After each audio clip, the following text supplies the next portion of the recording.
Angie Hausman was born on February 18, 1984 in St. Louis, Missouri. Her father left the family before she was born, and she never knew him. When she was 1 year old, Angie's mom married a man named Ronald, and they had a son. He and Angie got along pretty well, and she adored her younger brother. Angie was a very easygoing child, always seeking friendship with everyone around her. Her family lived in a quiet suburban area of St. Louis. In 1993, when Angie was 9, she attended the 4th grade at an elementary school located just over a mile from her house. To get there, she used to take a bus from the nearest stop, and her parents felt relatively safe letting her go alone because it was located just a few hundred yards from her house. Usually, Angie walked to the bus stop with some neighborhood kids. After school, they were watched over by several parents along the road from their windows. It became a sort of tradition among neighbors to ensure the children safely made their way from the bus stop to their homes. On November 18th, Angie, as usual, went to school and finished around 3 p.m. She took the school bus to her stop with a few neighborhood kids, and they walked home together. The other kids lived closer to the bus stop, leaving Angie alone about halfway. It was only a few minutes' walk, but time passed, and Angie didn't show up. About half an hour later, Angie's parents started worrying. She often stopped to chat with the other kids, but it had never taken this long before. Her mom and stepdad decided to go outside and walk along the route from their house to the bus stop.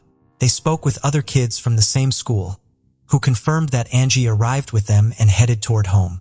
The parents also spoke with neighbors who usually kept an eye on the kids from their windows, but both women were busy that day and didn't witness anything. Angie's parents and their friends quickly initiated the search. They began scouring the area along the route from the bus stop to Angie's home. This continued into the evening, and as darkness fell, Angie's parents decided to call the police. Officers immediately joined the search. Given the cold weather, it appeared unlikely that Angie would wander off on her own, prompting the police to initially explore worst-case scenarios. Adding to their heightened concern was another recent incident. Just 10 days prior, in a nearby area, an unknown perpetrator had nearly abducted an 11-year-old girl. He approached her as she got off the school bus and attempted to drag her into the bushes, but she managed to escape. Since the assailant was still at large, the police considered the possibility of his involvement in Angie's disappearance. Officers called in K-9 units, and the dogs picked up Angie's scent near the bus stop. They tracked it roughly halfway to her house before abruptly losing it. This suggested that Angie may have gotten into a vehicle at that point, further indicating a potential abduction. The police also deployed helicopters with thermal sensors and searched the banks of a small stream near Angie's home, but they found neither the girl nor her belongings. Unfortunately, the first day of searching yielded no results. By morning, the police turned to the media, and information about Angie's disappearance quickly spread across the city. In just one day, the police department received over 300 calls. To handle this influx of leads, they had to involve more than 20 new officers, yet all these leads did not help them find the girl. Detectives explored all possible scenarios and from the early days began scrutinizing Angie's stepdad. The man claimed no involvement in her disappearance and insisted he would never harm her. He agreed to a polygraph test and any other checks so that the police would stop wasting their time on him and focus on finding Angie. Investigators also located Angie's biological father, and here they discovered something weird. The man had never interacted with his daughter, but according to her mother, he had driven past their house several times, watching Angie play outside. Detectives found this suspicious, but the man had an airtight alibi. On the third day, the FBI joined the case, and the police department shifted even more officers to it. They all understood that something terrible must have happened to Angie. She just couldn't have survived on the streets in such cold weather. Before we dive in, don't forget to subscribe to our new channel. We've put a lot of effort into researching and uncovering cases you may have never heard of before. Your support means everything and helps us keep going. Now, let's get back to the video. At one point, the police received a lead about a possible suspect. Someone reported a strange man slowly driving a blue sedan in Angie's neighborhood. His description matched the account of the girl who had narrowly escaped an abduction just 10 days before Angie's disappearance. Investigators decided to create a composite sketch of this person. It was featured in the news, and volunteers distributed thousands of flyers. But the identity of this man remained unknown. Soon, the girl's disappearance made it to national television, attracting even more leads. Police diligently examined each one, but none brought them closer to finding Angie. Due to the heightened attention to this case, psychics quickly got involved, calling Angie's home and sharing their alleged visions. One of them claimed that the girl was alive and even specified a location where she was being held, a large national park 25 miles from Angie's home, but detectives paid no attention to their words. A $10,000 reward was also offered for any information about Angie's whereabouts, leading to an increase in tips. During the investigation, detectives uncovered a pretty disturbing fact. A few days before her disappearance, Angie told her teacher that she was planning to go on a nature trip with her uncle. The catch was, there was no uncle, and her parents had no idea what their daughter meant by that. Investigators considered the possibility that Angie might have known her abductor prior to the incident and referred to him as her uncle in the conversation with her teacher. However, they didn't find anything about this mysterious man. In the following days, detectives made no progress, but everything changed on November 27th. 9 days after Angie's disappearance, a hunter called the police. He had arrived at the national park and spotted a human body in the woods. Upon arrival at the location, the police were confronted with a horrifying scene. There was the body of a girl tied to a tree, missing sight. There was a bag with items, which helped the police immediately realize they had found Angie's body. Her belongings, including notebooks with her name, were in the bag. The body was handed over to medical examiners, revealing even more shocking details. As soon as they removed the tape from her head, experts found a piece of underwear in her mouth. They also determined that the girl had died just a few hours before the discovery, meaning she had been kept alive for 9 days and then taken to this location where she froze to death. Experts had concluded that the victim had suffered numerous injuries and had been sexually assaulted. Forensic analysts carefully examined all items found at the crime scene and managed to find a fingerprint on the tape used to wrap Angie's head. They tried to find matches in the database and among several suspects, but it led to no leads. After the discovery of the body, the police dedicated even more resources to the investigation. Local residents were shocked by such cruelty and feared for their children, escorting them everywhere, meeting them at bus stops, and not letting them out of their sight for a moment. Just a few days after Angie's discovery, their concerns heightened even further. On December 1st, a 10-year-old girl named Cassie disappeared. She lived in another town only 10 miles from Angie's house. Cassie had asked her mother if she could visit her friends who lived just a few hundred yards away, but she had never reached their house. Cassie vanished on the way, and the police couldn't locate her. Detectives began to fear that they might have a serial killer on their hands. They didn't rule out the possibility that the same person was behind both abductions, but they had no evidence supporting this theory. 10 days later, Cassie's body was found in St. Louis, and she was wrapped in 2 bedsheets and covered with a pink curtain, with the cause of death being multiple severe blows to the head. Detectives couldn't find any clues that would lead them to the killer. Moreover, they started to doubt that the same person who killed Cassie was responsible for Angie's death. The nature of these crimes was noticeably different, leading them to consider the possibility of dealing with 2 different murderers. In the same month, detectives identified the man who had attempted to abduct a girl a few days before Angie's disappearance. He turned out to be 37-year-old Gary, who often came to St. Louis for work. He was immediately checked for involvement in the 2 murders, but the man had a solid alibi. He wasn't in the city during the disappearances of Angie and Cassie, although during the investigation, he admitted to assaulting 4 other girls and eventually received a 5-year prison sentence. In February of the following year, detectives had found a breakthrough when they discovered Cassie's body. Tire tracks were found nearby. Their photos were handed over to experts who determined that the tracks were left by a pickup truck widely used by a popular car rental company. Armed with this information, detectives interviewed residents in Cassie's neighborhood, asking if anyone had seen a pickup from this company. Given that these vehicles were covered with vibrant brand logos, they were easily distinguishable from others. The detectives got lucky. One woman told them that she had seen the pickup from this company near her neighbor's house about a week after Casey's disappearance. Police quickly discovered that there was a woman living with her partner and brother. She claimed that none of them had rented such a pickup and they had no connection to this case. But detectives didn't rush to believe her. They obtained a search warrant for the house and found blood traces belonging to Casey in the basement along with the murder weapon. Further investigation revealed that the woman's brother, Thomas, had rented the pickup. Initially, he denied everything, but when confronted with the existing evidence, he finally confessed. According to his account, Casey had knocked on his door, wanting to invite his nephews to go to the street with her. He invited her into his house, took her to the basement, and attempted to assault her.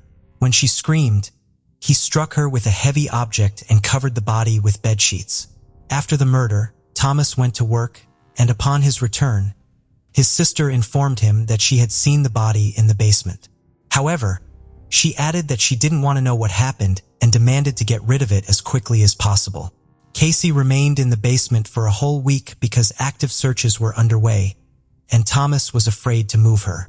When things calmed down a bit, he rented the pickup, took the body to St. Louis, and left it there. Thomas was eventually sentenced to death, but he died in prison from illnesses several years later. In connection to Angie's case, he denied any involvement, leading detectives to conclude that these crimes were, indeed, unrelated. The investigation hit another standstill for many months with fewer and fewer leads coming in. Several years after Angie's murder, detectives faced another challenge, the expiration of the monetary reward for information, raising concerns about a decline in public assistance. However, an unexpected turn came in February 2001 when a businessman in the community donated $250,000 as a reward for information on Angie's case. This generous amount of money, one of the largest at the time, led to a massive influx of tips for the police. But unfortunately, all of these leads proved to be dead ends. This continued until February 2001 when detectives received a call from prison. An inmate named Corey Fox confessed to over 10 murders, including Angie Houseman's. Detectives rushed to speak with him, and Fox recounted how he and his friend abducted her from the street, keeping her captive in his house for several days. Initially, the criminals planned to demand a ransom, but concerns about potential identification led them to choose murder. To the surprise of detectives, Fox provided many accurate details, such as tying her to a tree, even specifying that his accomplice was using her underwear as a gag. However, discrepancies arose when questioned about how they restrained her hands. Fox claimed they used plastic handcuffs, whereas in reality, they used iron ones. Detectives also found out that Fox couldn't have committed some of the murders he confessed to. Police concluded that he likely fabricated parts of his confession, possibly drawing information from extensive news coverage on Angie Houseman's case. In February, another event reignited attention on Angie's case. In a different area of St. Louis, an unknown man abducted a 6-year-old girl from her home and killed her. Police initially considered the possible connection to Angie's case, but it turned out otherwise. The perpetrator was apprehended just a few hours later. It was a neighbor who confessed during interrogation. Several more years passed until February 2007 when detectives decided to revisit the case. Reviewing the documents, they noticed a peculiar detail. Shortly after discovering Angie's body, police noticed a parked car nearby with a man named Roger Martin inside. When questioned about his presence, Roger claimed he came to the area for hunting. However, upon a brief inspection of his car, the police officer found no hunting gear. This led the new detective team to take a closer look at Roger, discovering his criminal record for offenses against children. Remarkably, all of these crimes occurred before Angie's death, and this information was in the database. But during that time, the police did not thoroughly investigate Roger, prompting the new detective team to start from scratch. Roger was called in for questioning. He denied any involvement in Angie's murder, insisting he was near the location by chance. Roger added that during the time the girl was left there, he was still at work, although the police couldn't confirm this alibi.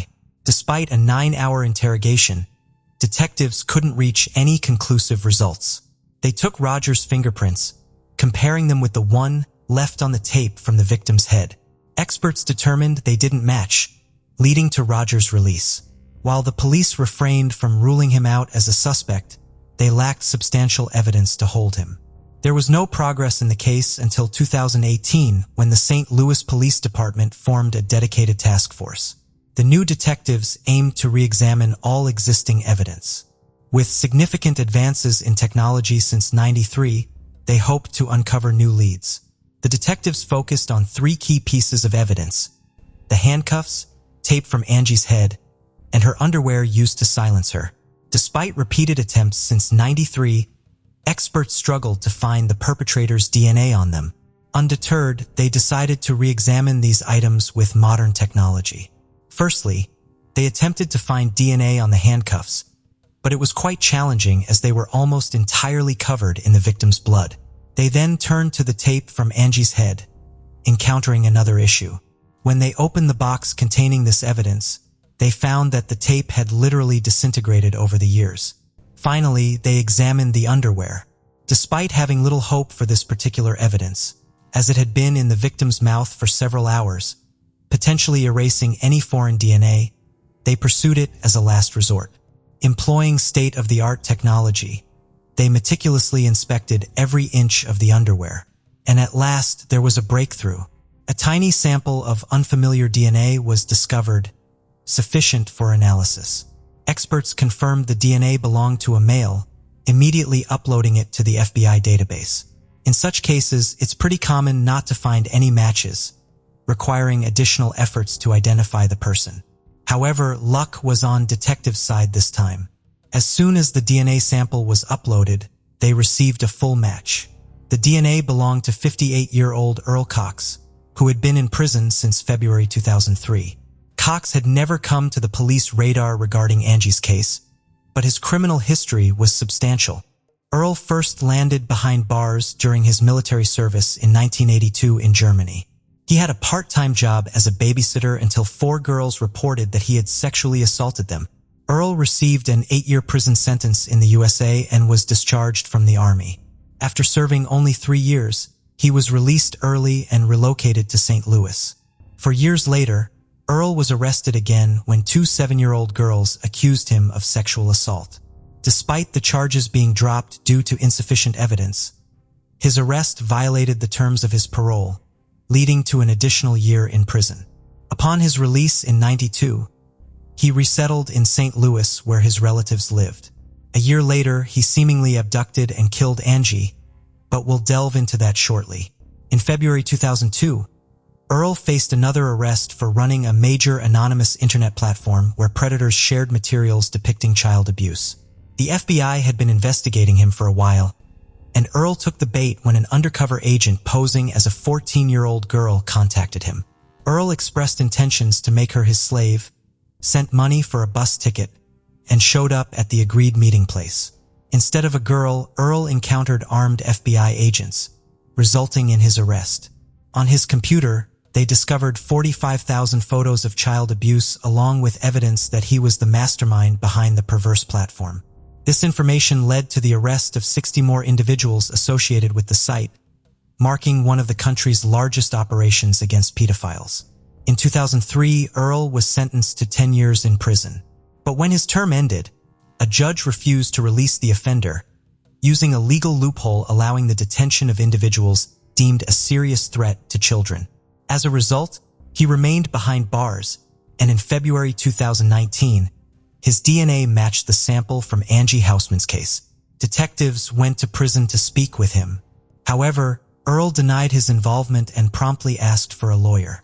The police recognized that the man had little chance of winning the case in court given the presence of his DNA, but they decided to try something else.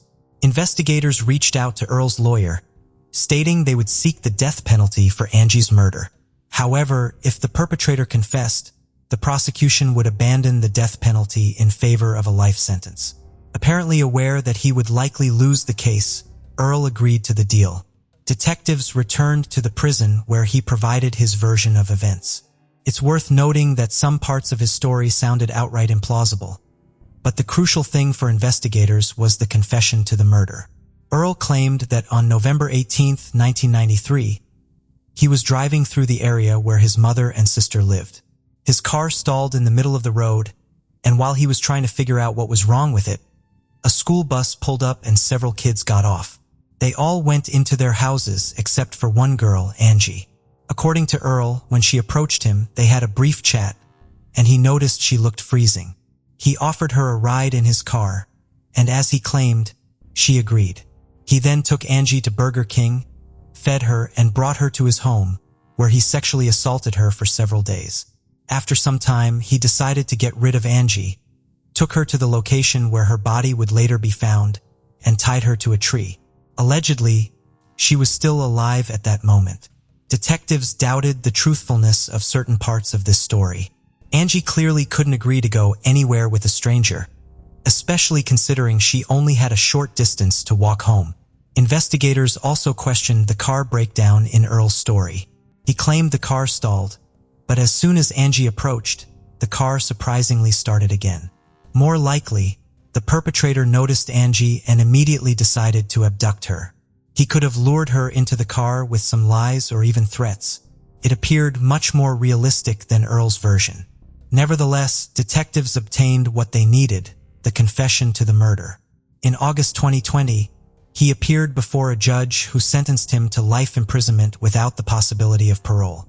Unfortunately, Angie's mother did not live to see this moment. She passed away from cancer in 2016. Her husband, Ronald, told reporters that Earl should have been tried for 2 murders because he held him. His story didn't end with the verdict. The prosecutor wanted to review the case of sexual abuse involving 2 7-year-old girls, for which the offender faced no consequences, serving just a year in prison for parole violation. Police reached out to one of his victims, now an adult, asking her to testify against Earl.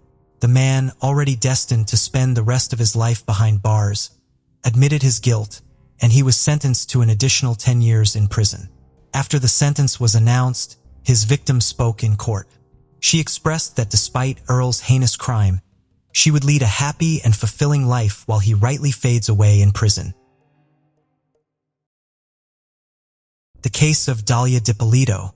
On a sunny afternoon in Boynton Beach, Florida, a man named Muhammad visited the local police department with a shocking story. He claimed that a woman, whom he knew only as Delilah, had approached him with an unusual and disturbing request. Muhammad alleged that Delilah had offered to hire him to commit a murder. While his story seemed plausible, Muhammad failed to provide one crucial detail: Delilah's last name. Despite this limitation, the Boynton Beach Police Department took Muhammad's claim seriously and launched an investigation. The detectives were tasked with identifying the mysterious Delilah and determining who her husband was. To gather more information, they decided to use Muhammad as bait to set up a meeting with Delilah. They chose a local mobile gas station as the meeting location, given Muhammad's statement that Delilah lived nearby.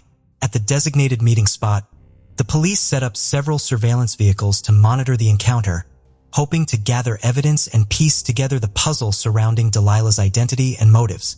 Before the woman arrived, the detectives briefed Muhammad on what to say to her. They secretly fitted him with a wire and recorder, allowing them to listen in on their conversation as it happened. As they continued to monitor the mobile gas station, the detectives focused on the interaction between Muhammad and a woman named Delilah. What surprised them was Delilah's appearance, which didn't fit the typical profile of someone who would want her husband killed. Delilah, an attractive woman wearing a skirt and tank top, got into the car with Muhammad. Muhammad, pretending to be hesitant, asked if it was worth having someone killed. Delilah replied that she couldn't divorce her husband because she feared he would retaliate if she tried to leave him and divide their assets. The woman told Muhammad that after her husband's murder, she intended to create an alibi by going to a different location, such as Boca Raton. Muhammad then asked her if anyone would suspect her of involvement in her husband's death, and she confidently replied that no one would accuse her. The detectives were stunned by the woman's casual tone as she discussed hiring a hitman to kill her husband. As they continued to listen, they were horrified by the woman's nonchalant attitude, which made it seem like she was discussing a routine business deal rather than arranging for someone's murder. At one point, she even showed Muhammad photos of her husband, which further revealed her callous disregard for human life. During the conversation, the woman made a stunning admission to Muhammad, revealing that she planned to pay a hitman to kill her husband. This confession was a crucial breakthrough for the detective, as it confirmed the woman's involvement in soliciting a murder. However, the detective knew that to build a stronger case, they needed to gather more evidence. The woman told Muhammad that she would withdraw $1,000 in cash and hand it over to the hitman later. After discussing the plan with Muhammad, the woman left the mobile gas station and drove home. The detectives followed her to gather information about her address. A records check revealed that the address belonged to Dalia Dippolito, not Delilah as they had initially thought. With this new information, the detectives ran a background check on the vehicle Dalia used to meet Muhammad at the gas station. This allowed them to obtain the registered owner's name, which was her husband, Mike Dippolito. To their friends, Mike and Dalia seemed like a loving and happy couple. The two had met when Mike was browsing the internet at work, looking for something to do when he was feeling bored. Mike found a website that offered escort services and decided to hire one. This decision would have a profound impact on his life. When the escort arrived, Mike was immediately drawn to her physical attractiveness. He thought she was exceptionally beautiful, and he felt an undeniable attraction between them. As they spent more time together, they quickly developed a strong connection, effortlessly engaging in friendly conversations over the next few days. Mike and Dalia's friendship blossomed into a romantic relationship after they spent a weekend together. They quickly realized their feelings for each other went beyond friendship. As a result, they became a committed couple. A few months into their relationship, they stumbled upon an engagement ring store, which led to a conversation about marriage, a topic they had previously discussed. Mike was drawn to the idea of spending his life with Dalia and decided to purchase a ring, symbolizing his commitment to their future together. Despite their relationship moving quickly, Mike was deeply happy and in love. Before meeting Dalia, Mike had a troubled past. In February 2001, he was sentenced to 2 years in prison in Broward County, Florida, for grand theft, fraud, and false telephone sales. At the time, Mike was struggling with drug addiction and desperation for money, which he later acknowledged was no excuse for his mistakes. Mike served his 2-year sentence and was given 28 years of probation. The court granted Mike a lengthy probation period to give him time to pay back the significant amount of money he owed. However, when Mike returned home, he was unsure of how he would repay the debt. Determined to settle his debt, Mike found a job as a cook at a local restaurant, earning $350 weekly, which was insufficient to make a notable dent in the substantial amount he owed. To improve his financial situation and secure an early release from probation, Mike sought a better-paying job.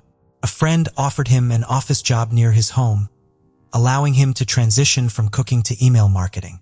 As Mike and Dalia started dating, he eventually confided in her about his probation and the limitations it imposed.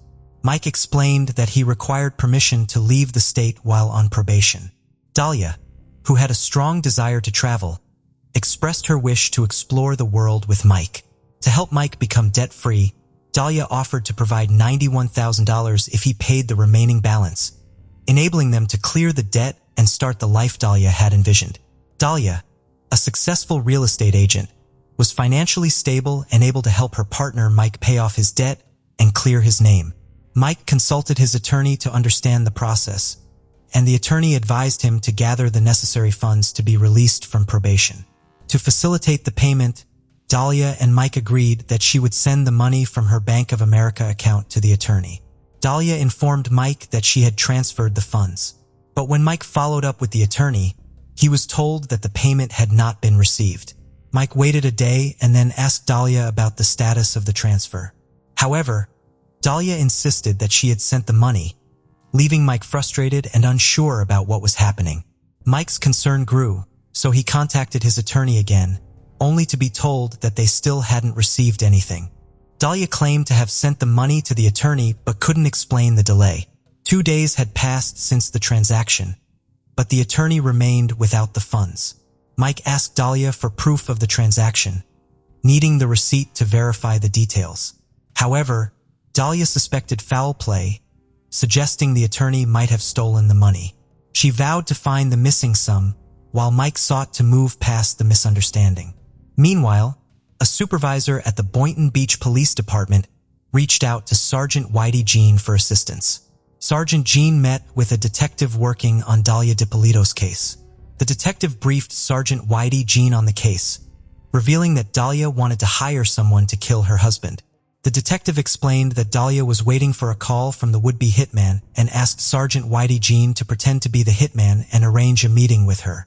Sergeant Whitey Jean agreed to help with the investigation and took on the role of the hitman. As the hitman, he contacted Dalia and demanded a $3,000 advance and the key to her house. The detective had requested the key as part of their plan to make Dalia believe the murder would happen at her home. However, Dalia was unhappy about the payment demand and called Muhammad, the informant, to express her concerns. During the call, the detective overheard Dalia's fears and worried that they might have scared her off. They feared that Dalia might change her mind and find someone else to commit the crime. On August 3, 2009, Dalia met with Sergeant Whitey Jean, who was posing as a hitman in a CVS parking lot.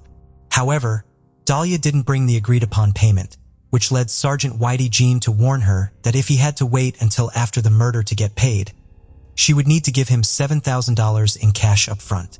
Sergeant Whitey Jean explained to Dalia that he would plan the staged break-in and murder of her husband, Mike, on Wednesday morning, taking advantage of the recent robberies in the area. He outlined his plan to make it look like a legitimate break-in, shooting Mike twice in the head to make it appear like a robbery gone wrong. Sergeant Whitey Jean also told Dalia that he would contact her a few days after the murder, as he knew the police would be closely monitoring her in the aftermath of the crime. Sergeant Whitey Jean cautioned Dalia that the delay was essential to avoid raising suspicions and maintaining the operation's secrecy. During their conversation, he gave her multiple opportunities to withdraw from the murder-for-hire plot. However, Dalia expressed her unwavering commitment, stating she was 5,000% certain about her decision to have her husband killed. Dalia provided Sergeant Whitey Jean with crucial details, revealing that her husband, Mike, followed a predictable morning routine, walking the dog at a specific time and leaving the house unlocked. This information was vital to the success of the plan. She also told the sergeant that she would create an alibi by going to the gym during the murder, ensuring her absence from the house when the crime would take place. The sergeant instructed Dalia to arrive at the gym by 6 a.m. and informed her that he would enter her home at 6:30 a.m. After speaking with Dalia, Sergeant Whitey Jean was taken aback by her extraordinary cruelty. Having encountered few individuals in his line of work who exhibited a similar level of ruthlessness, the detective wanted to create a fake crime scene at Dalia and Mike's home to see how Dalia would react on the day of the alleged hit. To do this, they needed to know Dalia's whereabouts. At 5:30 a.m., Dalia told Mike she was going to the gym, which Mike found unusual since she had never gone that early before. However, he didn't think much of it and continued with his morning routine. The detective kept an eye on Dalia to make sure she went to the gym and went inside. This confirmed that the plan could move forward. But before setting up the fake crime scene, the detective needed to fill Mike Dippolito in on what was happening. About 30 minutes after Dalia left for the gym, loud banging noises were heard at Mike and Dalia's house, prompting Mike to rush to the door. When he opened it, he was surprised to find several police officers standing there. Confused and worried, Mike asked them what was going on. The detective informed Mike that his wife, Dalia, had tried to hire a hitman to kill him, but the hitman was actually an undercover cop. The entire situation was a setup to look like a murder-for-hire plot. Mike was in shock when the police told him that his wife had hired someone to kill him. The detectives took him to the police station, leaving his home to be staged as a crime scene with fake police tape and lights. The detectives then called Dalia, telling her that they needed to question her about an incident involving her husband. When she arrived home, she found her house surrounded by police cars and crime scene tape. The detective told her that her husband had been murdered, and she broke down in tears. However, the detective noticed that Dalia's reaction seemed unusual, as she didn't produce any tears. The detective began questioning Dalia about suspects, trying to get her to confess to hiring the hitman. Dalia claimed that her marriage was fine and that Mike's problems with probation and a stock fraud conviction might have led to his murder. Unbeknownst to her, Mike was watching from another room. The detective then revealed that they knew the truth behind the murder and brought in Sergeant Whitey Jean, whom Dalia claimed she didn't know. The detective arrested Dalia for solicitation of murder, revealing that the hitman was an undercover cop. Mike was given the chance to confront Dalia, but she refused to admit her guilt. Dalia's trial took place on April 26, 2011, where Mike testified against her for 3 days. Her defense argued that the entire plot was a publicity stunt for a reality TV show, but Mike denied any involvement. Mike denied any interest in reality TV shows and claimed he had no involvement in Dalia's alleged plot to kill him. He also stated he had no knowledge of public relations. After the trial, the jury found Dalia guilty of solicitation to commit first-degree murder with a firearm, and she was sentenced to 20 years in prison. Mike was relieved by the verdict but also felt a sense of closure, knowing justice had been served. However, Dalia's attorneys appealed the conviction, citing a juror's remark about Dalia poisoning Mike's Starbucks drink, which was not presented as evidence during the trial. The appellate court reversed the conviction, and a second trial was held. Despite the state's confidence in their case, the jury reached a hung verdict, resulting in a mistrial. A third trial was held, and Dalia was again found guilty, this time receiving a 16-year prison sentence. Dalia's defense team continued to appeal her conviction, but the Florida Supreme Court and the U.S. Supreme Court declined to review her case. Her attorneys planned to file a motion with a federal judge to review the third trial for constitutional violations, which would be their last chance to secure a new trial. Despite her conviction, Dalia has become a respected figure in prison, leading a Bible study group and earning praise from fellow inmates. She is separated from her young son, who lives with his grandmother, and deeply misses being with him. The case of Lisa Valdez. Lisa Valdez was born on September 6, 1961 in San Francisco, California. She grew up with her mother and brother.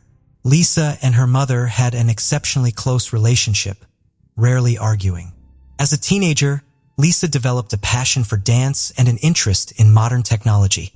She was an early adopter of emerging technologies, including email, which was still a novelty at the time.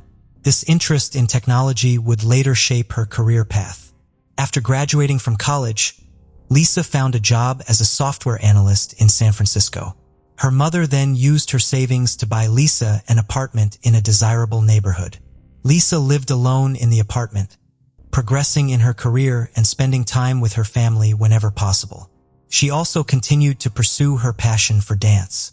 On May 16, 1998, Lisa, then 36, hosted her mother and some family friends at her apartment for the evening. After the guests departed, her mother helped with the dishes before heading home. Before leaving, Lisa promised to call her mother the next day, but the call never came. Initially, her mother assumed Lisa was simply busy. Since Lisa had dance practice scheduled for the next day, her mother decided to wait. However, the entire day passed without any word from Lisa. After trying unsuccessfully to contact Lisa for several days, Lisa's mother began to worry. When Lisa did not show up for work on Monday, her co-workers called her mother to express their concern. The mother immediately decided to go to Lisa's apartment complex. When Lisa's mother arrived at her home, she saw a group of police officers. Lisa's mother approached the police to ask what was going on and was told that residents had reported a strange smell coming from one of the apartments. The apartment manager investigated, found the door unlocked, and called the police after discovering a body on the floor. Police quickly identified the victim as Lisa. Her body showed signs of trauma, making it clear she had been murdered. The advanced state of decomposition suggested that Lisa had been dead for several days. The police suspected that Lisa had been assaulted due to the presence of her underwear next to her body. The crime scene was marked by extensive bloodstains on the floor and bed, with the TV and air conditioner still on. However, the disarray of the apartment was later found to be consistent with Lisa's usual living habits. There was no indication of a robbery, as all of Lisa's valuables, including jewelry, were left untouched. The only missing items were her keys and a gym bag. A peculiar detail was the discovery that the attacker had cut off some of Lisa's hair and taken it with them. Detectives believed that the killer may have known Lisa personally.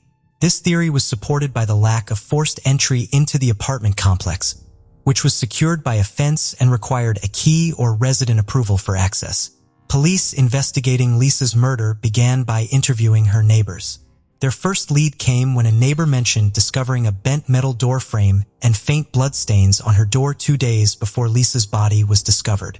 The neighbor had previously reported the incident to the building's management, but they had not notified the police. Police are certain that Lisa's murder was linked to a break-in at her neighbor's apartment. It is possible that the person trying to break into her neighbor's apartment was seen by Lisa and killed her. But another theory is that the break-in may have occurred after Lisa was murdered. Police also interviewed the person who cleaned Lisa's apartment weekly.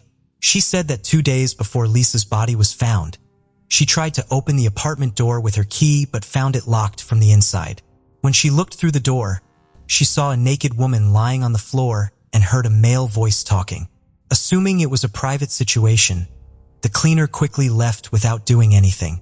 Police suspected Lisa was already dead when the cleaner heard a man's voice, and that it was her killer, who was still in the apartment. The cleaner also reported seeing a black Ziploc bag near the body. An envelope containing cash was found taped to the inside of Lisa's apartment door. The money was for the cleaner, as Lisa always left it for her the day before cleaning. The presence of the envelope suggests that Lisa was likely attacked after her mother left, sometime between midnight and early morning. Neighbors who lived downstairs reported hearing a loud noise coming from upstairs on the night of the attack, followed by someone coming down the stairs. Although they did not see who it was, the neighbors' accounts provided a timeline of events. Police continued to search Lisa's apartment for clues, while medical professionals examined her body. Forensic analysis revealed that a fingerprint on the toilet seat did not belong to Lisa. In an attempt to identify the fingerprint, the police collected fingerprints from all of Lisa's friends and family members, but none of them matched the mystery fingerprint. Detectives therefore suspected that the mystery fingerprint might belong to Lisa's killer. Medical examiners released their report, shedding new light on the case. Lisa's body showed more than 20 stab wounds, but the advanced decomposition made it difficult to determine if she had been sexually assaulted. The medical team also discovered skin particles under Lisa's nails, which were likely to have come from her attacker, and sent them to the lab for analysis.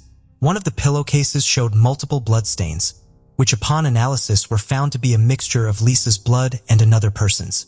The police sent the bloodstains to the laboratory for further testing. Police believe the killer may have accidentally injured himself when stabbing Lisa. At the scene, they discovered 2 bandages from a first aid kit in the toilet, which the killer may have used to bandage his wound. Additionally, the killer may have left fingerprints on the toilet seat when discarding the bandages. DNA analysis revealed that the blood on the pillowcase belonged to a man whose DNA was not in the FBI database.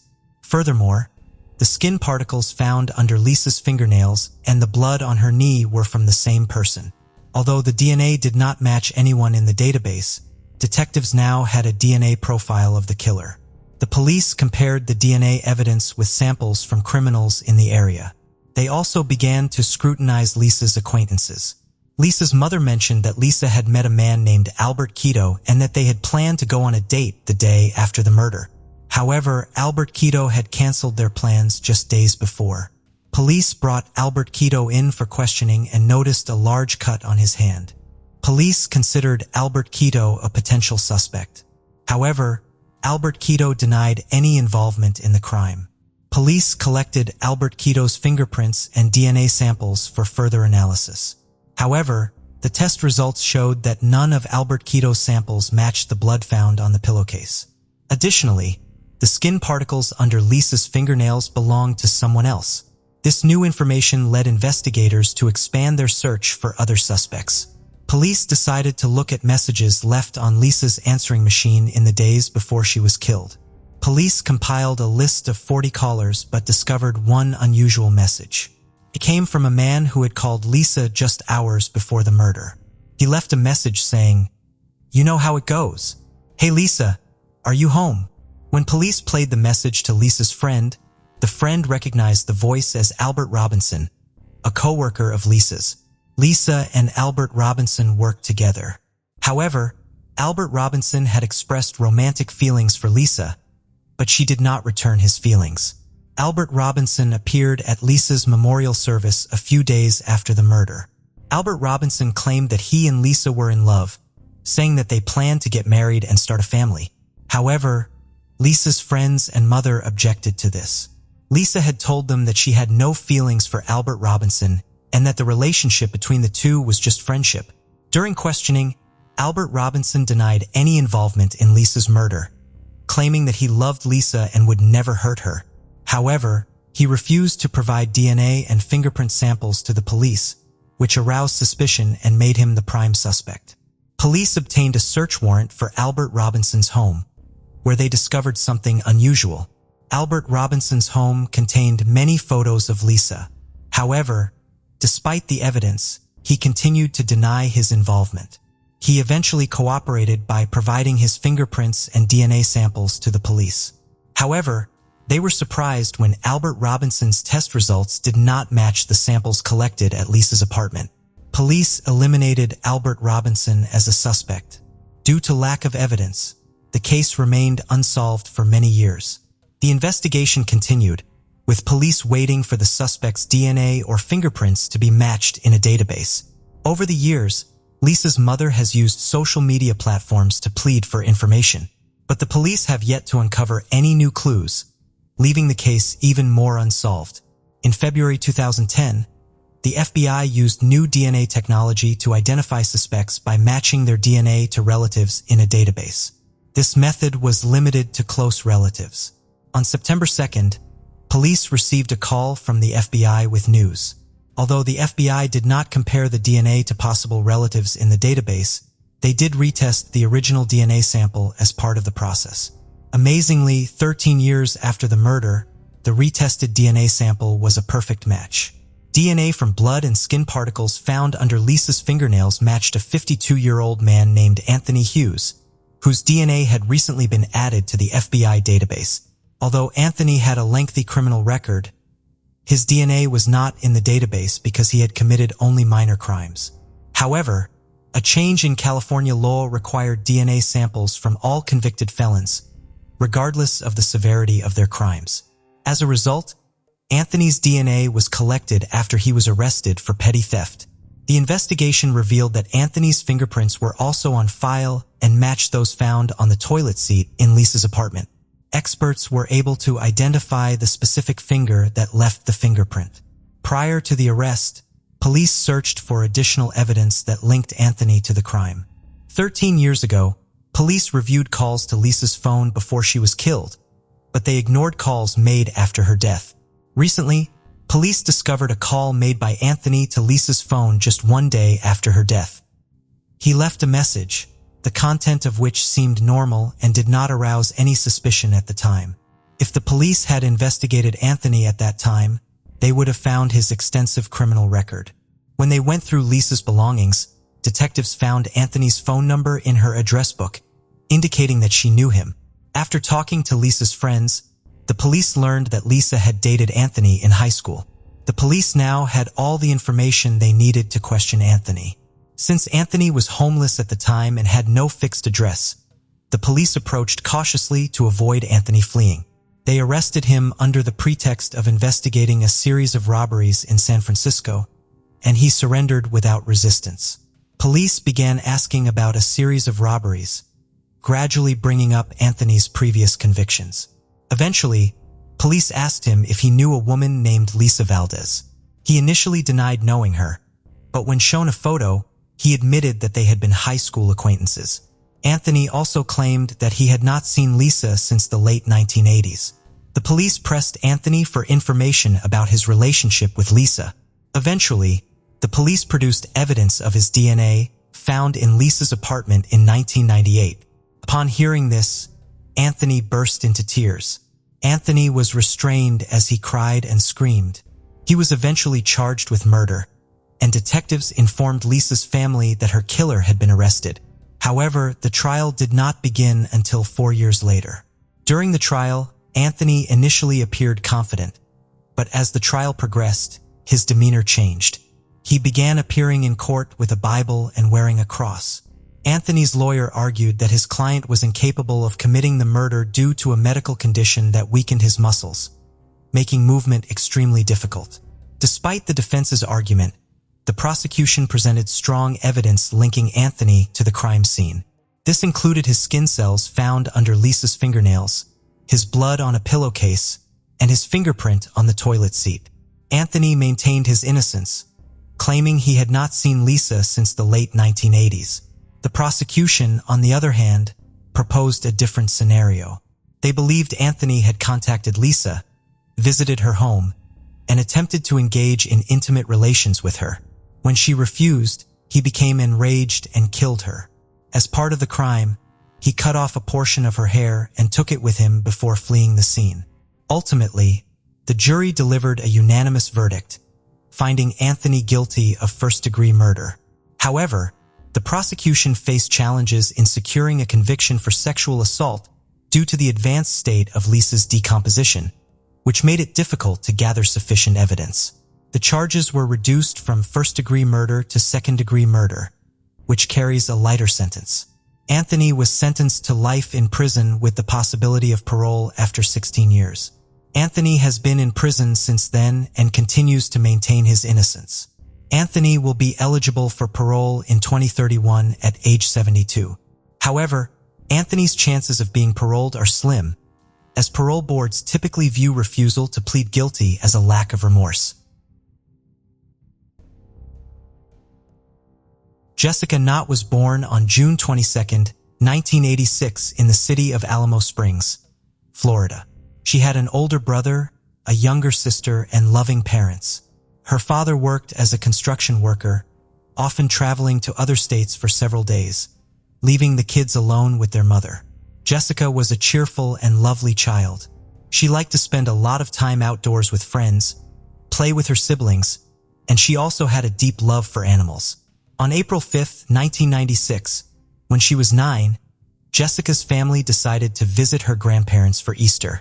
On that day, her dad went to the store to buy some stuff for the holiday, while her mom stayed in their apartment, packing for the upcoming trip. Jessica returned from school with other kids and asked her mom if she could go to the yard. She wanted to wait for her dad, who was supposed to be back from the store soon. Her mom agreed and told her daughter not to go anywhere else. Their apartment complex was situated away from the main road, surrounded by trees. The mother felt relatively secure about Jessica's safety. All the neighborhood kids, including Jessica, always played there without constant adult supervision, and everything was fine. A few hours later, around 6 p.m., her father returned home and asked his wife where Jessica was. She was surprised, as her daughter was supposed to be in the yard, waiting for her father, but he claimed she wasn't there. The parents went outside and searched the entire yard, but they couldn't find Jessica. Frustrated, they decided to check with neighbors, hoping someone had seen their daughter. One neighbor mentioned seeing Jessica in the yard earlier. She was sitting on a bench and reading a book, but that didn't help the worried parents find her. As darkness fell and their daughter remained missing, they decided to call the police. Officers arrived in a few minutes, initiated a search, and started interviewing neighbors. Despite their efforts, they couldn't find Jessica, so the police expanded the search area to nearby streets. A few hours later, an unexpected call came into the police station. The caller's voice was muffled by strong background noise, but the operator heard that they would find the missing girl near a water pumping station a few miles from her home. Police rushed to the location, where they were faced with a heartbreaking scene. Jessica's lifeless body was lying near the station, concealed in a black trash bag. It was only a few yards from the road, but the pumping station was situated beneath a bridge, so it was impossible to notice Jessica from the road. Beside the body were some magazines and a child's mirror. Police quickly identified the victim as Jessica Knott and handed her body over to medical examiners. Meanwhile, the investigators focused on tracing the 911 call. It was pretty evident the call came from the murderer, and police hoped it could help identify them. But there was a challenge. The call was made from a payphone at a gas station less than a mile from the crime scene. And, of course, by the time the officers arrived, the perpetrator had already vanished. Detectives tried to find fingerprints on the phone, but it was quite a challenge. It was a public payphone, so there might be multiple prints. Moreover, investigators realized that the criminal had likely wiped the phone after the call or used gloves. Experts concluded that the girl was killed elsewhere and her body was transported to the water pumping station. Traces on the ground in front of the facility indicated that the killer likely pulled the body from a vehicle in a trash bag and dragged it across the ground. Jessica's clothing was intact except for one shoe. Police couldn't find it in the bag or in the surrounding area. The only lead found at the crime scene was the tire track on the ground. Police couldn't be certain it belonged to the killer's vehicle, but they photographed it and made a cast. Medical experts examined the body and determined that the victim died from strangulation. Based on marks on her face and neck, it seemed the killer did it with their bare hands. There was a hamburger found in her stomach, consumed less than an hour before her death. Her mother stated she hadn't given Jessica anything like that on that day, leading police to believe that the food was provided by the killer. Experts also found no signs of sexual assault, leaving the motive of the perpetrator entirely unclear. At first, the police started to consider Jessica's parents as suspects. Neither of them had a solid alibi at the time of her disappearance. The mother claimed she was in the apartment packing, and the father was shopping, but in theory, they both had the opportunity to commit the crime. Police tried to understand how the killer managed to take Jessica from her complex's yard without anyone noticing or the girl screaming. It led them to believe that the perpetrator likely knew the victim well, and she left with him willingly. Another supporting factor was the tone of the killer's voice during the 911 call. Despite the experts' efforts to clean up the recording, they noticed sorrow and regret in the killer's voice, as if they genuinely regretted committing the murder. The fact that the killer took the risk of calling 911 spoke volumes. The perpetrator could have done it either for the thrill of playing with the police and manipulating the investigation, or they genuinely regretted their actions and wanted to somehow alleviate that feeling. Considering the caller's evident sadness, investigators leaned toward the second option. Police inspected Jessica's father's car, finding something intriguing in the trunk. There was a roll of black trash bags similar to the one containing the victim's body. However, an expert examining the bag from the crime scene quickly determined it differed from those found in the father's car, clearly belonging to a different roll. So the man was temporarily ruled out as a suspect, and investigators shifted their focus to others. Forensic experts examined the victim's clothing and body for possible clues, and they uncovered a few leads.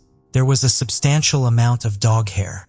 Considering Jessica's family didn't own a dog, the animal most likely belonged to the killer. They also found human hair on her body, belonging to an unknown white male. However, experts needed a few days to extract the DNA profile. 2 types of foreign fibers were also discovered on the girl's clothes. Analyzing their structure, experts concluded that one likely came from a car seat cover and the other from a carpet.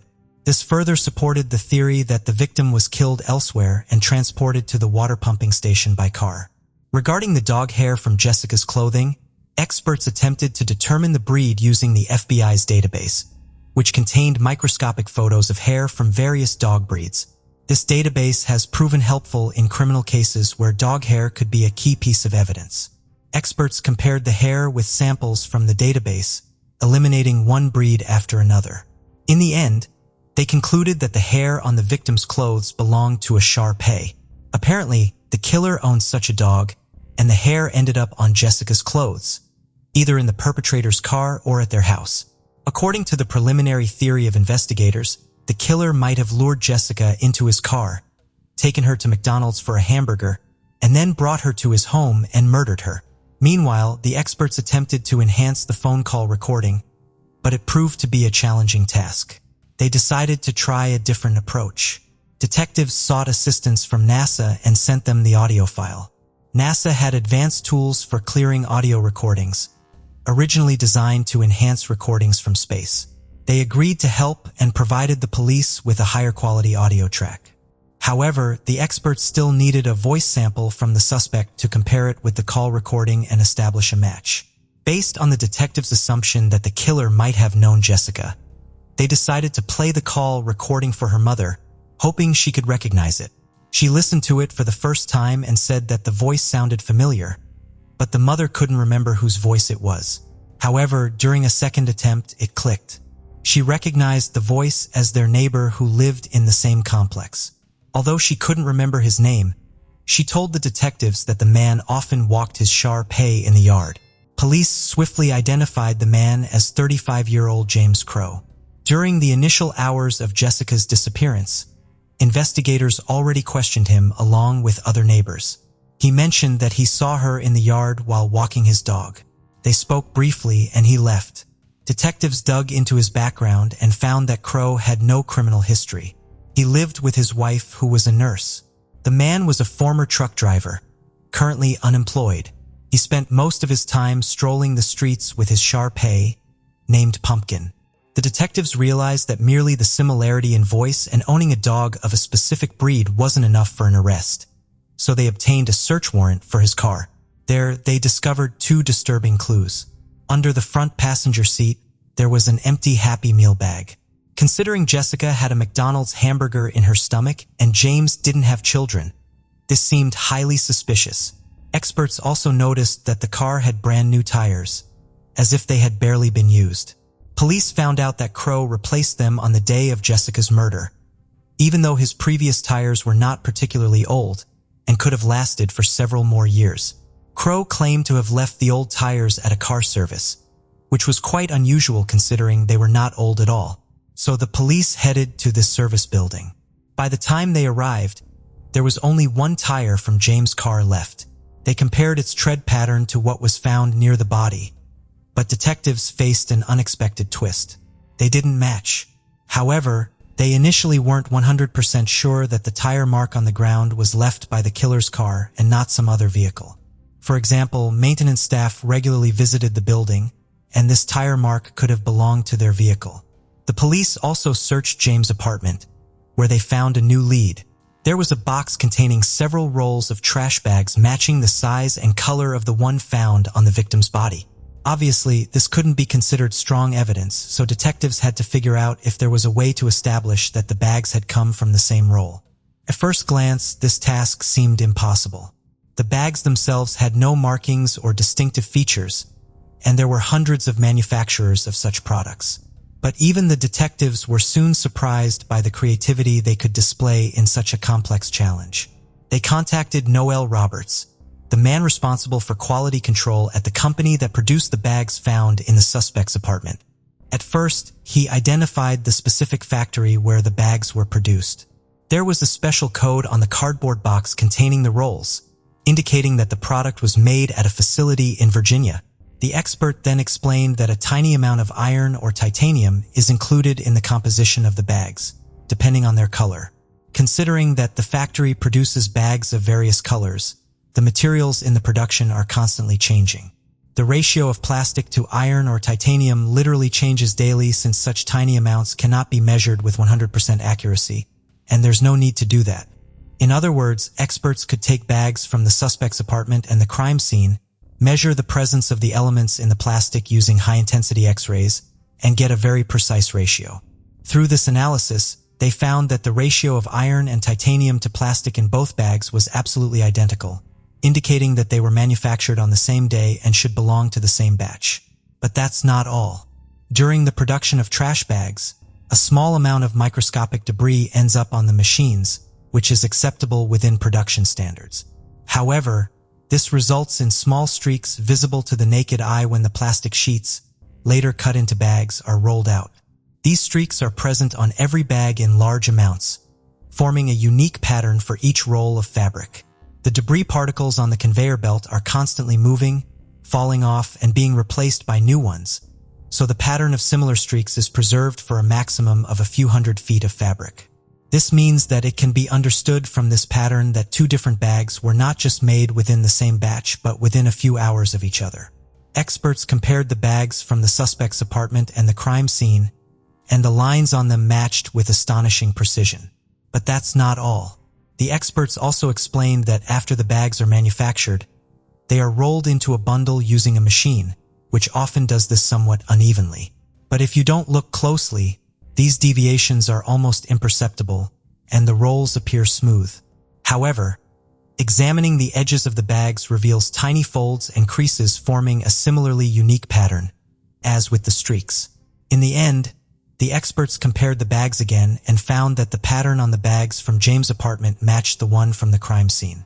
Considering all of this, they concluded that the bag used by the killer was not just produced by the same company but was manufactured within a range of almost 17 boxes apart. This meant that with a high degree of probability, the perpetrator took the bag from one of the rolls in James' apartment. Forensic analysts also compared the two types of fibers found on Jessica's clothing with the carpet in the suspect's apartment and the covers of his car seats. Both samples matched. Finally, a sound expert compared the 911 call recording with a voice sample from James and concluded that the voice belonged to the same person. Despite the incredible work done by the experts, detectives faced one major problem. All this fell into the realm of circumstantial evidence, but they were confident in James' involvement and decided to arrest him. The man was taken into custody, and the prosecution announced its intent to seek the death penalty. The prosecution presented their version of how this crime happened. James spent a lot of time outside with his dog, and all the local kids knew him well since they never missed a chance to play with Pumpkin. As a result, they trusted him, and Jessica was no exception. According to the police version, on that day, James noticed her alone on a bench while walking his dog and started a conversation. He offered to take her to McDonald's, promising to buy her a hamburger, and Jessica agreed because she knew him well. After the restaurant, he presumably took her back to the apartment complex and invited her to his place. Perhaps he offered her to play with Pumpkin. His wife was at work, and the presence of carpet fibers from his living room on Jessica's clothes indicated that she was there on the day of her death. According to investigators, James might have attempted to assault the girl, but something went wrong. Based on the forensic report, the perpetrator not only strangled the victim with his bare hands, but also pressed his palm against her face. Perhaps Jessica tried to scream, so he panicked and attacked her.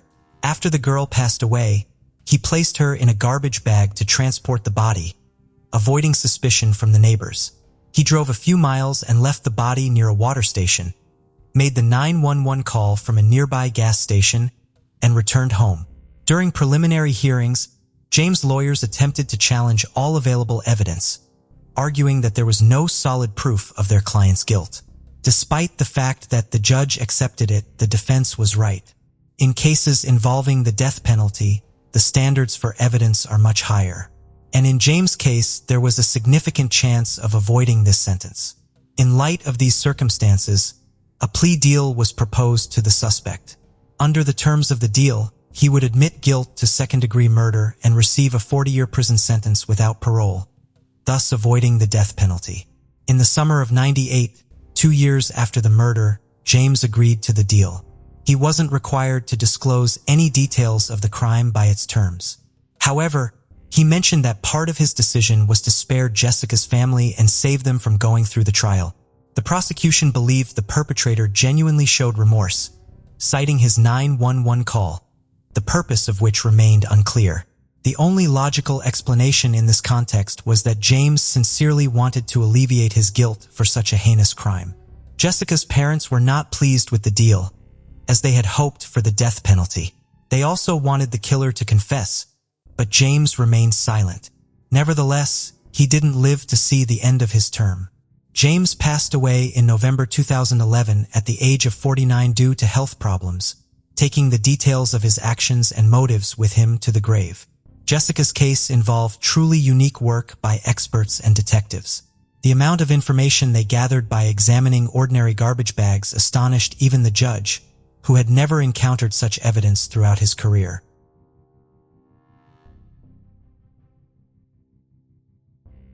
The case of Teresa Parker.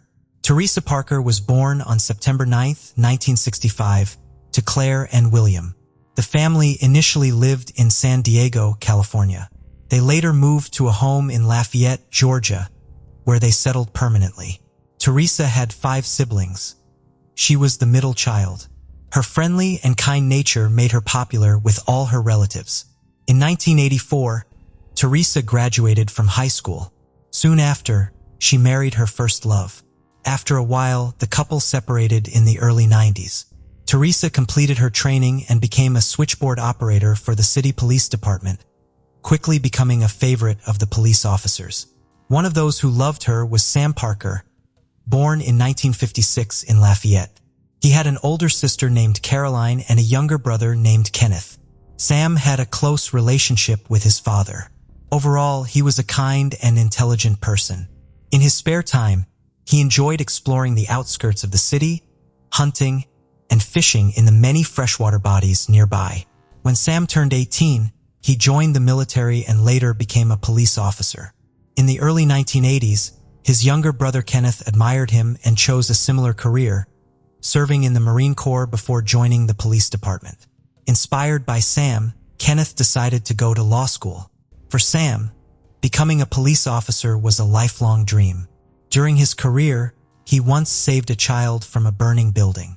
When Teresa, a beautiful 20-year-old new switchboard operator, joined the police department, she caught the attention of many of the officers, including Sam. They quickly became friends, and before long, Sam asked her out. Their relationship blossomed, and they became a couple. However, some of Teresa's relatives noticed that Sam sometimes had difficulty controlling his jokes and could easily get angry. Both Teresa and Sam had experienced failed relationships in the past. Teresa had been married once, while Sam had been married twice. He saw his new relationship with Teresa as an opportunity to start over. The couple married on September 11, 1993. Teresa, 20, married Sam Parker, 37, who had just been promoted to city police sergeant.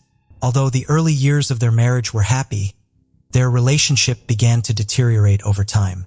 They argued frequently, and the conflicts were severe.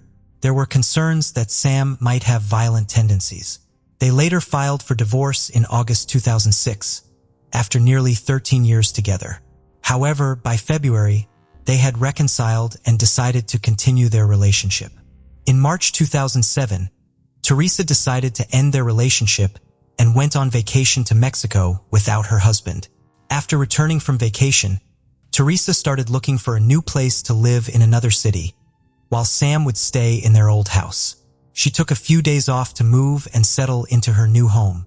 The next day, she moved her belongings to a new apartment. Then, she visited her sister, Christina, who now lived near her. In the evening, Teresa left Christina's house. She drove her SUV back home. At around 10:30 p.m., she visited her good friend Rhonda's house. Although she had planned to go to her old house to move her belongings, she decided to stay longer to make sure that Sam had gone out and did not see her. She wanted to avoid any arguments. Rhonda was surprised that the once loving couple were now avoiding each other. Teresa revealed that Sam had always been short-tempered and aggressive, especially when he was drinking. They then ended their conversation. Rhonda went to bed, while Teresa went to her ex-husband's house. The next morning at 6 a.m., Rhonda called her. Someone answered the phone, but there was silence on the other end. After a moment of silence, the call was disconnected. Rhonda tried to contact Teresa several more times but only got her voicemail. Rhonda called all the numbers Teresa had used, including her work number, but none of them worked. Concerned, Rhonda then contacted the police station to request a welfare check on Teresa, who did not return her calls. At the workplace, everyone was worried about Teresa's absence because she had never missed a shift before. A police team was sent to check on her at her ex-husband Sam's house. About half an hour after the call, around 6:30 a.m., the police arrived at Sam's house but got no response when they knocked on the door. They then searched the area, looking through the windows. They hoped to find Teresa's car to make sure she was okay, but only Sam's pickup truck was in the garage. The police then went to Teresa's new apartment, but no one answered the door there either, so they left without any information. The police later found Teresa's SUV near her ex-husband's house. No one saw her. Even Sam tried calling her many times to ask about her. Initially, her relatives weren't too worried.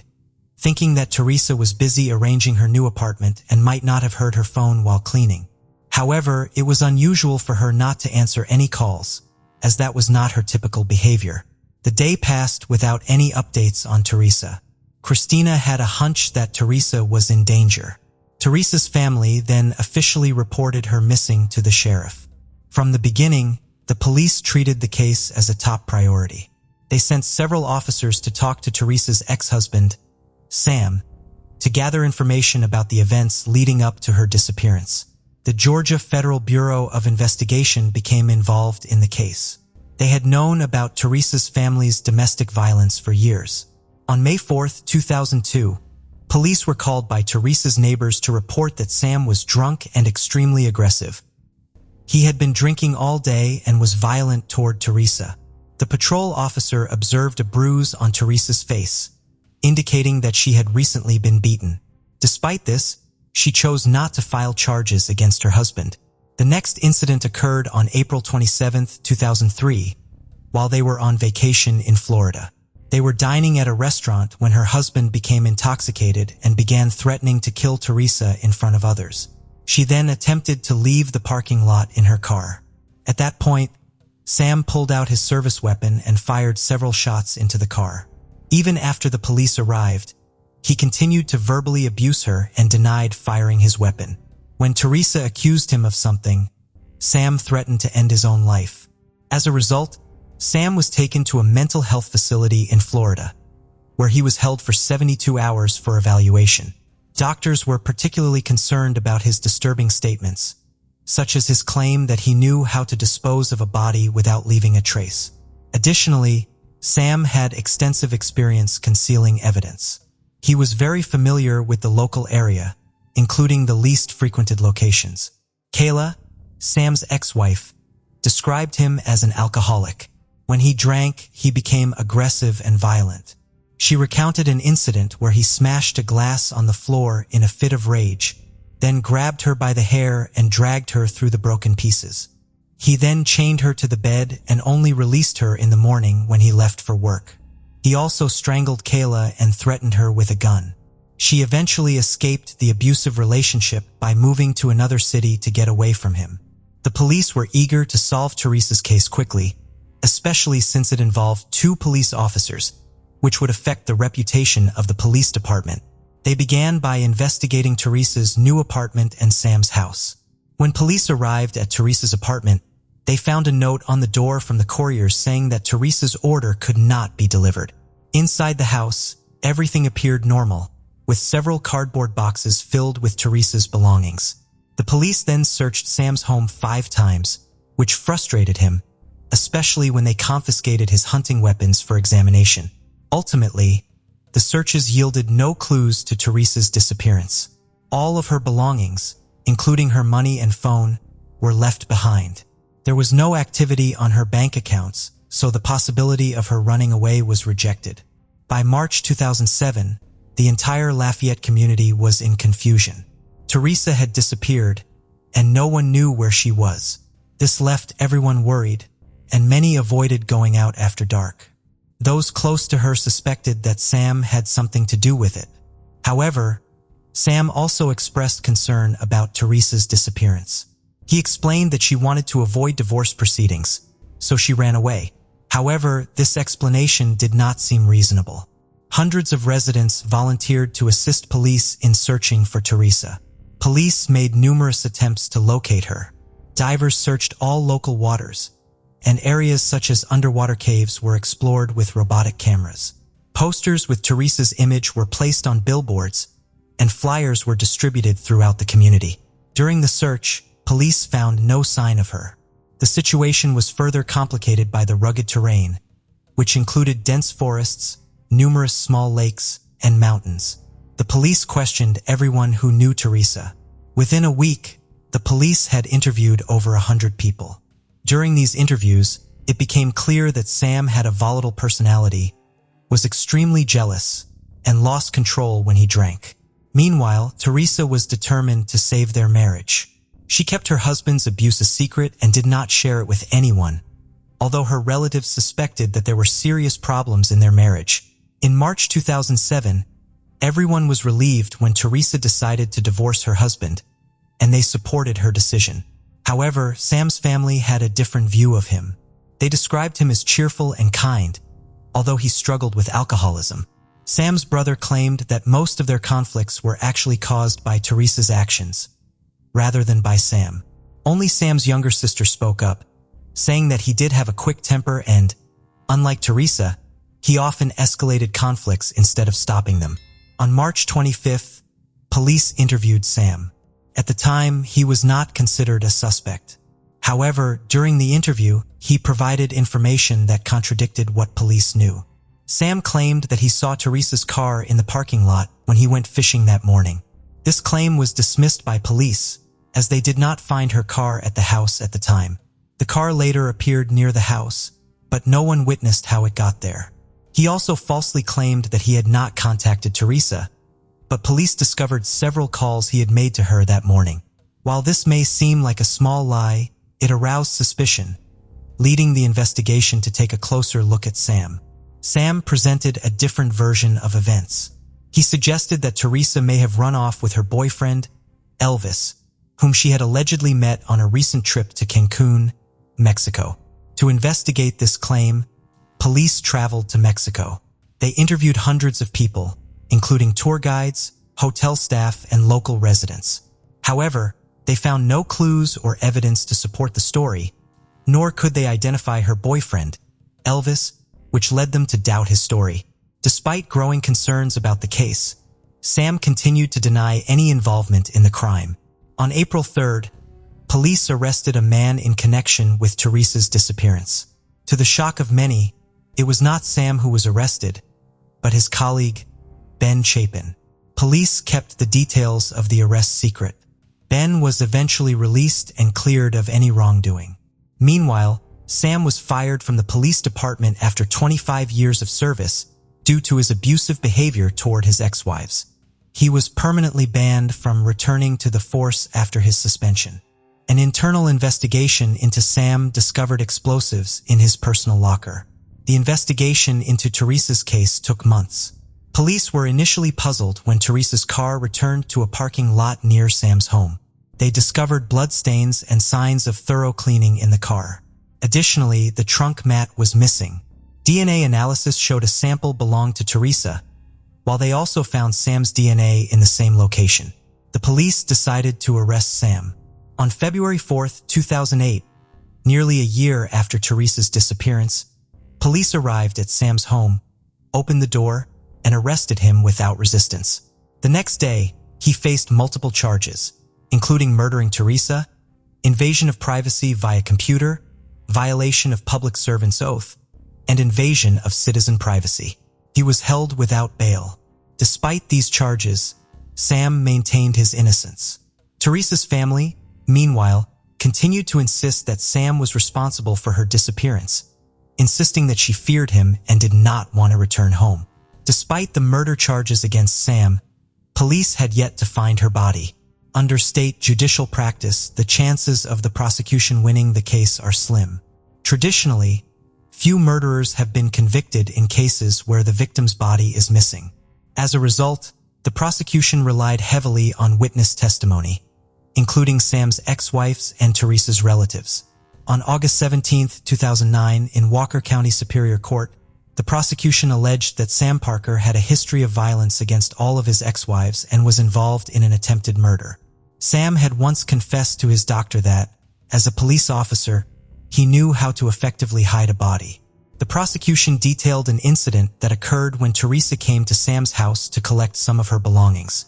They then got into an argument. During the argument, he killed Teresa, put her body in the trunk of her car, and then disposed of her body and carefully washed the car to remove any evidence. He then called his friend Ben and confessed that he had shot Teresa and planned to hide her body somewhere where it would never be discovered.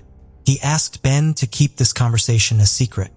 Ben shared his story just before the trial after reaching a deal with the prosecutor to drop all charges against him. Ben was supposed to testify against Sam.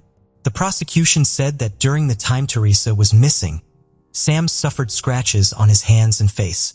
The prosecutor's office believes that these scratches were caused by Teresa in self-defense. Sam's attorney argued that he did not touch Teresa or her car. Teresa may have injured herself and then cleaned up the evidence and threw away an old rug before disappearing. The defense argued that all of the prosecution's evidence was circumstantial. Sam accused Teresa of having an affair. He even investigated her while she was on vacation and discovered that she had booked a double room, even though she was traveling alone. She also used a false name when booking the room. Sam suspected that Teresa had secretly met with his colleague, a police officer who had searched their home 5 times, but his colleague denied the allegations. Ultimately, the choice of the double room could simply have been because it had a large bed for comfort, or perhaps there were no single rooms available at the hotel. Sam still denies any involvement in the crime, arguing that there is no strong evidence to prove his involvement in the case or confirm Teresa's death. The jury was deadlocked and unable to reach a verdict, leading to the decision to retry. On December 3, 2009, 2.5 years after Teresa's disappearance, Sam Parker was convicted of murder, and he was also charged with obstructing and violating the oath of office of a civil servant. Sam was sentenced to life in prison without the possibility of parole plus 5 years. Sam continued to maintain that he had nothing to do with Teresa's disappearance. After the trial, he requested a new trial, but his appeal was denied. 3.5 years after Teresa's mysterious disappearance, on September 20, 2010, farmers found a human jawbone in a cornfield near the Chattooga River in Georgia after a flood. A search party later discovered a nearly complete skeleton, and dental records confirmed that it belonged to Teresa. Her death was finally officially recognized. The cause of death was determined to be blunt force trauma to the head from a hole in the skull, not a gunshot wound. The discovery site was 100 kilometers from her home and on the route that Sam had taken to fish, as confirmed by geolocation data. This led the police to conclude that Sam was responsible for Teresa's murder. Despite this evidence, Sam Parker maintained his innocence. He is currently serving a life sentence in prison. Charlotte Sena was born on September 4, 2014, in the small American town of Greenfield, New York. Growing up in a large and loving family, she was the middle of 3 sisters. Charlotte was a lively and cheerful child. She enjoyed playing with friends, spending time with her sisters, and going on nature trips with her parents. Greenfield, with a population of just over 5,000 residents, was surrounded by forests, lakes, and picturesque parks, making it a perfect getaway for Charlotte's family. On September 30, 2023, when Charlotte was 9, her parents, along with some friends, decided to visit a national park about 11 miles from their home. Charlotte looked forward to this trip, planning to go with her friends and bringing along their bikes for a ride through the park. Upon arrival, the parents set up camp, and soon the kids set off on their bikes. The park had specially designed circular tracks, one of which was conveniently located near their camp, so Charlotte and her friends chose that track for their ride. They set out around 6:15 p.m., aiming to return to the camp before nightfall. After a few laps, Charlotte's friends wanted to head back, but she decided to do one more round. Her friends rode back toward the camp, and Charlotte went in the opposite direction on her bike. Sometime later, her parents started worrying, as Charlotte should have been back by now. A single lap on that track took no more than 10 minutes, even if you were riding slowly. However, Charlotte still hadn't returned, and the adults went searching for her. They walked along the circular track, and around 6:45 p.m., they made a distressing discovery. Charlotte's bicycle was abandoned next to the trail, but the girl was nowhere to be found. The parents immediately feared the worst scenario, that someone had abducted their daughter. There were no issues with the bicycle, but it became evident that it wasn't the case. The wheels were intact, and the chain was in working condition. Fearing the worst, her parents decided to call the police. Officers arrived on the scene approximately 15 minutes later and immediately began searching for Charlotte. The sight of her abandoned bicycle led them to a disheartening conclusion. She was most likely abducted. Still, they couldn't dismiss the possibility that she might be lost in the woods, so they initiated a search. The police scoured the entire park and closed it to visitors. They checked everyone's vehicles and camps before letting them go. Some people wanted to stay and help with the search, but without proper organization, it only complicated the police's job. They combed through every inch of the forest.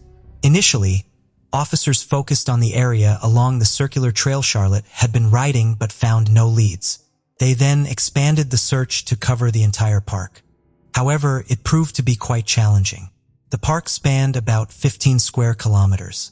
The police sought assistance from park rangers, the fire department, and state police to cover the extensive area. The FBI also joined the investigation, focusing on efforts to identify a potential abductor. They tried to obtain CCTV footage from every surveillance camera near the park and along the nearby roads. They believed that if Charlotte had indeed been kidnapped, the perpetrator must have driven her away by car.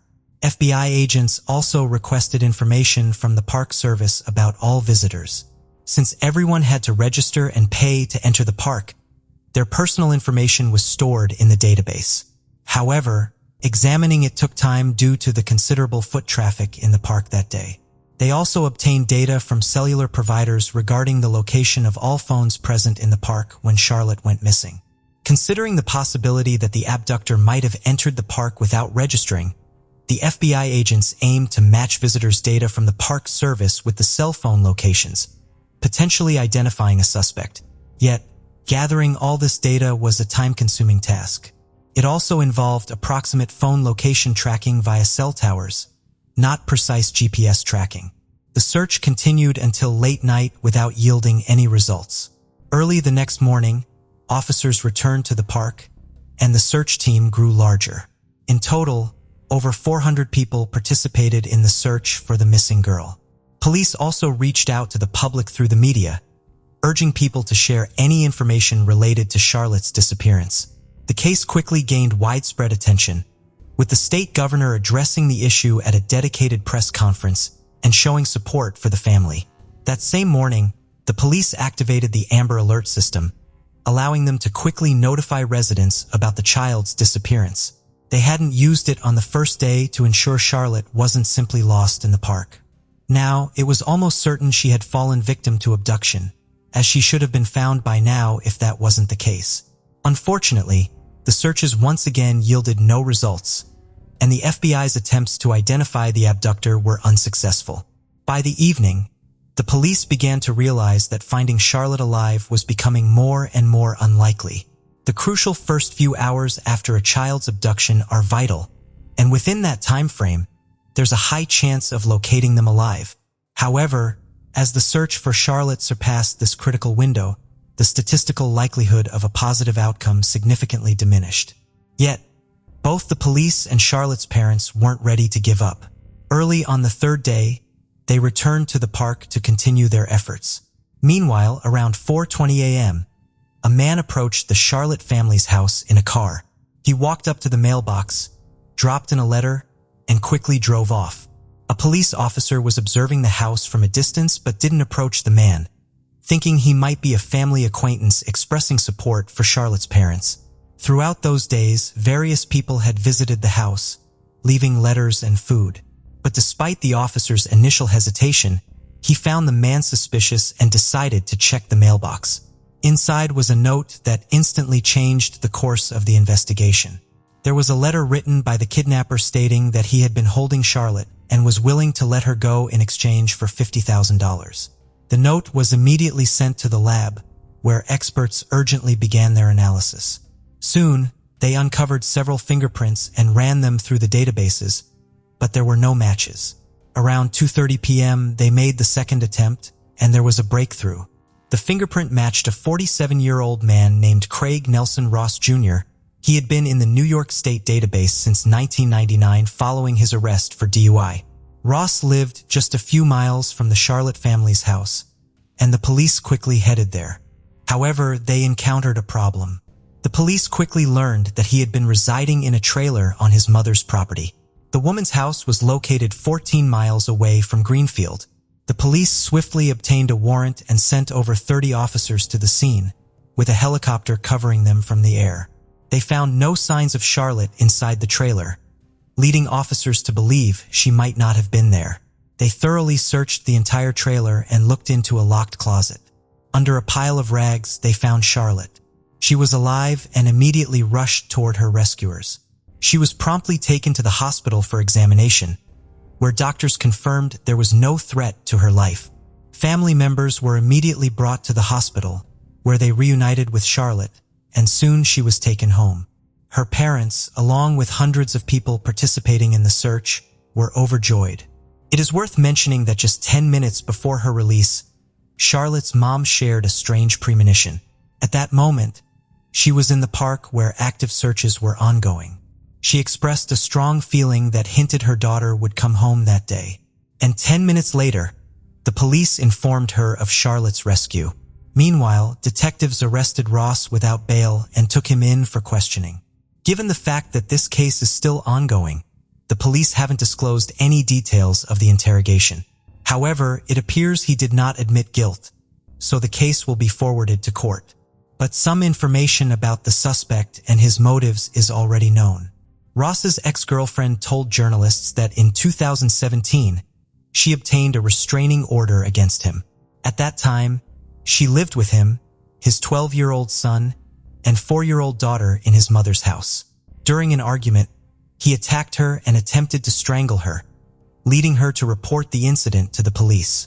According to the woman, Ross may have been planning the abduction for months. She revealed that throughout his life, he never wanted to work, always seeking ways to live off others, mostly his mother, playing on her empathy by claiming to suffer from a serious illness, and she agreed to support him. Ross's ex-girlfriend believes he initially targeted Charlotte's family for a specific reason. Despite the girl's parents being of ordinary middle class, her late grandfather had substantial wealth. In 1998, he slipped and suffered a severe injury, subsequently suing the city and receiving over $2 million in compensation. Even after more than 20 years, many Greenfield residents still remembered this story. The ex-girlfriend stated that Ross was aware of this payout and likely decided to profit from the kidnapping. Considering that Charlotte was abducted from the park when left unattended for just a few minutes, Ross must have been watching her. According to his ex-girlfriend, he could have been observing the family for a long time, studying their routine and waiting for the right moment. There was another fact indicating that the crime was premeditated. According to his ex-girlfriend, several months before the incident, he covered his trailer with a tarp, something he had never done before. Considering that he kept Charlotte there, this could indicate careful preparation. Ross's neighbors also shared troubling observations. One woman recounted a past incident where Ross tried to take her 10-year-old son somewhere, and she had to intervene. Another neighbor stated that his family had always been problematic, and Ross, from an early age, regularly went to neighbors asking for food. Later, the police uncovered additional details about Ross's criminal history. A year before the attack on his girlfriend, he was arrested for stalking but did not face serious consequences. Just a month before Charlotte's abduction, he was suspected of sexually assaulting his underage relative, but the case was closed for some reason. Reporters also spoke with his son, who was an adult by that time. He expressed hatred for his father, wishing for him to die in prison, but did not share any specific details. About a month after Ross's arrest, the police made a disheartening announcement.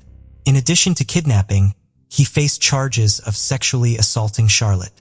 Apparently, during the time Ross held the girl in his trailer, he managed to commit some horrible deeds, but the police have not disclosed any details yet. It is known only that Ross refused to admit guilt regarding the sexual assault charges and plans to defend himself in court. Considering the fact that the abducted girl was found in his trailer, he probably has no chance of avoiding jail. Besides the fingerprint on the ransom note, investigators also found indirect evidence confirming his involvement. Analyzing the location data of all phones in the park at the time of the abduction, they discovered that Ross's smartphone was one of them, so there are practically no doubts that the man will go to prison. However, as preparations for the trial are underway, detectives are also exploring Ross's potential connection to two other unsolved cases. In August 2003, 18-year-old Jennifer Hammond was selling magazines in the town of Milton. After her shift, she was supposed to meet with colleagues but never appeared at the designated spot. 6 years later, Her remains were found near a lake 11 miles from town. It's worth mentioning that she disappeared just a few hundred yards from the house where Ross was living at the time. 2 years later, 19-year-old Christina White left a trailer park a mile away from Milton and disappeared. A year later, her remains were found, but the case remained unsolved. As for Ross, he was living in the same trailer park at the time. Now, the police are considering his possible involvement in these murders, but currently, they lack any evidence, or they are withholding it in the interest of the investigation. Regarding the trial for Charlotte's case, it is set to begin in April 2024. Despite the presence of undeniable evidence of his guilt, it cannot be ruled out that Ross may be offered a plea deal. In case he continues to deny guilt, Charlotte will likely have to testify in court, recounting in detail what he did to her. To spare her such a traumatic experience, a plea deal might be an option. Now all we can do is wait for the trial and hope that justice will prevail. The case of Nathan and Crystal Maddox. A vengeful ex-partner's sudden return can be petrifying, with the possibility of violence looming. On a seemingly ordinary day, a couple's joyous outing turned tragic as gunshots rang out, leaving them lifeless on the ground. A few people were killed in a parking lot near the church. There was outrage and panic as parishioners heard gunshots, but did not see the full horror. Police arrived and examined the scene, finding 2 victims, a young married couple. We'll start by examining the lives of our heroes and delving into the details of the situation they found themselves in. We'll also discuss whether their tragic end could have been avoided. When lies, betrayal, greed, fear, and darkness become an integral part of someone's mindset, it drives them to commit unthinkable crimes. In fact, an entire family can be drawn into such crimes, causing the collapse of many lives. The brutal double murder of Nathan and Crystal Maddox. Nathan was a father who had moved closer to his daughter to be near her. However, he had to obtain official custody and legal visitation rights with the help of a lawyer during this difficult period. It was during this time that he met Crystal, a childhood friend. Crystal had dreamed of graduating from university, but instead got married and had a family with 4 children. When the marriage ended in divorce, Crystal and her children returned to their hometown.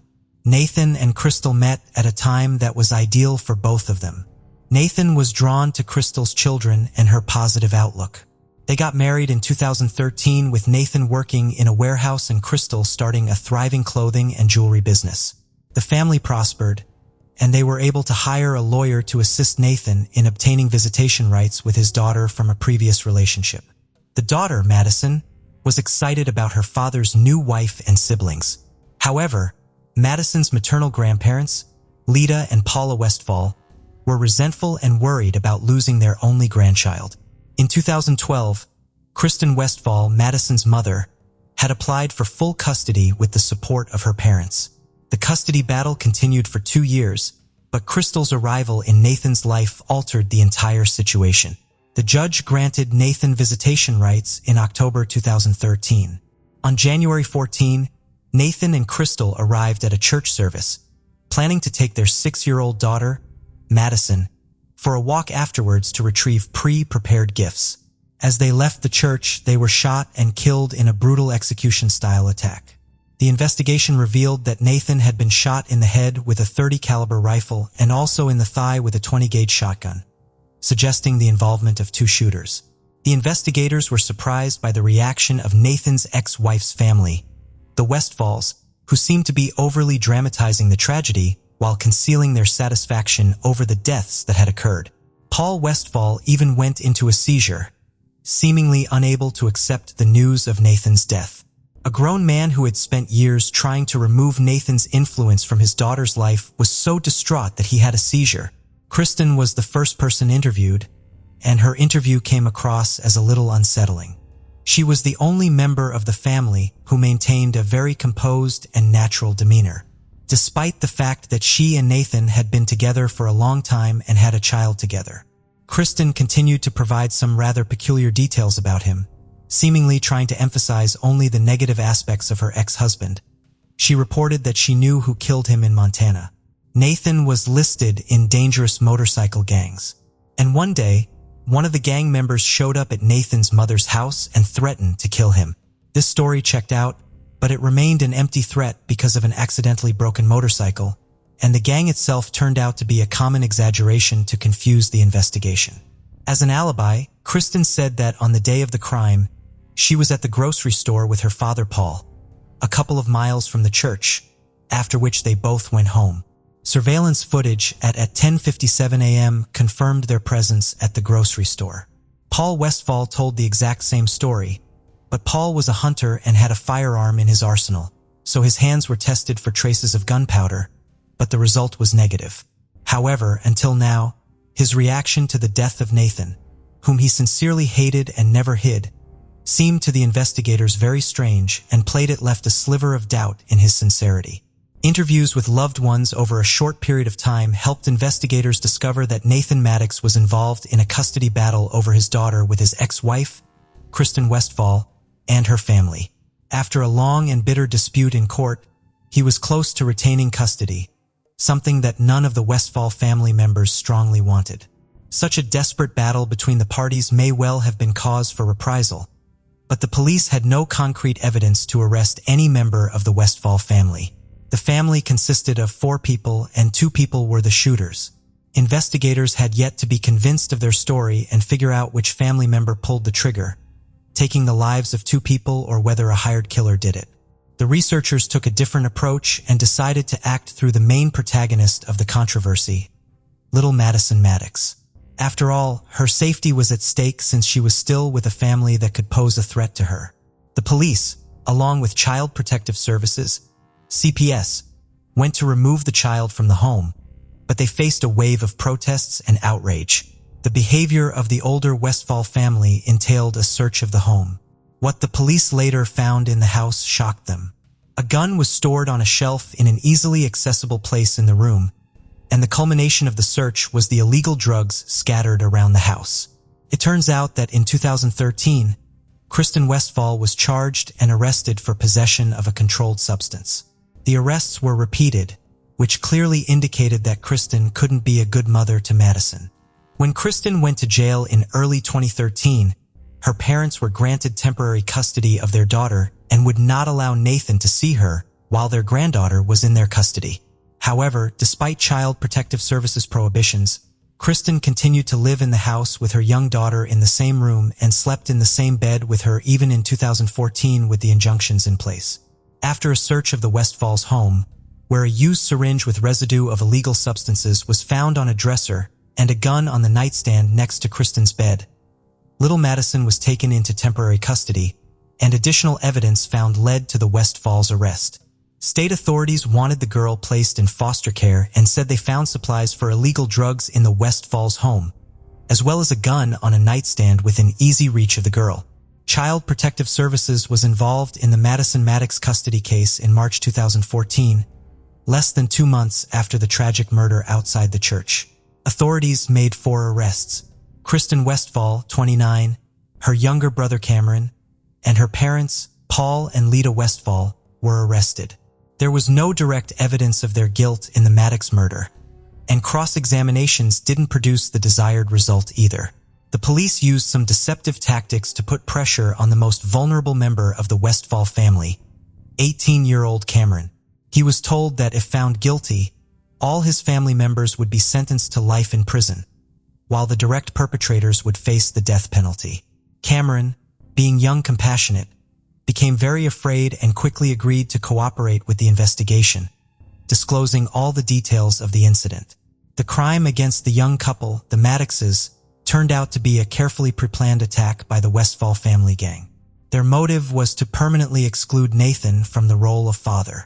Shortly after the shooting incident, it was revealed that Nathan and his ex-wife, Kristen, had been engaged in a nasty custody dispute over their 5-year-old daughter, Madison, with Kristen's family supporting her.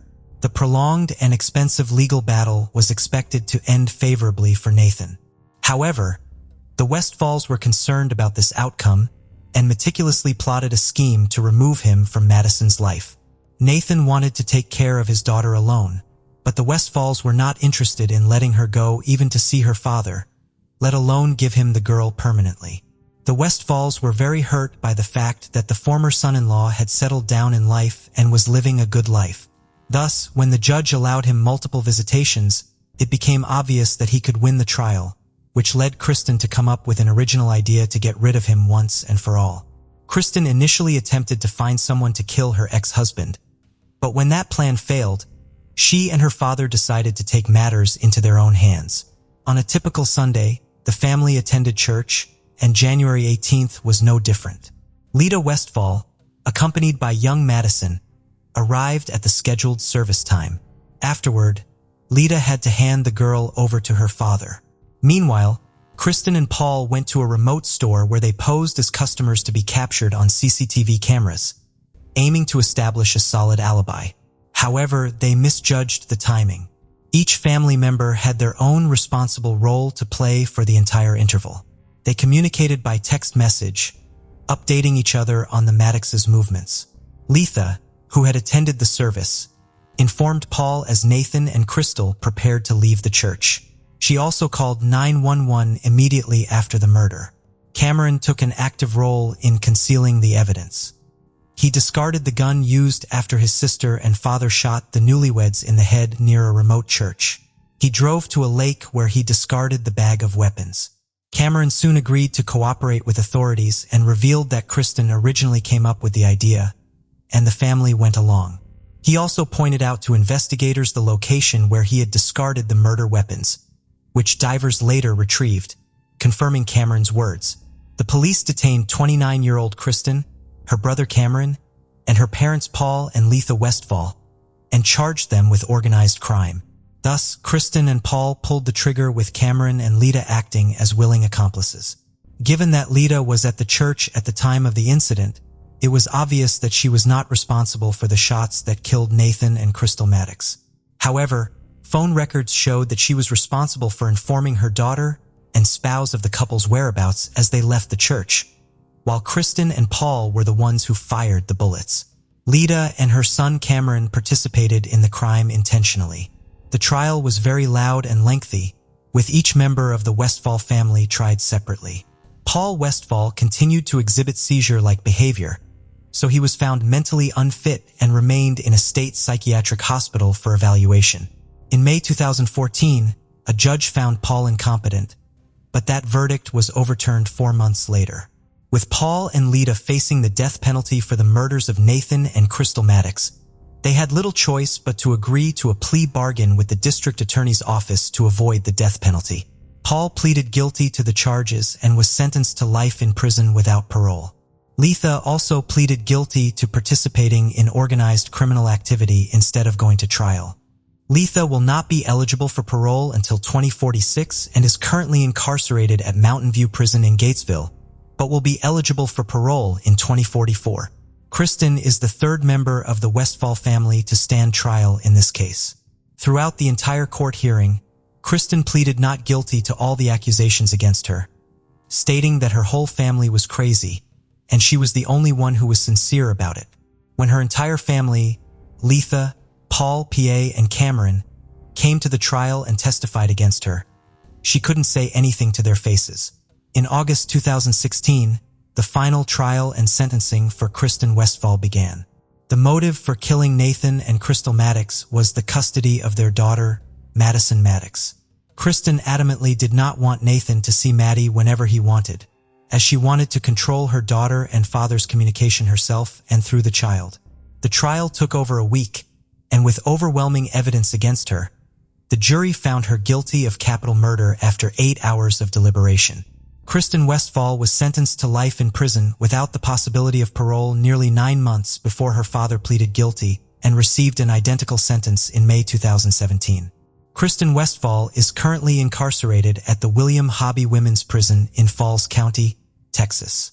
While Paul, Letha, and Kristen Westfall were ultimately charged with 2 counts of murder, officials only charged the youngest member of the family, Cameron, with 2 counts of tampering with or fabricated physical evidence. Cameron Westfall pleaded guilty to 2 counts of third-degree tampering with evidence, and the judge deferred sentencing contingent upon Cameron testifying against his family. Cameron faced up to 10 years in prison on each charge. It was reported that he had nothing to do with the actual shooting and that his mother was also not involved because she was at the church when the crime occurred. However, phone records show that she texted her husband and daughter as the Maddoxes were preparing to go home. Currently, Cameron is incarcerated at the Huntsville Correctional Facility in Huntsville, Texas, where he is expected to remain until his expected release date in 2025. Cameron was very indifferent to the crime and claimed he had nothing to do with it. But the investigation didn't rule out the possibility that he knew more than he was saying, as he lived in the house with his family and couldn't have not heard about Kristen and Paul's plans to kill the Maddox family. Her entire family, her brother Cameron and her parents Lloyd Paul and Lita Westfall, were involved in the crime. This case was complicated as the community demanded justice. Lloyd Paul, Lita, and Cameron Westfall made a deal with the investigation after agreeing to testify against the sister. Cameron took a plea bargain and pleaded guilty to a lesser charge, 2 counts of tampering with or fabricating physical evidence. In February 2016, a judge sentenced Cameron to 10 years in prison, and his mother received a life sentence the following year. A judge also sentenced Lloyd Paul to life in prison. He avoided the death penalty by pleading guilty to first-degree murder under the plea agreement and would not be able to appeal the sentence. The crime family's protagonist, Kristen Westfall, received a life sentence without the possibility of parole in a fateful decision. The victim's daughter, Madison Maddox, lost her father and will likely never see the grandparents who cared for her and perhaps even loved her. After the Westfall family was sentenced, the legal battle for custody of Madison Maddox continues. Nathan Maddox's father, Jim, has since filed a petition to become the primary guardian of his granddaughter. The people in the town were devout, went to church, and they also easily killed people, covering themselves with concern for the girl. The older generation of Westfall fulfilled the wish of their daughter and helped to commit this terrible crime. Nathan was not a bad or mean person. He loved his own daughter and strove to be a good father to her. Obviously, in addition to the custody battle, the hatred associated with the fact that the girl's father had created a new family and was able to pick up his mind and start a new life without crime comes first, and was perfectly happy with the new woman, having something he didn't have in his past relationship with Kristen. That's what was causing all the negativity from the ex-wife, and she was able to turn her entire family against him. If it was just about custody, they wouldn't have killed Nathan's new woman. After all, the Madison custody dispute started before Nathan and Crystal's relationship. There is certainly only one loser in the history of the Westfall versus Maddox fight. Of course, it's Madison.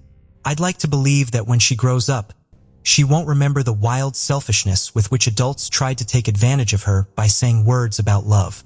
After all, if the family had loved the child, they would have tried to build a normal relationship for her sake, but they were only acting to please their own egos. 23-year-old Bernadette Stevenson Caruso was last seen leaving Shaw's jewelry store at East Point Mall in Baltimore, Maryland on September 27, 1986. Bernadette's shift ended at 5 p.m. at the jewelry store and was seen getting in her car in the mall's parking lot at 5:05 p.m. She had told a coworker that her estranged husband had called her, and she was going to meet him to discuss something. Bernadette had planned to spend the evening with Jill Kelly, another of Shaw's employees and a close friend of hers since high school, but Jill never heard from Bernadette that night. Her disappearance went unnoticed until the next night when her husband showed up to her home in Carrollwood, Maryland, to return their daughter.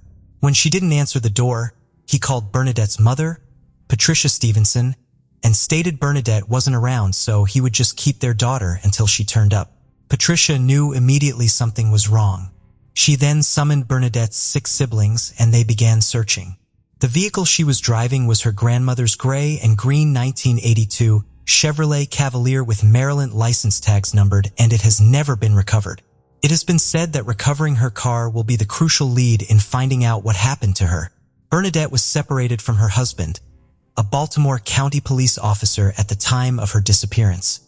They were involved in a bitter custody battle over their then 3-year-old daughter, Nicole. Their daughter was spending the weekend with relatives on the day Bernadette vanished. Her husband was later fired from the police department after being convicted of abusing a prisoner. Witnesses report that he often threatened his wife and she had filed a domestic violence charge against him. He has not been charged in her case, however, nor has he or anyone else been named a suspect. Some time ago, a tip was called in on Bernadette's case mentioning a body of water in eastern Baltimore County.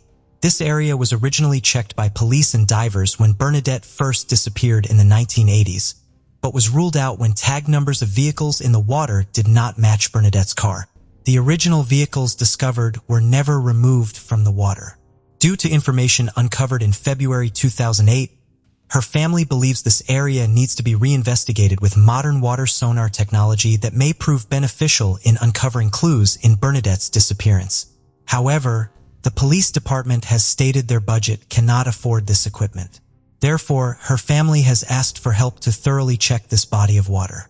Divers desperately need this piece of equipment, as well as a crane and the service of a flatbed towing company to remove all vehicles found under this water. Police have stated that there isn't enough evidence to bring her case to trial because her body hasn't been located, which has been very frustrating to her family.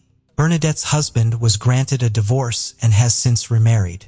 Nicole grew up with her father and stepmother and has had little contact with her mother's family.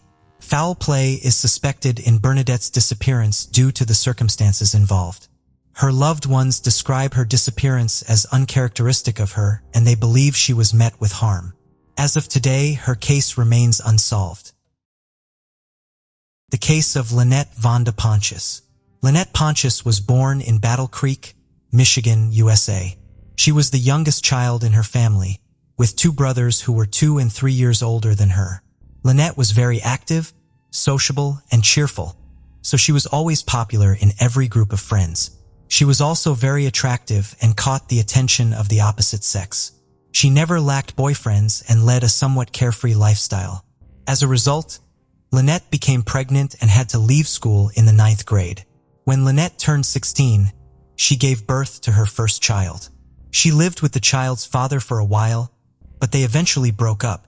He showed no interest in Lynette or the baby, and he disappeared and ignored all attempts to contact him. Lynette's situation was difficult. She struggled to find a suitable job so that she could conveniently take care of her newborn child, and no one wanted to hire Lynette, a teenage mother. Eventually, Lynette found work at a fast food restaurant. To make ends meet, she continued to build relationships. She was interested in several guys in her social circle until she met Martin, a customer at the restaurant, who was 2 years older than her. Martin was from the same city as Lynette. After high school, he took a part-time job at a private company owned by a married couple who made fences. He wasn't interested in pursuing higher education, so he spent his free time with friends. In 1999, Martin and Lynette started dating after being introduced by a mutual friend. Despite being somewhat bold, Martin was overall a likable person and always kept a positive attitude. Lynette's relatives believed that he would be able to guide her in the right direction. However, there were rumors that Martin struggled with an addiction to mild substances. Martin and Lynette dated for less than a year, but during that time he became part of Lynette's family. Her parents welcomed him with open arms, and he came and went from their home freely. However, love that blooms quickly also fades easily. Later, Martin admitted that Lynette was manipulative and accepted no disagreement from others. They had regular conflicts, which led to their breakup. It seemed like nothing special had happened, just two young people who didn't get along. But a few weeks after the breakup, everything changed when Lynette called Martin and told him she was pregnant. Initially, Martin doubted that the child was not his, but Lynette insisted it was. A greater surprise came when Lynette was arrested for identity theft, cashing other people's checks, and several other minor scams. Her explanation was that she had committed these crimes out of desperation, as she had no other means of supporting her children. Despite this, Lynette faced the possibility of prison. To protect their first child from ending up in an orphanage, Martin chose to become the boy's legal guardian. He felt responsible for this child and wanted to provide as much support as possible. Martin was a thoughtful father who put his children's needs first. After Lynette's release from prison in February 2005, he and Lynette came to a mutual agreement. Martin allowed the children to maintain contact with their mother, and during her imprisonment, he frequently took them to visit her for several hours. Martin made sure the kids had regular, extended visits with Lynette during her imprisonment. Martin had proven himself to be a thoughtful father. He took the children hiking and spent all his free time with them. Even after Lynette's release, life continued smoothly for the family. Martin and Lynette, who were once a couple, agreed on custody arrangements that allowed Lynette to have regular visits with their child. Lynette took custody of their older child. Meanwhile, she started dating a new man and soon became pregnant with her third child. She then officially publicized her relationship with the father of her unborn child. During this time, Martin had to leave Battle Creek and move to Kalamazoo. In Kalamazoo, he began a relationship with a new girl, Elizabeth, who also had a child. Martin and Lynette grew apart, but they remained connected through their daughter. Before we dive in, don't forget to subscribe to our new channel, where we uncover captivating and chilling cold cases that will keep you on the edge of your seat.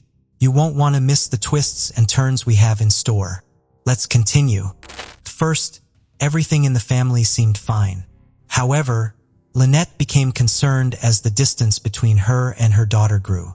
Matters became more complicated in February 2007, when Martin Campbell was attacked at his girlfriend Elizabeth's house. During the attack, he was shot once in the leg and once in the shoulder. As Martin attempted to flee, he collapsed from the pain and shock. The attacker then pointed the gun at Martin's head and pulled the trigger twice. The attacker intended to empty the entire magazine into Martin. However, after 2 shots to the head, the weapon jammed. Determined to kill Martin, the criminal furiously began to hit him on the head with the pistol. He then left the bleeding Martin on the floor and calmly walked away. Meanwhile, the police continued their investigation and spoke with a witness. Elizabeth provided the first clues about the criminal. Although he wore a mask, she noticed that he appeared much older, as she saw a mustache with gray hairs peeking through. The killer's behavior was clear. He didn't steal anything or attack Elizabeth. His target was Martin. This was evident from the brutality of the attack, which left no chance for Martin's survival. At that time, doctors were trying to save Martin's life. Despite suffering severe head and face injuries, he survived, which was nothing short of a miracle. He was fortunate because the gun jammed. Even a shot to the head could have been fatal. The first bullet hit his shoulder and narrowly missed a major artery. Had it been severed, Martin would have bled to death before the ambulance arrived. Martin's miraculous survival was also crucial for the investigation, as it allowed detectives to get information directly from him. Once his condition stabilized, detectives visited him in the hospital to talk. Martin and Elizabeth were certain that the attempted murder was not random. This was the second attempt on his life that he had survived. In late February, just days before the shooting, Elizabeth reported an attempted murder while she was returning from the store. As she drove into the garage, a stranger crashed into her car's trunk, blocking her vehicle and the garage door, preventing it from closing. She got out and saw a black SUV, from which an armed man emerged. The man pointed a gun at Elizabeth's head and asked where Martin was. However, she remained calm and told him that Martin was not home. This was a lie, as she knew Martin was playing with the children in the backyard. She lied to protect their lives. Her tactic worked. The man believed her and left. Before leaving, he mentioned that Martin owed him a large sum of money, and he was there to collect the debt, warning that he would not leave them alone. At that time, Elizabeth contacted the police and provided a detailed description of the man and his car. Additionally, a neighbor witnessed the skirmish, sensed something was wrong, and noted the car's license plate. However, the police discovered that the car was reported stolen and registered in another state, which did not help the investigation. It seemed the search for the criminal had reached a dead end. Nevertheless, a similar car was found a few blocks from the attack site in an apartment complex parking lot. The police attempted to track down the driver of the black SUV but were unsuccessful. The day before the unexpected attack, a masked man broke into Martin and Elizabeth's house and shot Martin at close range. Martin was certain that the killer had been sent by his ex, Lynette Ponas. She was the only person with a motive against him. Her criminal record raised suspicions, as she had previously spent 2 years in prison for financial crimes, including fraud and extortion. However, initially after her release, There were no issues, and Martin did not restrict her communication with their child. Lynette quickly began to control things, and she wanted more. She sought to control the process of raising her children and would behave brutally when she was dissatisfied with something. This led to constant conflicts. As a result, Martin decided to reduce the time his daughter spent with her biological mother, Lynette, which further angered her. Finally, she went to court to dispute Martin's custody. However, she faced an obstacle due to her previous convictions, which worked against her, giving Martin a strong chance of winning. This could have been the last straw, making her hate him more and more. Investigators had several questions, particularly about why Lynette had resorted to such actions. Until now, no one had ever observed any aggressive behavior in Lynette. All her relatives and friends knew her as a kind and cheerful person. Additionally, it was clear that the attacker was an older man on both occasions, suggesting that Lynette might truly be innocent. To find answers, the detectives decided to directly contact the main suspect in organizing the assassination attempt. They were surprised to discover that Lynette had left her hometown the day after the shooting at Martin and Elizabeth's house. Elizabeth found it suspicious to exclude Lynette from the suspect list. However, finding and detaining Lynette was not easy. It was discovered that she was trying to flee the country, and a nationwide search was launched to capture her. During this time, detectives received another lead. It was revealed that Martin might owe large sums of money to criminal organizations. Some of Martin's friends mentioned that he had been in debt for a long time. Martin used to consume soft substances and smoke. He admitted this to the police but insisted that those days were behind him. Martin claimed that he only used these substances during his time with Lynette and had quit his bad habits long ago. Before Lynette was caught, a prisoner from the local jail informed the police that Lynette had approached him sometime before the attack, offering money to carry out an attack on Martin. Lynette was searching for a mercenary to kill Martin. She devised a cunning plan. Accordingly, the killer must win Martin's trust, and after a while, get him drunk or on mild narcotics to ensure unconsciousness. Afterward, the hired killer would eliminate Martin. Lynette believed it would be best to make it look like an accident. Overall, she didn't care about the method, as long as Martin died, so that she could gain custody of their daughter.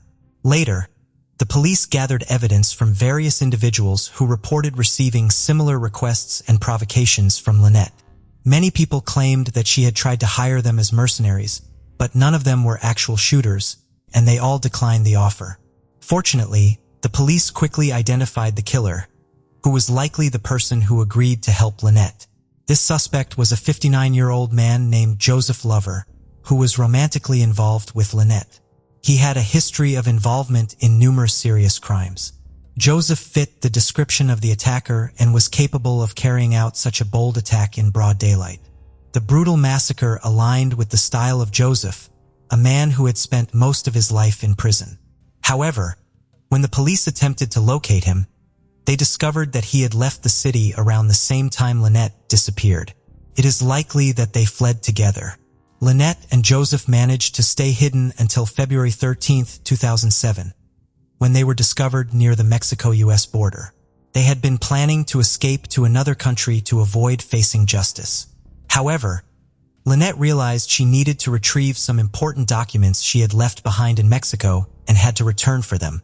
Unfortunately for them, the police were already there waiting to capture them. 5 days later, they were taken into custody, which was a great relief for Martin, who was worried about another attack.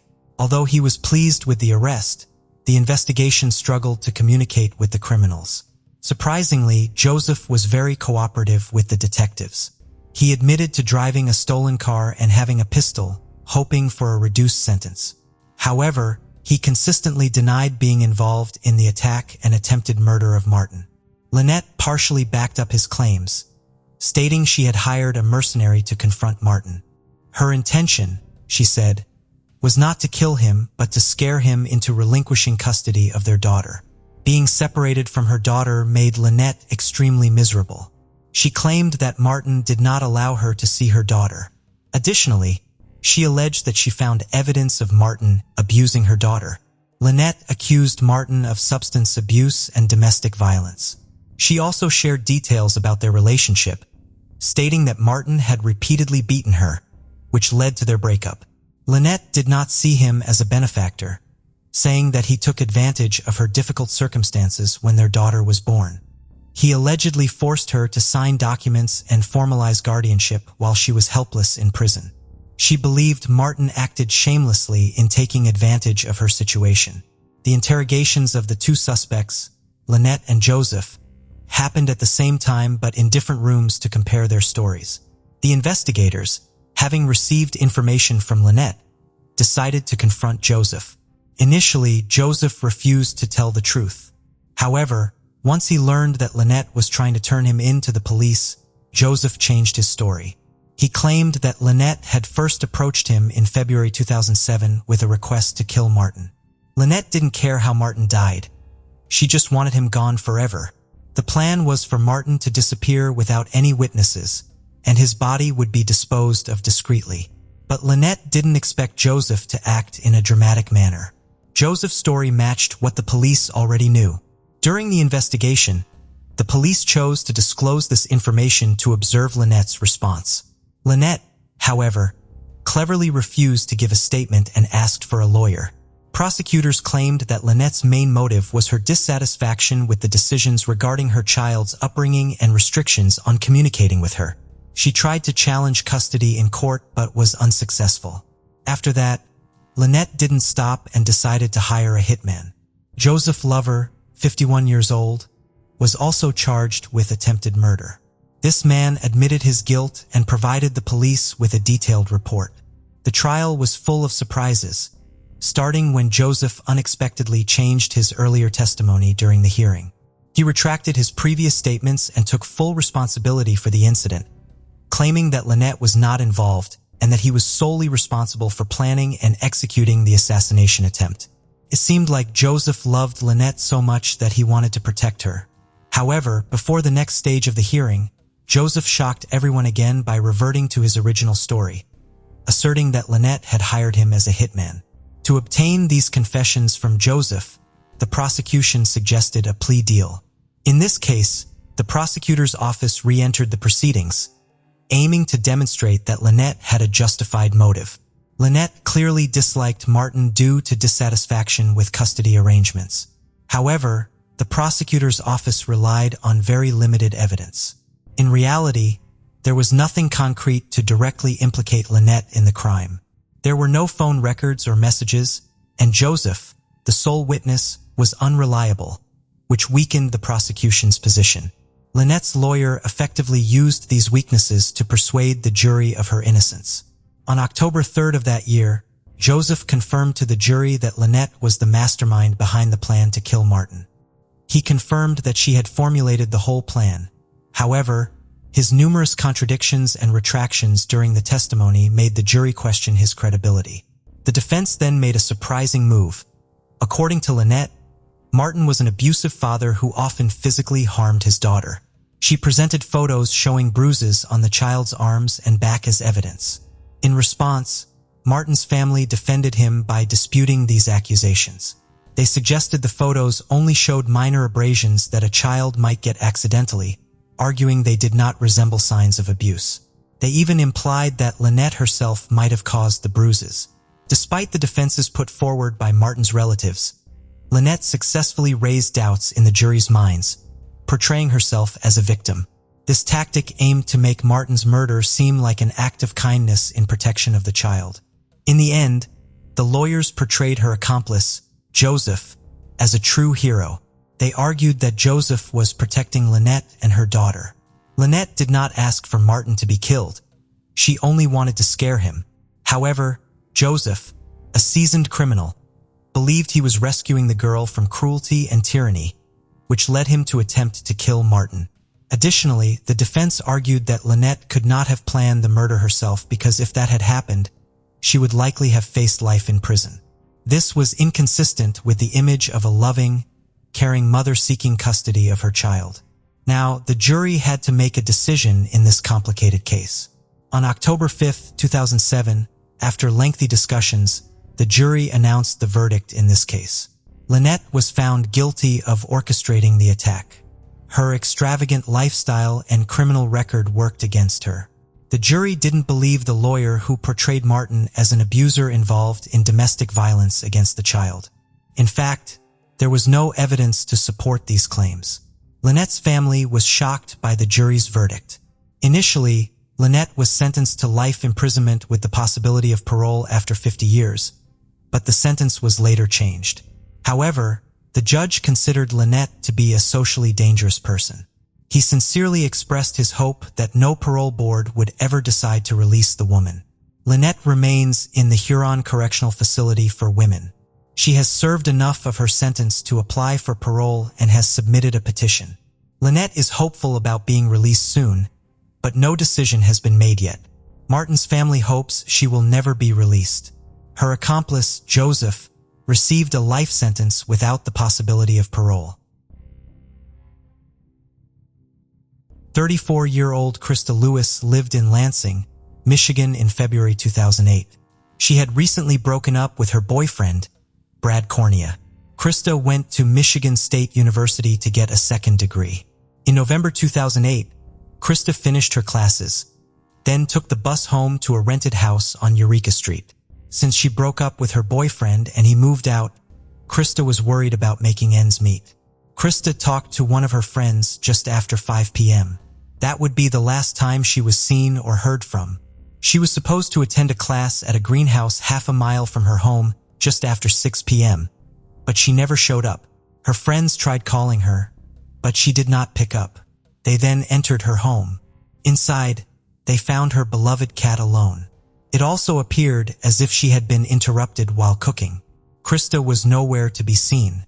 Brad Cornea quickly became a person of interest in the case, but he denied any involvement. He also had an alibi. On the evening of November 11th, his truck broke down near College Road, about 8 miles from Krista's home. A police officer offered to help him, but Brad said that a tow truck was on the way, so the police officer left.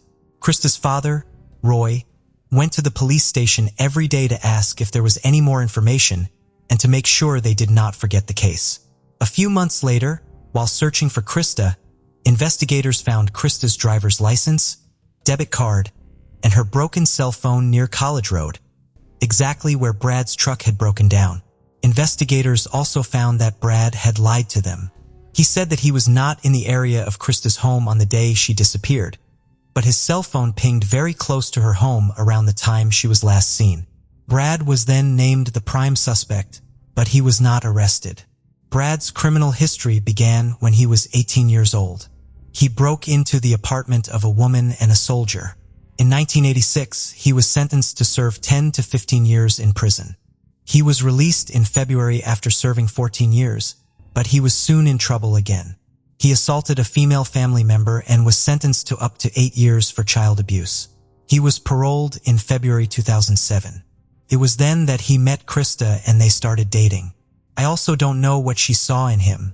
In 2017, Brad was sentenced to 16 to 40 years in prison for misconduct with a minor and using a computer to commit a crime. In February, a warrant for Brad's arrest was issued in connection to Krista's case. He is currently an inmate in the Michigan Department of Corrections. It is not known yet if any new information in the case finally led to the arrest. Ingham County District Court Judge Donald Allen said that even though Krista's body has not been found, Brad will have to stand trial. He also said that he watched the video of Brad's first interview with investigators after Krista's disappearance. Not once during the course of that did I see a person who seemed to be disturbed about the disappearance of Krista, Donald Allen said. He also pointed out that Brad did not once try to call Krista after she disappeared. This indicates Brad knew she was not going to pick up the phone. It will be difficult to convict Brad since there is no body, but not impossible. Prosecutors will have to show how unusual it was for the victim to just disappear.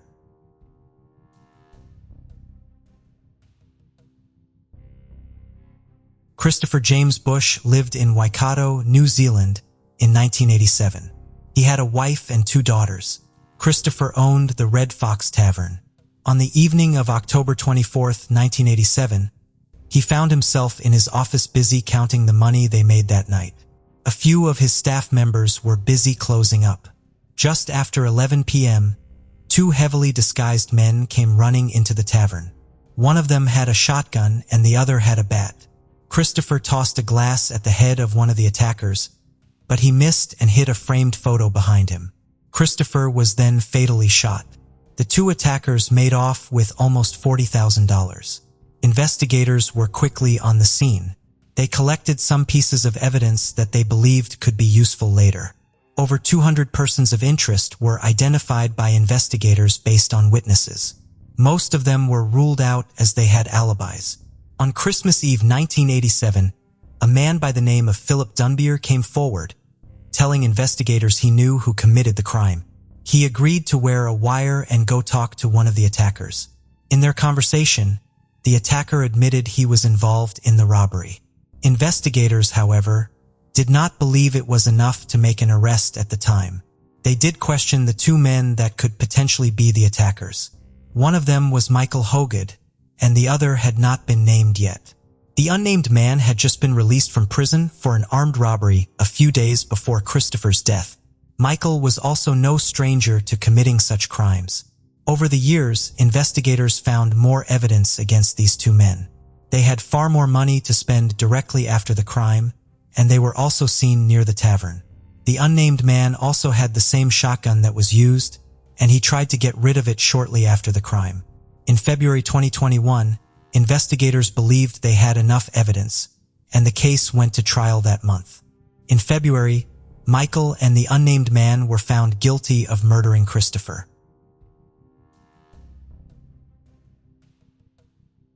15-year-old Lorie Nessen lived in Columbus, Ohio in 1974. She attended Eastmoor High School. Nessen performed well in school, becoming an honor student during her academic career. On September 27, 1974, she attended a high school football game. After the game was over, she went to a house party. Just after midnight, she started walking home. Lorie Nessen would sadly never make it home. The next day, her body was found on the west side of Reynoldsburg, Ohio, in a ditch. Her clothes were scattered across several miles. An autopsy was done, and it was determined that she passed away due to asphyxia of undetermined origin. This meant that investigators did not believe someone took her life. The family pleaded with investigators to reopen the case, and they finally did in February 2019. A new coroner decided to review the case. He determined as someone definitely took Lorie Nessen's life. In December 2020, 10 TV aired a broadcast on the Lorie Nessen case. That night, a viewer called Reynoldsburg police with information I could finally solve the case. The woman said what happened to Lorie was very similar to what happened to her cousin Karen Adams. In March of 1975, 17-year-old Karen Adams left her home in Whitehall, Ohio. She told her parents as she was going to a girlfriend's house to pick up some clothes she had left there, but she actually planned to meet up with her boyfriend at a supermarket. Karen's body was found the next day in a ditch about 6 miles from her home. She had been assaulted and strangled. There are a lot of similarities between the two cases. Both Karen and Lorie were teenagers, found in a ditch and passed away within a few months of one another. Karen's case was solved over. In February 2011, Robert Meyer was arrested in connection to her case and convicted in February 2012 as his DNA was found at a crime scene. Meyer passed away just a few years after being imprisoned. There were DNA samples from 2 different men found at Karen's crime scene, but investigators were unable to identify the second man. Karen's cousin believed Meyer could be responsible for what happened to Lorie Nessen as well, and that is why she called investigators. In 2021, DNA testing was done to see if Meyer was indeed responsible for taking the life of Lorie. It was discovered that there were also DNA from 2 men found at Lorie's crime scene. One of the DNA samples matched the DNA of Robert Meyer. Investigators believed that the other DNA sample could potentially belong to Charles Weber. He was a friend of Meyer, and they both served time together in prison. Weber passed away in 1992 and he was cremated. Investigators had to get a DNA sample from Weber's son. It was then confirmed that Robert Meyer and Charles Weber took the life of Lorie Nessen. It was also discovered that the second man involved in taking the life of Karen Adams was in fact Charles Weber. Investigators believe that these two men committed more crimes and they are investigating it. Detective Chuck Clark from the Franklin County Sheriff's Office had this to say, "I always had a feeling these two guys were responsible for more and what they were called for. They would drink, drive around the city, wherever, and they would approach girls and young women and were by themselves."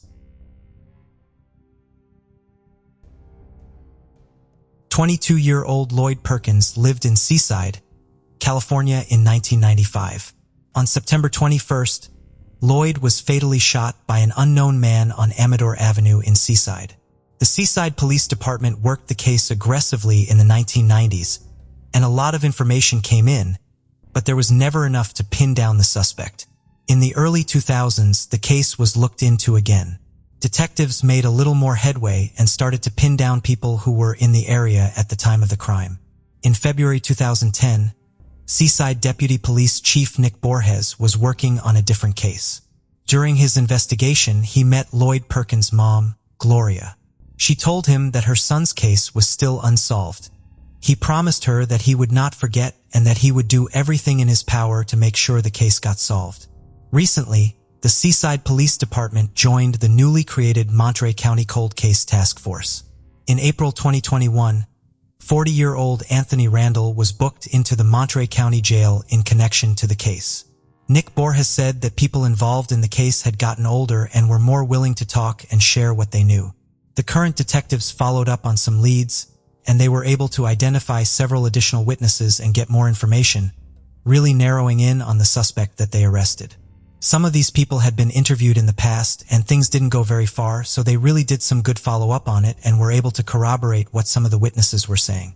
We are very confident that Mr. Randall is responsible for taking the life of Lloyd Perkins in 1995. Nick Borges lived up to his promise. He was able to tell Lloyd's mom the good news that an arrest had been made.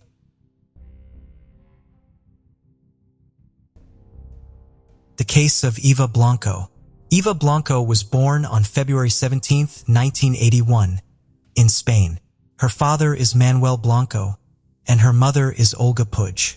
In 1997, Eva's family moved to Algete, a small city near Madrid.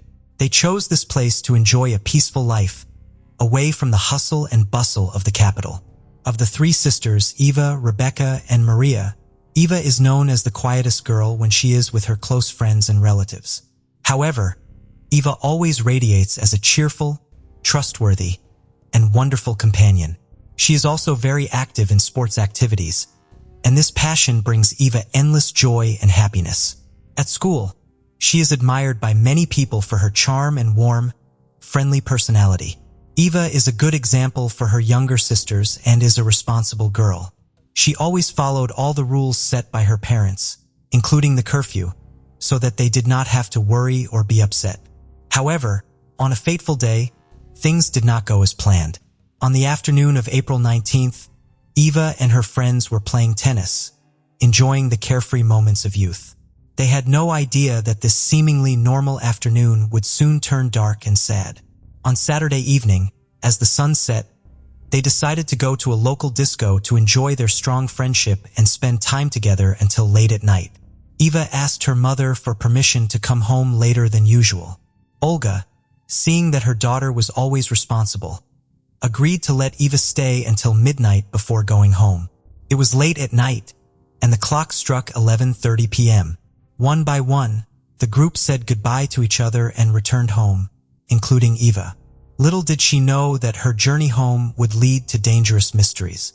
Eva and her friend decided to take a shortcut through a vacant lot to get home faster. It was a route she had taken many times before, but fate had other plans for her. At 11:45 p.m., they parted ways, and Eva began walking through the familiar dark vacant lot. As midnight approached, Eva's mother became worried that her daughter had not returned home.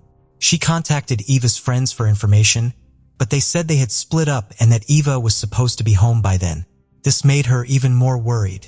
She decided to alert her husband, a tow truck driver, who soon began searching for Eva in town. They were joined in the search by their nephew, a local police officer, and the father of one of Eva's friends. At 1 a.m., Eva's parents reported their daughter missing to the local civil police station. However, they were disappointed by the lack of interest shown by the police, who took just over an hour to file a missing persons report. The police downplayed the seriousness of the situation, suggesting that children Eva's age were often on drugs and that she might be lying in a doorway or on the sidewalk. This clearly implied that they were not taking the search for her seriously. During the night, Eva's father visited the local civil police station 15 times. He was extremely frustrated and criticized the agency for not quickly organizing a search for Eva. He accused the civil police of neglecting their duties. However, the police denied this and explained that according to normal procedure, they would wait several hours before starting a search for a missing person. Meanwhile, Eva's father was still worried and hoping that his daughter would return safely. However, the real reason behind this delay remains unclear, adding to the uncertainty and despair. The search for Eva began at 2:30 a.m. Family, friends, and authorities searched the town and surrounding area. However, the police did not file a missing persons report until 8 a.m.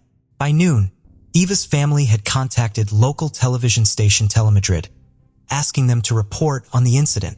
At 9 a.m., Eva's body was discovered by two elderly people, 6 kilometers from the town of Algete, near a road construction site connecting Cobina and Belvis de Jarama. This area is often chosen by young couples for private rendezvous in their cars. Initially, the discoverers suspected a serious traffic accident, thinking that she had been run over. However, when the police arrived, they discovered a much more horrifying truth. Eva had been brutally murdered, lying face down on the ground with multiple stab wounds. She was wearing jeans, a dark sweater, and hiking boots, the same clothes she had worn on the day of her disappearance. A sleeve of her jacket was missing, indicating a violent struggle. Investigators believe both Eva and her killer arrived at the scene by car. However, heavy rain overnight washed away tire tracks and other vital forensic evidence. Despite the difficulties, investigators discovered Eva's faint footprints and a crucial clue: the footprints of a man wearing size 42 moccasins. The findings offered hope for justice for the innocent victim. The Blanco family was notified by the police of the discovery of Eva's body.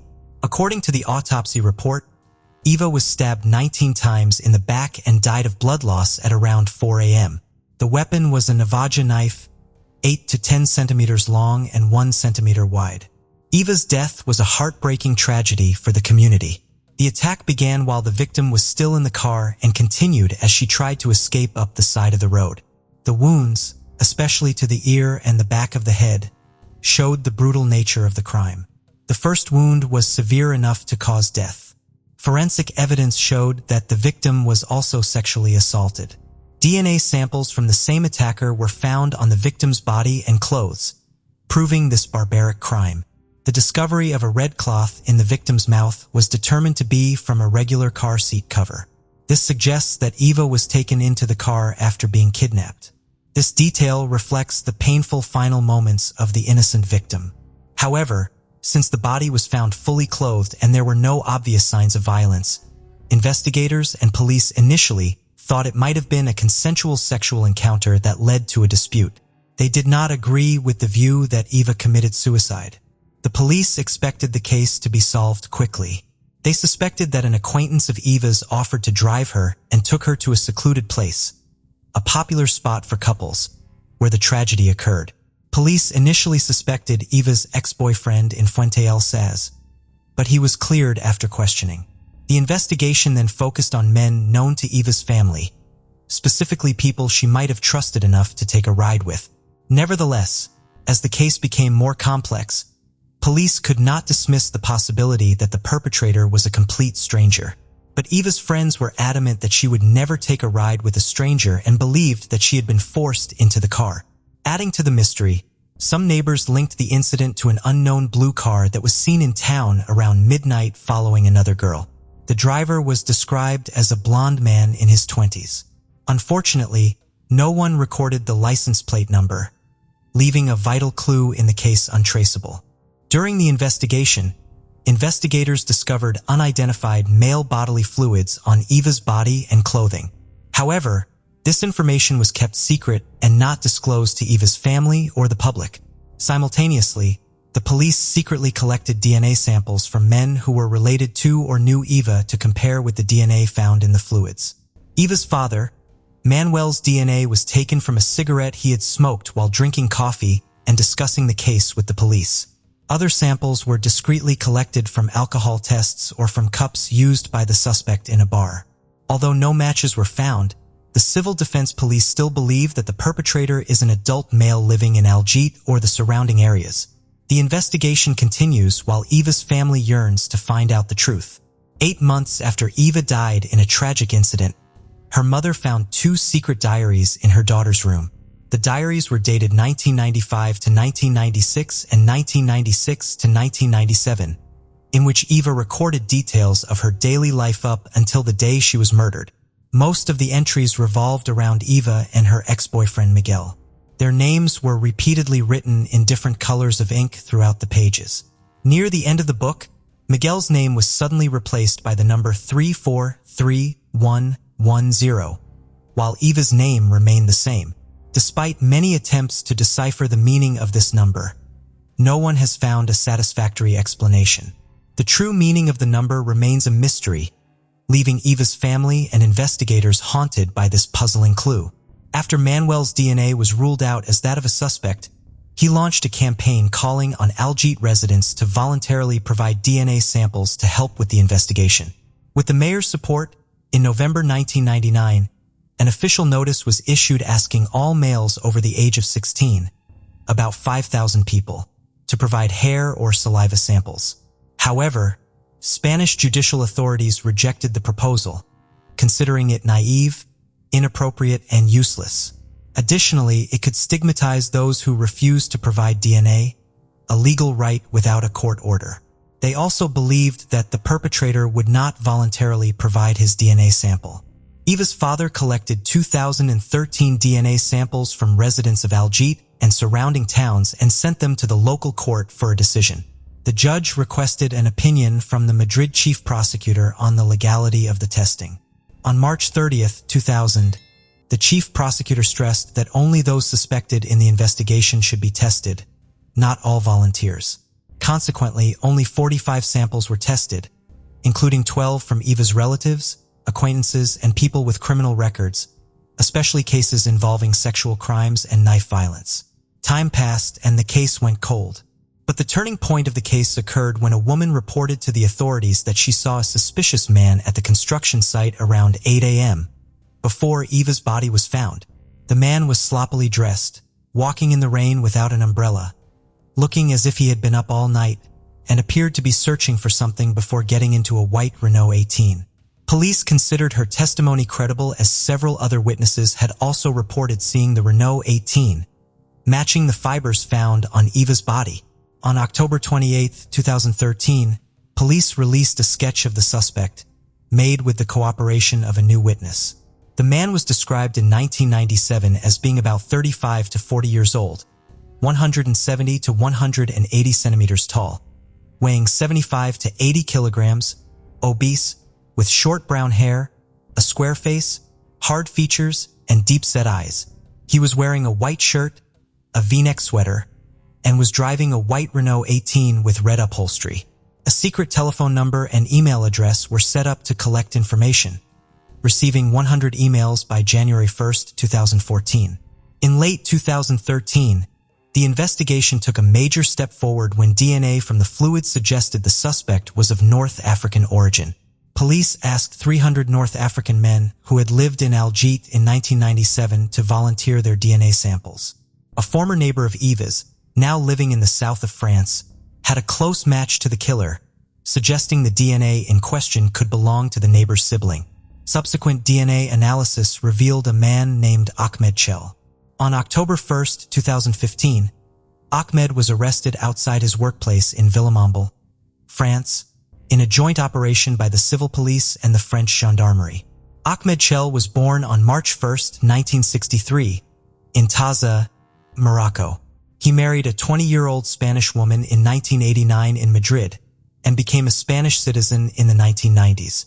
They had one child, and Eva was 5 months pregnant when Ahmed's wife was murdered. They were not registered residents in Aljit because they lived in the truck of Ahmed's employer, where he worked as a delivery man, about 4 kilometers from the scene of the crime. In 1999, the Chells moved to France, where they separated amicably but were still listed as married in Spain. In February 2003, Ahmed remarried a young Moroccan woman who lived near the Swiss border and had children. He worked as a welder on agricultural machinery but struggled with relationships with his colleagues. When confronted with DNA evidence, Ahmed claimed that 2 unidentified men had taken him to Eva's body and forced him to touch her. However, his ex-wife denied this, telling reporters that Ahmed had actually gone out with his brothers, as they often did on weekends. She revealed that one of the brothers had said he had been at the same club as Eva and had spoken to her after she had a fight with her ex-boyfriend.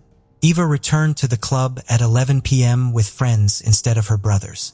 Ahmed's ex-wife said that she and her brothers had not been questioned by the police. She denied that Ahmed was abusive but admitted he was aggressive when drunk.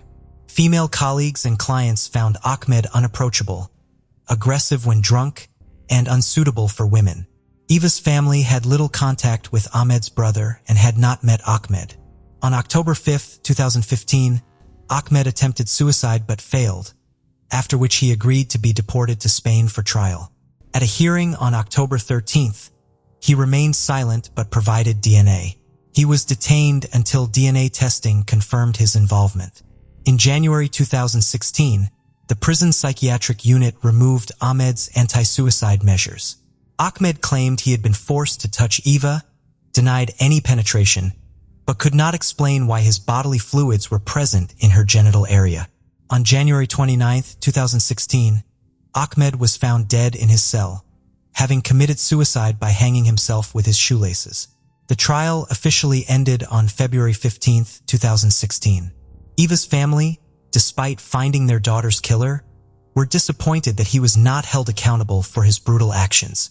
However, they believe that justice will be served in the afterlife. Eva's story is a journey to find justice after loss. The community unites to find answers for the young girl whose life was taken. Angela Christine Mack was born on March 16, 1982 in Escondido, California. Just after middle school, her family relocated to Salem, Arkansas, in Fulton County. Their home was set in farming country in the foothills of the Ozarks. Angela was described as outgoing and fun. She quickly made a close circle of female friends. A friend of hers by the name of Tiffany Thomas described her. She was short and spunky, outgoing and dramatic, loud but so much fun. She was always trying to make people laugh, pulling a prank or playing a joke on someone. In 1998, 16-year-old Angela had a son named Michael with her husband Tommy Ritu. The marriage did not work out, so Tommy and Angela got divorced. In February, Angela had another son, Matt, with Jeremy Niederbrack. This relationship was also short-lived. In February 2002, Angela married James Cox. They lived in Salem, Arkansas. On May 29, 2002, Angela and James were involved in a head-on, 2-car fatality crash on State Highway 9 in Fulton County. Angela and James sustained serious injuries but survived. The driver of the other vehicle, Susan Maines, passed away the next day in a Missouri hospital. The passenger, Lacey Maines, lost her unborn child. A lot of information about what happened after the accident is unknown. We do know that on September 1, 2002, Michael Ritu was reported missing by his father. Michael was last seen with Angela, who was also missing. Strangely enough, Angela was only reported missing in February 2004 by her mom, 2 years later. It is not known why her husband at the time, James Cox, or anyone else did not report her missing earlier. It honestly appears as if investigators only bothered looking into the 2 disappearances in February 2020. It was then that a new investigator, Dale Weaver, came out of retirement to look for leads in the cold case. He decided to make a timeline of the disappearances and also interview family and friends of Angela. After some investigating, Dale found that James and Angela went to the hospital after the car crash. James's brother, Jeremy Cox, went to pick up Angela and her son Michael from the hospital in Missouri. Jeremy was arrested for being in possession of a stolen vehicle. This left Michael and Angela stuck in Missouri. The two of them made their way to a farm owned by Clarence and Barbara Cruson. In October 2020, Dale Weaver contacted Barbara. She said that she remembered meeting Angela and Michael. Barbara claims that she and her husband, Clarence, signed papers to adopt Michael and that Angela went to California. After a few weeks, Angela changed her mind and wanted to stop the adoption. She then made her way back to the Cruson's farm in Missouri to pick up Michael. Barbara said that the last time she saw Angela and Michael was on September 1, 2002. In April 2021, investigators got Barbara to take a polygraph test. She failed. After the test, Barbara decided to confess. She told them that her husband, Clarence, took the lives of Angela and Michael. He then got rid of the evidence by burning their bodies in a furnace. Investigators could not question him, as his life was taken in February 2012. Investigators believe Barbara, and now see this case as solved. There are, however, still a lot of questions. Her family still does not know where her remains are. It also does not make sense to me how her husband did not report her missing after he was released from the hospital. The motive for the crime seems to be that Clarence was greatly angered by Angela changing her mind regarding the adoption.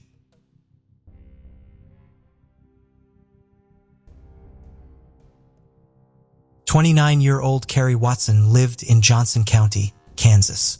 He had a wife and children. In March of 1985, Carrie was heading home. When he got to his doorway, an unknown man snuck up on him and stabbed him several times. The man then went into Carrie's apartment and stole some items. Carrie sadly did not survive the stabbing. Investigators collected DNA evidence from inside the apartment and kept it to be used later. Investigators had some suspects, but they were never able to prove that any of these men committed the crime.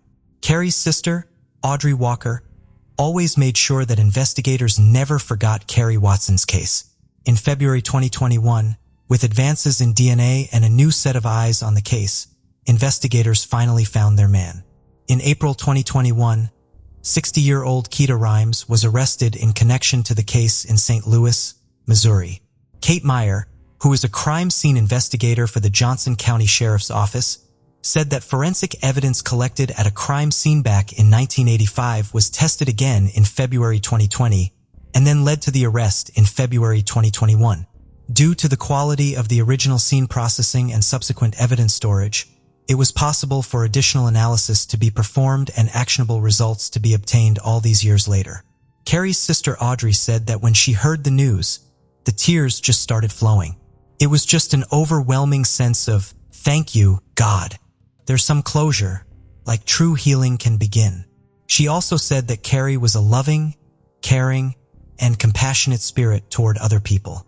Audrey said that her family never gave up hope. "I understood that from 1985 to February 2021, there have been so many new processes in place for the criminal justice system that you cannot just walk away from what you did, even if it took so many years."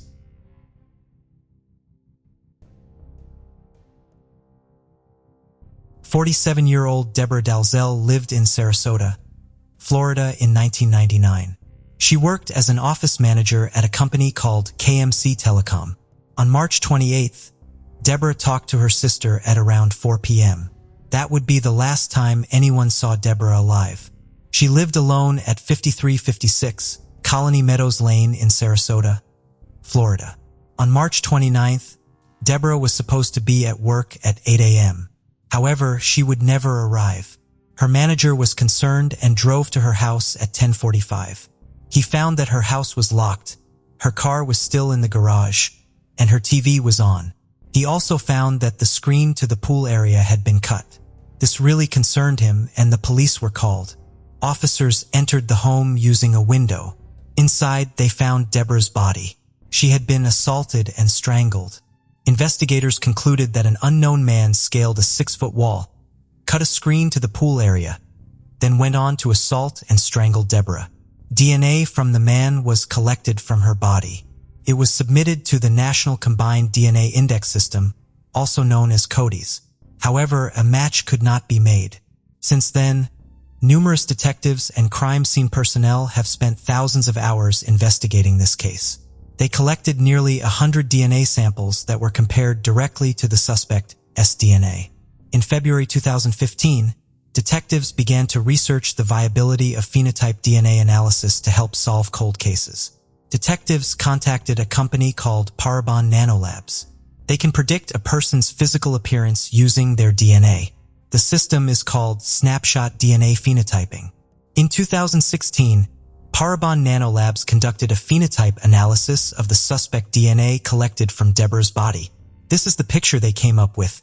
A male, fair-skinned, with brown or hazel eyes and black or brown hair. Detectives used this information to review past subjects interviewed by detectives, develop new leads, and interview other people. In February 2018, detectives employed Parabon Nanolabs again to test the DNA against public DNA databases. Genealogical information was provided, which detectives used to create a family tree of the suspect. This led detectives to a man by the name of Joseph Fleming. Joseph had two sons, Luke and Jesse Fleming. Luke and Jesse lived at 5185 Magnolia Barn Drive in Sarasota, Florida.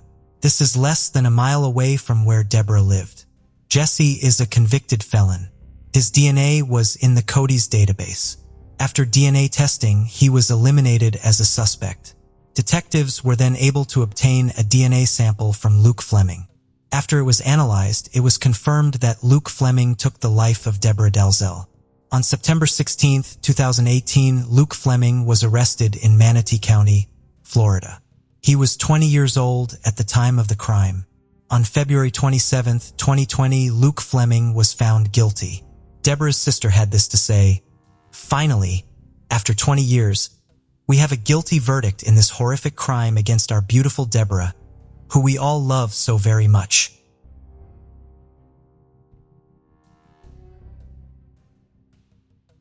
"22-year-old Kristen Swanson lived in Denver, Colorado in 1980. She worked as a waitress at a restaurant. On November 28, 1980, Kristen left work. Then she borrowed a friend's car to go home and change clothes before going to a party. Kristen never made it to her destination, however.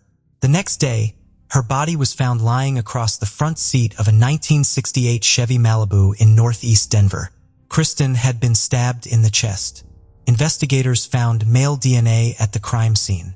It was tested against the DNA of Kristen's fiancé, Steve Hose, and other men in her life, but a match could not be made. In February 2010, the case was re-examined. DNA analysis was more advanced by then. Investigators decided to enter the DNA from the crime scene into the Cody's database. This time, they found a match. Roderick Elias was linked to the crime using the DNA. Back in 1980, he was on parole and living with his brother in Denver. In February, Elias was arrested in Topeka, Kansas. Investigators do not believe that Elias and Kristen knew each other before the crime. Kristen's mom and two sisters were ecstatic that an arrest was made and that justice would be served. Steve Hose had this to say, "Kristen was a wonderful, loving, and caring person. She was taken from us much too soon, and a lot of people tonight are going to be very happy about this news." In February, 54-year-old Roderick Elias was convicted of the crime by a jury after a 2-week trial.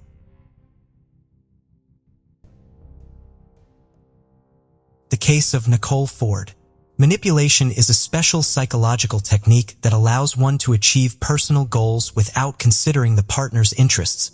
Notably, a skilled manipulator keeps people they need close to them for years, using various tactics, methods, and approaches in intimate relationships.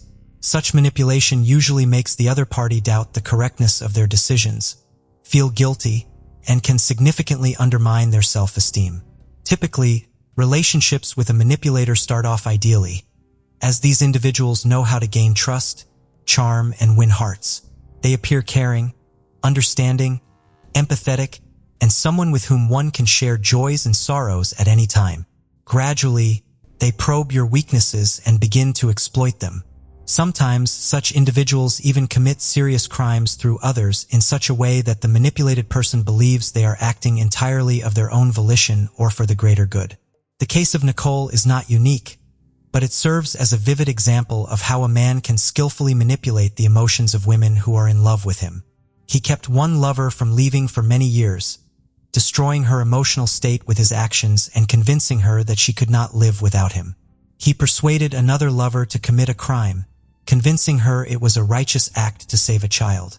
He planned everything down to the last detail, but recordings from street surveillance cameras did not allow him to escape accountability. What is known about Nicole, or simply Nicole Ford, was born on July 11, 1989 in the northern part of the U.S. in a small town in Minnesota. There was almost no information about her parents and early life in public sources. According to some reports, her father left the family when she was very young, and her mother raised her alone, striving to provide her daughter with everything necessary and a good education. Nicole was one of the top students in her school, and she was also actively involved in sports from a young age, particularly track and field and martial arts, in which she excelled. In her senior years of school, she decided that she wanted to dedicate her life to fighting crime and would serve in law enforcement. She did everything possible to successfully pass the exams and meet the physical standards required for admission to the police academy, graduating with honors. After finishing school and being admitted to the academy, Nicole moved from the small provincial town to the large metropolis of Minneapolis. In 2010, she was accepted into the Criminal Investigation Department of the main police headquarters in Minneapolis as an assistant investigator. And after several years of dedicated service, she was appointed as an investigator. Colleagues described her as a determined, goal-oriented woman and a fearless officer ready to take risks. However, in her personal life, without realizing it, Nikki became a pawn in the hands of a sophisticated manipulator. The perfect start to a doomed relationship. In 2012, at a Taekwondo competition, 23-year-old Nicole met a coach and martial arts master, Timothy Tim Ama, who was 8 years her senior and initially didn't spark much interest in her.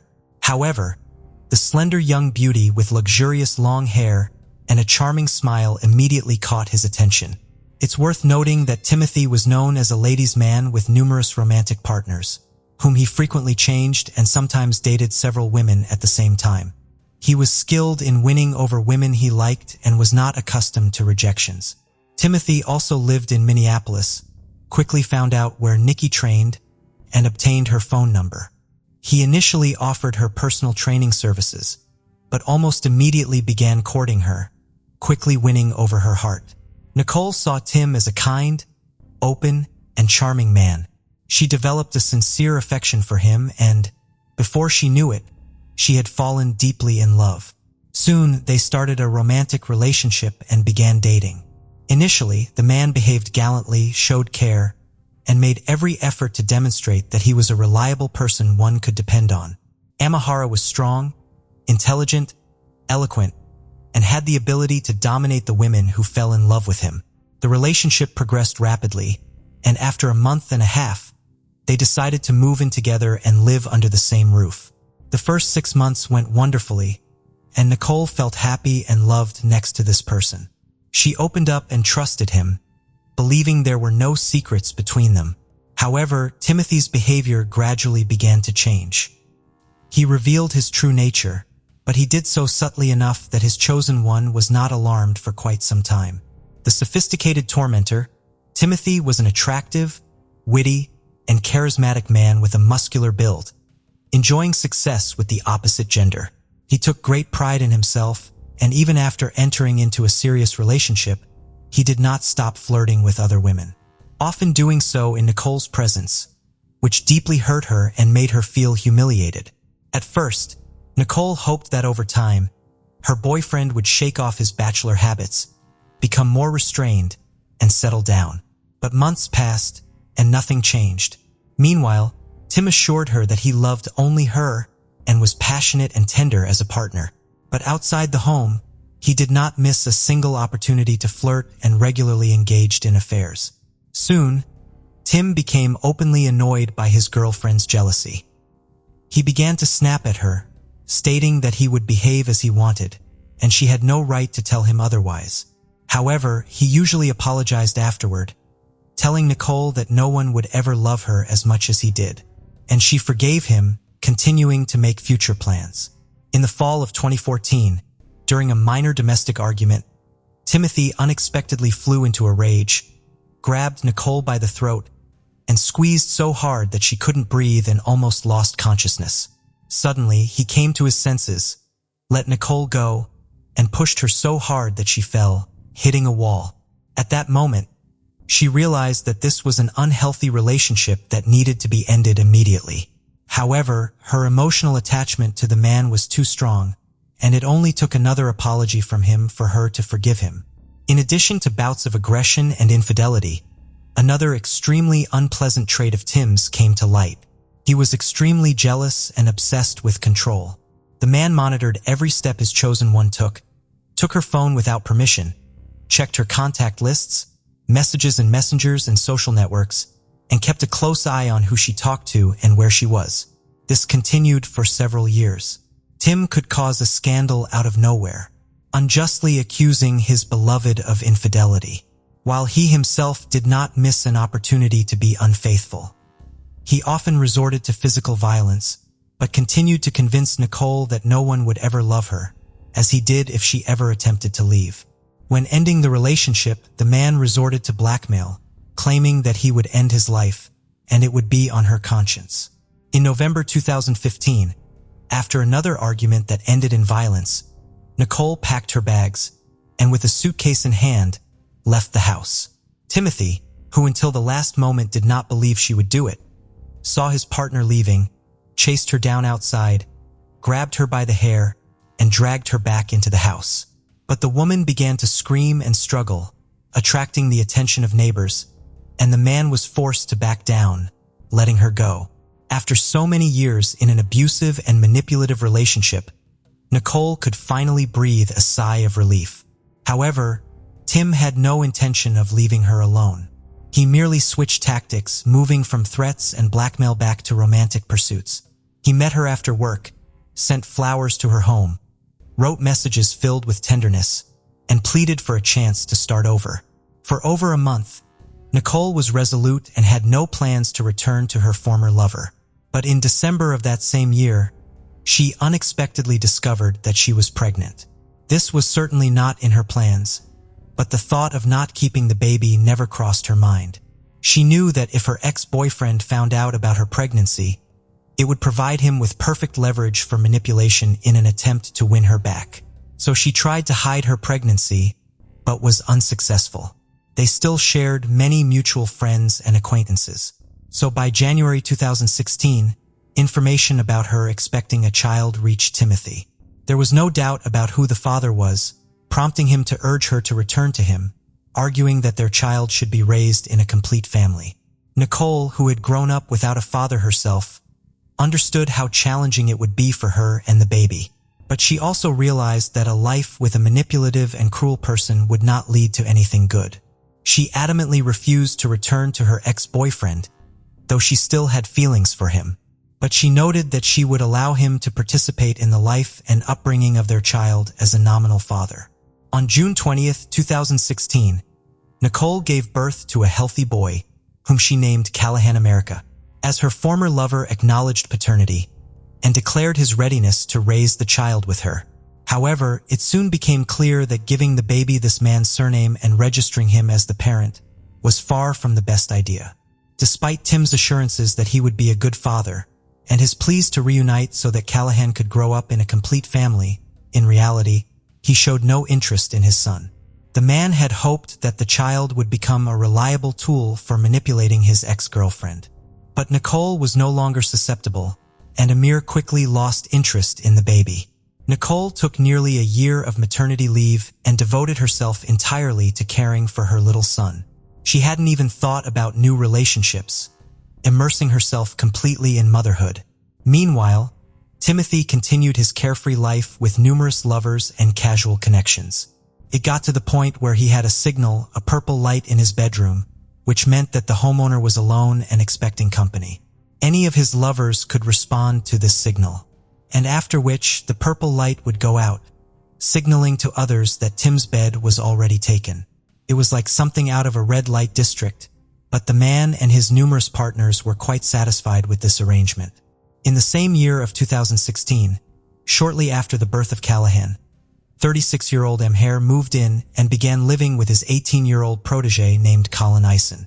He had been training the young woman since she was 14, and she was deeply in love with her mentor, despite the significant age difference.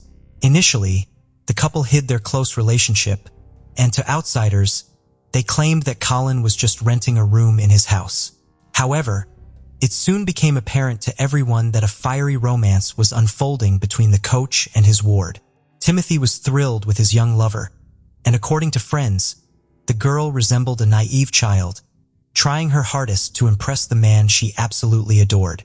By the summer of 2017, Nicole was forced to return to work. She was raising her child alone, as the boy's father was hardly any help, and the young mother simply ran out of money, prompting her to end her maternity leave early. At that time, she was working as a forensic expert at the main police headquarters in Minneapolis, and her work schedule could be unpredictable. During the day, little Callahan was in daycare, but if his mother was held up at work or called in unexpectedly, she would ask Timothy to look after their son. There were a few reasons for this. First, she believed it was beneficial for the boy to spend time with his father, who had recently vowed to be involved in his upbringing. Second, since her former lover was not helping financially, she thought he could at least save her the cost of nanny services. Amma did not enjoy spending time with the child. It was a burden to him, and he was unwilling to take on the responsibility. Thus, he shifted it, along with all related troubles, onto his young lover. Colin quickly developed a fondness for the little boy and loved taking care of him. Thus, the man dumped his parental responsibilities on the girl, explaining it by telling her that Nicole was a bad mother who did not want to care for her child and was looking for any excuse to offload her son onto them. In the February, Nicole, for the first time since breaking up with Tim, entered into a romantic relationship. Her new partner was a fellow police officer named Donovan Ford. He treated his beloved with tenderness and care and also felt paternal towards Callahan, expressing readiness to adopt the boy. Everything seemed wonderful, but that was until Amar found out about his ex's new relationship. Timothy did not love Nicole and had long stopped trying to establish any relationship with her. But the mere fact that she was now not alone and happy enraged him. It also ignited a furious desire to annoy or completely destroy these relationships. As his main weapon in this endeavor, he decided to use their son as well as the naive Colin, who believed every word he said. The child's father regularly reported to social services that Donovan was beating, tormenting, and treating his son cruelly, and that the boy's mother was doing nothing to stop it. As a result, Child Protective Services frequently visited the family. They never managed to confirm any instance of domestic violence, but each time, Nicole and her new lover were interrogated like criminals. They knew who was trying to ruin their lives, but were powerless to stop it. And this continued for years. Simultaneously, Timothy kept convincing Colin that Callahan was in danger, that Nikki and Donovan were cruel to him, and that one day, they might simply end his life in what they would claim was an accident. The girl believed her lover, felt terribly sorry for the boy who had literally grown up before her eyes, and was ready to protect him. Timothy literally harassed his ex and her new partner, threatened them, tried to provoke them, and even filed police reports, claiming that these law enforcement officers were abusing their official powers, hoping they would be fired. Donovan tried to have a man-to-man talk with Timothy, but it yielded no results. The ex-boyfriend continued to terrorize his former girlfriend and her new boyfriend, turning their lives into a real nightmare. In the battle for the little son, Tim decided not to stop at just threats and harassment, and soon took the matter to court, claiming his rights to the child and his desire for sole custody. Nicole did not anticipate this and was genuinely frightened, knowing her ex's ability to lie and manipulate. She understood that he didn't actually want his son. He just wanted to get back at her for her happiness with Donovan. At the same time, Nicole finally decided to seek a restraining order against Timothy, citing his erratic behavior and the threat he posed. She was confident that the custody issue would likely resolve in her favor. But she also realized that the legal battles could drag on for years, as Tim was not one to back down easily. Meanwhile, Timothy continued to poison his ex-girlfriend's life, concocting various fabrications. He even tried to accuse her of attempting to take his life, claiming she had tried to run him over with her car. He claimed that he managed to jump away just in time and that Nicole only ran over his foot. Astonishingly, he took this case to court, but he couldn't prove anything since there were no witnesses, no camera footage, and importantly, no actual injury. In September 2022, the custody case went to court. The man once again tried to slander his former lover, accusing her of harming their child, and even secured support from Colin, who corroborated his story. He also tried to persuade little Callahan to say that his mom and Donovan were hitting him. But the child not only refused to lie, but also revealed that his father was coaxing him to lie by promising him sweets. The court took the child's account into consideration and awarded sole custody to the mother. Nicole was about to breathe a sigh of relief, but Timothy persisted and appealed the decision. Initially, he secured the right to see the child once a week under the mother's supervision, and later, he was allowed to spend time alone with the boy without Nicole's presence, which greatly upset and frightened her, as anything could be expected from him. Ultimately, after several more court appeals and to avoid further disputes, Timothy was allowed to see his son at a specialized family center designed to prevent parents in conflict from encountering each other and causing further psychological damage to the children. The facility had multiple separate parking lots and separate entrances, so one parent could bring the child for the other parent to meet. But the ex-spouses did not interact or even see each other. The mysterious attacker. On April 19, 2022, when Nicole arrived at the family center to pick up her son after another visit with his father, something unforeseen happened. She parked her car and was heading towards the entrance, but she didn't make it inside. Suddenly, a person dressed in black clothing, a mask, and a hood approached her, pulled out a gun, and shot her 4 times at close range, then quickly disappeared in an unknown direction in a black pickup. Incredibly, Nicole not only remained conscious, but also managed to dial emergency services. However, she couldn't convey anything to the dispatcher.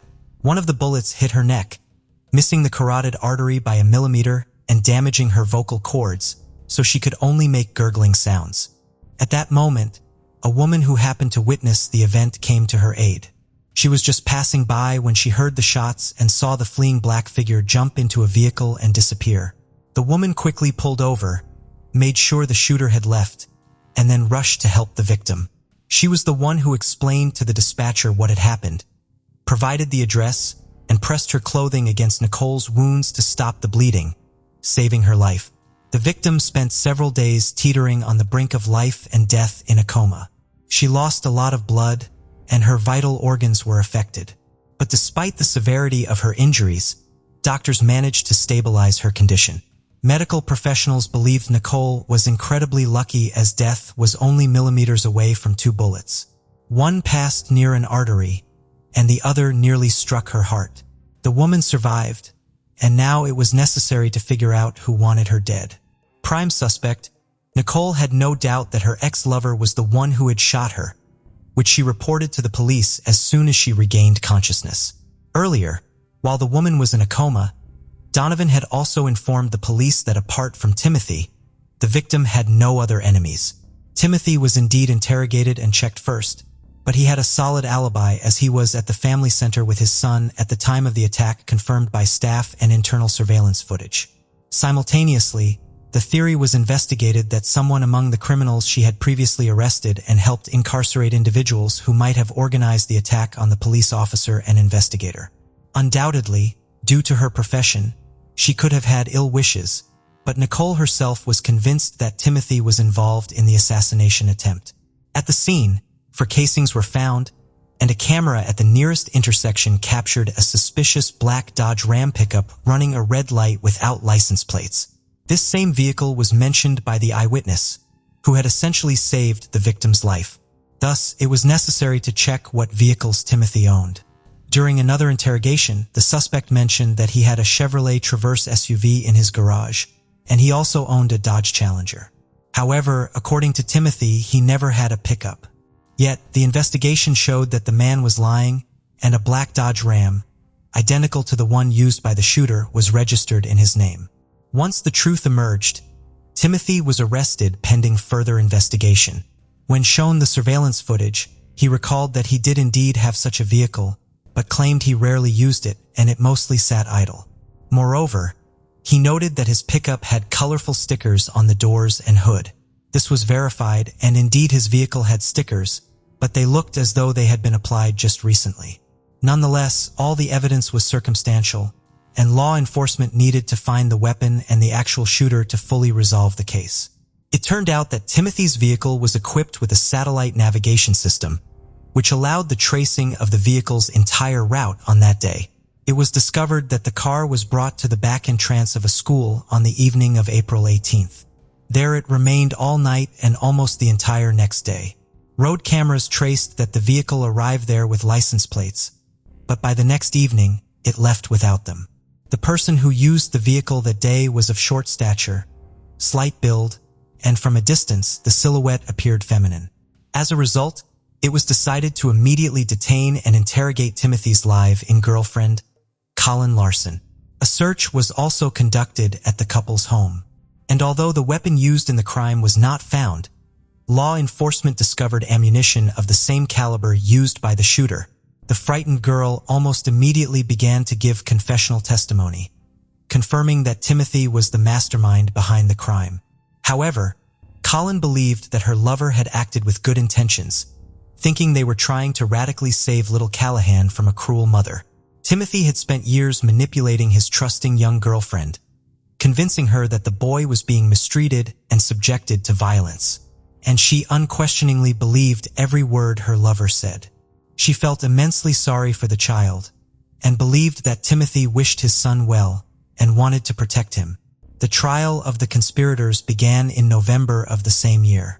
Colin confessed that her lover had provided her with the firearm and had taken the pistol back after the assassination attempt and disposed of it. But she did not know what exactly he did with it. The prosecution was largely built on circumstantial evidence, a point that the defendant's lawyers emphasized. Nevertheless, the decisive factor was Colin's confession, who still could not believe that her lover had deceived her, and believed that they were committing a righteous act. The court also considered the testimony of the victim herself about what kind of person Timothy was, and how skillfully he had always managed to manipulate the women who loved him.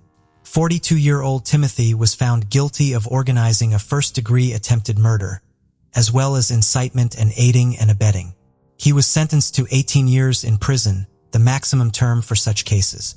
24-year-old Colin Larson, as the executor, received 16 years in prison. A year after the assassination attempt, Nicole managed to fully recover physically and emotionally. She and Donovan officially legalized their relationship, and the man became the best father Callahan could ever wish for. The now married couple is expecting their first child together, and the woman who saved Nicole's life then will be the child's godmother. Finally, it should be added that Timothy, with good behavior, will be eligible for parole in 2035. However, he will be prohibited from coming within 100 meters of his son, former lover and her family members, and from attempting any form of contact with them. 49-year-old Suzanne Morphew lived in Colorado in 2020 with her husband Barry Morphew and their two daughters Mallory and Macy. On May 10th, Suzanne went for a bike ride near Maysville, Colorado. When she did not return home, her neighbor reported her as missing to the police. The only thing that was found in the wooded area Suzanne went biking was her bike, but there was no sign of her. Barry posted an emotional plea on Facebook shortly after her disappearance on May 17th saying he would do whatever it takes to get her back. Oh, Suzanne, if anyone is out there and can hear this that has you, please we'll do whatever it takes to bring you back. We love you. We miss you. Your girls need you. No questions asked. However much they want, I will do whatever it takes to get you back. Honey, I love you. I want you back so bad. Over 70 investigators from multiple agencies worked the case. They conducted 400+ interviews, conducted 135 search warrants, and followed up on over 1,400 tips. Despite the case going cold at one point, investigators now finally have their man. On May 5, 2021, Barry Morphew was arrested in connection to the case. He was also charged with tampering of evidence and attempting to influence a public servant. Barry is being held at the Chaffee County Detention Facility without bond. According to Chaffee County Sheriff John Speasy, have enough evidence that Barry took his wife's life even though her body has not been found. Officials unfortunately cannot discuss what led them to charge Barry nor give a motive for the crime. John also had this to say, "Rather, it's a next step in this very difficult, yet very important journey as we seek justice for Suzanne and her family." He thanked the FBI, Colorado's Bureau of Investigation, and the Office of 11th Judicial District Attorney, Linda Stanley, for their roles in breaking the case. Suzanne's sister thanked law enforcement and said that she is very grateful. "Today, justice is beginning for my sister. It's been a journey that no one ever imagines that they'll take." Some of the things we do know is that Barry was at a hotel in Broomfield, Colorado on the day his wife disappeared. He mysteriously left the room reeking of chlorine and covered in wet towels. Barry sold off the home he and Suzanne shared for over $1 million. A few weeks after Suzanne disappeared, he bought a 2-acre plot in Salida, Colorado, then sold it in February 2021.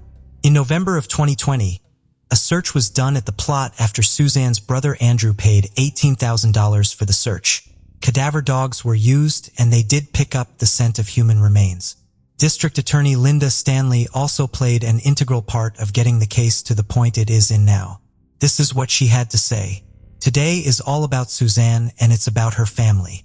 And it's about all the individuals that knew her and loved her and cared about her.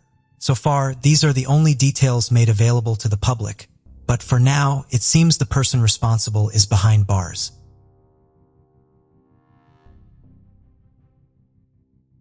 22-year-old Danny Geyser lived in Pittsburgh, California in 2000.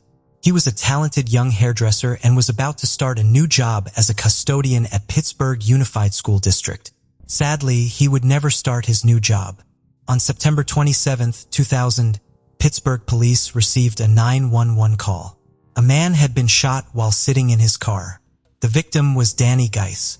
He was taken to Sutter Delta Medical Center, where he passed away due to his injuries, less than an hour later. The only lead investigators had at the time was that an attacker possibly fled a crime scene in a light-colored Ford Mustang. Investigators have spent the last 20 years looking into numerous persons of interest and suspects. A break in the case finally came in 2019. Investigators identified Piat Hassaini as a possible suspect. They have not yet said what led them to him. Investigators secured a search warrant and obtained new evidence in connection to the case.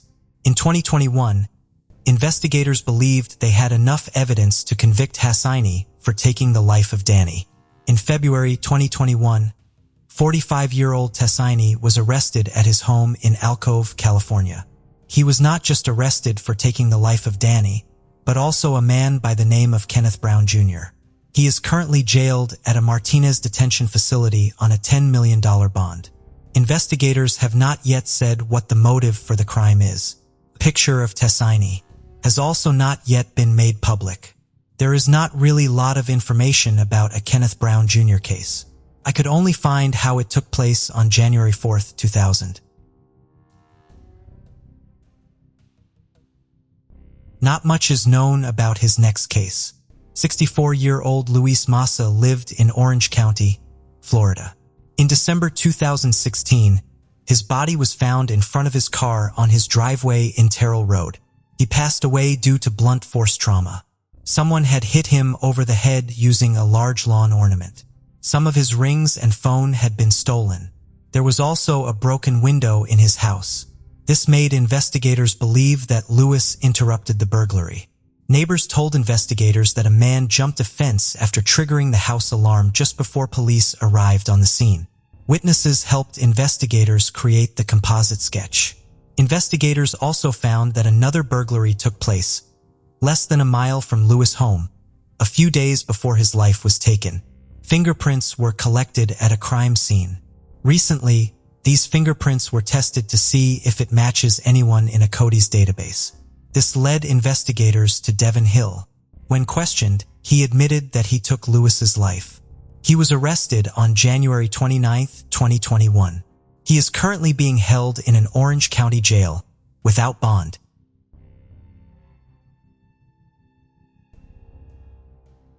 29-year-old Evelyn Day lived in Weld County, Colorado in 1979.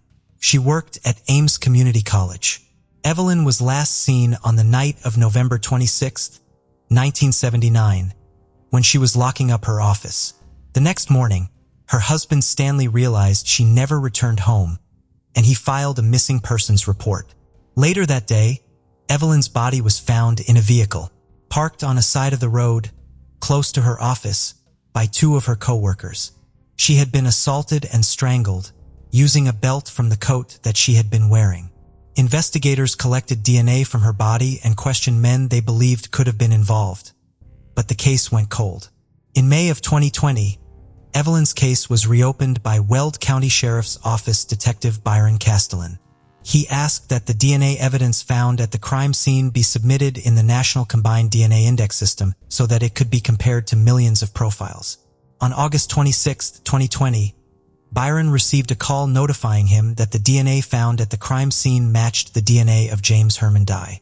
James was a convicted felon with a long criminal history in Kansas and Colorado. In October 2020, Byron submitted an order to Ames Community College to produce records of student and employee rosters. He found that James was enrolled in classes in the summer and fall of 1979, the winter of 1980, and the summer of 1982. While reviewing case files, Byron also found that there was a Crime Stoppers tip in September 1988.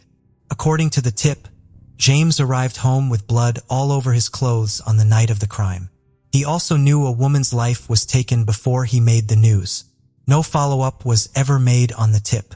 After asking for more records, Byron found how James was enrolled in a steering and suspension system class, very close to Evelyn's office. James' behavior and attendance changed in the days and weeks after the crime took place. Byron Castellan also interviewed family members of James. They all believed he was capable of committing the crime. In March of 2021, James was arrested. He denied knowing Evelyn, making physical contact with her or taking her life. He also said he did not remember specifically what he was doing on November 26th and 27th of 1979, as it was so long ago. He is currently incarcerated at a Sage Week County Jail in Kansas and will be taken to Colorado soon to stand trial. 79-year-old Viola Hacken Court lived alone in an apartment in Anaheim, California in 1980. On February 18, 1980, a neighbor of Viola became concerned about her whereabouts. Viola was often seen walking around the apartment complex, but she hadn't been seen for 2 days. The neighbor stepped inside Viola's unit and found her lifeless body. She had been assaulted and strangled. Over the years, detectives attempted to solve the case, pursuing new leads or bits of evidence, had failed to identify a suspect, and the case went cold. In September of 2020, the case was reopened. This time, investigators turned to genetic testing technology, which has been used to solve thousands of cold cases across the U.S. Investigators used DNA found on Viola and compared it with genetic profiles on genealogy databases. This led investigators to 64-year-old Andre William Lepier. He was arrested on April 28, 2021, at his home in Alamogordo, New Mexico, in connection to the case.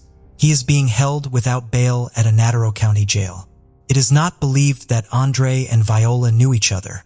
Viola's family had us to say in a statement, was a beautiful, happy soul and did not deserve being violated in her final years of life. We are so grateful for the Anaheim Police Department never giving up after 41 years. My sister was relentless and never gave up pursuing this, and that is our message, never, never give up. Andre was in his 20s at the time of the crime and lived close to Viola in Anaheim, California. In the 1990s, he moved east. He spent his time between Arizona and New Mexico. Andre worked as a plumber and a truck driver. He married twice and had 2 children. Investigators have not yet established a motive for the crime. Before Paul met Joanne, he had been in serious relationships with women more than once.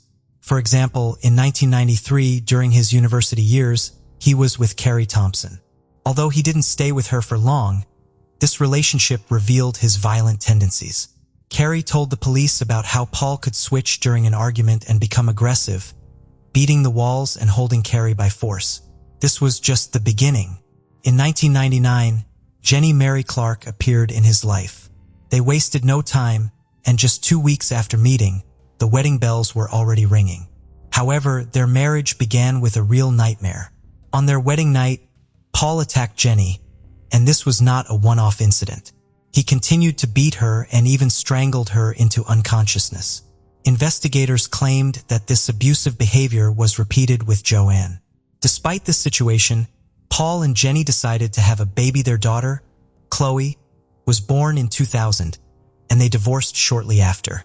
When Chloe was 5 years old, Jenny met Joanne and immediately realized that Joanne was too naive for such a rude man and would face a tough battle with Paul.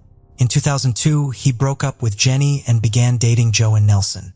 Katie, Joanne's sister, said that Joanne most likely did not know about his criminal history. Otherwise, she would not have continued the relationship or wanted children with him.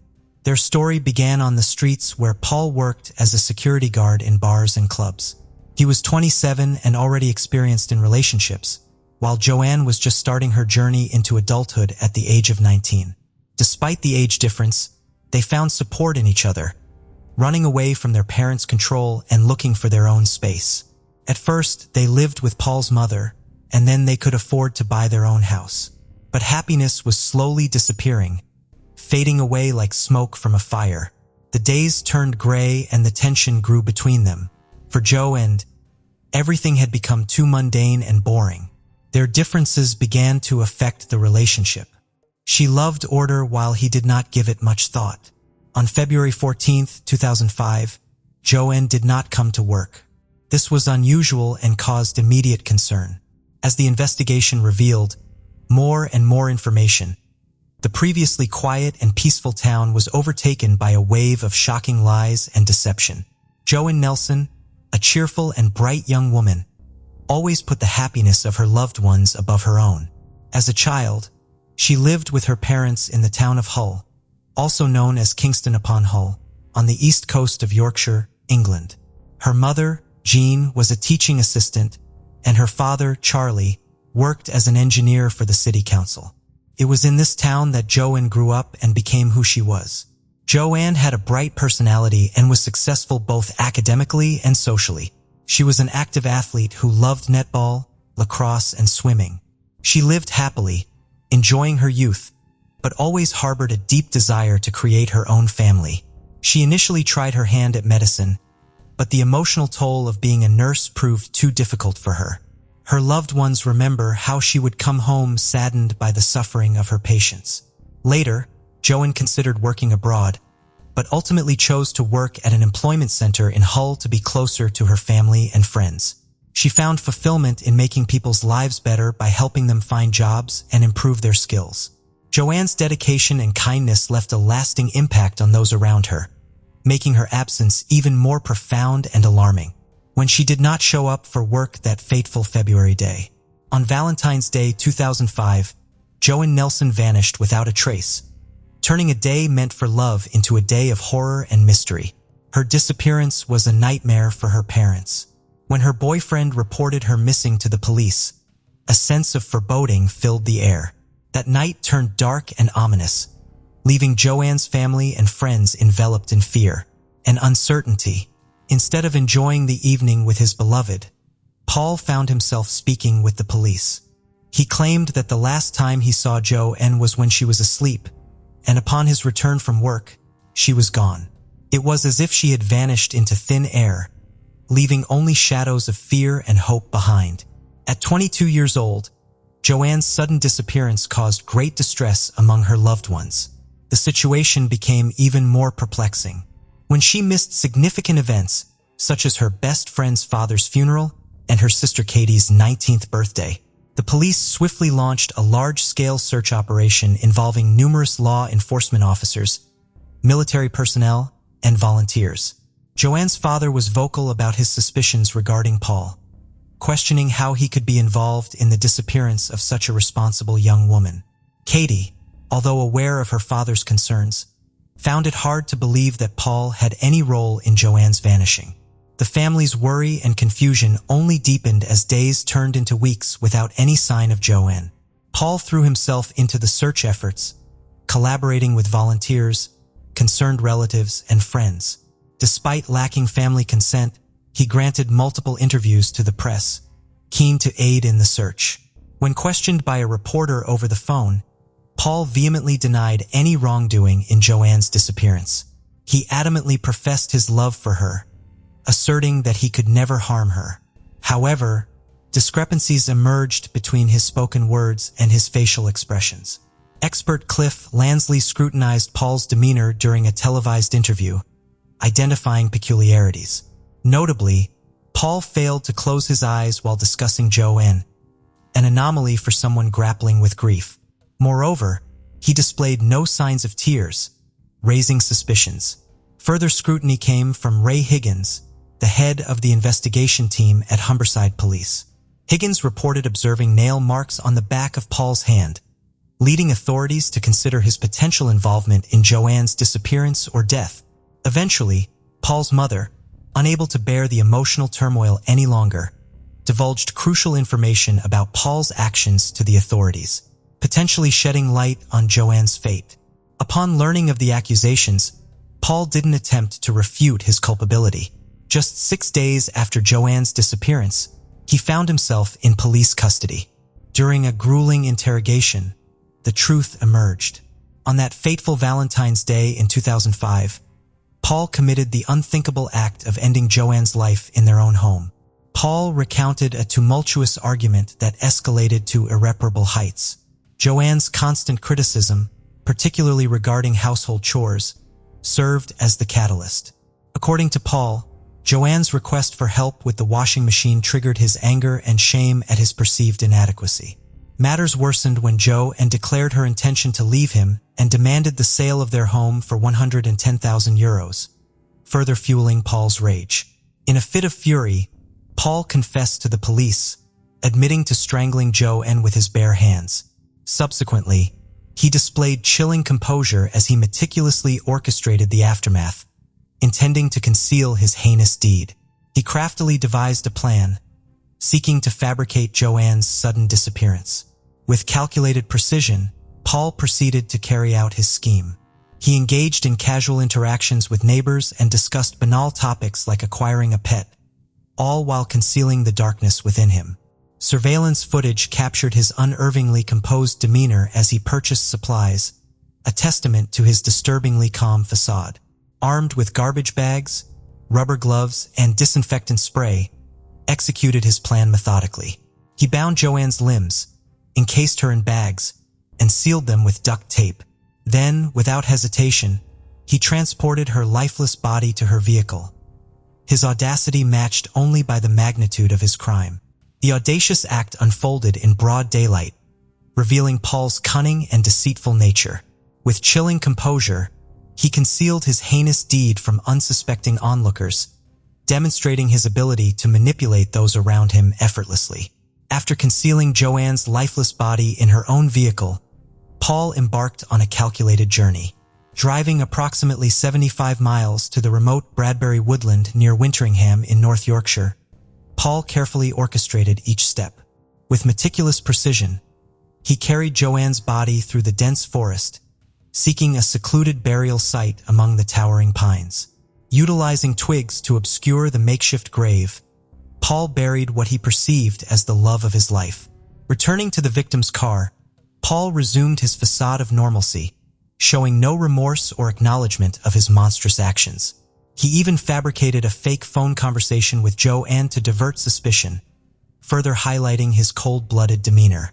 Despite his attempts to deceive, Paul's consistent actions betrayed an alarming level of planning and premeditation. In the subsequent investigation, Paul's memory conveniently faltered regarding the exact location of Joanne's burial site. Detectives, led by the tenacious Ray Higgins, embarked on a painstaking 6-week search across 3 counties. Finally, on March 24th, after 39 days of agonizing uncertainty, the grim truth came to light. In a solemn operation led by Detective Phil Gadd, Joanne's remains were discovered in Bransby, near York. Trembling with nerves, The search party followed Paul's descriptions until they stumbled upon the telltale signs: a garbage bag concealed beneath branches. Within it lay the heartbreaking evidence: Joanne's body wrapped in plastic, a tragic confirmation of the family's worst fears. March 24th marked the end of a harrowing ordeal for Joanne's family, bringing closure to their anguished search while cementing the grim reality they had dreaded all along. Paul's facade of strength hid a dark history of sexual violence against women, a chilling truth kept hidden from Joanne's family and the public until the trial. During his time working as a security guard at the club, he ominously referred to himself as a psychopath, sending shivers down the spines of those who knew him. Witnesses familiar with Paul from the gym recounted instances where he instigated fights in clubs and bars, painting a disturbing picture of his character. As the trial unfolded, more unsettling details emerged. It was revealed that Paul had been experimenting with steroids in a misguided attempt to sculpt his physique into that of a bodybuilder. His friends disclosed that he had battled alcoholism in the past, and his violent outbursts were likely exacerbated by his steroid use. Paul's educational background provided little insight into the darkness lurking beneath his seemingly ordinary facade. He attended Sydney Smith School before enrolling at Howe College, where he successfully completed a program in constructional engineering. Despite his academic achievements, Paul's journey took a sinister turn when he pursued a degree in horticulture at Bishop Burton College, completing it at the tender age of 17. These revelations painted a chilling portrait of a man whose outward appearance belied the deep-seated demons lurking within. Paul's transformation from a seemingly ordinary student to a perpetrator of unspeakable violence left Joanne's family and the community reeling, grappling with the horrifying reality of the darkness that dwelled within him. Paul's journey through life took him from Saudi Arabia to Somerton Road, where he worked diligently in various industries alongside his father, Peter Dyson. Together, they navigated the maintenance industry, honed their gardening skills, and delved into the intricacies of machining. Paul's employment history painted a picture of a young man eager to carve out his path in the world of work. However, behind the veneer of normalcy lurked a disturbing truth. At the tender age of 15, Paul's life took a dark turn when he crossed paths with Colin Allen, a martial arts expert with whom he formed an unlikely bond. It was to Colin that Paul confessed to a heinous crime, a confession that ultimately led to his arrest. Paul's acquaintances shed light on his complex character. While some saw him as charming and attractive to women, others witnessed a more troubling side to his personality. He often leveraged his position as a security guard to forge connections with women from higher social echelons, revealing a distorted perception of himself and his interactions. Colleagues and relatives offered contrasting portraits of Paul, depicting him as both outspoken and boastful about his athletic prowess, yet also capable of making disturbing statements. Shockingly, Paul's family recounted instances where he proudly boasted about his father's involvement in the deaths of 2 individuals. This seemingly incredulous claim, however, proved to be rooted in reality. Paul's father, Peter Dyson, had indeed served time in prison for the manslaughter of 22-year-old John Dickinson, a man with whom his wife had been unfaithful. The tragic events of 1967 cast a shadow over Paul's upbringing, exposing him to the grim realities of life and death at a young age. Through Paul's tumultuous journey, a complex and unsettling portrait emerged, revealing the interplay between family history, personal choices, and the darkest depths of human nature. In 1974, a mere 2 days after Paul entered the world, tragedy struck with haunting consequences. Peter Dyson, his father, found himself entangled in a fatal accident. Behind the wheel, he collided with 47-year-old Gordon Kell, who was returning home after jubilantly celebrating a silver wedding anniversary. In a chilling turn of events, Peter fled the scene, leaving Gordon to perish on the roadside. Despite the gravity of the situation, Paul idolized his father, viewing him through a lens of admiration and heroism. The untimely demise of Peter in 2000, succumbing to a heart attack in the midst of their life in Saudi Arabia, left an indelible mark on Paul's psyche. It cast a shadow over his existence, shaping the trajectory of his fate in ways both profound and ominous. As the trial unfolded on November 7, 2005, a hushed courtroom bore witness to a startling revelation. Paul, in a dramatic turn of events, stunned onlookers by entering a guilty plea. Joanne's family, bracing themselves for a protracted and grueling legal battle, found themselves thrust into a realm of disbelief and uncertainty. In a moment of collective astonishment, they whispered affirmations as Paul's admission reverberated through the chamber. Throughout the proceedings, Paul maintained a stoic demeanor, his gaze fixed straight ahead or cast downward, deliberately avoiding the piercing stares of Joanne's grieving loved ones and the scrutiny of law enforcement. Not a flicker of emotion crossed his impassive countenance, not even during the formal announcement of the charges against him. His lawyer, Harry Barrell, stood before the court, acknowledging the gravity of the situation. With unwavering resolve, he conceded that there could be no excuse for the heinous act perpetrated by his client. In the wake of Paul's shocking confession, a pall of solemnity descended upon the courtroom, marking the beginning of a harrowing journey toward justice and closure.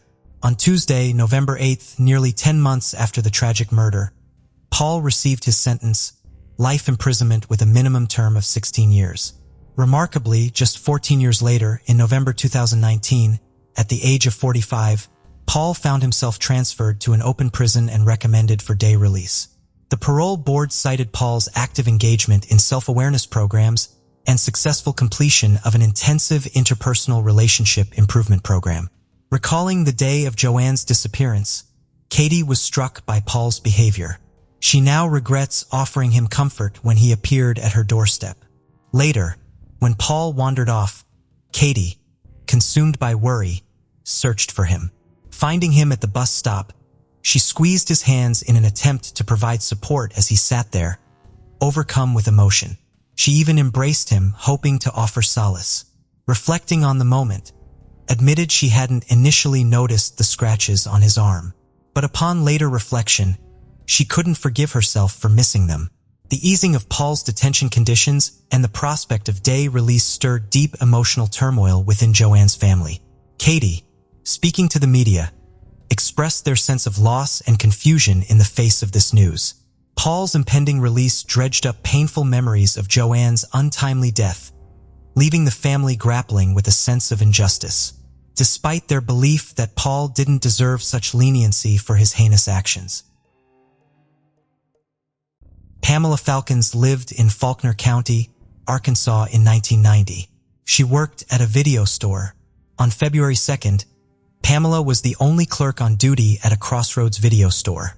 At around 9 p.m., her husband, David Falcons, came to pick her up. There was no sign of Pamela. Her handbag, keys, and coat were in the store, but she was nowhere to be found. David reported her missing, and a search party was soon looking for her. It was a cold and rainy night, which made it difficult. The next day, two of Pamela's cousins made a grisly discovery off Clinton Mountain Road. At an old dump site, they found her lifeless body. She had been assaulted. The fatal injury had been a blow to the head. Male DNA was collected from her body. Investigators asked anyone with information to come forward. A young couple told police that they left the store at 8:40 p.m., just as a man was entering it. He was a tall, heavy-set white male in his 40s with a tattoo on his left arm. Someone eating at a Wagon Wheel restaurant next door to the video store claimed that he saw a vehicle there around the time of the abduction. It was described as a light blue Chevrolet with a white panel and white camper shell. Everybody, even 100 miles, was on a lookout but never saw it. By 2018, DNA technology had advanced to the point where forensic genealogists could search ancestral databases for matches to DNA samples found at crime scenes. Using this technique, they believed that Edward Reniger took Pamela's life. He worked as a truck driver. At the time of the crime, he lived in Faulkner County. He had been a customer at a video store many times. He had a history of assaulting women, and he served 10 months in prison in 1994. In 2002, he passed away in Salt Lake City, Utah, due to natural causes. Investigators collected a DNA sample from Edward's daughter. It was then confirmed that he took the life of Pamela Falcons. Denise Pulser was a 24-year-old woman living in Manchester, New Hampshire. She worked as a bookkeeper for a small company. On January 17, 1985, she disappeared, and her only lead was a note that was left behind. A few days after her disappearance, police found her pickup truck at Logan Airport in Boston. Her social security card, certificate, and credit cards were neatly organized in the car stall. A year after she disappeared, she was indicted in absentia for embezzling $12,000 from the company she worked for. That was all the police had to go on, and the case went cold. That was until 17 years later, in 2002. It was then that the FBI believed they found her. She was now going by the name of Denise Jones. She was still a bookkeeper and had started a new family. The now 42-year-old Denise was elated to see her family when they knocked on her door. She explained that her boss wanted to end her life because of the embezzlement. The county prosecutors dropped the charges against her because her former boss was long deceased. Denise lived in South Carolina, the Bahamas, California, and Hawaii while she was missing, and lived in Florida since 1996. Her current husband was stunned, but said a lot of things that didn't make sense before, did now. His wife would always be depressed on Mother's Day and out of sorts on holidays. She never talked about family. Jodine Sirin lived in San Diego, California in 2007. She was mentally disabled but a highly functioning individual. Jodine loved helping others. She volunteered at her church and at the San Diego Humane Society and was active in the National Alliance for the Mentally Ill. Jodine loved animals and also enjoyed biking, kayaking, and walking on the beach. She lived alone in a ground-level condo in Carlsbad, California, had her parents bought for her. On Valentine's Day 2007, Jodine's parents went to check up on her to make sure everything is okay. Everything was not okay. Inside of the condo, her parents found a man that they did not know. They told him to leave. When they entered Jodine's room, they found that she had been assaulted and strangled. Despite seeing the attacker's face, the case would take over a decade to be solved. In 2018, investigators decided to contact the company that you might have heard of, Parabon Nanolabs. The company specializes in something called DNA phenotyping. This is a process of using unidentified DNA evidence left behind at a crime scene to predict someone's physical appearance and ancestry. It is used by law enforcement to generate leads in criminal investigations, narrow suspect lists, and identify unknown remains. Parabon Nanolabs created this image to show what the attacker may have looked like back in 2007. They also made use of genetic genealogy. This is a process where they use DNA evidence found in the crime scene to create the family tree of the suspect. It finally led investigators to David Mabrito. He was a transient and took his own life in 2011. It was David's relatives who entered their DNA to a public DNA database and led investigators to him. The Oceanside Police Department in California was also able to help. They had a sample of David's DNA they collected at a traffic stop. This DNA also matched the DNA found at a crime scene and confirmed had David took the life of Jodine Sirin. Her family are thus to say in their statement, "There was joy in her laughter, love in her heart, and faith in her soul." The Sirin family is forever grateful to the Carlsbad Police Department for the outstanding efforts in attaining justice.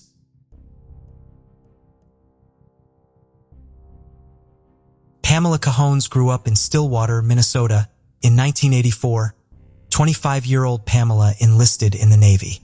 In May of that year, she left behind her family and flew across the country to Orlando, Florida to begin training at Orlando Naval Training Center. Sadly, Pamela never had a chance to see her dreams come true. 2 days after her graduation in August 1984, her lifeless body was discovered in front of a vacant home in Sanford, Florida. She had been assaulted and strangled. Investigators were able to collect DNA belonging to an unknown man from her body. In 2000 and 2005, investigators unsuccessfully attempted to find a DNA match to Pamela's attacker. In 2015, investigators finally got a break.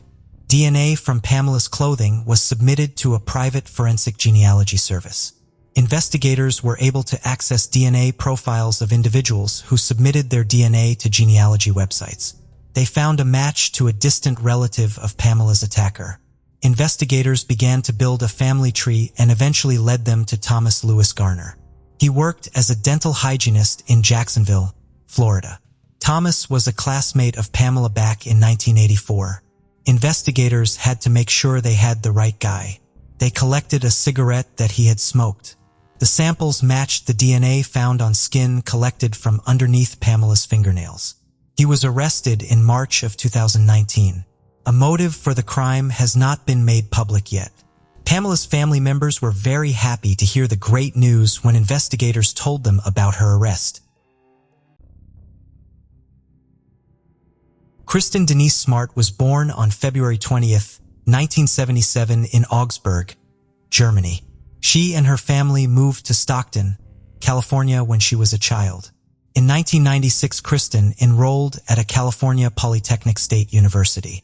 On May 25th, she attended a party at a frat house. At approximately 2 a.m., she was found passed out on a neighbor's lawn by two fellow students, Cheryl Anderson and Tim Davis. They helped Kristen to her feet and decided to walk her back to her nearby dorm. Another student, Paul Flores, joined the group and offered to help get Kristen there safely. After a while of walking, Tim Davis left since he lived off campus. Thereafter, Anderson left and taught Flores to get Kristen to her dorm as he lived closest to her. That would be the last time Kristen was ever seen alive. She was reported missing to the university police department. They believed Kristen went on an unannounced vacation, but when she did not return, the investigation started. Paul Flores was questioned. He said that after he and Kristen reached his dorm, he left her to walk back to her dorm on her own. Investigators have always seen Paul Flores as the main suspect. Between 1996 and 2007, investigators have conducted numerous searches at houses belonging to the Flores family. An earring that potentially belonged to Kristen was found by a tenant at a former residence of Paul Flores' mom. In September 2016, investigators excavated an area on the campus. They did find a few items had they decided to analyze. No more information on those items have been made public. In 2021, investigators started searching at Paul Flores' home once again. They used ground-penetrating radar and dogs. Numerous items of interest were found. This included a car belonging to Paul Flores' father, Ruben Flores. On April 13, 2021, Paul Flores and Ruben Flores were arrested by the San Luis Obispo County Sheriff's Office in relation to the case. Paul Flores is being held without bail, and his 8-year-old father under $250,000 bail. San Luis Obispo County Sheriff Ian Parkinson said that he could not reveal what new evidence led to the break in the case. He also said that he is confident that he will find Kristen's remains. Kristen's parents made a statement after hearing about the news. Could have held his horrible secret for nearly 25 years. Denying us the chance to allow our daughter to rest is an unrelenting and unforgiving pain. We now put our faith in the justice system and move forward, comforted in the knowledge that Kristen has been held in the hearts of so many and that she has not been forgotten. We are pleased that Kristen's case has now moved to the District Attorney's Office, where we know we will be in good hands, and look forward to the day when there will be justice for Kristen. To heal, we must remember not only Kristen, but also every heart that carried Kristen and our family in theirs. Kristen's story is ultimately one of unwavering commitment, resilience, and immense gratitude. Just an hour after I finished the video, more information has been made public. San Luis Obispo County District Attorney Dan Dow said that Paul Flores took the life of Kristen after he tried to assault her. He said that it took place in Paul Flores' dorm room and that Ruben Flores helped dispose of Kristen's body. Dan also claims that they now know where her body was buried. Nikki Versstappen was born on the March 13, 1987 to Peter and Bertie Verstappen in Heibel Lem, in the district of Limburg, the Netherlands. He had a loving family and was the eldest of 2 children. Nikki and his younger sister, Femke, loved to play together. Nikki, who lived in a small community of 800 people, would frequently cycle all over his hometown of Heibloem. This made many people know him. He was described as friendly and a laid-back young kid. He was also known to be a happy and well-adjusted young man. His mother described him as spontaneous and sporty. At the time, when people think of Nikki Versstappen, it was hard not to recollect the Amsterdam soccer team. Ajax, Nikki was practically a die-hard fan who would never miss a match. Nikki was said to have played soccer himself, and he also was known to be a good player. The annual summer camp for the 8 to 12 years olds came, and on Saturday, August 1998, Nikki Versstappen and 36 other school children from his school took the bus on a 45-minute journey from Heblum to the town of Brunsum in order to take part in the children's summer camp being held on the De Heikop camping grounds on the Brunsummerheide. It was known that every kid from Heiglohim had the opportunity to attend this summer camp every year. Nikki Versstappen, who had encouraged himself to go because of his best friend, got a bit disappointed when his best friend pulled out and decided to stay back home at the last minute. Nikki, however, decided to still go for the summer camp. He stayed on the bus as he waved his friend goodbye. On arrival at the De Heikop camping grounds, the children were divided into their various tent groups. All 37 kids were split into 10 tents, while the 4 remaining tents were shared among the 12 camp leaders. According to camp tradition, each group had to name their tents. The name was also the name of their team. Nikki Verstappen's tent, which he shared with 4 other boys his age who were his friends, was named Night Riders. Just like his mother promised, the first day of summer camp was a lot of fun with games and team-building activities. Later that night, they all gathered around a campfire while one of the leaders narrated scary ghost stories. Around 10 p.m., the kids were sent to bed, while the camp leaders stayed up until midnight eating and drinking. Summer camp started off on a great path. Everyone retired to their tents for the night, feeling happy with the anticipation of a more exciting day, as there were a lot of fun-filling activities planned for the following day. Around 5 a.m. on the August 10th, 1998, one of Nikki Verstappen's tent mate woke up to go use the toilet. At that time, the remaining tent mates, including Nikki, were still sleeping. Around 6 a.m., another kid from the Night Riders tent woke up and realized Nikki Verstappen was gone. Their initial thoughts was that he had gone to the toilet. However, 2 hours later, at 8 a.m., when the trumpet for breakfast time was played, and Nikki had not still returned, his tent mates became worried. They then told their camp leaders that Nikki had gone out of their tent since 6 a.m. and had not returned. Everyone at the campsite, including the campers and camp leaders, started looking for Nikki Verstappen all over the campsite. They searched for him and called out his name numerous times, but he could not be found. Since Nikki Verstappen had been unsure of coming to summer camp, the leaders thought that he had ran away. His parents in Hebloem were then called and told that he had disappeared from the campsite and his whereabouts could not be located. This came as a shock to Nikki's parents. His mother, Bertie Verstappen, sensed something was wrong. To her, she knows her son would never opt and leave the camp without informing anyone since he was quite nervous about going away from home in the first place. It did not make any sense that he would go off on his own. Bertie and Peter then quickly left Hebelum and traveled down to the campsite to look for their son. When they got to the campsite, Bertie noticed that Nikki's shoes were still in the tent. She felt if he had planned to run away, definitely he would have worn his shoes. Nikki's parents then joined the camp leaders to search all over the campsite, desperately calling Nikki's name, but unfortunately, there was no answer. By midday, they came to a conclusion to call in the police. Later that afternoon, the search party had grown significantly. There was a massive turnout of volunteers, which were mostly friends and family from Hebelum, as well as from the local town of Brunson. They took turns to wait at Nikki's tent and to go out and look for Nikki in the surrounding bushes and fields. The search party frantically looked for Nikki. The police, to a great extent, interrogated all the camp leaders and went to all the homes surrounding the campsite to ask if residents had maybe come across an 11-year-old boy, but it didn't yield anything. Even though Nikki's family insisted that something was seriously wrong, the search party had no real sense of panic. The only general feeling they had was that Nikki Verstappen had left the campsite by himself and had got lost in the woods. They believed he was okay and were expecting him to be found alive and well. The day of the search appeared to have been one of the hottest days of the whole summer of 1998. It was 95 degrees and it made the search even more exhausting. Camp leaders took turns to look for Nikki, while others kept the kids at the campsite occupied with activities.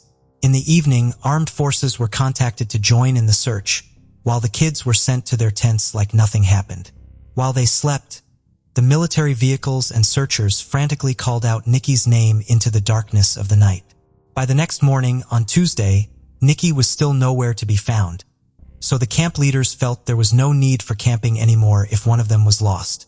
They then decided to cancel the camp.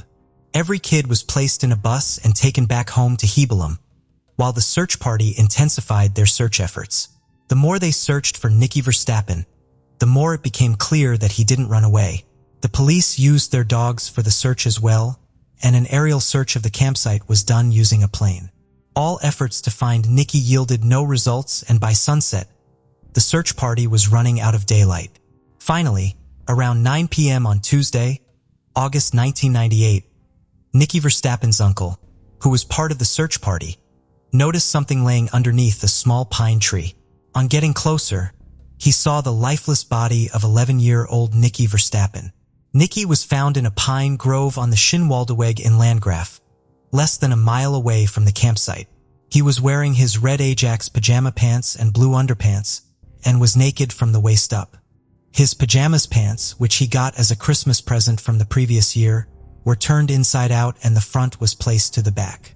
Nikki had sustained a wound to his head, but at first glance, the wound did not look serious enough to have caused his death. Even though he was found in a pine grove, close to farmlands and bushes, Nikki's feet were clean. He seemed like he did not walk to the place where he was found. People believed that he was killed somewhere else, and his body was carried down to the place he was found. The spot Nikki Versstappen was found was near a parking lot that was known for where homosexual men would meet for secret sex. Aside that, movement around that area was limited. By midnight, Nikki Verstappen's body was taken to a mortuary in Mastiac, about 30 minutes away from the campsite. The people of Heigloum came together to assist Nikki's family in arranging a memorial service for him. The memorial service took place at Heigloum Sports Fields on Saturday, August 1998, a week after he left home for summer camp, since Nikki was wildly known in Heibloem. 600 people attended his funeral. His love for Ajax was recognized at his funeral. His coffin was covered with the red Ajax flag, which was something he would have loved. His family would never remain the same again, as they were left in a state of shock and grief. Nikki's parents felt guilty for encouraging their son to go for summer camp, even when he confided in them that he was unsure of the trip. Who killed Nikki Versstappen? His family wanted answers and closure. Somebody needed to be held accountable for killing their son and brother, but the police had no leads whatsoever. Seeing that it was unlikely for Nikki to have gone off with a stranger, the police interviewed the camp leaders again. Unfortunately, nothing that could help solve the case was discovered. Nikki's post-mortem examination took place 3 days after his death. Since he was murdered in the summer of the holiday period, Nikki's family had to wait for 2 months before the results of the autopsy was released. According to the autopsy report, Nikki Versstappen was drugged, and his body showed signs of sexual abuse. However, medical examiner was unable to determine a cause of death. Due to this, a second autopsy was carried out, and its result had the same conclusion with the first. There was a possibility that Nikki was sexually assaulted, but his cause of death could not be determined. Even though suffocation was suggested as his cause of death, there was not enough evidence to prove it once and for all. Following Nikki's murder, an extensive investigation was carried out, but the case went cold and would remain unsolved for 20 years. The police had to use the evidence they have. Close to the parking lot, about 100 yards from where Nikki Versstappen was found, a tissue containing semen, a cigarette butt and beer bottle top were retrieved. The forensics then compiled a DNA profile of a person other than Nikki, though it was not definite that the tissue was related to Nikki's murder case, since people often met in the parking lot and have sex in the woods. In 1997, a year before Nikki Verstappen's murder, a DNA database was created at the National Forensics Institute of the Netherlands. At the time, DNA testing was the new forensic technology and tests were a little bit restricted. Also, any DNA testing on the database could only be handled by the prosecutor and not the police. At that time, the police did not have their own database, and they did not have first-hand access to the national database without an approval from the prosecutor. This made the process of quickly finding a killer somewhat slow and difficult. During the investigation of Nikki Verstappen's murder, DNA samples of 40 men were taken. The men included camp leaders, some men from a campsite nearby, and other male visitors in the area at the time of Nikki's death. However, none of the DNA matched the profile found in the tissue at the crime scene. Even if the retrieved tissue with salmon was probably a leftover of a sexual encounter that had nothing to do with Nikki's death, the investigators still could not strike out the evidence. Later in the investigation, there was a glimmer of hope when a single hair, similar in color to that of Nikki's, was found in the trunk of a car which belonged to one of the camp leaders. After the hair sample was sent to the UK for DNA testing, it was however discovered that it did not belong to Nikki. Immediately, the autopsy results were out. The first person of interest was Jules Barton, an 80-year-old founder of the camp Nikki and his classmates went. Jules Barton was the former principal of Nikki's school in High Blame. He had lost his job after he was convicted of child sexual abuse in the 1950s. During interrogation, he had also confessed that he was near Nikki Verstappen's tent at 6 a.m. on the morning of his disappearance. But he did not go there for Nikki. He said he went there to check on one of the boys who had burnt his hand the night before. Jules Barton's alibi was that when he woke up at 5 a.m., he cleaned his tent and then went to check on the boy who burnt his hand. After which, he then drove back to Hebloem to attend the funeral of a friend who had died. He claimed to have heard about Nikki Verstappen's disappearance at the funeral and went straight back to the camp. Jules Barton was on the police radar for some time, and this was because he exhibited strange behavior during the search for Nikki Verstappen. He kept steering the search in the direction of the place where Nikki's body was found. He also gave the information that the parking lot near the crime scene was a place where men often meet for sex. The police was uncomfortable about Jules Barton. They decided to look into his background. Even though he was a respected member of his community, he had been convicted for child sexual assault and was imprisoned for 3 months before he was let go and allowed to work with kids again. Several years later, photos of young boys who were shirtless or in their underpants were discovered on him, though there were no proofs that he further molested any male child at the time. However, after Nikki Verstappen's death, a 15-year-old girl came forward and said that she had every reason to believe Jules Barton had sexually molested her when she attended summer camp earlier that year in 1998. She claimed she was unwell one evening and Jules Barton had given her medication that turned out to be sleeping drugs for adults. She said when she woke up, her clothes were messy and different from the way they were when she went to bed. The girl also claimed to have experienced lower abdominal pain and discomfort. The police, however, could not do anything about her confession since she did not report the incident earlier.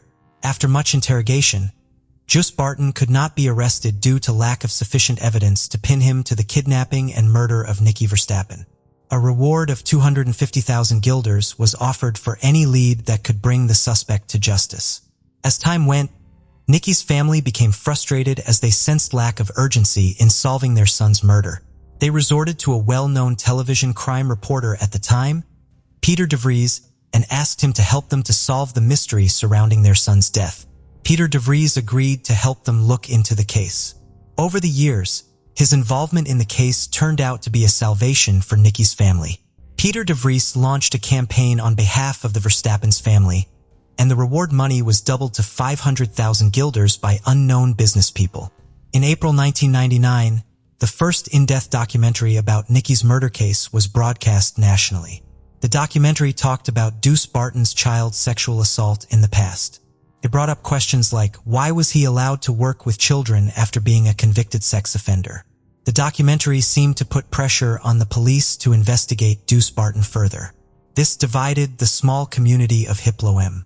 Nikki's case threatened to tear the community apart.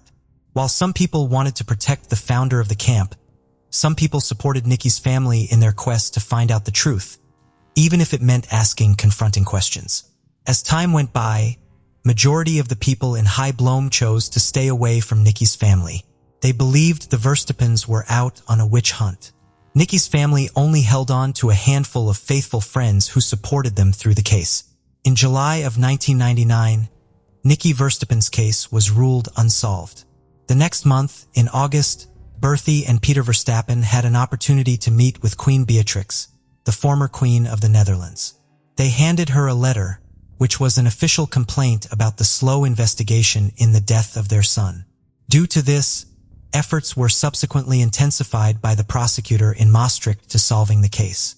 In February 2001, Nikki's grandparents and the town of Brunsum silently built a monument for Nikki at the spot where his body was found. This didn't make Nikki's parents feel any better. His mother, Bertie, would always light a candle in their family home every morning as soon as she woke up. She did this for 20 years. In an interview with Peter de Vries, she said, "I wake up at night and hear his voice. He calls me. I get up and go to look for Nikki, but he is no longer there." Their happy and complete family of 4 had become an unhappy, incomplete, and broken family of 3. Since answers were not forthcoming at the time, Bertie, who did not let that stop her, had promised on national TV to bring the killer of her child to justice as long as she was still alive. In February, Bertie and Peter Verstappen wrote a public letter to the Minister of Justice, asking for help on their son's case. They claimed to be at the mercy of the police and the legal systems, but they have no answers. The legal system then decided to act as there appeared to have been a total breakdown in trust by the people of Heibloem. The general public were getting disappointed at the police and the legal systems for not giving answers as to who killed Nikki Versstappen. In that same year, the case was renewed and a second opinion task force was given the case to investigate from scratch. On the June 29, 2001, the investigative team was able to determine the time of Nikki's death. His time of death was estimated to have been between 2 p.m. on the August 10th or 9 a.m. on the August 11th. It means Nikki Versstappen was alive for at least 8 hours before he was murdered. New DNA technology also discovered that there were little drops of blood on Nikki's pajamas. One of the drops was tested for foreign DNA, but it turned out to be that of Nikki. Further investigation revealed many mistakes made by the first set of investigators that made the case become cold for some time. One of the mistakes was that these investigators focused on the scene where Nikki was found. They used that spot as the crime scene, forgetting that Nikki's feet were clean when he was found, which suggested that he did not walk to that place himself. He was carried away from the main crime scene and dumped at the spot he was found. The first investigation did not look for possible evidence beyond the pine tree where Nikki was found. Even the campsite where Nikki was last seen was not properly considered for possible clues that could pinpoint the killer. As time unfolds, Juice Barton was not the only suspects in the case. In 1998, at the time that Nikki and his friends were camping, there appeared to have been another group from the Roldock Seminary who pitched their tents nearby. A man named Roldock's chef had piqued the interest of the police, and this was because he had once had an inappropriate contact with a child before. They believed he was someone who would do it again. On the morning of Nikki Verstappen's disappearance, Rolder Chef was not at the campsite. When questioned, he appeared to have no alibi for his whereabouts at the time. However, he died in 1999 before the police could find enough evidence to arrest him. Also, a man simply known as Vim was another person of interest at the time. Vim was a sex offender from a town nearby. Different witnesses spotted him near the Haycop campsite in a dark-colored vehicle around August 10, 1998. He was questioned by the police in February 2001, 2003, 2006, and February 2007 anytime a witness came forward pointing a finger at him. Unfortunately, there was no sufficient evidence to pin him to the crime, and in February 2007 he died at the age of 64. Until his death, Vim had said he never killed Nikki Versstappen. Martin Ney, the German serial killer, was someone the police could not afford to overlook in this case. He had killed 3 boys and had sexually molested at least 40 children between 1992 and February 2001. Martin Ney was known as the Masked Man or the Black Man, and this is because he used to wear black clothing and a creepy black mask. His victims were usually hunted by him at campsites or in children's homes. Since the Haycop campsite was located close to the Dutch-German border and one of Ney's proven crimes was committed in the Netherlands, he was considered as a serious suspect. However, when he was eventually arrested for all his crimes in February 2001, Martinet denied any involvement in Nikki Verstappen's murder. As the investigation progresses, the police had quite a number of suspects on their list. The likes of Michelle Fournier and Mark Hoffman, who were sex offenders at the time, were considered suspects to Nikki Verstappen's homicide case, but thorough investigation vindicated them, and they were never charged with his murder. In February 2004, Peter DeVries became aware of new testing techniques in the science of DNA. He then informed the public and told the police to re-examine the blood found on Nikki Verstappen's clothing. In February 2005, an anonymous person placed letters on Nikki's memorial in Bronzum, claiming to have been responsible for killing him. Investigators traced the letters to a 36-year-old man, but it turned out to be a false confession. The man was a psychiatric patient who had severe mental health issues. His therapist explained that he had written the letters as a way of getting attention. The man was placed in custody for 2 weeks for vandalizing Nikki Verstappen's grave. In February 2008, when it seemed like all hope was lost, detectives announced that foreign DNA had been found on Nikki's pajamas pants and his underpants. Previous suspects in the case were all retested, but there were still no matches to the DNA found. Nevertheless, Nikki's family was positive. It might seem like another dead end, but the discovery of the foreign DNA profile meant there was proof of a male individual being in physical contact with Nikki Verstappen before his death. Nikki's family prayed and hoped that the perpetrator would be found before he could hurt any other person. In the year 2010, Nikki Verstappen's sister Femke, who was in her 20s by then, made a public appeal to every man in the community to participate in a DNA testing so that the family could have some sense of closure. After the appeal, the police gathered a list of over 100 men. These men were initially part of the search party in camp management. 80 out of 114 men agreed to provide saliva swabs. Even though it was quite a high number of turnouts for the DNA analysis, Peter DeVries took to the media again to encourage people to be partakers of the DNA tests. It seemed a lot of these men were scared of leaving their DNA samples because they do not want to be caught for a past crime.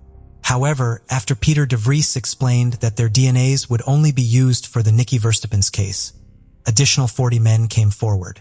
After carrying out a comprehensive test on the retrieved DNA samples, there was still no match to the DNA found on Nikki's clothing. In a desperate attempt to find the truth, the remains of Just Barton, who had died in February 2003, were exhumed for testing. There was hope at that point since Just Barton had been the strongest suspect throughout the years. However, many people became surprised when the DNA of Just Barton did not match the DNA found on Nikki Verstappen's clothes. In the early days of 2012, Nikki Verstappen's homicide case was transferred to a cold case team. The new investigators went through Nikki's case file from the very beginning to end. After that, they located a group of 1,500 males, all of whom had ties to the region near the campsite where Nikki Verstappen was last seen. The individuals on the list were either camp employees, residents of the neighborhood, or officially charged sex offenders. But once again, they were out of luck. The police did not give up easily. They renewed their request for public assistance in 2017. They requested over 20,000 DNA samples in order to perform kinship analysis. By this, investigators would have more information about the killer's relatives, which would greatly reduce the scope of their search. In the long run, only 15,000 volunteers participated. However, the size of this DNA dragnet operation was unprecedented in Dutch history. Given that there was nothing more to be done, it was a long shot but also the last option.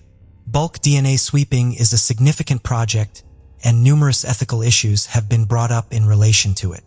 Most people believe that cooperating was a no-brainer if they had nothing to conceal, and their DNA profile may help investigators identify the killer of a young child. Authorities sent mails to all the men requesting new DNA samples. Police would attempt to persuade them to assist if there were no answers from them by visiting them at home. One of the men named Jos Brecht, who was supposed to provide a sample, did not show up. 2 police officers went to his house, but he wasn't there. The man, according to his relatives, traveled to France in February of 2012 and did not return. Josbrecht's family reported him missing in April. He had vanished from his home and presumably ran away before the police could find him and extract his DNA. Authorities investigated this man's past to learn who he was because they had concerns about him. When Nikki Versstappen was killed, Jos Breck was 35 years old. He resided in Simpelveld with his mother, which is about 12 miles from the campsite. He was a committed scout member and frequently served as a camp leader as well. He had also spent some years providing childcare in Brunson. He had once been involved in a case of sexual abuse of two 10-year-old boys in 1985. Despite making a confession to the crime, he was not found guilty. He only got a 2-year probationary period, and his name was never added to the list of sex offenders.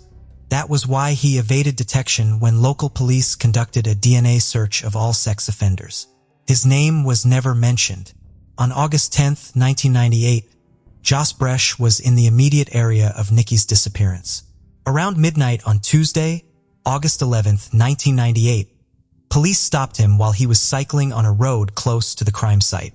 Few hours before he was seen by the police, Nikki Verstappen's corpse had just been discovered, and at the time the police saw Jos Breck, Nikki's body was being transported from the campsite to Maastricht for the autopsy.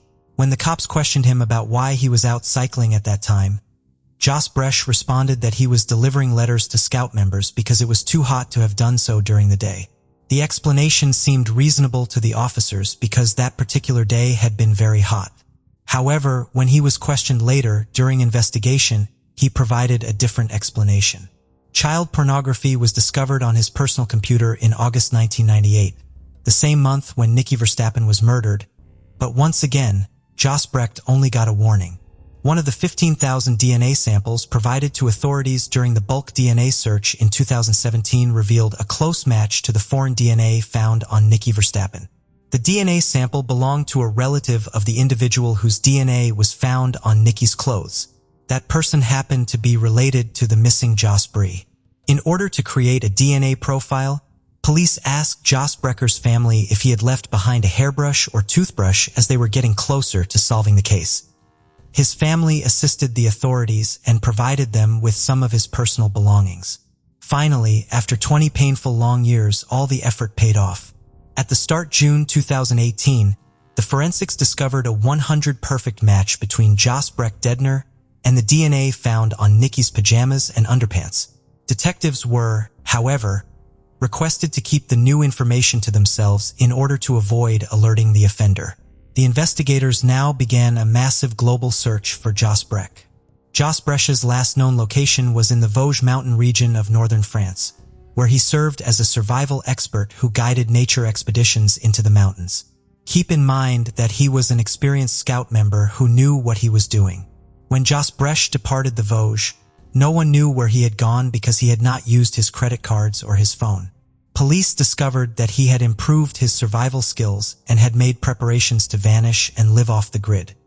His computer search history demonstrated that he was well prepared because he had done extensive study on small towns throughout Europe, places where Dutch news would not be reported. According to law enforcement, the only way to get him out of his hiding spot was to ask the public for assistance. On August 22, 2018, they revealed at a press conference that DNA samples from Jos Breck's personal items matched the DNA discovered on Nikki Verstappen's clothing. They also disclosed his name and current age.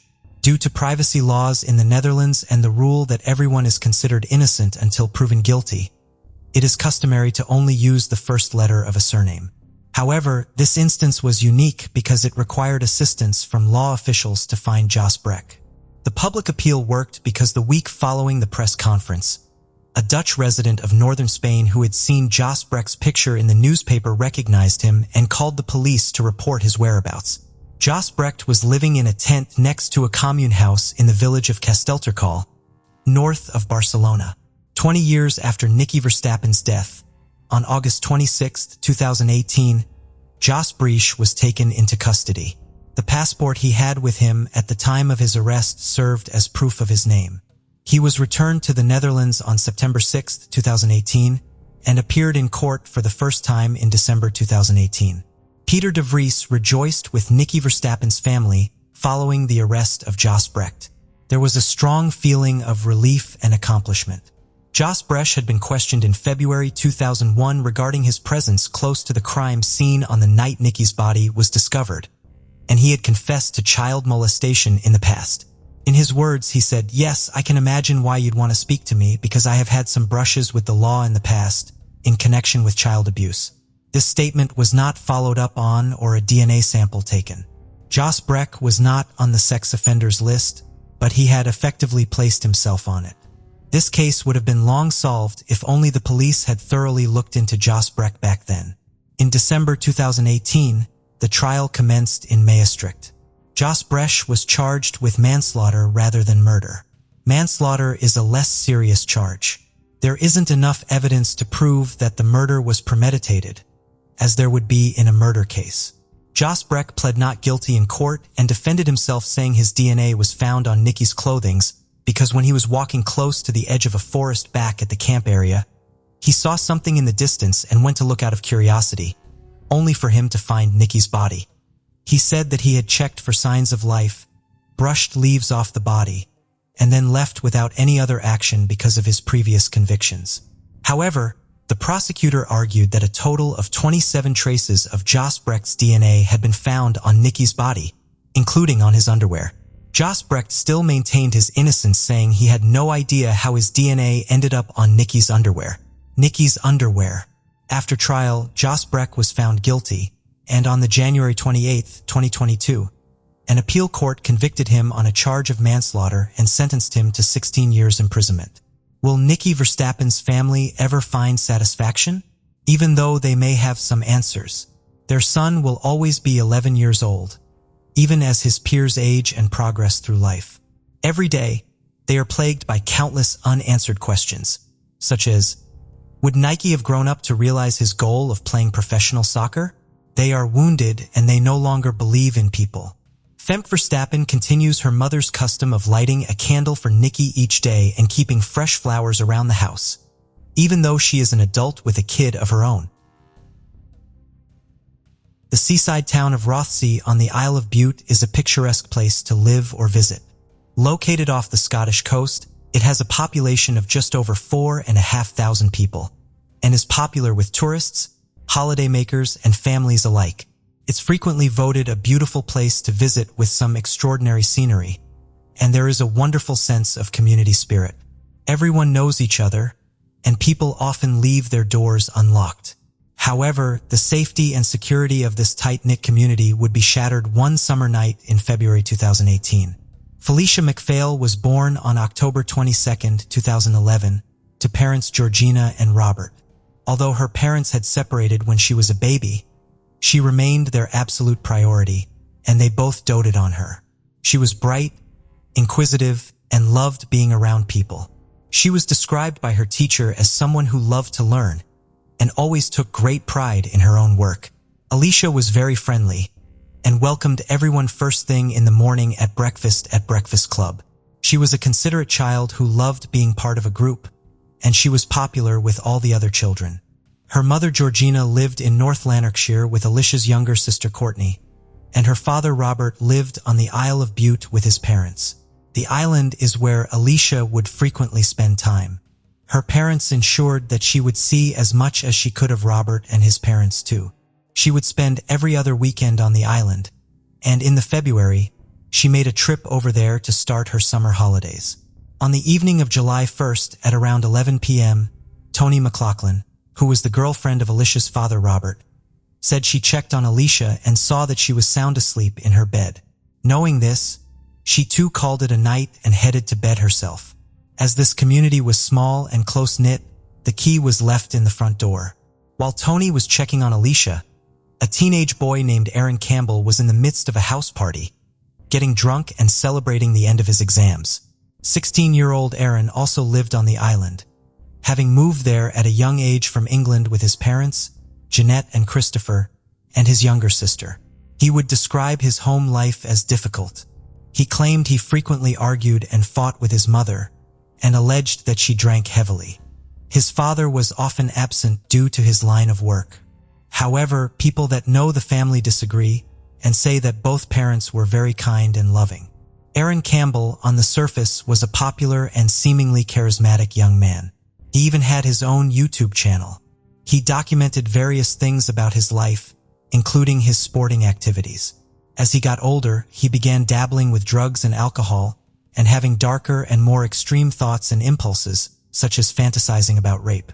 And he even went as far to say he might kill one day for the lifetime experience. He had a history of self-harming and depression, and was even entered into a rehabilitation program for starting fires. The party was being held at Campbell's house, and as it continued into the early hours of the morning, his behavior began to change. It resulted in him having an argument with his mother, telling people he felt suicidal, and saying he just wanted to get stoned. Using Facebook Messenger, Campbell tried to contact Tony attempting to buy drugs. According to the Facebook messages, there had recently been a falling out between Robert McPhail and Aaron, with Aaron alleging the quality of the cannabis wasn't good enough. Failing to get hold of Tony, he decided to head to their house, which was only a few minutes' walk away. With him, he took a kitchen knife.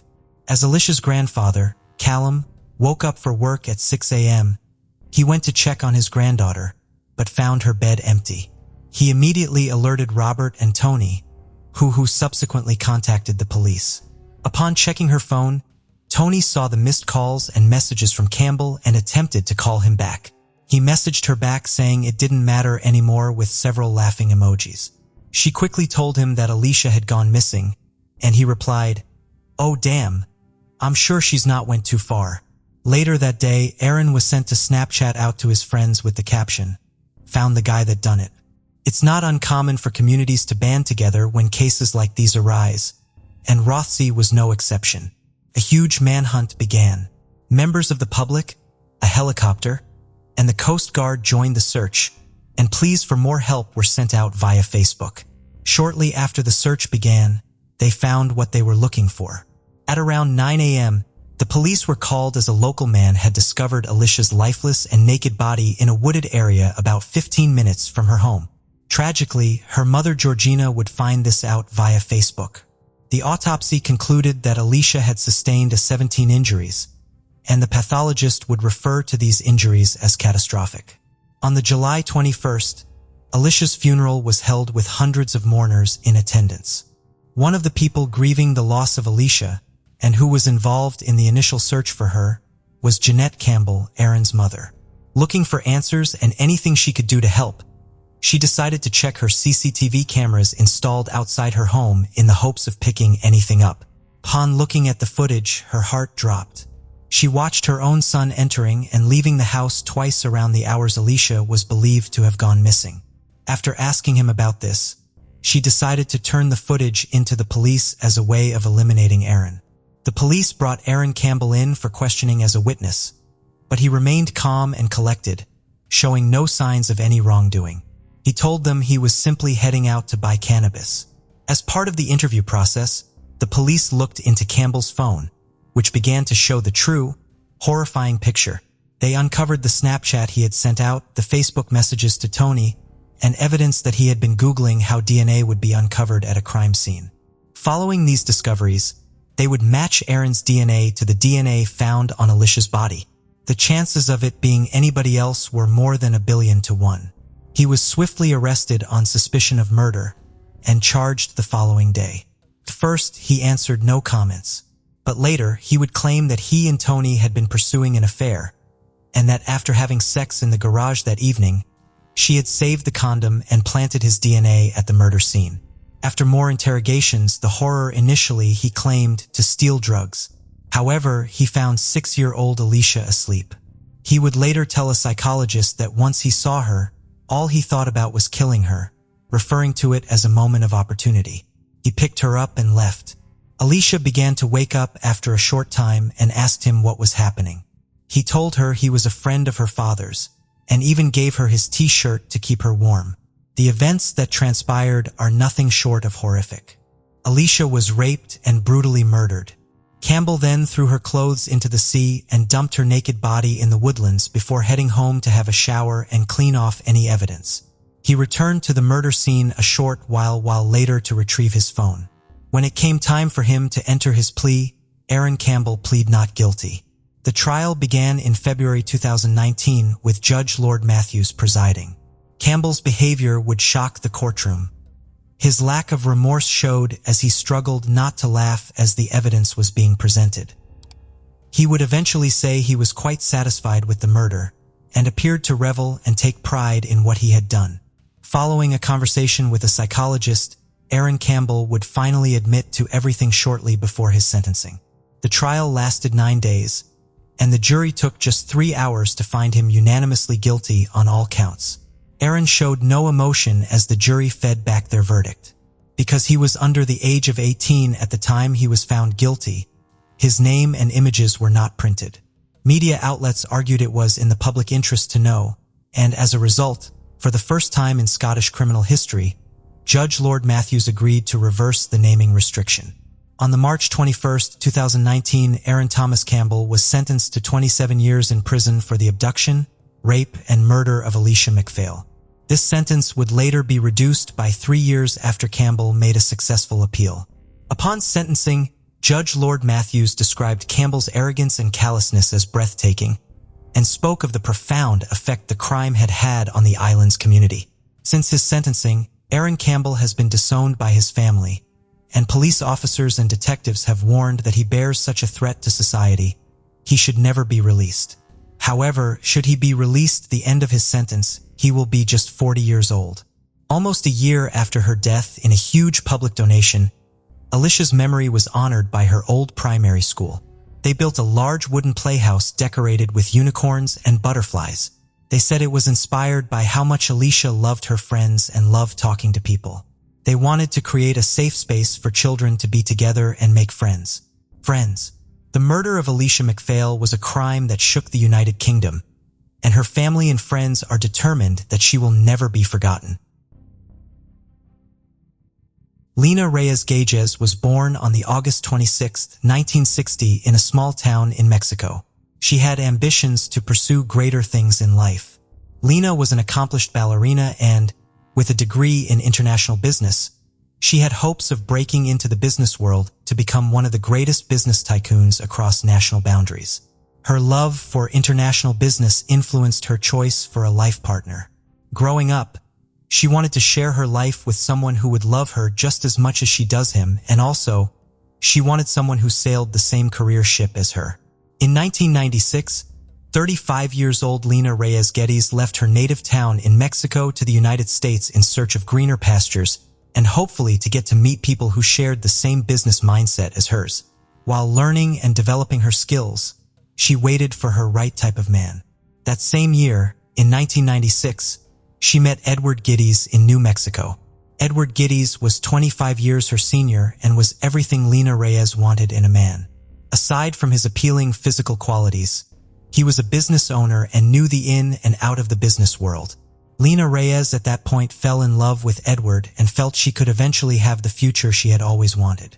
They started dating, and 6 months into their relationship, they got married and moved into an apartment in Youngstown, Ohio. Although, it is unclear what she did after this and whether she was able to keep up with her career. 2 years later, on the April 8, 1998, Lena Reyes Gettys had planned to travel back to Mexico to visit her family, with the journey taking her via Texas by plane. Lena prepared for her journey as she supposedly packed a blue sleeping bag as a gift for her young cousin before leaving. However, the day ended and Lena Reyes Gettys never arrived to Mexico, and no trace of her could be found. Her relatives in Mexico were frantic with worry when her flight never arrived at Mexico. As days, weeks, and months passed by, the Reyes family still could not get a hold of Lena Reyes Gettys. When they contacted Edward Gettys to know what had happened to his wife, he said he had not seen her since she left on the April 8, 1998 to visit them in Mexico. Her family became worried and had a feeling that something was wrong because it was unlike Lena to vanish with no trace. They then called the police in Ohio to report their daughter and sister missing. Edward Gettys, on the other hand, initially failed to file a missing person report until 6 months later in October of 1998. Did he inform the police that his wife was missing? The first suspect in the case was Edward Gettys. He was brought in for questioning by the Youngstown police in October 1998. When he was asked about his missing wife, Edward Gettys told the state investigators that he last saw her when he dropped her off at the airport in Pittsburgh. He said Lena Reyes Gettys carried a suitcase, a cosmetic case, and a blue sleeping bag that he said was supposed to be a gift for her young cousin. He mentioned to the investigators that he kissed his wife goodbye outside the airport, and that was the last time he saw her. With no evidence pinning him to Lena Reyes Gettys' disappearance, the police struck out Edward Gettys as a suspect. Authorities in Ohio did all they could to find Lena Reyes, but no leads were ever found, and the case slowly dwindled and went cold. Meanwhile, on April 20th, 1998, in Garfield County, Utah, a civilian passing through State Route 276-mile Posthumed stumbled upon something suspicious at the Maiden Water Spring, near Lake Powell and Tickaboo. They stopped and walked over to the odd-looking item and soon realized it was a large bundle, roughly the length and dimensions of a human body, which had been discarded just off the side of the road. At that point, the passerby contacted the local Garfield County Sheriff's Department, and within minutes, officers were quickly dispatched to the scene. The officers approached the bundle and noticed whatever was inside was wrapped in a children's rug, which had a design of houses and roadways on which children could play. They then began to unroll the large rug and soon discovered a sleeping bag inside. Inside the sleeping bag was a patchwork of various plastic trash bags secured with duct tape and bound with rope. Everyone at the scene had a bad feeling about what they were about to discover as the investigators gradually cut away and peeled off the layers of tape and plastic. When the last layer came off, investigators got a shocking discovery. Lying in the discarded bundle was the body of a woman who had wounds which indicated that she had died as a result of a gunshot to the head. The woman was described as having multiple dental restorations, freckles on her face, tattooed eyebrows, and several moles, which included a unique mole on her right ear. Though her face was still identifiable, her fingers had been chopped off in what is thought to have been an attempt to hide her identity by the perpetrator. The autopsy done on her revealed that the cause of her death was as a result of the gunshot wound she had suffered. In a bid to identify her, her statistics were imputed into online databases, which described her as Hispanic or Native American with dark eyes, dark shoulder-length hair, and a freckled complexion, but no missing persons reports in the state matched her description. Despite all efforts made to identify her, nobody came forward, and she became another Jane Doe who was dubbed the Maiden Water Victim after the natural spring by which she had been found. With no leads, the case went cold. In the year 2018, the Utah State Bureau of Investigation decided to appeal to the public for leads when they carried out a cold case review of the Maiden Water Victim. They took the unusual step of publishing post-mortem photos of the Maiden Water Victim, including a photo of the unique mole inside the arch of her right ear. That same week, police in Youngstown, Ohio, who were updating their missing persons cases, obtained a photo of Lena Reyes Gettys from the United States Department of Homeland Security. They then released the photo to the public. Days later, a woman in California who was a true crime fan and an amateur sleuth got in touch with authorities in Utah to say that she had seen a missing person cold case in Ohio in which the victims seemed to look similar. The true crime fan had noted the mole on the upper arch of the Maiden Water Victim's ear. In the Ohio's published photo of Lena Reyes Gettys, a mole was visible in the same spot. After the Ohio and Utah authorities were made aware of this, they followed the tip and discovered that Lena Reyes Gettys and the Maiden Water Victim weren't just similar but were one and the same. Authorities from Utah and Ohio then put out new information in Texas, hoping to find Lena Reyes Gettys' family members. Luckily, Lena Reyes Gettys' sister, Lucero Reyes, who was just 11 years old when Lena disappeared, called the authorities to inform them that Lena Reyes Gettys was her sister. In order to ascertain that fact, provision was made for Lucero Reyes, who traveled over 300 miles to Monterrey, to the United States consulate nearest to the family's home in San Luis Potosí, so that authorities could obtain a sample of her DNA. After the DNA testing was done, the Maiden Water Jane Doe was confirmed to be her missing sister. Now that the detectives knew who and where Lena Reyes Gettys was, they started an investigation to find out who killed her. Initially, the officials with the Utah Department of Public Safety wondered if she had been murdered by Scott Kimball, a convicted serial killer at the time who is still serving a 70-year sentence imposed by the state of Colorado after killing 4 people, including his uncle between February 2003 and February 2004. 3 of his victims were found in remote areas of Colorado and Utah, and there seemed to be a number of similarities between how his victims were killed and found and how Lena Reyes was. For instance, The cause of Lena's death matched that of Scott Kimball's victims, and Scott Kimball had also discarded bodies by wrapping them up. One time, Scott Kimball had tied one of his victims' hands with a complex knot system that matched Lena's crime scene. He had also previously used a child's play mat to dispose off a body. Scott Kimball's former wife and son had made statements alleging they saw and purchased a rug similar to the one used to wrap Lena Reyes Gettys' body. The detectives were piecing obvious facts together and were at the verge of unraveling the mystery behind Lena Reyes' death.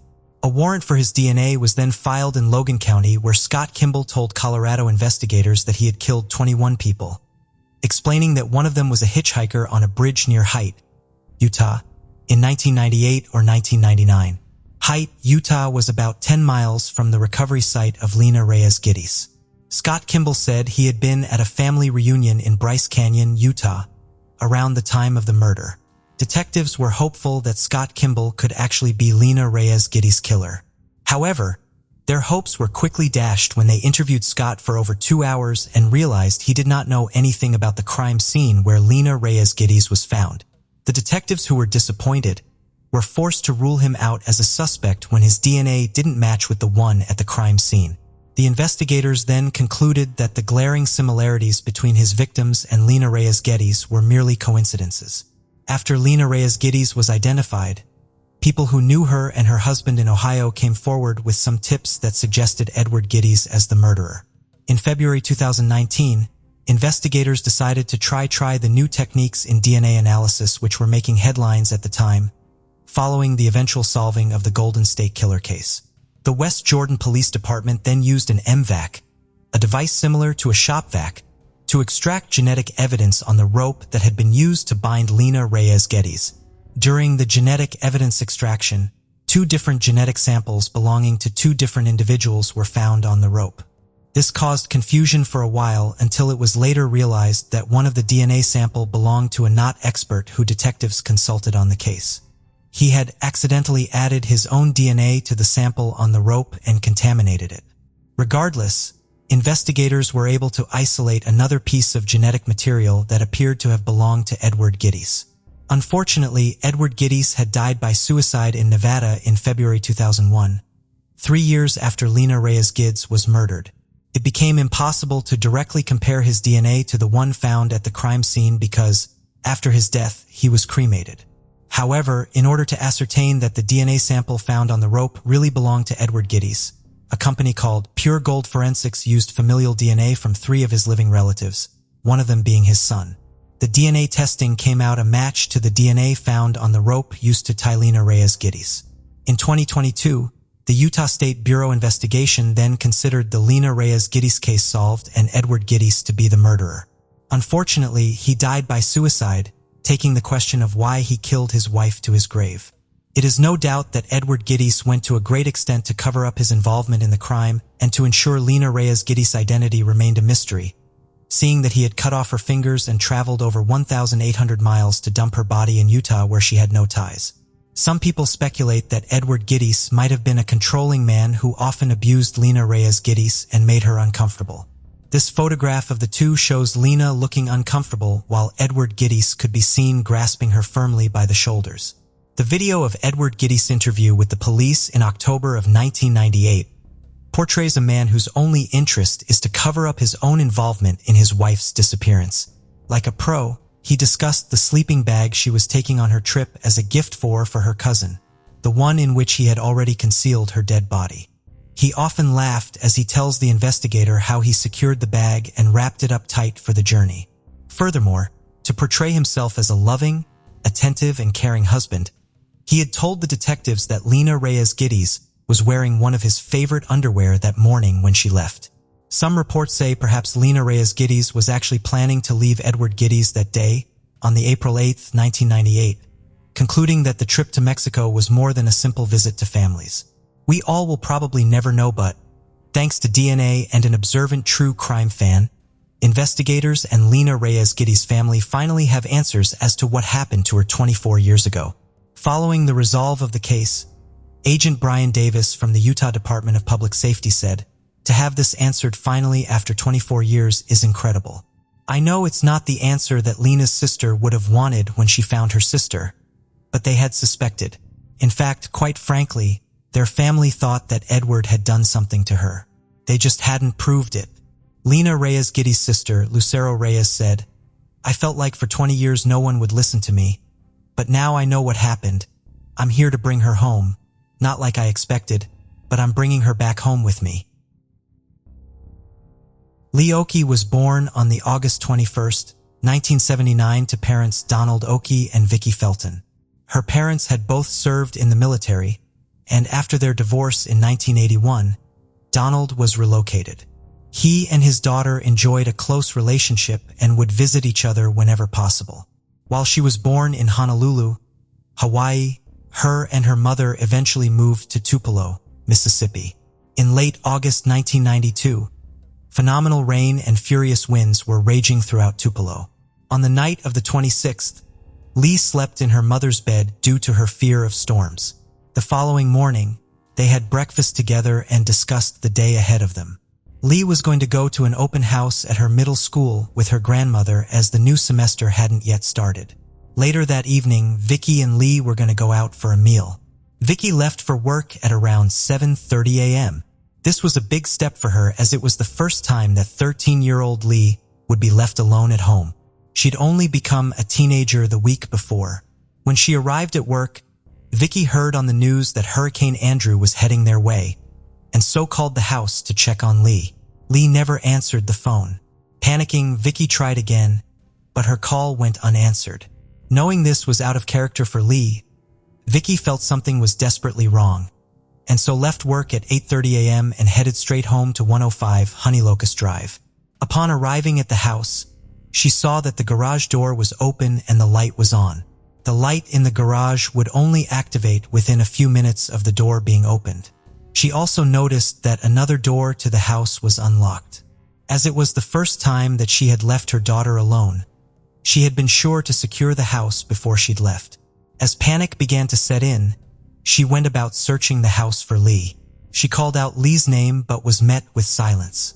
When she went inside, she was confronted by a disturbing sight, a pool of blood on the floor with blood splattered up the wall. When she made it to Lee's room, she saw that her favorite blanket had been left in a crumpled heap on the floor. It was then that Vicki called 911. She frantically told police that she needed assistance. Her daughter was missing, and there was blood in the house. The police were quick to arrive on scene. They could find no evidence of a forced entry, leading investigators to believe that Lee could have opened the door to someone. Further searches of the house found even more blood.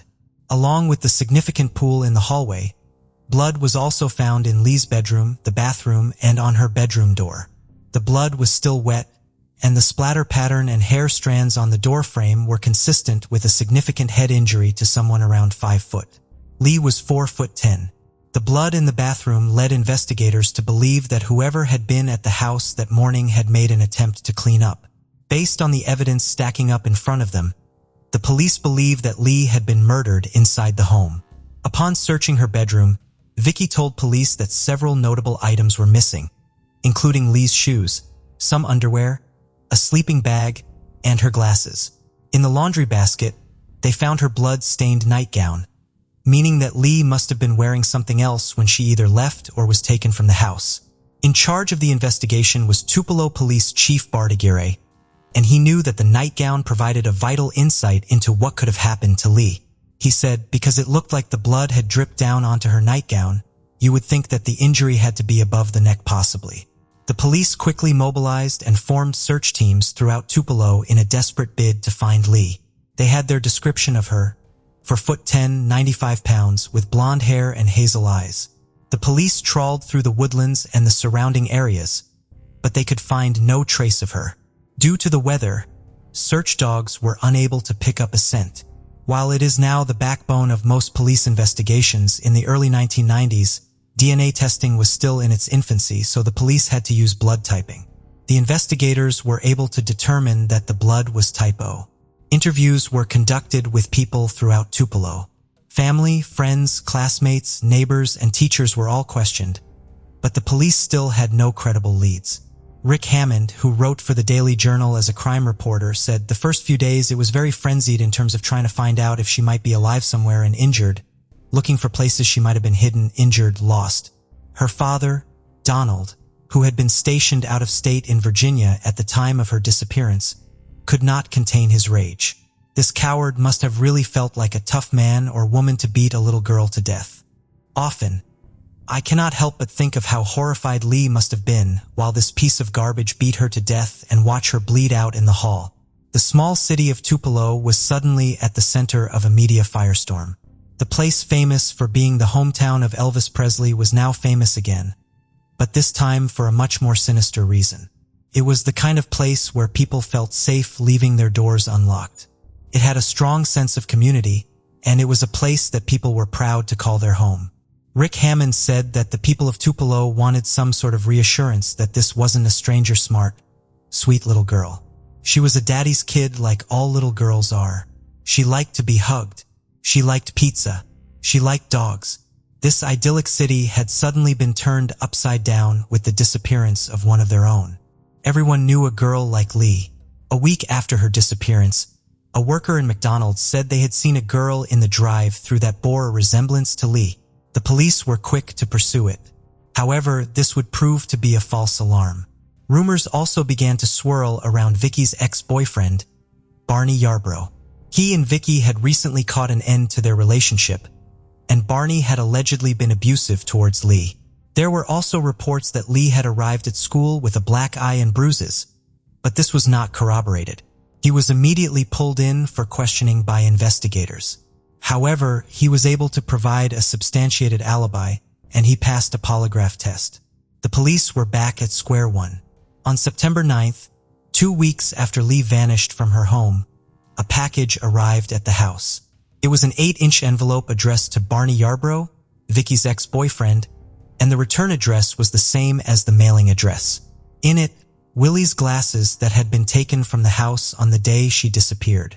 The postmark showed it had been sent from nearby Boonville. After this, the FBI were drafted in to help with the investigation. It was sent to the state crime lab in Jackson for analysis of the handwriting and the DNA. They tried to extract DNA from the stamps on the envelope, but whoever had sent it had used water instead of saliva. The police chief believed that the glasses had been mailed in an attempt to divert the investigation. Donald was told by several locals to look more closely at Vicky. He commented saying, "I was already doing that. I don't know if her mother was involved." The police too would soon turn their attention to Vicky. As part of the investigation, she was given 3 separate polygraph tests, 1 with the Tupelo police and 2 with the FBI. Upon analyzing the results, independent examiners stated that she had shown signs of deception in every single test. The police chief said in February 2017, "You still can't eliminate her. There are still too many unanswered questions for Vicky, and I don't know if that is unusual for somebody to go off to work and say, well, I just left Lee, but I'm going to call and check on her. Why check on her that soon after she just left her?" In a February 2012 interview with the Daily Journal, Vicky said that Lee would never have opened the door to a stranger. So anyone Lee could have let in must have been someone she recognized and trusted. The person who she suspects is involved with her daughter's disappearance lived just a mile away from them, was a Bible school teacher, and shared Lee's passion for horses at the stables just off North Thomas Street, a man called Oscar McKinley Kearns. 9 months after Lee vanished from her home, Kearns abducted a girl he met through a church in Tupelo. She was alone at her house at around 7 a.m. when he arrived under the guise of taking her to school. Instead, he drove her to a secluded area in DeSoto County and subjected her to a horrific and prolonged sexual assault. He then drove her to school where she reported him to the police.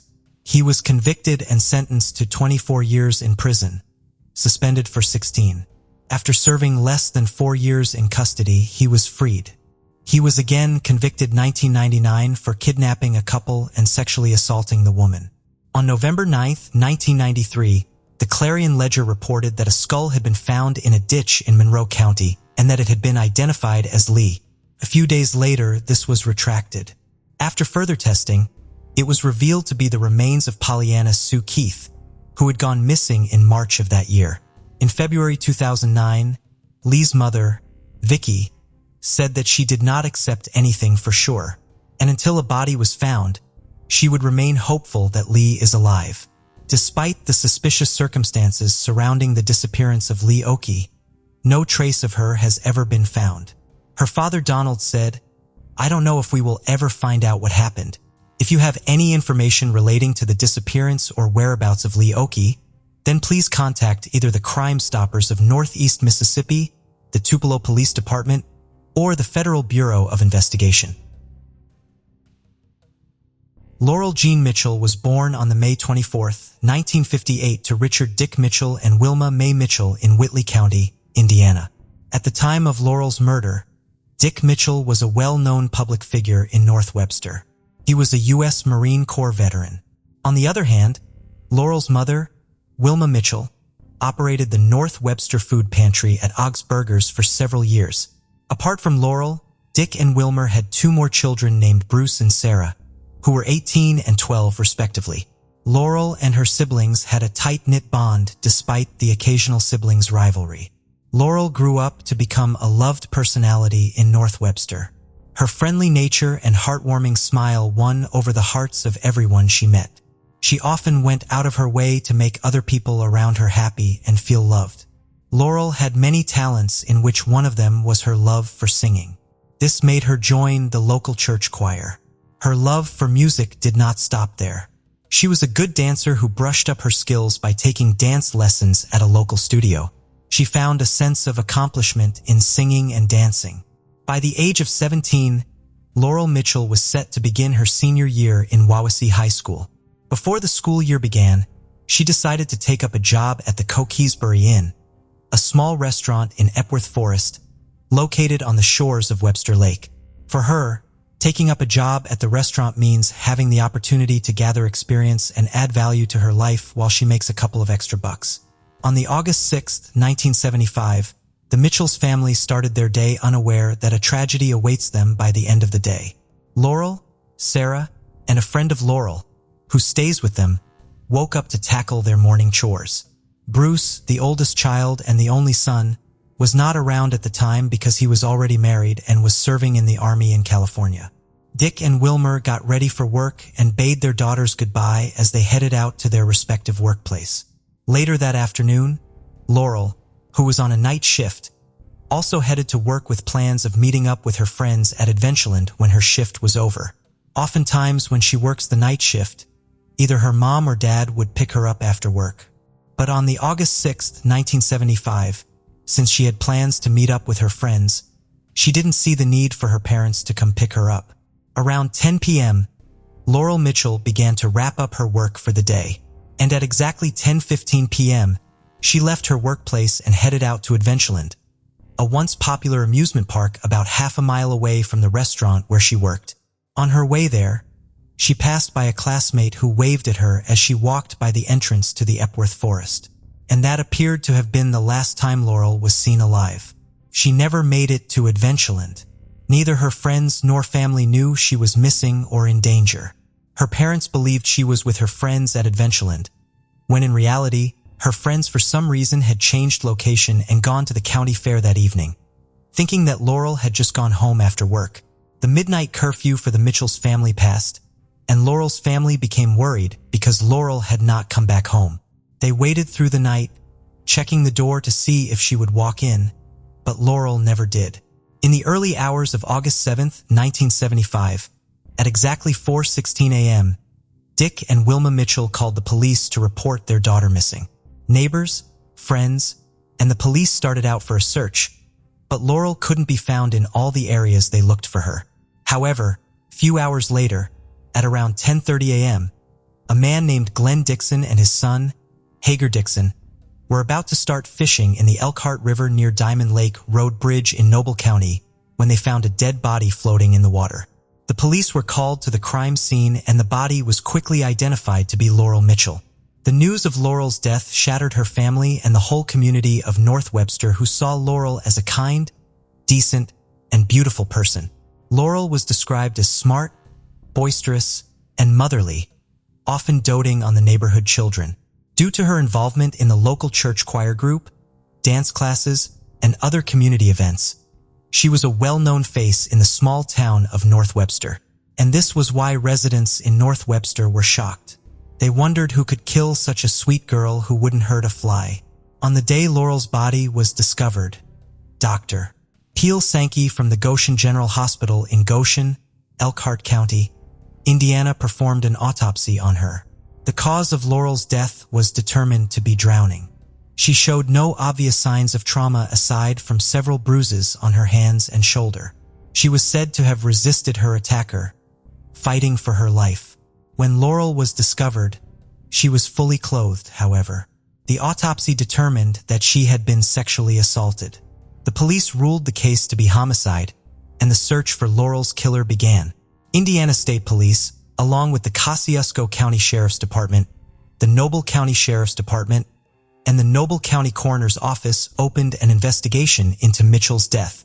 Investigators spent thousands of hours trying to solve her murder. They followed every lead. They interviewed neighbors who lived around the crime scene.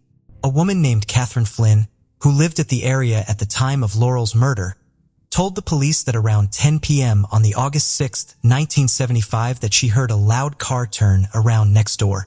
She said she heard voices say, "Let's get her."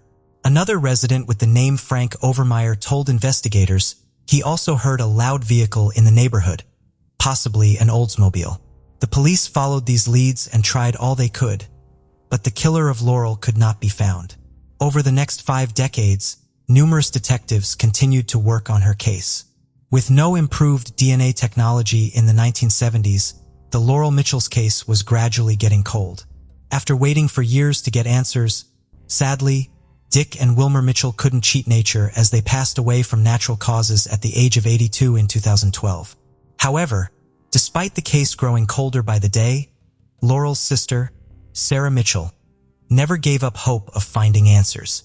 Every year, she would appeal to the media to once again cover her sister's story and always maintain contact with Detective Kevin Smith, who was assigned to Laurel's case.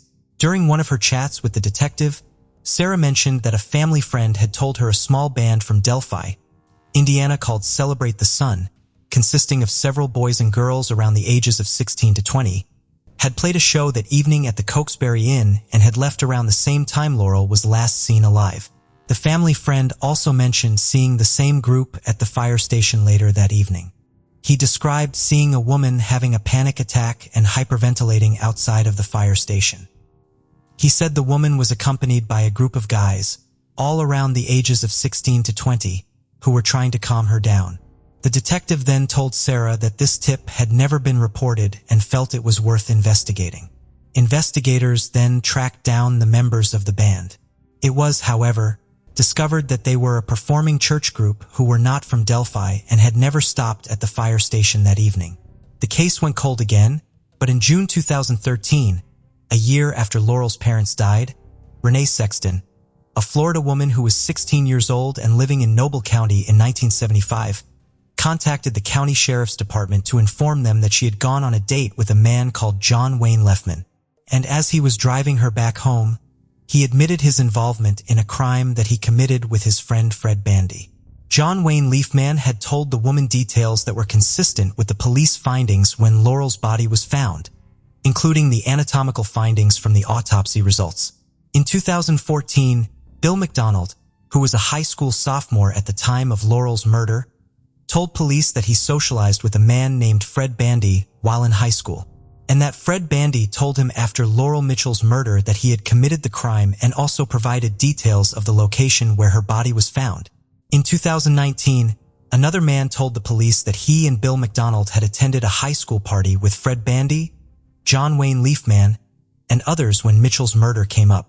Fred Bandy then stated that he and John Wayne Leafman committed the crime of killing Laurel Mitchell together. These multiple confessions were what the investigators needed to pursue the case vigorously once again. After the last witness came forward with the same information, in 2019, Laurel Mitchell's clothes and other evidence preserved from the crime scene in 1975 were resubmitted for DNA testing at the Indiana State Police Laboratory. The forensics developed a profile for a possible suspect. 3 suspects, who were initially on the list of the investigators, were eliminated and attention was shifted to Fred Bandy for a buccal swab.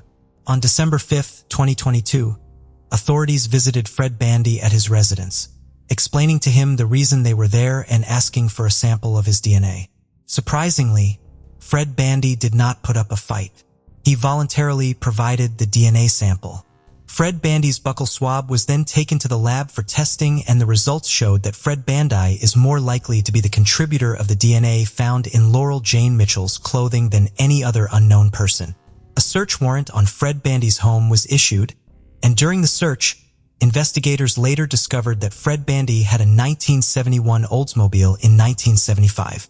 It is believed that the Oldsmobile was used by him and John Wayne Lethman to bring Mitchell to the Mallard Roost public access site in Noble County, where they forcibly removed her from the vehicle and deliberately drowned her. Additionally, information from the Indiana court database shows that Fred Bandy is a twice-convicted child molester, deemed a sexually violent predator in Elkhart County. On Monday, February 6, 2023, 47 years and 6 months after her death, the Indiana State Police and the Noble County Sheriff's Department arrested Fred Bandy and John Wayne Leafman in their respective homes and charged them with the murder of Laurel G. Mitchell. Both suspects are being held in the Noble County Jail without bond. Following the arrest of Laurel's killers, her sister, Sarah Nicely Mitchell, said, "They basically blew up my family for a lot of years. It was rage. If I could have killed them myself, I would have. If they gave them the electric chair, I would have thrown the switch. I'm glad they are going to be punished, that they won't be able to hurt anyone else. But she's still dead." She remembered her sister and said, "She was just a good, kind, decent person. She was an awesome person. Wherever she went, she had to take me with her. That wasn't fun for her, but it was for me. She didn't deserve this. She was just in the wrong place at the wrong time." On October 17, 1952, Dennis and Daphne Frost welcomed their second daughter, Helen, into the world. 4 years after her birth, the family made a big life change and moved thousands of miles away from the United Kingdom to British Columbia, Canada. Sisters Helen and Sandy had a stable childhood. Their parents were devoted to each other and their children, and Sandy said that they were good parents despite their sometimes rebellious teenage girls. In 1969, Helen moved to Prince George, British Columbia, and she was joined in November by Sandy, a woman called Darlene, and Darlene's young baby. In the spring of 1970, Helen's life would be turned upside down as she fell pregnant. On the May 13th, she gave birth to a baby girl who she called Sandra. Sandra would soon be taken into government custody. Helen left the home for unwed mothers and returned to Prince George. Her relationship with Sandra's father, Stefan, fell apart, and she was unsuccessful in her attempt to regain custody of her daughter. According to her sister, she left the social worker's office in tears, and they never spoke about the incident again. Helen's personality was an interesting mix. On the one hand, she could be quiet, private, and introverted. On the other hand, she could be impulsive and spontaneous. Her and her sister would hitchhike with strangers, and Helen was comfortable with this kind of hasty behavior. On the October 13th, 1970, Helen was at home in her apartment on the 1600 block of Queensway in Prince George. Her sister Sandy came home at around 8 p.m., and Helen asked if she wanted to go for a walk with her. But Sandy said no, saying it was too cold. Around 20 minutes later, Helen said she would go for a quick walk by herself, and wearing her navy blue coat and blue trousers, she left. When Helen failed to return home that night, people were not immediately concerned. Her impulsive nature meant she could sometimes be gone without explanation. However, as time passed, her sister began to worry, and on the October 15th, 2 days later, she was reported as a missing person. The Royal Canadian Mounted Police, also known as the Mounties, were tasked with investigating Helen's disappearance. When she left to go for her walk, she left behind her clothes, money, and ID. The police had their description: around 5'5", about 125 pounds, blonde hair, blue eyes with a right eye that drooped ever so slightly. The police soon received a tip that Helen had been hitchhiking from the Husky gas station in Prince George, but they could find no evidence of this. And before long, the trail had gone cold. Every lead would prove to be one dead end after another. One theory that was quickly ruled out was that Helen had been injured or died in a tragic accident. The police could find no evidence that she had been involved in any kind of accident. Investigators were quick to look at the possibility that Helen had run away. She had a history of hitchhiking and disappearing. However, her sister Sandy did not agree with this argument. She said that Helen had left her money, ID, clothes, other personal items, and had initially invited Sandy to go with her. The tough circumstances that Helen found herself going through at the time she went missing also led the Mounties to examine the possibility of suicide. Having recently lost custody of her own daughter and then living with Darlene and Darlene's young child could have been too much for Helen to bear. The difficulty she was facing could have led her to take her own life. Sandy also dismissed this theory, saying there was no evidence of a suicide, she hadn't left a suicide note, and she didn't seem out of character.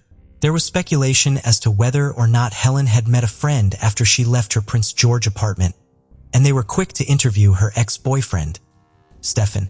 After numerous interrogations, they deemed him not to be suspicious. Sandy said she had discovered a tip that Helen had possibly hitchhiked with a trucker. However, the police have not confirmed this. Highway 16 is an important part of the Yellowhead Highway. It's 450 miles long and stretches between Prince George and Prince Rupert in British Columbia, Canada. It's perhaps more commonly known as the Highway of Tears. It's been the site of numerous unsolved murders and disappearances, starting in 1970, with a disproportionately high number of the victims being Indigenous women. To investigate these unsolved crimes, the Mounties set up Project Ipana. The number of victims varies. The official list from the Mounties has it at no more than 18. However, Aboriginal and Indigenous organizations say that the number of women who have been murdered or gone missing on the Highway of Tears could be over 40. Chronologically, Helen Frost was the first woman to go missing on the Highway of Tears.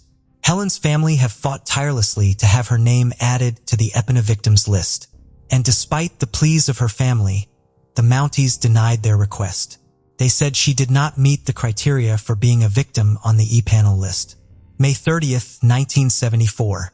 The skeletonized remains of a woman are found wrapped up in a blanket buried in a shallow grave. The police theorized that the Jane Doe had died alongside a bank robber called Gustavos Lee Carmichael, who was most likely her boyfriend. They believe they had been murdered around December 31st, 1970, and this fits in with the plausible dates of Helen's timeline after she disappeared. The Jane Doe found in the shallow grave used the alias of Lorraine Stahl, and 2 people were convicted for the murders of her and Carmichael. Richard DeFreitas and Donald Brandt's motive was that Jane criminal behavior and activity. In the months leading up to her death, Jane Doe made several phone calls to states on the eastern seaboard, and she was known to drive a 1964 green Oldsmobile, which had either Maine or Massachusetts plates. The vehicle was later found dumped in Connecticut with a Maine inspection sticker. After speaking to people who interacted with Jane Doe, the police drew up a composite sketch, which bore a resemblance to Helen Frost. Despite the similarities, the items that were found on the New London County Jane Doe were not seen with Helen on or around the time of her disappearance, including an almond-shaped ring with JHSN inscribed in it, a set of hair rollers, and a yellow raincoat. As of June 5, 2020, the Connecticut State Police and the Mounties are actively working to determine if the New London County Jane Doe is indeed Helen Frost. Tragically, on the July 20, 2014, Dennis Frost passed away without finding out what had happened to his beloved daughter. Her sister Sandy has never given up hope, and she has been the driving force behind the search for her sister Helen. In February 2018, Helen's daughter Sandra reached out to Sandy after embarking on a search to find her birth mother, and the two were eventually reunited. Despite the suspicious circumstances surrounding the disappearance of Helen Frost, no trace of her has ever been found. If you have any information relating to the disappearance or whereabouts of Helen Frost, then please contact the Royal Canadian Mounted Police. And if you have any information relating to the identity of the New London County Jane Doe, then please contact the Connecticut State Police. In 1995, Mark Winger, a nuclear power plant technician in Springfield, Illinois, murdered his wife by beating her to death with a hammer. In an even darker twist to the story, he framed someone else for the murder, married their child's nanny shortly afterwards, and got away with murder for nearly 4 years. So how did he do it? Hi, and welcome to Mysterious 7. I'm Michael, and today I'm going to take you guys through another case with the most insane twists you've ever heard. In June of 1995, it seemed like life couldn't possibly get any better for Mark and Donna Winger. The nuclear technician and his wife had been happily married for several years, and they had just adopted a newborn baby girl named Bailey. Donna was the oldest of 3 sisters in what they described as an incredibly close-knit family. The Dreschers grew to love Mark too. He was smart, Jewish. He was attractive, and he was fun. Donna's sister, Jenny Levin, told the media, Donna just felt like she had found her person. After Mark and Donna Winger were married in 1989, he was offered a job, and the newlyweds settled in Springfield, Illinois. We always joked about the fact when one sister marries, that husband marries 3 sisters, Levin said. We shared our lives with Mark. Donna was working as an operating room technician, and Mark was a nuclear engineer. Donna couldn't have been happier. The only thing she would have liked to was to have a child, her stepfather Ira Drescher said. Donna's mother, Sarah Jane Drescher, said her daughter was overwhelmed when she learned that she could not get pregnant. But then one day while working at the hospital, a doctor told Donna that a teenager was looking to put her baby up for adoption. Adopting the child was an easy decision for her. She looked at me with tears when she said, Michelle, I knew it the minute they put the baby into my arms. She has always been mine, Donna's sister Michelle Hansen said. The Wingers welcomed baby Bailey into their home on June 1, 1995. Donna's family said the couple loved their new roles as parents. They seemed to have all the makings of a long and happy life together. Mark was just as excited to become a dad as Donna was to become a mom, Hansen said. Donna had met the woman who would eventually become her best friend, Diane Schultz, at the hospital. And with the arrival of Bailey, the two bonded over motherhood. But then everything turned dark. In August 1995, Donna took baby Bailey on a trip to Hollywood, Florida, to visit Donna's family. Her mother had just dropped the 2 of them off at the airport and hired a driver to pick them up in St. Louis, Missouri, and drive them back to Springfield. So after the visit, the 2 flew into St. Louis Airport and hopped in a cab driven by Roger Harrington with a 2-hour ride back to Springfield. During the course of the drive, Harrington reportedly began flirting with Donna and talking about drugs and orgies. Detective Charlie Cox, a police officer who investigated Donna's death, later said, this gentleman started opening up to Donna about issues he was having. He had a voice in his head named Dom. Dom would tell him to do bad things. Recently, Dom was telling him to hurt people. After Donna safely arrived home with Bailey, she called the transit company to make a formal complaint about Harrington's behavior, and the driver was suspended. Cox later said that the driver started flirting with Donna, telling her he liked older women and even invited her to attend what he described as one of his sex parties. Donna had told her family that the ride was terrifying because he was driving erratically at 75 miles per hour. After the harrowing ride, Donna had been the victim of some strange phone calls, Weinhoff said. The family had believed that the driver had been stalking her and was a danger. Donna called the limousine company to file a complaint, and Harrington was suspended. Mark argued his wife to write down the story in case they might need it. Elise later found the note describing Donna's harrowing ride in her handwriting at the crime scene. Donna also told Mark about the experience, and though he played a part of the supportive husband and helped her file the complaint, it turned out that he had ulterior motives for doing so. Just days later, Mark invited Harrington to their home, perhaps under the pretense of helping him get his job back. On the August 29, 1995, the cab driver wrote Mark's name, address, and the time on a scrap of paper in his car, drove to the Wingers' home, walked inside with a coffee cup and a pack of cigarettes, and was shot twice in the head. Mark Winger then called 911 and told the dispatcher he'd just shot a man who was killing his wife. He informed police that he'd been walking on the treadmill in the basement when he heard a commotion upstairs. He grabbed his gun, went to investigate, and found Harrington swinging a hammer at Donna. In an effort to defend his wife, he'd shot the man twice. Police arrived on the scene to find that both Donna and Harrington still had a weak pulse. Mark was in a back bedroom rolling back and forth in total shock. When former Springfield Police Detective Charlie Cox arrived at the Wingers' home, He remembered they could see the victims from the front door. Donna was clinging to life, said Sangamon County Assistant State Attorney Steve Weinholt. She had been hit no less than 7 times in the head with a hammer. The second victim, a white man, had suffered 2 gunshot wounds to the head, but still had a pulse when police arrived, said Weinhoff. It was quite chaotic, Cox said. I knew that they were probably going to be transporting the victim soon, so I wanted to try and get identification on the male suspect. Cox found the man's wallet and was able to identify him as Roger Harrington. Police recovered a bloody hammer near the 2 bodies and found Mark's .45 caliber semi-automatic handgun, a yellow mug, and a pack of cigarettes on the same dining table. They also noticed that Harrington's car had been parked against traffic facing the wrong direction. At the crime scene, Cox said Mark was very upset and very emotional, and that he repeatedly asked who the man he'd killed was. Cox avoided identifying Harrington and tried to calm Mark down. As police combed through the scene, Mark asked police if the intruder's name was Roger. Cox confirmed that it was. Mark was shocked, and he said, "Oh my gosh, that's the man who's been harassing my wife this week," Cox said. Cox, who was familiar with Harrington after he'd lived in a trailer park owned by Cox, believed Harrington might have snapped. "I knew him as a very volatile type subject. He and his wife rented a trailer for me," Cox said. "Knowing what I knew about Mr. Harrington in the past, how quick he was to anger, I thought that very well he could have gone over there to try to get his job back. There's a hammer laying right there on the table. He picks it up and goes into a rage. Then the husband shoots the bad guy." Tragically, both victims succumbed to their injuries.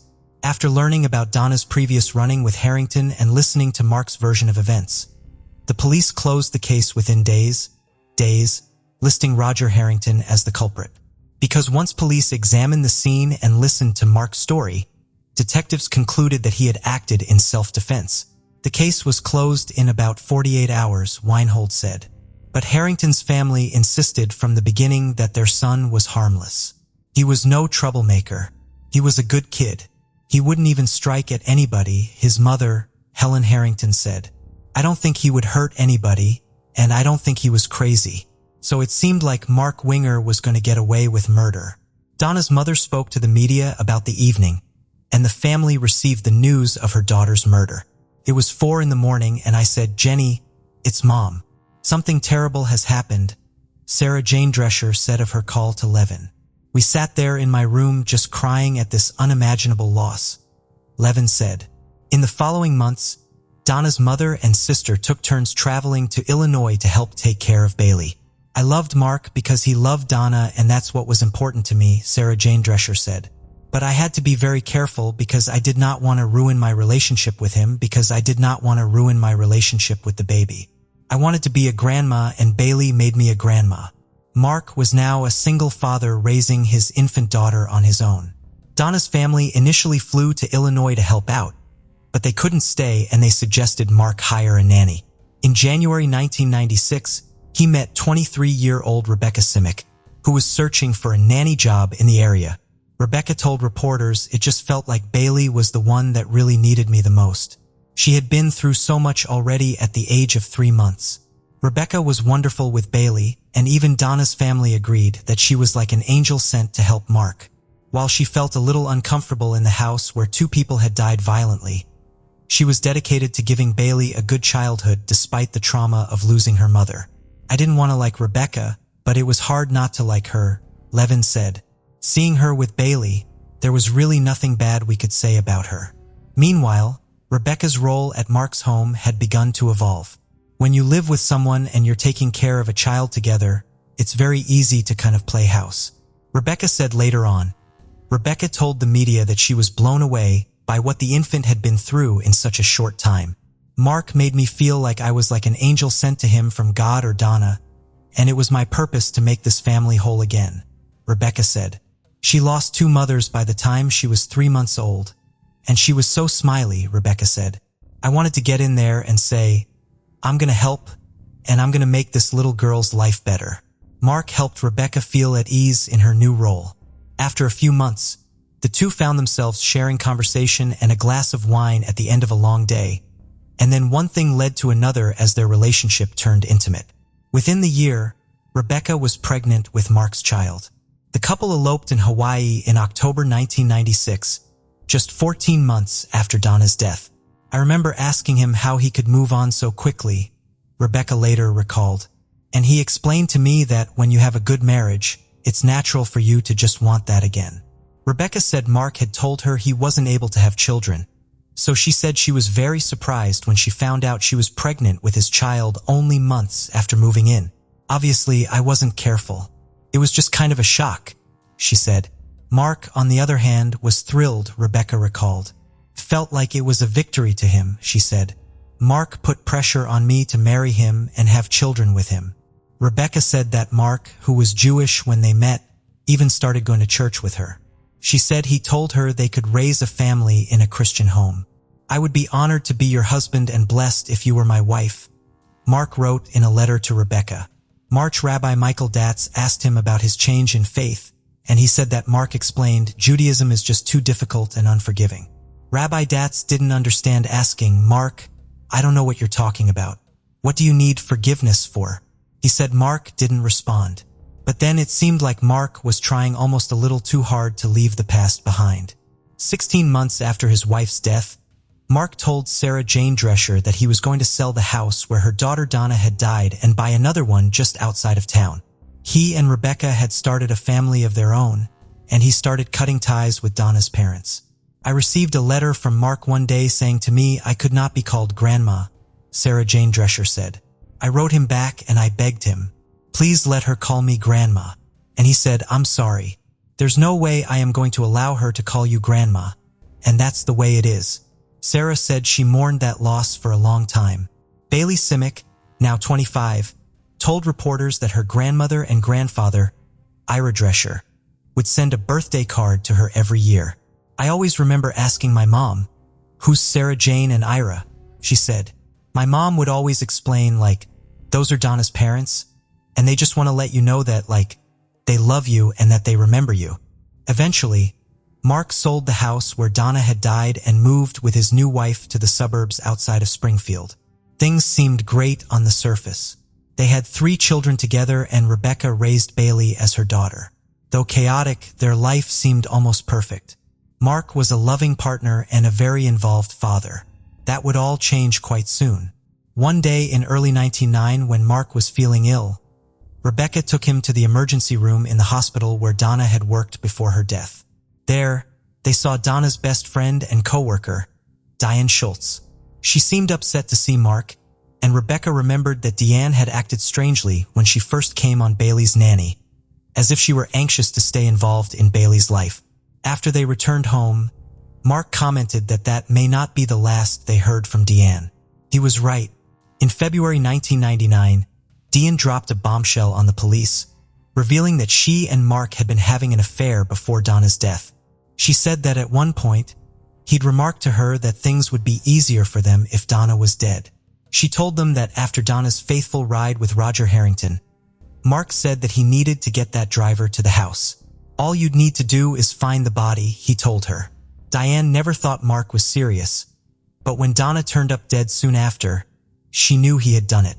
Mark had threatened her not to tell anyone about the things he'd said, and she'd attempted suicide several times while struggling with her guilt. After seeing him in the hospital, she decided she couldn't keep quiet any longer. After hearing Diane's story, police decided to take a closer look at the evidence from the day of the murders.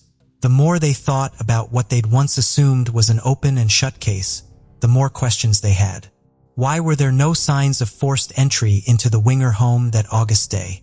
Why would Roger Harrington bring his cup of coffee and cigarettes into the house with him if he'd planned to attack Donna? And why would he use the Winger's hammer as a weapon when he had a tire iron and a knife in his car? At that point, investigators came upon 3 never-before-seen Polaroid photos taken the day of the murders. They'd been, with the evidence collected in a civil suit, Mark had filed against the transportation company that had employed Harrington. The position of the bodies in the photos showed that Mark's version of events were not possible. Mark Winger had stated that Roger Harrington was kneeling right next to Donna Winger's head, and he was beating her with a hammer, Weinhoff explained. He stated that he shot him and that the man fell backward so that his feet remained near Donna's head. In reality, the Polaroid photographs show the exact opposite. Blood spatter experts agreed. Cox later told the media, "I was ashamed of the way the investigation went. I heard Roger Harrington's family. I ran his name through hell for no reason. I mean, he was an innocent victim. It had become clear that Mark was the real murderer behind the scenes the whole time." Rebecca Simic was left to make sense of the tragedy. She had no idea what Mark was capable of, and afterward, she moved her 4 children out of Springfield to feel safer. While Mark had tried to keep Bailey away from Donna's family, Rebecca encouraged them to be reunited. "We'd been hurt a lot by the same person," Rebecca said, "but it didn't break us." Donna's family and Rebecca spoke to reporters about the horrific realization that Mark was a manipulative killer hiding behind the mask of a brilliant engineer and a kind, loving husband and father. In December 1999, more than 4 years after the murders, the Springfield State Journal-Register ran an article based on allegations in the civil lawsuit that Mark had arranged the murder himself and killed both his wife and Harrington. The allegations were based on a blood spatter expert hired by BART Transportation in the case after the arrest of their employee Harrington. Everything came to a head. "It changed everything," Rebecca said of the article. "I mean, it went from Mark as the hero who was defending his wife, this noble stand-up guy that every man wanted to pat on the back, to a manipulative, deviant murderer." As the detectives continued their reinvestigation, they learned that Harrington's roommate, Susan Collins, had initially told police that someone asked to meet with Harrington on the day of the murders, and that she had seen Harrington on the phone arranging that meeting. Inside Harrington's car, they found a note written on a bank deposit slip with Mark's name, his address, and the time to be there. Roger Harrington was not an intruder, but rather he was lured into that home by Mark Winger, Weinhoff said. Diane Shelton's cooperation with police and evidence that raised questions about Mark's story prompted the voluntary dismissal of the civil suit against BART Transportation. "I didn't see it coming," Rebecca said. "I didn't know that this whole investigation was brewing. I never thought the whole time that they thought my husband was a diabolical murderer." A warrant was issued for Mark's arrest, and he was taken into custody while at work. "I had made plans to go to McDonald's Playlander," Becca recalled. "We were there and I got a phone call and it was Mark's secretary, and she told me that Mark had just been arrested. I was just sick, like my whole body kind of went numb, and I just couldn't believe it. I was shaking so badly, and I just remembered feeling so scared. I felt that I owed it to him and to my kids to just stand by him," she said. Hanson, Donna's sister, said she didn't feel relieved following Mark's arrest. "I still wanted to believe he was innocent," she said. "Here's this person that I know in handcuffs, and what's going to happen?" Bailey was just 6 years old at the time of Mark's arrest. She said no longer having her father home was scary. "I just remember everyone just trying to remain calm and kind of, at the time, being like, Dad's just going away for a while and that he'll be back soon," she said. But that was no longer possible. On August 23, 2001, Mark Winger was indicted for the murders of Donna Winger and Roger Harrington. At the trial in May 2002, a visibly shaky Dee testified against Mark. The court granted her immunity in exchange for her testimony, though there was no evidence linking her to anything other than keeping Mark's terrible secret. Mark was sentenced to life in prison without the possibility of parole. One of the key points the prosecution had to prove was that Harrington had gone to the house to meet with the Wingers, not to commit a murder. They presented the cigarettes and coffee mug that he'd brought inside, as well as the weapons he'd left in his car, and the note with Mark's name and address. Mark's attorney argued that Harrington was mentally ill, that he behaved erratically, and that these traits indicated he was capable of murder. When prosecutors presented the Polaroid showing the position of the bodies before they were removed from the scene, Mark's attorney argued throughout the trial that first responders could have moved the bodies. "It's our belief that Roger comes to the house. He's allowed into the home," now retired Detective Jim Graham said. "There were no signs of forced entry, and he was executed at that time." Hearing the gunshot, Donna Winger then comes from the bathroom to investigate. He then beats his wife to death with a hammer. Mark then calls 911. In the 911 call, someone can be heard moaning in the background when Mark tells the operator he can hear his baby crying and hangs up.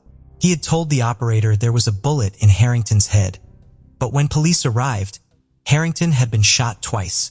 Diane also gave damning testimony at the trial, saying that Mark told her it would be easier if Donna just died. "I thought it was crazy talk," she said during her cross-examination. After a chance meeting years later, Diane testified that she confronted Mark in the hopes of gathering information and asked him how he lived with himself, and that he'd replied that he had found Jesus Christ and was forgiven. She said he warned her that if she ever said anything, they would both be in trouble. "I didn't think that anybody would believe her," Rebecca said. "I just thought if Mark truly did that, she would have come forward right away." Mark's defense argued that Diane was emotionally unstable and just a woman who had been scorned. Diane Schultz's testimony was able to demonstrate that in reality, Mark was obviously unhappy, unfaithful, and had specifically talked about wanting to kill his wife, Weinhold said. Schultz was granted immunity for her testimony, he added. There was no direct evidence that directly linked Diane to actively participating in this crime. In the end, she was such a valuable witness as it relates to presenting the motive. After a trial that lasted 3 weeks, the jury found Mark Winger guilty of 2 counts of first-degree murder. Rebecca said she believed he would be going home with them. After the verdict, she said the words guilty rang through her head and that she wanted the earth to open up and swallow me. Sarah Jane Drescher and her daughters, Donna's sisters, were with her when they heard the verdict. "The 3 of us just embraced and cried," she said. And the story gets even more twisted because 4 years later, Mark was also sentenced to an additional 35 years in prison when he tried to hire a hitman to kill Deanne or testifying against him. He even attempted to put out a hit against a childhood friend who had refused to pay his bail. Helen Harrington was relieved and grateful that her son had been vindicated of Donna's murder. "We knew that Roger was innocent, and it finally got proven," she said. "He was branded a murderer at the time, but then all this came to an end." The police also had to come to terms with the faulty initial investigation. "I was ashamed of the way the investigation went," Cox said. "I heard Roger Harrington's family. I ran his name through hell for no reason. I mean, he was an innocent victim." The police department had too hastily closed the case and turned a blind eye to some red flags. "And to right such a wrong, it felt great," Bram added. But Rebecca said there wasn't any closure for her or her family. "When we lose someone, we gather. We have a funeral," Rebecca shared. "But when someone goes to prison, well, what do? You're just kind of left with this emptiness and this hole that you can't really have closure with that." "It wasn't just him being sentenced to life," she said. "We were sentenced to a life of a father in prison." Bailey Simic says she missed having her father around while growing up. "It was really hard being in school seeing all the other kids have their dads in that relationship," she said. "And now suddenly, I couldn't just go to my dad's room or have him pick us up from school or anything like that." Ben Simic was only a year old when his dad went to prison. "Prison. I can look at the pictures and look at myself and say, that kid has no idea. He was way too young to know anything that was going on," he said. Rebecca had to move out of Springfield with her kids, and the home that she'd bought with Mark was foreclosed. She had been a stay-at-home mom for 7 years, so she had no option but to file for bankruptcy. "I didn't have anything to give my kids. Everything had been taken away. All I had was love," she said. Rebecca never remarried as far as we know. She raised all 4 of the children on her own, and Bailey has since reunited with Donna's family. "It was so incredible to see that there's this whole big family that loves me. And Sarah Jane still has my baby picture on her kitchen counter with all of her other grandkids even though we've been gone for so long," she said. "We've been hurt a lot by the same person, but it didn't break us," Rebecca said. Although Sarah Jane Drescher says there will never be closure for the murder of her daughter, the family has worked together to set up Donna's Fund, which is a part of Women in Distress, an organization that works to provide shelter for women trying to escape abuse. "I think her legacy will live on through people that we help," Levin said, "and through the beautiful memories that we have of her." So what do you think of this crazy, twisted case of murder uncovered? Would Mark Winger still be walking scot-free today if his former lover, Diane Schultz, hadn't developed a guilty conscience? Let us know your thoughts in the comment section, and don't forget to like, share, and hit the subscribe for more in-depth coverage of some of the most manipulative murders of all time. Juan Fernando Hermoso Suarez came into the world on February 28, 1976, amidst the picturesque province of Tucumbios in Ecuador. His early life was shrouded in mystery, with no concrete information about his biological father and his mother, a humble laundry worker struggling to provide for him. Consequently, when Juan was just a year old, destiny intervened, leading to his adoption by Rafael Hermosa and Zoila Suarez, a compassionate couple longing for children. They resided in a small and tranquil city in Ecuador until 1982, when a significant change transpired.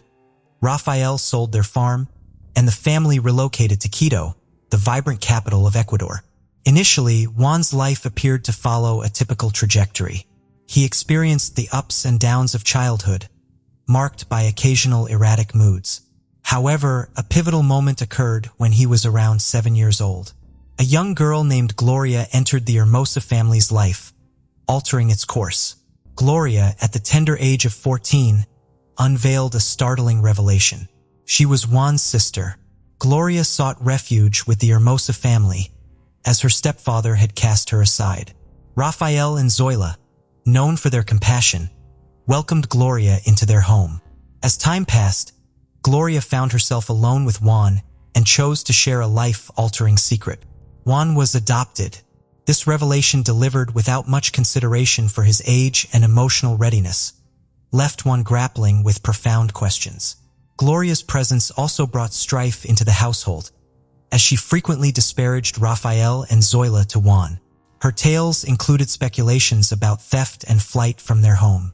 Gloria's turbulent and disruptive behavior made it difficult for her to coexist with the Hermosa family, and she soon moved on. Juan's response to this revelation was tumultuous. As he mustered the courage to confront his adoptive parents, tears welled up in his eyes. He posed the painful question of whether it was true that Rafael and Zoila were not his biological parents. Faced with the heart-wrenching truth, they had no choice but to share the details of Juan's adoption. Some people have the notion that criminal behavior can be attributed solely to the influence of Juan's upbringing. In this case, Juan's adoptive parents, though imperfect, made sincere efforts to guide him down the right path. Nevertheless, it became increasingly evident that Juan's trajectory was far from conventional. Juan's journey took a tumultuous turn as he spiraled into rebellion, crossing the boundary of typical childhood behavior at the tender age of 9. It was during these formative years that he began a disturbing pattern of animal cruelty, primarily targeting cats. He would make Cabrillo bring their lifeless remains to school, seeking to shock and garner attention. Unsurprisingly, these actions resulted in multiple expulsions from school. In an attempt to curb his unruly behavior, Rafael, his adoptive father, resorted to occasional corporal punishment. Yet, his discipline never escalated to a level it could be deemed excessive. In fact, it was evident that Juan did not hold any lingering grudges against Rafael or Zoila, his adoptive mother. Rafael's work commitments frequently led him to travel, leaving Juan with more unsupervised time. Although Zoila provided some company, her hearing impairment and struggles with arthritis prevented her from being a constant presence. Consequently, Juan found himself increasingly isolated. Completing elementary school at the age of 12 was a significant accomplishment for Juan, given his penchant for petty theft. He had already embarked on a path of pilfering, selling whatever items he could lay his hands on. Remarkably, his criminal endeavors thus far had entailed relatively low levels of risk. However, at the age of 13, Juan became embroiled in a reckless car theft escapade alongside older boys. Assuming the role of a passenger, they initially evaded capture. Their audacious greed, however, led them to steal yet another vehicle, resulting in their apprehension. Juan's subsequent placement in a juvenile correctional facility underscored the urgent need for reform within these institutions. In the majority of cases, these facilities only serve to further entrench delinquent behavior, treating these young individuals as hardened criminals. The meager mental assistance provided took the form of disconnected lectures, falling short of addressing their unique needs. Ultimately, these facilities inadvertently fostered camaraderie among these youths, often amplifying the influence of the already deeply troubled. Contrary to expectations, Ullman found himself targeted within the correctional facility, not due to his physical stature or menacing appearance, but as a victim of severe bullying. Physical assaults and harsh verbal taunts became a daily ordeal. Amid this grim backdrop, a fellow inmate named Luis Anibal, merely 2 months older than Juan, entered the scene. Sharing a background of financial hardship, Luis's mother worked as a cleaner, but he had not been placed for adoption. Luis's circumstances were even more dire, with an abusive stepfather, mistreatment of his mother, and his sister subjected to similar horrors. Luis's unable found himself on a perilous path marked by thefts and altercations, eventually leading him to the correctional facility. His presence there was not the consequence of a specific crime, but rather a desperate measure enacted by his mother, who hoped to redirect him onto the right track, only to inadvertently exacerbate his situation. Extended stays in the correctional facility, combined with shared experiences and a profound sense of disconnection from mainstream society, brought together these young men who struggled to forge connections elsewhere. In a bold endeavor, they even hired a taxi driver on an hourly basis to impart driving lessons. In no time, they became proficient behind the wheel of a car, coincidentally a taxi. The prospect of learning to drive infused these young men with excitement, for it heralded the initiation of their car theft endeavors. Their maiden foray into auto theft involved a Hyundai Accent, a venture that left no casualties, except for Juan and Anibal themselves, who, presumably due to nerves, met with a road mishap. Providentially, their escapade went unnoticed and they managed to elude capture. Their subsequent car theft also ended in an encounter with law enforcement. However, they had meticulously prepared for such an eventuality, carrying counterfeit credentials purporting them to be the offspring of officers stationed in Quito. It goes without saying that these claims were entirely fabricated, unbeknownst to the genuine officers. Fortuitously for the boys, they were intercepted by a surgeon and a corporal who were unacquainted with the officers they impersonated, hence readily accepting the spurious credentials. Inquisitive officers questioned the boys about the car, intuitively discerning that it was unusual for the child of an officer to possess such a vehicle. Displaying remarkable cunning, the boys explained that it was a stolen car their father had managed to recover. The officers, harboring suspicions, suggested changing the vehicle's tires. It's important to note that some may not be familiar with the prevalent practice in Latin America, where police recover stolen cars, strip them of valuable parts for resale, and subsequently lay blame on the thieves for causing damage to the vehicle. The boys consented, offering to replace any components with lower quality substitutes in exchange for monetary compensation. The officers agreed, and an arrangement that left all parties content ensued. This modus operandi persisted for a while, initially yielding limited results. While leaving a disco with friends on November 22, 1991, the Juan and his group took a taxi. Hermosa pulled out a pistol obtained through a guard, shooting the driver in the head and killing him instantly. One of his friends then drove the vehicle to the southeast of the city and disposed of the body in the Los Cayos Valley, where the body was found by police the next day. A week later, Hermosa went with other members of his gang to a hairdresser, where he usually fixed his hair, operated by a transgender named Charlie. Charlie invited them to drink at home, where they started an argument which ended in Hermosa shooting Charlie 5 times before he could ask for help.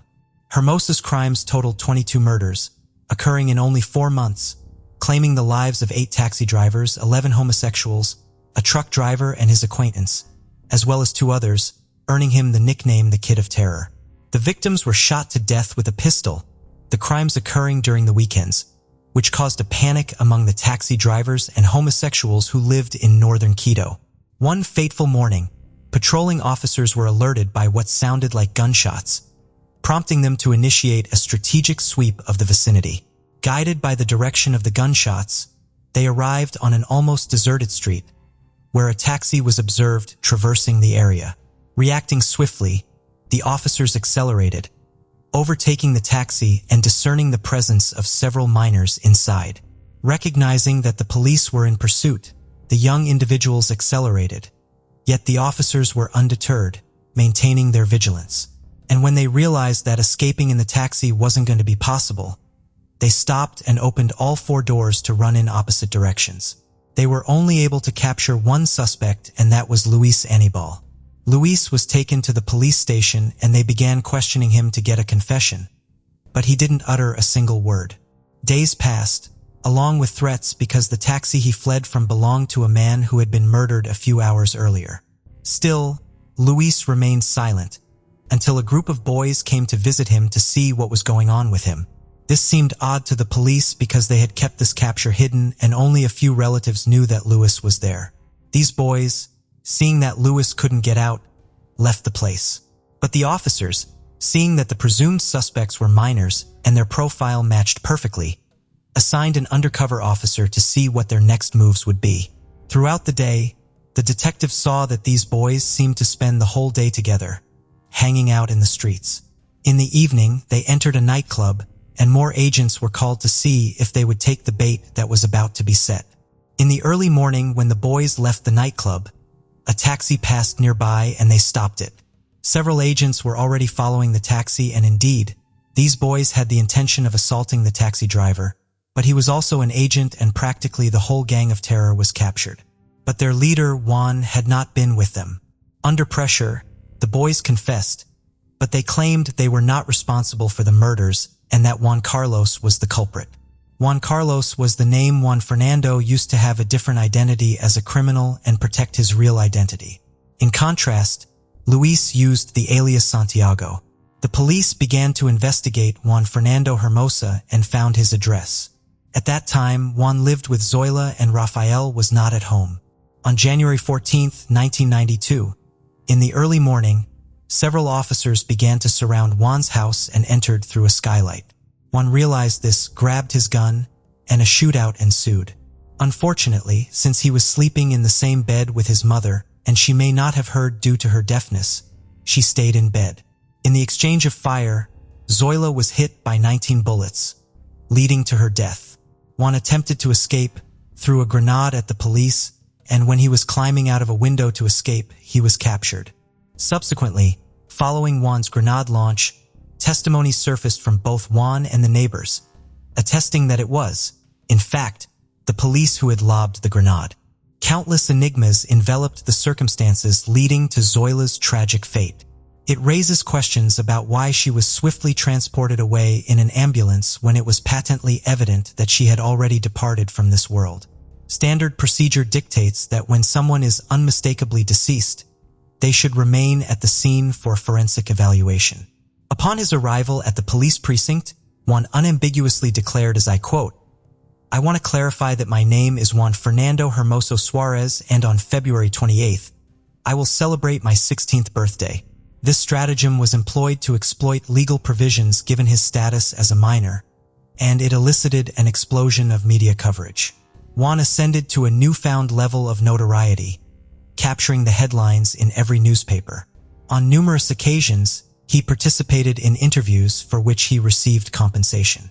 Juan took all the blame for himself and wanted to leave his companions out of it.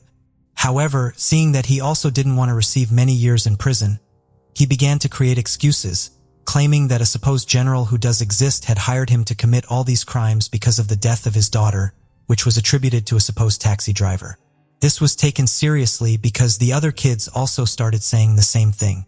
The authorities were so stirred by this that they seriously began to investigate the general. They asked these kids about how he looked and they said he was of average height and had prominent hair, but that wasn't accurate. He was tall and always had a military haircut. It also makes perfect sense that a general with all the connections in the world would hire a 15-year-old kid like Juan, who was a complete stranger. The authorities dismissed the accusations and Juan began to make more excuses. Now he claimed that the taxi drivers were responsible for their own deaths. Clearly, he was still a child. He insisted that the last thing he wanted was to kill. He stated, "I asked them to stay still, that nothing would happen to them, but that didn't happen.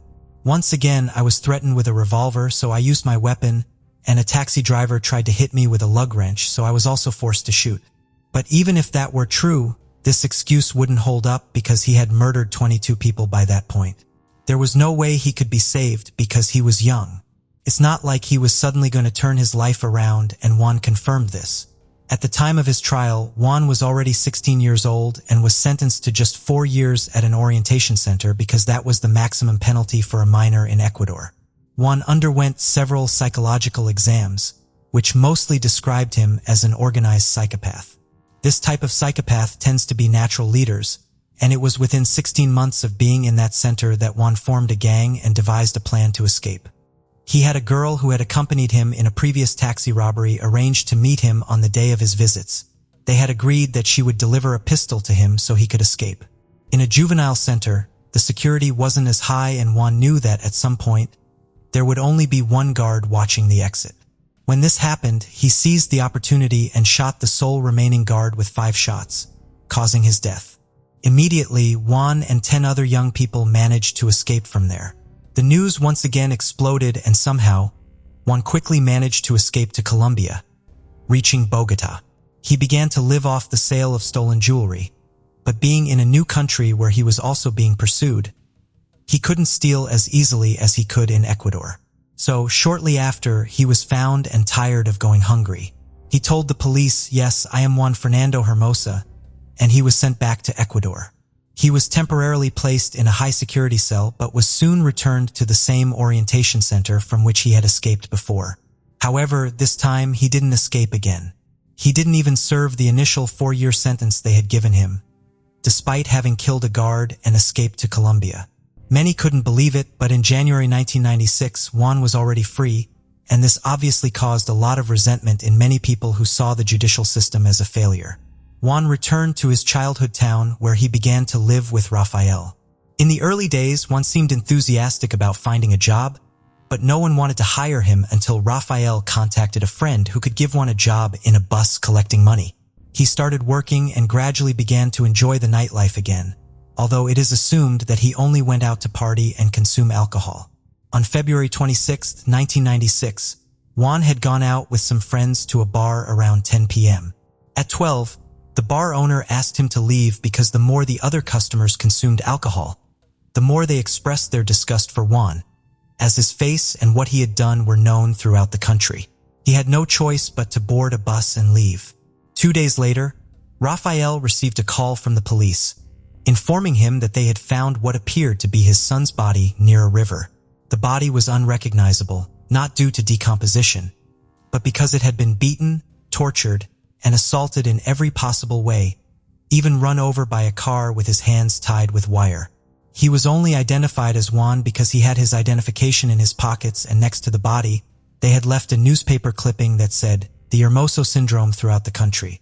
The body was found on the same day that Juan was supposed to turn 20. Some say that the perpetrators were contacts of the officers he had deals with, but it could have been anyone because this young man had made enemies from all sides.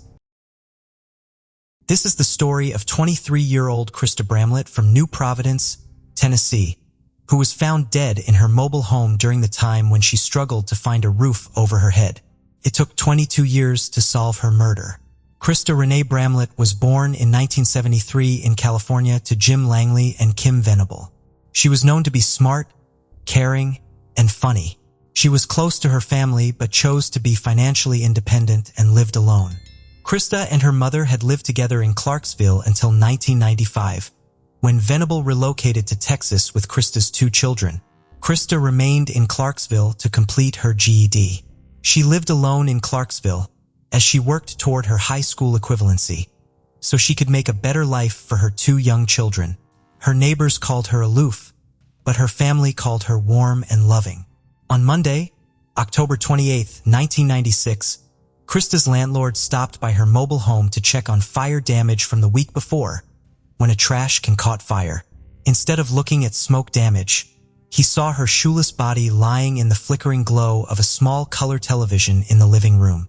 "Then I called the police," Jeff Pennington, the landlord, stated. At the time of Krista's death, Clarksville police were investigating the killings of several women who had been killed in their homes. Police insisted that the killings were unrelated to this case.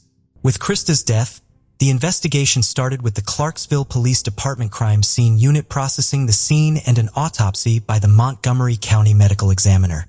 The autopsy found Krista died from suffocation, and a rape kit found evidence of an assault.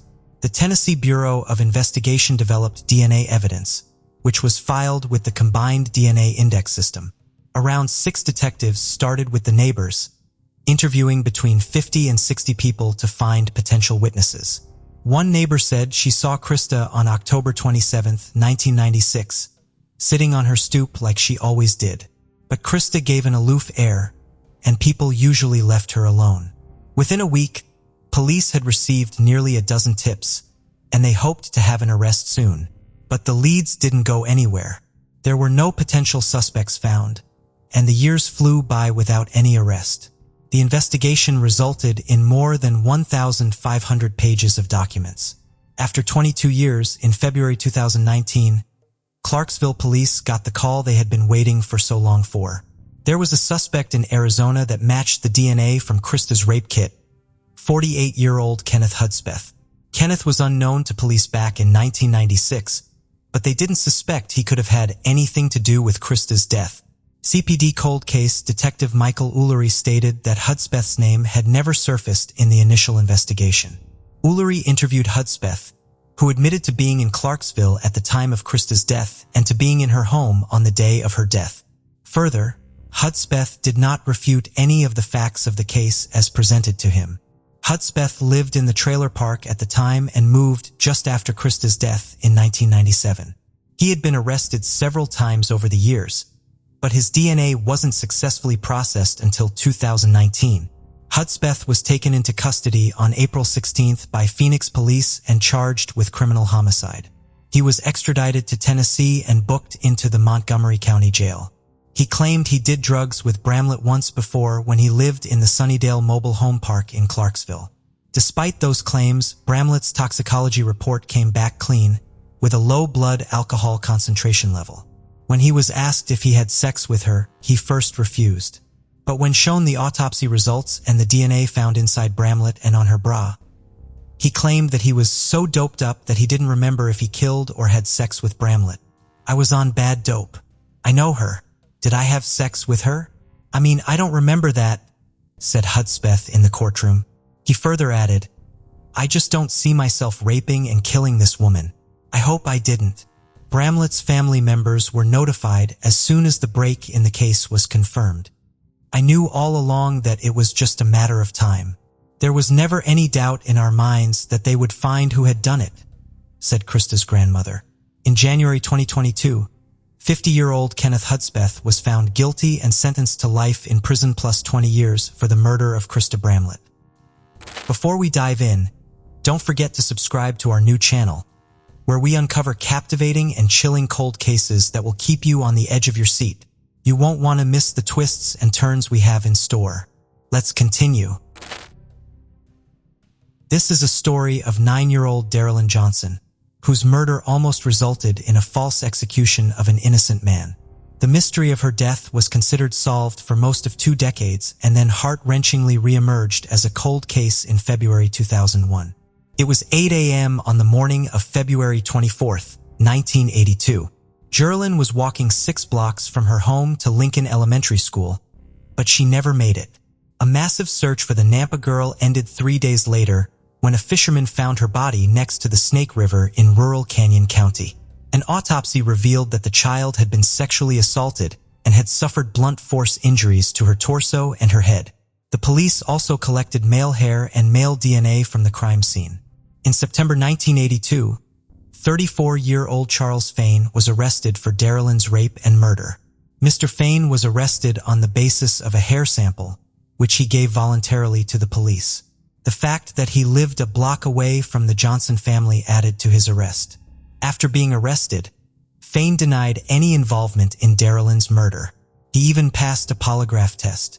But despite his denial and passing the test, he was charged with the murder of Darilyn Johnson. At his trial, prosecutors mentioned that a shoe print found near the body could have been Fain's. In addition, 2 jailhouse informants testified that they had heard Fain admit to committing the crime, and in exchange for their testimony, the 2 informants received a reduced jail sentence. Despite this build-up against him, Fain remained firm on his argument that he was innocent. He claimed that he was 100 miles away from the block when Darilyn was murdered. His testimony was corroborated by other witnesses. Despite no solid evidence against Fain and no credible witnesses, the judge did not rule him out as a suspect. The results of his polygraph test were permitted as evidence in court, and the DNA technology back then wasn't advanced enough to prove Fain's innocence. On November 4, 1983, Fain was convicted, and in March 1984, he was sentenced to death. For nearly 2 decades, Fain was behind bars in isolation. Then came 1991. He was just 4 days away from being executed. But surprisingly, his execution was pushed back. In 1999, when DNA technology was a bit more advanced, it was determined that the hair and DNA found on Darylyn's body did not belong to Fain, but to an unknown man. He was then immediately exonerated. In August 1999, he was released from the Idaho Maximum Security Institution. Decades later, in 2019, investigators reopened the case. And in 2020, using genetic genealogy, they identified a 64-year-old suspect whose DNA matched the sample found at the crime scene. The suspect was David Dalrymple. He was already serving a 22-life prison sentence for kidnapping and abusing a child in February 2004. In January 2022, Dalrymple was formally charged with taking Darylyn's life. He now remains in prison, awaiting what will likely be another life sentence or the death penalty. On the other hand, Charles Fain is doing well and received a sum of $1,400,000 for the wrongful conviction. And with that amount, he recently bought a truck for himself. This is the case of the 11-year-old Laura Ann Heuser, who was abducted, sexually assaulted, and brutally murdered. The girl's face haunted a detective for years, and the agent admitted with his teary eyes that he would see the little girl every time he closed his eyes during those years. On November 6, 1986, Laura disappeared while she was walking home from a gas station in St. Lucie County, Central Florida. 3 days after she went missing, on November 9th, her dead body was found in a drainage ditch. Her body was immediately sent for an autopsy, and asphyxiation was listed as the cause of death. She had been raped and later strangled to death. The authorities launched an investigation into the murder, but they could not find any physical evidence from the crime scene. The killer murdered the juvenile victim and later altered the crime scene by placing the victim in a drainage ditch in an attempt to destroy all the physical evidence. This move of the killer hinted at his experience with dealing with crime and evidence. The police found traces of male DNA on Laura's body. The DNA was kept preserved in a sexual assault kit, as there was no one to match the DNA with. Back then, DNA technology and the criminal database were not advanced enough to provide the authorities with any lead to the killer. Laura's case eventually went cold in the files of the St. Lucie County Police Department. Nearly 4 decades later, Detective Paul Taylor with the St. Lucie County Sheriff's Office reopened the case. I had already been through the crime scene photos, the case file, and what they're telling me does not match what I'm seeing, claimed Detective Paul. Taylor was able to reach out to the original witnesses who had first spotted Laura. The questioning of the witnesses led him to the fact that it was one of their own deputies who had turned the witnesses away and later moved the body. After the initial point when they found her, a detective showed up. He sent them away from the scene, and the witnesses were never contacted by law enforcement again. In February 2022, Detective Taylor revealed that it was their own former sheriff's deputy, James Howard Harrison, who was now their prime and only suspect in the killing of the 11-year-old. Harrison was also a church pastor and had worked for 10 separate law enforcement agencies since the 1960s. It was Harrison who saw Laura alive for the last time. He abducted her on the way, raped her, and after killing her, he dumped her body in the ditch. I am actually standing there in front of this victim's family, and I'm telling them that one of our deputies is the one who did it. It's rough, stated Detective Taylor. Investigators said Harrison had a pattern of inappropriate behavior with young women. Unfortunately, Harrison was not alive for the authorities to charge him for murder and rape. He died of cancer in February 2008, but the detectives got a warrant to exhume his body from the Oakeye Cemetery for a DNA sample. By then, however, his DNA was too deteriorated to match that found on Laura's body. Detective Taylor said that Harrison was forced to resign from the St. Lucie County Sheriff's Office 5 months after the Laura Ann Heuser homicide and was also forced to resign from his church because of his sexually inappropriate behavior with young adults. He had been previously accused of molesting children several times. For Laura's older brother, it was disbelief that his sister's killer was at last revealed. It naturally was like a dream. "After all this time, you're telling me you're able to tell us who murdered our little sister," said her brother. The Hoyser family said that they are so grateful to Detective Paul Taylor, who solved this case with immense determination. But they were frustrated with what they believe was a shoddy investigation at the time Laura was killed. "From our perspective, things were purposefully overlooked and not done. There were such humongous gaps in the investigation," claimed the Hoyser family. The police department now claims that they are reviewing their own cold cases around the state because they believe there were other victims of Harrison. What do you guys think? Did the former deputy use his authority as a deputy sheriff and his standing as a preacher in the community to commit crimes against children during the entire course of his life? How do we keep our women safe from these authoritarian men who manipulate the laws and the system for their own evil desires? August 5th, 1990. Asha Degree is born to parents Harold and Akila. She's their second child, and they live on 3404 Oakcrest Drive in Shelby, North Carolina. Asha was born into a deeply religious and close-knit family. Along with her older brother, O'Brien, they attended Macedonia Missionary Baptist Church every Sunday, which Asha loved. They lived on the same street as their Aunt Alicia and grandmother. She was also a talented basketball player, but her ultimate dream was to become an illustrator. On February 12, 2000, Asha played in a basketball game.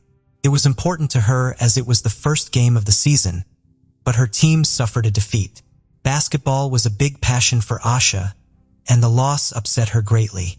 She blamed herself as she had fouled out during the game. That night, she stayed at her cousin's, and her mood started to improve. 2 days later, it was her parents' anniversary, Valentine's Day. Due to bad weather and a car crash, the house lost power that evening but regained it just after midnight. Harold was wide awake, so he stayed up to watch television. He checked on his children again at around 2:30 that morning. During the night, Asha's brother, O'Brien, heard her moving in her bed. He then heard her get up and go to the bathroom. At 5:45, Akila woke to run a bath for her children. When she went to wake them up, she realized Asha wasn't in bed. She assumed she had simply gotten herself up, but after realizing she wasn't downstairs and that her book bag and house key were gone, she started to panic. They called Asha's grandmother Joanne and Aunt Alicia to see if she was with them. When they confirmed that they hadn't seen her either, her family called 911. Just after 6:30 a.m., Sheriff Dan Crawford and officers from the Cleveland County Sheriff's Office arrived on scene and started their search. The State Bureau of Investigation also arrived to scour the area, and just after 2 p.m., the Degree house was cordoned off. Officers were stumped by the strange disappearance. Sniffer dogs were unable to pick up a scent, and there were no signs of a break-in or forced entry. The front and back door could be opened from the inside without a key, and there was no evidence of foul play in the house. The weather that night had been terrible, so why would a 9-year-old girl leave so suddenly? The police put a call out to local residents and neighbors to see if anyone had seen her, and by that afternoon, they had 2 separate leads. One of them was a 25-year-old truck driver who had seen her face on the news while having his lunch. He had been driving his truck down the highway when he noticed Asha walking by herself. He circled around 3 times. The second person who saw her was a former deputy with the Cleveland County Sheriff's Office. He was trucking with his son and noticed a small figure walking along the highway. They didn't stop but put a call out to other truckers to be on the lookout. After speaking with his wife and realizing the possible connection to Asha, he went to the command post at Mulls Memorial Baptist Church to report the potential sighting. After checking the house, it appeared she had taken some candy, clothes, paper, and pencils along with her book bag. The police were baffled. Both investigators and her family couldn't understand why a mild-mannered and polite girl who followed the rules and had a happy home life would leave in the middle of the night. She was also terrified of dogs, and this would sometimes make her too scared to leave the house. The police widened the search to a 5-mile radius and carried on looking. It wouldn't be long before they found a potential trace of the missing Asha. Volunteers approached Raleigh and Debbie Turner and asked them to check their property for her. They owned an upholstery business, and on the plot of land stood an old, doorless shed that was about 300 feet off the road. After looking in the shed, they found wrappers that matched the candy she had been given at her basketball game. They also found a Minnie Mouse hair bow and a marker pen. Along with this, there was also a picture of a little girl. They handed the photo over to the police but believed the other items were too far away from the house to be Asha's. The following day, they turned the other items over to investigators. Her family immediately identified all of them, except one, as belonging to Asha. They had never seen the photograph before, nor did they recognize the little girl, and neither did anyone from Asha's school. Based on this, the police theorized that she had walked south down Highway 18, where she was seen running into the woods. Debbie Turner's upholstery was around 20 minutes from where she'd lived. On February 20th and 9,000 man-hours later, the official search was called off. The authorities had gone through the area with a fine-tooth comb but were confident that she wasn't there. In order to rule them out as suspects, her family undertook polygraph tests in March of that year, and they all passed. To offer an incentive for any information that would lead them to finding Asha, her family put their money together and raised money from the local community to offer a $5,000 reward. They also put up a billboard where she had last been seen in a desperate bid to generate any new leads. Also in March, Sheriff Crawford decided to re-interview Asha's brother and her friends. He called upon the expertise of Kimberly Poyer, who was renowned in interviewing children. Her friends offered nothing substantial but mentioned that Asha had shown them some money she had in her purse on February 10th. It is not known where the money came from or if it was still in her possession when she disappeared. February brought a twist to the case that nobody was expecting. A former classmate of Asha's mother, a man called Baron Ramsey, confessed to being involved in her disappearance. He said that he and another man had been taking part in a drug deal when they had accidentally hit Asha as she was walking down Highway 18. He said they knew instantly that she was dead and dragged her into the truck before driving to Moss Lake and dumping her body into the water. The police did 2 thorough searches of the lake but could find no trace of a body. They also went to where Ramsey said she had been hit and killed. They could find no evidence of an accident, nor any of Asha's blood.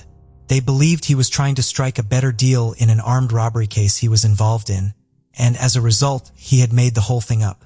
Almost 18 months would pass before any new evidence came to light. August 2nd, 2001.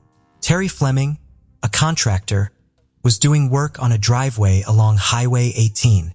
As he continued to dig up the ground, he found a black plastic bag. He couldn't shake the feeling that something was wrong, and after he finally got it open, he saw what was inside. It was a beige and black book bag with the name Asha Degree written in it, alongside a phone number. He was unable to get service to call someone about it, so he wrote down the details and headed home. He mentioned what he had found to his wife the following morning. She instantly recognized the name and told him to contact the police straight away. According to Sheriff Crawford, the bag had been buried for some time and had also been double-wrapped. Law enforcement were coy about what exactly was in the bag, but Crawford said that 90 to 99% of the contents belonged to Asha. The Charlotte Observer reported that the items included clothing, a sheet of paper, and a pencil case.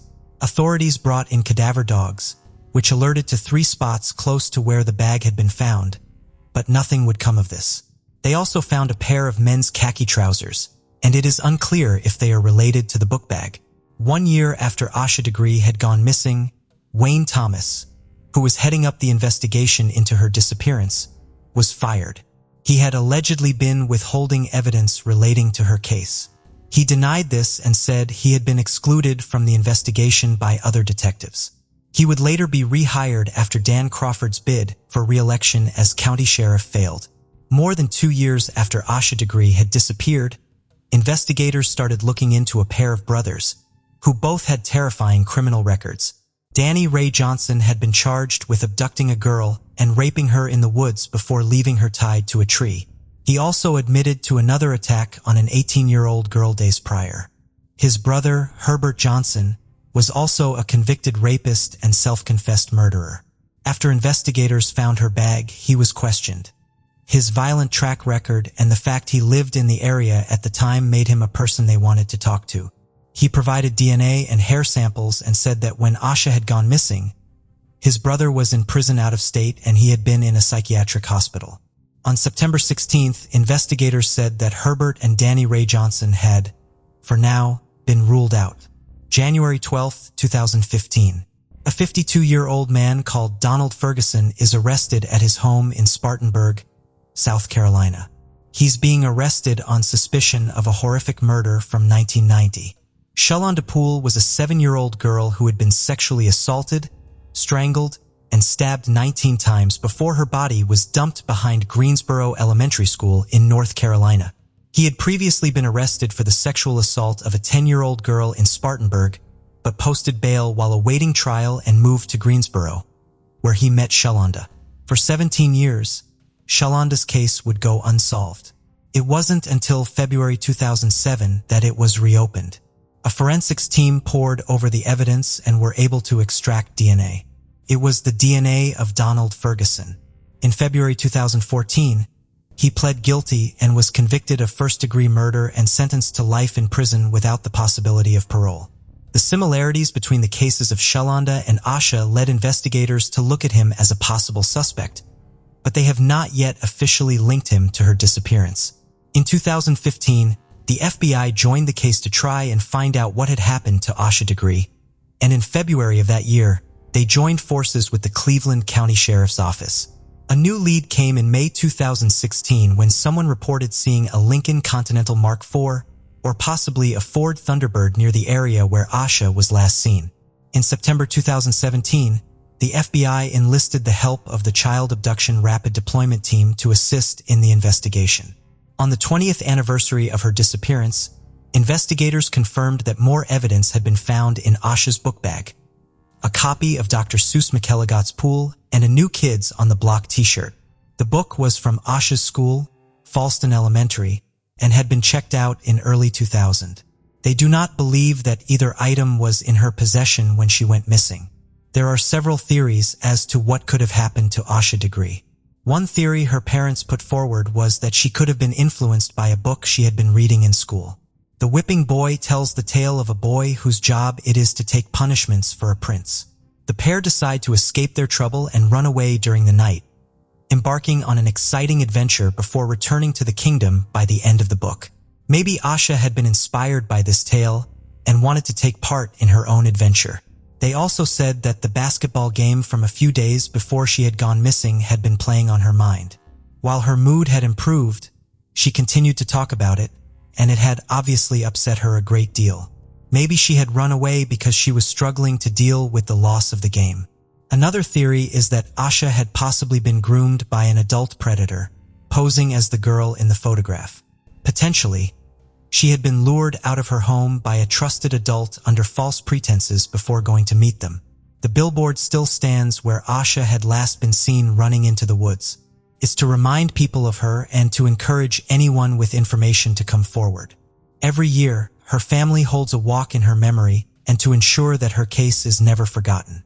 If you have any information relating to the disappearance or whereabouts of Asha Degree, then please contact either the FBI or the Cleveland County Sheriff's Office.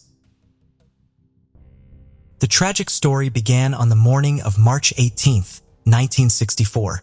Marie Chiavarella, a quiet girl from Hazleton, Pennsylvania, enjoyed playing the organ and aspired to be a nun.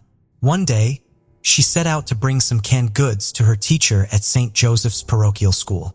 She later planned to attend the morning mass, but Chiavarella never made it back. She was last seen walking east on West 4th Street at 8:10 a.m. Reports claim that on the cold morning of March 18th, while Marie was on her way back to the school, she was asked by neighbors to come in and get warm. But Marie refused, as she had to get back to her teacher with the goods. Neither the neighbors nor Marie could have anticipated that from that moment, Marie and her obedience would become history for the next 5.5 decades. Somewhere along her way, she crossed paths with evil. At approximately 1 p.m. the same day, a man noticed what looked like a large doll in a coal mining waste pit. When he looked closely, the doll was actually Marie Chiavarella. Her body was discovered north of Route 309 in Hazel Township, close to the Hazleton Airport. The investigation revealed Marie had been physically and sexually assaulted, murdered, and left at the scene with all her clothing and personal belongings. Before dumping her in the coal mining waste pit, the killer bound, gagged, raped, and strangled her. The discovery of her body shocked the entire Hazleton community. It was a heartbreak that was felt by everyone in the town, especially by the children. Children who were Marie's age started to feel afraid when they were alone or unescorted. The case changed the way people lived and how they approached their children's safety in the town. It didn't take long for the Pennsylvania State Police to begin their investigative efforts, which would ultimately last for decades. The authorities did not know that in this case, it would take years of grinding and scanning through databases just to get a lead to work on. There were no leads or suspects immediately after the killing. The police could not retrieve any useful evidence from Marie's body that could lead them to her killer. They had no idea that it would take them over 50 years to find a single lead. In February 2007, investigators were able to develop a DNA profile of the suspect from fluids left on Chiavarella's jacket. But the DNA didn't match any criminals in their system. They checked the database monthly against all other criminals that had DNA in the system, but there was no successful match. Then, in 2019, police tried a different approach and uploaded the DNA from Chiavarella's jacket to a genealogical database. This time, there was a match, but to what appeared to be a very distant relative. The DNA match was insufficient to place the relative into custody or charge him with murder. To generate public interest and garner leads in the case, in 2018, Pennsylvania State Police used the technology provided by Parabon Nanolabs to generate a snapshot phenotype facial prediction of the suspect from his DNA. The technology generated possible photos of the suspect at 3 different ages: 25, 40, and 60. The pictures were released to the public, but unfortunately, no witnesses came forward with any leads that could lead to Marie's killer. This was at a time when even Marie's parents had died. They did not live long enough to see what would unfold in Marie's mystery ahead. Her siblings said that her parents never sought revenge or punishment for their daughter's killer. They just wanted justice, but they did not live to see the end of this investigation. Finally, in 2020, the police got help from an unlikely source. An 18-year-old named Eric Schubert emailed the department and offered to build a family tree. He'd volunteered on other cold cases before, and police accepted his help since Eric was known as a hardworking boy and a genius genealogy wizard. Schubert identified a number of family members, many of whom voluntarily shared their DNA with the police.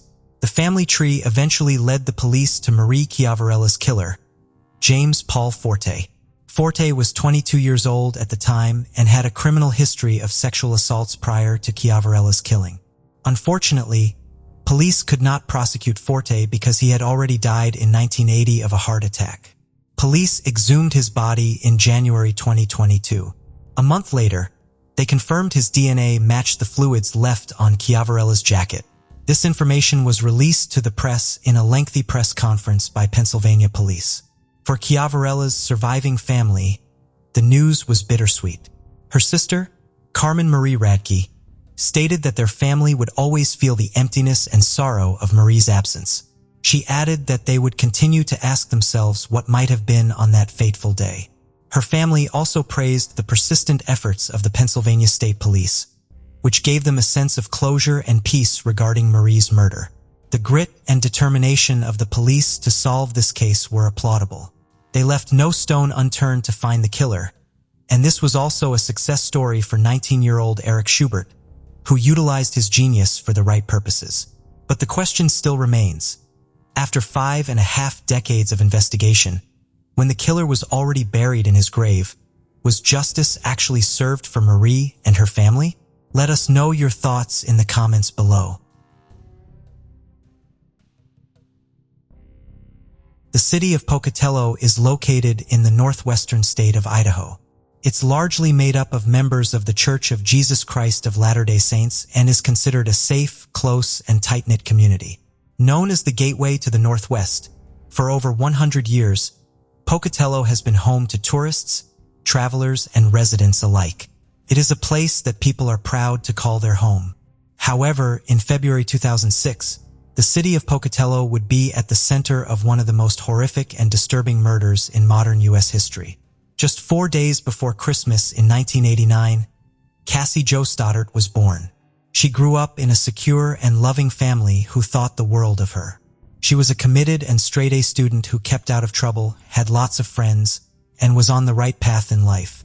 As she was both reliable and trustworthy, her aunt and uncle, Allison and Frank Contreras, asked her to house sit for them and watch their pets while they were out of town. So on the evening of September 22, 2006, she headed over to the house. While at the home on Whispering Cliffs Drive in northeast Bannock County, she invited over her boyfriend, Matt Beckham, at around 6 p.m.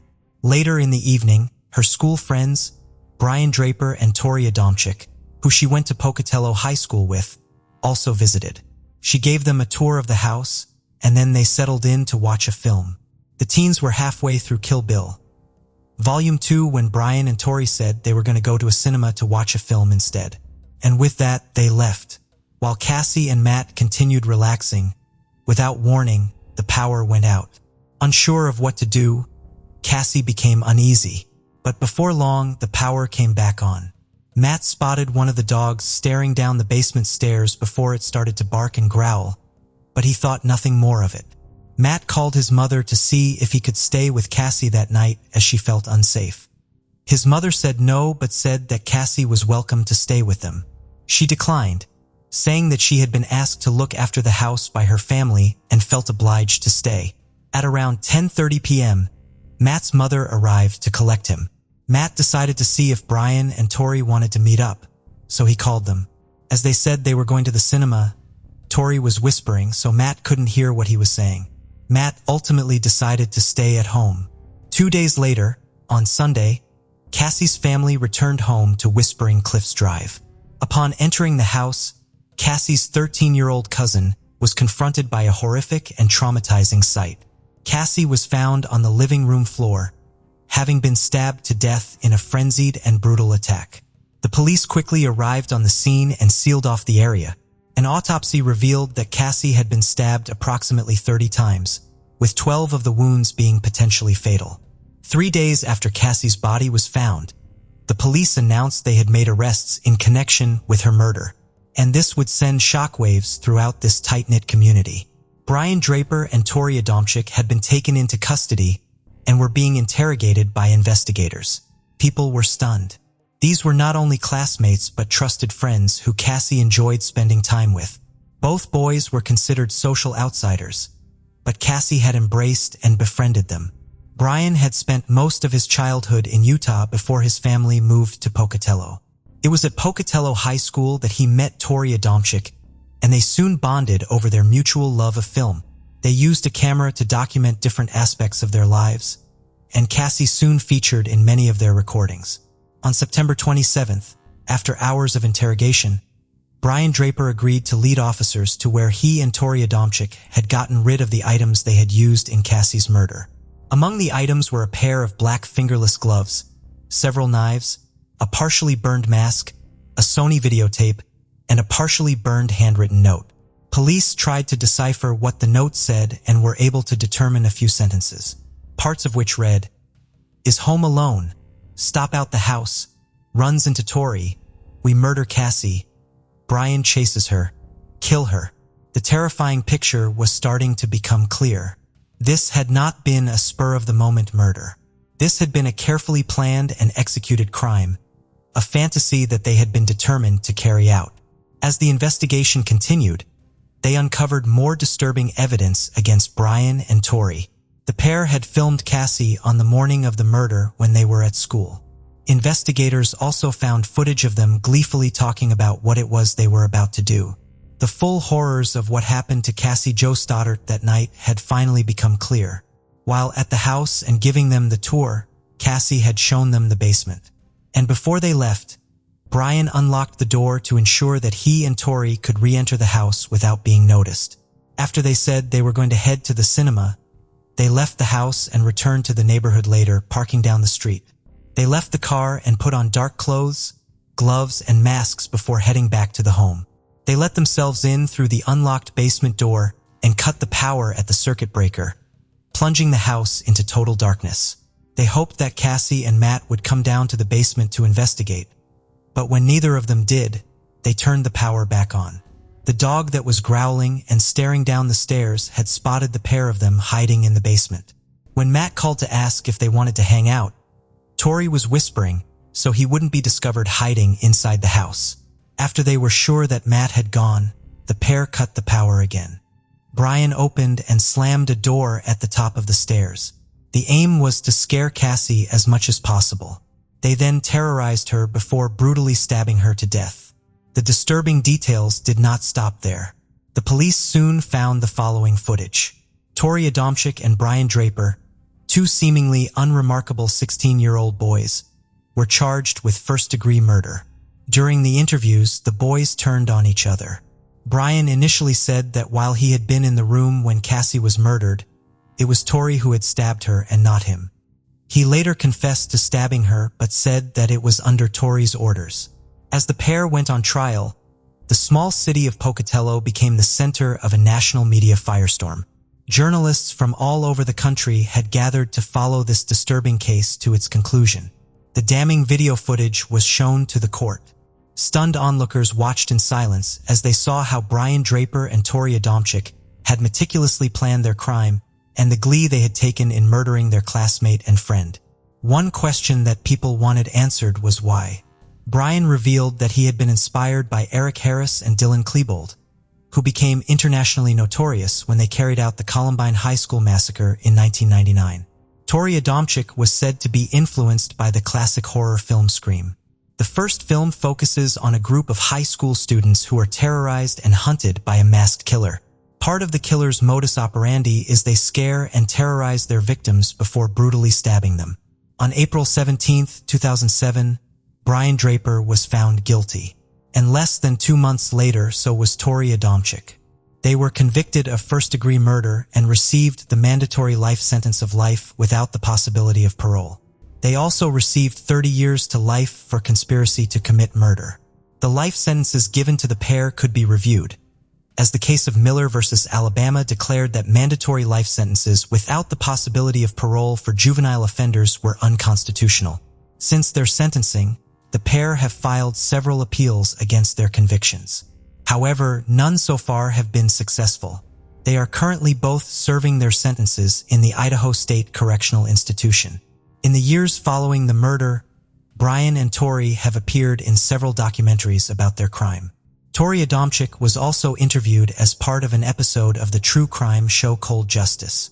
He was suspected of stabbing a woman to death in her own home in Pocatello, just 2 years before the murder of Cassie.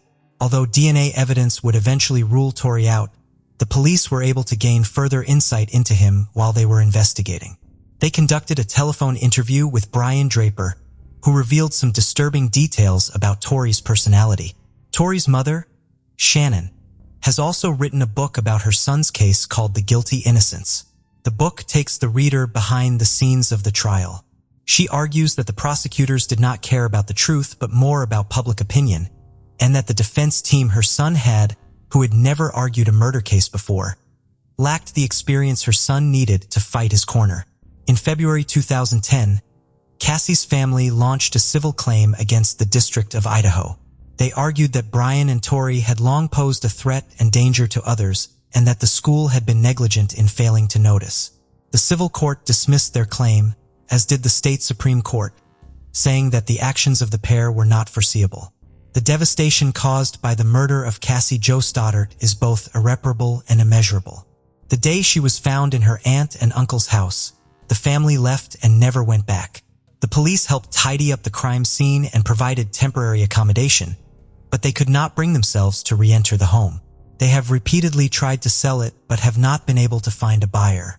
Her devastated family have fought tirelessly, not only for justice but to ensure that the bright, funny, and hardworking Cassie will never be forgotten.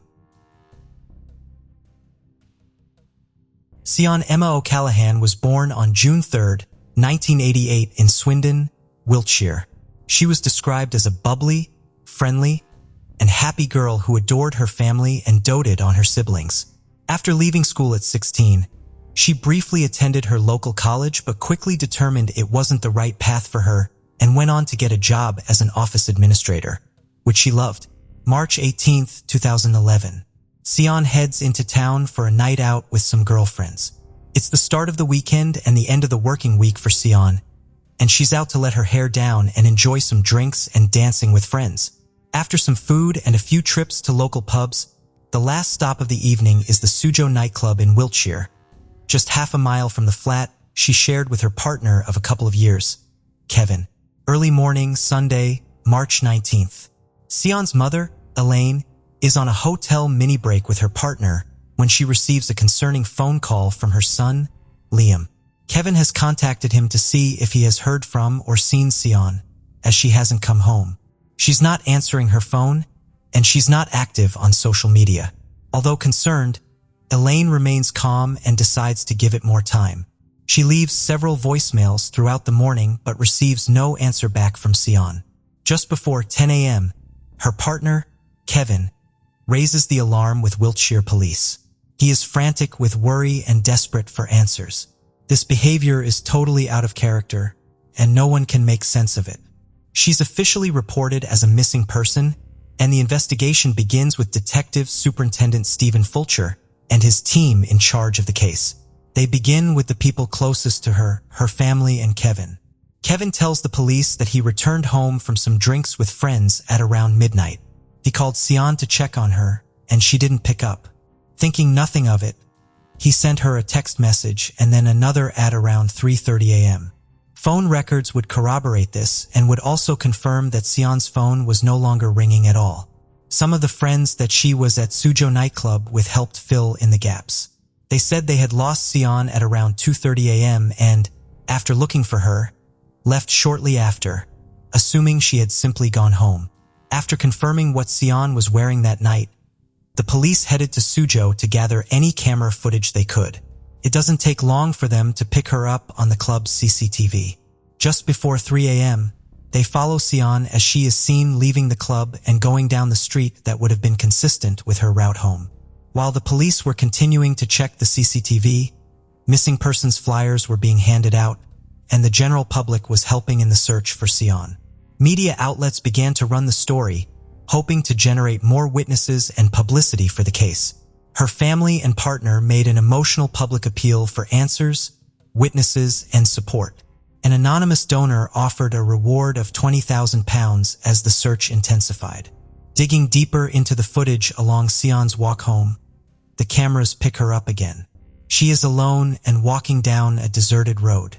A few cars drive past her, and although she momentarily disappears from view, she is still just visible at the end of the street as the cars pass.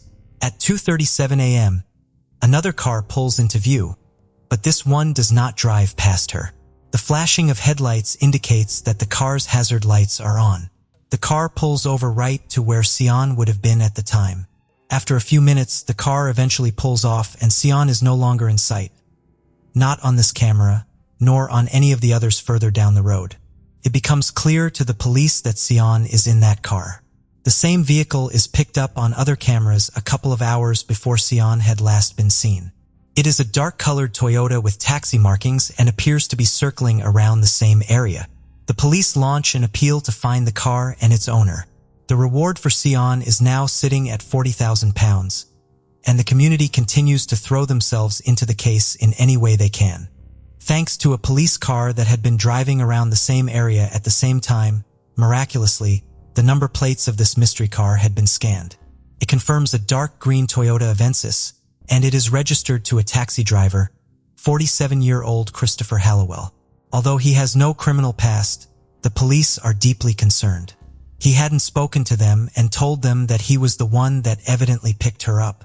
Meanwhile, Fulcher and his team are analyzing Sion's phone records and trying to find the current location of her LG E900 Optimus phone. The last cell phone tower ping puts the phone at the location of Southern Oak Forest. This is extremely concerning to the police, as it is close to 15 miles away from her last known location, yet the phone records put her there just 32 minutes after she left the club. There is no way she could have walked there, and there is no logical reason that Sion would have been there at 3:30 a.m. It is around this point that Fulcher requests the public to take a step back with their self-led searches, as the case is progressing very quickly, and he believes they are close to finding Sion. One of the police's final moves is to head to Hallowell's taxi firm to check the GPS data that is stored for all vehicles. This tracks where the taxis were and at what time, and this evidence would prove vital. On March 19th, Hallowell switched off his GPS at around 2:30 after clocking off for the night. Yet CCTV proves he remained in town, circling the streets.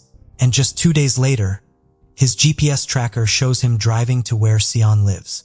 This information was not yet public knowledge and added more evidence to the already strong case against him. March 22nd. Cameras pick up Hallowell at a petrol station very late one evening. Upon paying for his petrol and sweets, his demeanor quickly changes, and he's visibly on edge. On the counter, a picture of Sion can be seen in the form of a missing persons poster. Hallowell turns his head away and covers her face on the poster with a packet of sweets. He then rushes out of the station and drives away. On day 6 of Hallowell's surveillance, the police follow him to an Asda supermarket, where he buys what would have been a lethal dose of over-the-counter painkillers. The team knows that they have to make their move now before it is too late. He is arrested in the car park of the supermarket. Detective Fulcher instructs his officers to drive Hallowell to Barbary Castle rather than to a police station. He wants to continue the immediate questioning in a non-threatening environment and believes that if Sion is still alive, this is the only chance they have of rescuing her. Over the next few hours, Fulcher perseveres, knowing that this is the man that abducted Sion, but he wants to hear it from Hallowell himself. Fulcher's hard work eventually pays off. Hallowell cracks and says he will take them to Sion. She is recovered almost 100 feet down a hill with stab wounds to the back of her skull and neck. It is confirmed she likely died from these injuries. It's unclear whether she was coaxed into the taxi that night under false pretenses of a safe lift home or whether she was forced in somehow. But the police speculate she could have fallen asleep in the car and only woken up when Hallowell had already driven her out to the forest. A fight ensued after Sion realized she was in danger, and Hallowell stabbed her to death. As the police stand by Sion's body, Hallowell utters the following words: "Do you want another one?" 20-year-old sex worker Becky Godden went missing back in February 2003. Hallowell had reportedly become fascinated with Godden after meeting her on his taxi routes in Swindon's red light district. In January 2003, after having sex with her, he strangled her and buried her body in a field in Gloucestershire. Although it was closure on 2 cases that had brought so much trauma to so many people, this line of questioning would see Stephen Fulcher found guilty of gross misconduct, and it meant that any evidence in the Godden case was deemed inadmissible in court. A separate and lengthy investigation was required to find further information to tie Hallowell to her. Fulcher would eventually resign from the police service in February 2014. He maintains to this day that it was the right and best thing to do for the case and the families and says he doesn't regret his decisions. In September 2011, Christopher Hallowell was found guilty of the kidnap and murder of Sion O'Callaghan, being handed a life sentence. And in March 2016, he was also found guilty of taking Becky Godden's life too.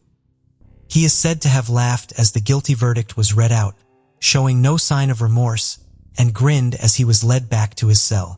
He is now serving the most severe sentence possible in British criminal law, a whole life order, meaning he will never be released and he will die behind bars. On April 18, 2011, over 500 people filled the streets of Swindon for Sion's funeral. Although it was a private ceremony, the funeral procession slowly drove through the town, giving the public the chance to pay their respects to her and grieve.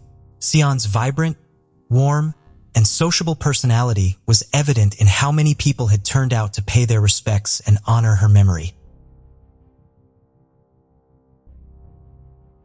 This is the story of a sociopathic 16-year-old girl with antisocial personality disorder who plotted the murder of her family with her teenage lover and later went on to have sex with her accomplice while her house burned to ashes. The crime was so unimaginable and ugly that it shook the whole nation, and every parent wanted to know, what would make their children commit such a cruel act of violence? Erin Caffey, daughter of Terry Caffey and Penny Caffey, came from a conservative and protective family. She had 2 little brothers, Matthew Caffey, 13 years old, and Tyler Caffey, 8 years old. Her family began homeschooling her when she was 13 after they moved from Alba, Texas, to Celeste, Texas, so they could be closer to a conservative Baptist church where her parents worked as ministers while she sang in the choir. Her beautiful voice would sometimes move her audience and the church to tears. But for Erin, homeschooling was like an isolated existence for an otherwise social girl. She reportedly didn't have many friends, and her life was largely confined to the church and her parents' house, which she later tried to burn down.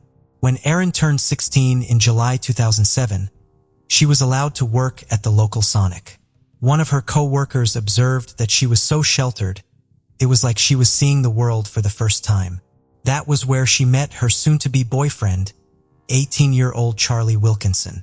He was a high school senior and known as hot-tempered, but he had never been arrested previously and had no serious discipline problems at school.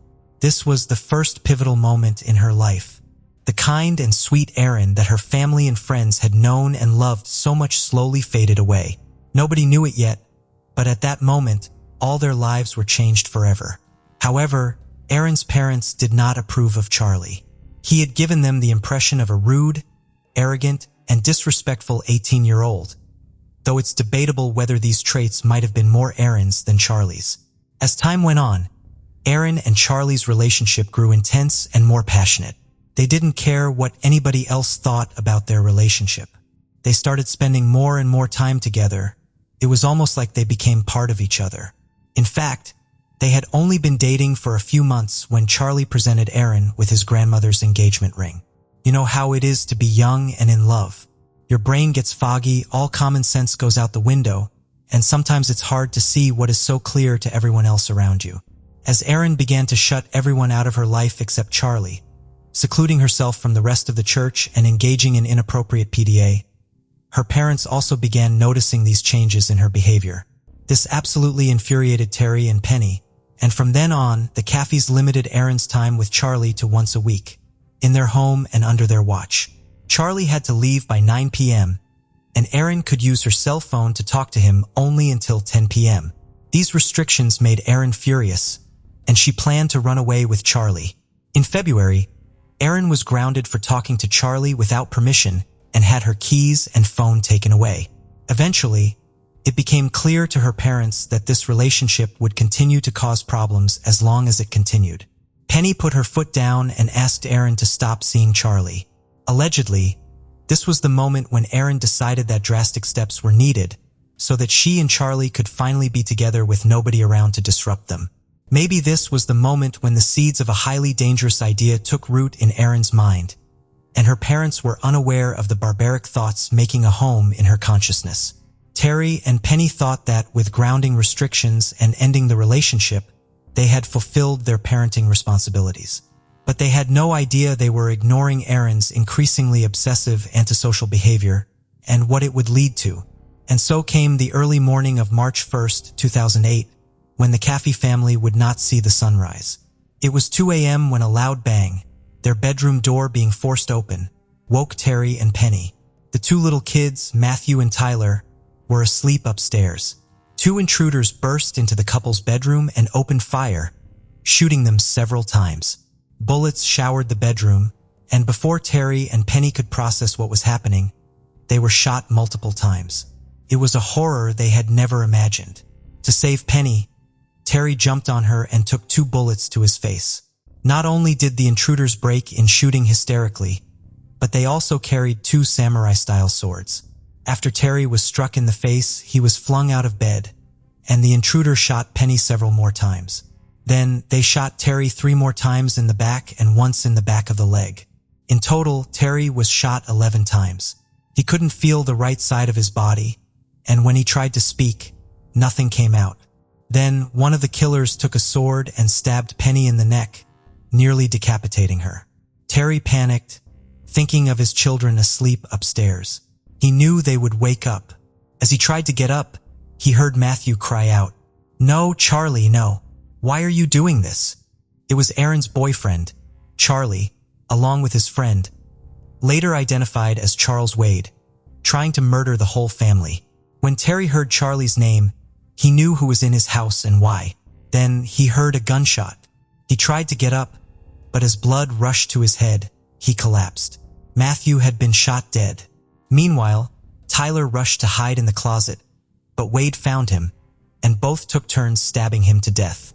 Once Charlie and Wade were sure they had killed everyone, they took out their pocket lighters, set the house on fire, and fled the scene. It was a horrifying sight. A family slaughtered and a house burning to ashes. As Charlie and Wade escaped, they expected all family members to die. But Terry Caffey miraculously survived. I knew I couldn't get upstairs because the flames were pushing me back into the bedroom. So I crawled on the bed and found Penny. She was already gone. I finally managed to crawl out our bathroom window and drag myself away from the house, Terry said. Roughly 2 hours passed from the start of the attack until Terry crawled 300 yards through the woods to neighbor Tommy Gaston's house. When Gaston called 911, the operator asked where Terry was bleeding. Gaston replied, "Where isn't he bleeding from? It's a miracle he's here at all." Terry was taken to East Texas Medical Center in Tyler and admitted to the critical care unit. In the ambulance, he named his daughter's boyfriend, Charlie Wilkinson, as the killer. In rural communities as small as Alba, there are no strangers. Upon hearing Charlie's name, Chief Deputy Kurt Fisher realized Charlie was a friend of his son. Fisher had gone fishing and four-wheeling with Charlie many times before. He told detectives he had spotted Charlie's car parked outside Matthew Wade's trailer. Matthew Wade was the brother of Charlie's accomplice, Charles Wade. He was a few years older than Charlie, and he and Matthew sometimes drank at his trailer. The detectives immediately rushed to Matthew Wade's trailer. As they arrived, a teenager Fisher didn't recognize groggily came to the door. He wasn't sure if Charlie had spent the night there, but agreed to let the officers in. Fisher walked from room to room, stepping over piles of dirty laundry and empty beer cans. Wade and his girlfriend were woken by the officers. Fisher said he needed to talk to Charlie Wilkinson. As he continued down the hall, he saw a blanket covering an empty door frame. Pulling it back, he shone his flashlight inside and saw Charlie lying awake on a mattress, wearing only blue jeans, with a semi-automatic handgun on the floor beside him. Worried Charlie might reach for the gun, Fisher ordered him to show his hands, led him outside in handcuffs, and sat him on the porch. The officer told Charlie that the Caffey family had been attacked and killed earlier that morning. Charlie hung his head and stayed silent. "Were you involved in this?" Fisher asked. "No, sir. I got drunk last night and passed out," Charlie said, shaking his head. Deputy Emmett went inside to get Charlie's shirt and cowboy boots. As he carried them out, he noticed they were spattered with blood. The officers put Charlie in the squad car, where he stared out the window in silence as they drove through the pre-dawn gloom toward Emory. After Charlie was brought to jail, officers obtained a search warrant and returned to the trailer to collect evidence. They found a purse with Aaron's driver's license. As they sifted through clutter, they saw a tuft of blonde hair peeking out from a pile. Assuming it was a doll, they grabbed the hair, and to their shock, it was a teenage girl curled in a fetal position, facing away. The officer demanded she show her hands and stand up. From the driver's license, he recognized her as Erin Caffey. Erin immediately asked where she was, claiming she didn't remember how she got there. She said she had been drugged the night before and only remembered a fire, 2 men in black with swords, and drinking something. After that, everything was blurry. The officers initially felt sorry for Erin and praised her strength. But as the story unraveled, it would become clear that this wasn't the case. Erin was taken into custody and sent for a physical exam. With no trace of drugs in her blood and no sign of smoke inhalation, it was soon confirmed that Erin had lied about what happened that night. Though Terry believed Charlie did this for revenge, Charlie's version differed. He claimed he did it for love, not rage, because Erin asked him to. Charlie soon named his accomplices, Charles Wade and his girlfriend, Bobby Johnson. They had been promised $2,000 by Erin. Within 24 hours, all 4 suspects, Charlie Wilkinson, Charles Wade, Erin Caffey, and Bobby Johnson, were in custody and talking. According to the boys, Charlie, Erin, and Wade were driven to the Caffey home by Bobby. They wandered around the house for a long time before being scared off by the family dog, which started barking loudly. Erin called Charlie repeatedly, forcing him to come back and kill her parents. She said she would bring the dog inside so it wouldn't wake anyone. When the boys hesitated, Erin snuck out in her pajamas. Bobby drove them to a cemetery, where they sat for an hour planning the murders. Charlie said he tried to convince Erin to run away with him instead, but she insisted she wanted her family permanently gone, including her little brothers, whom she called annoying. They drove back to the house. This time, Erin handled the dog and waited in the car with Bobby while Charlie and Wade carried out the murders. Once Erin confirmed her parents were dead, she gave Bobby and Wade the combination to the lockbox where the money was kept. They also took $400 from Terry and Penny's wallets. As the plan unfolded, Erin's reaction was, "Holy shit, that was awesome." She celebrated her family's deaths by sleeping with their killer that same night. Erin was arrested but denied plotting the murders. As a minor, she couldn't be questioned without consent, so she wrote a statement claiming Charlie forced her into it. She was sent to juvenile detention on murder charges. On January 2, 2009, she was sentenced to 2 life sentences plus 25 years for capital murder. Charlie and Wade received life without parole. Bobby was sentenced to 40 years. Terry Caffey, the only survivor besides Erin, still visits his daughter in jail and fights for her early release. To this day, he can't believe she could do such a thing. Perhaps because, during visits, Erin has told him a different story of her innocence. Terry later remarried and now has 1 biological child and 3 adopted children. He wrote a book about that night, Terror by Night, The True Story. Erin's case is an alarming example of teenage mental health issues pushed to the extreme. She showed signs of antisocial personality disorder for years, but her parents didn't recognize the severity. What do you think? Was this bad parenting? A teenage romance gone wrong? Or a sociopath manipulating her boyfriend for evil desires? Let us know in the comments.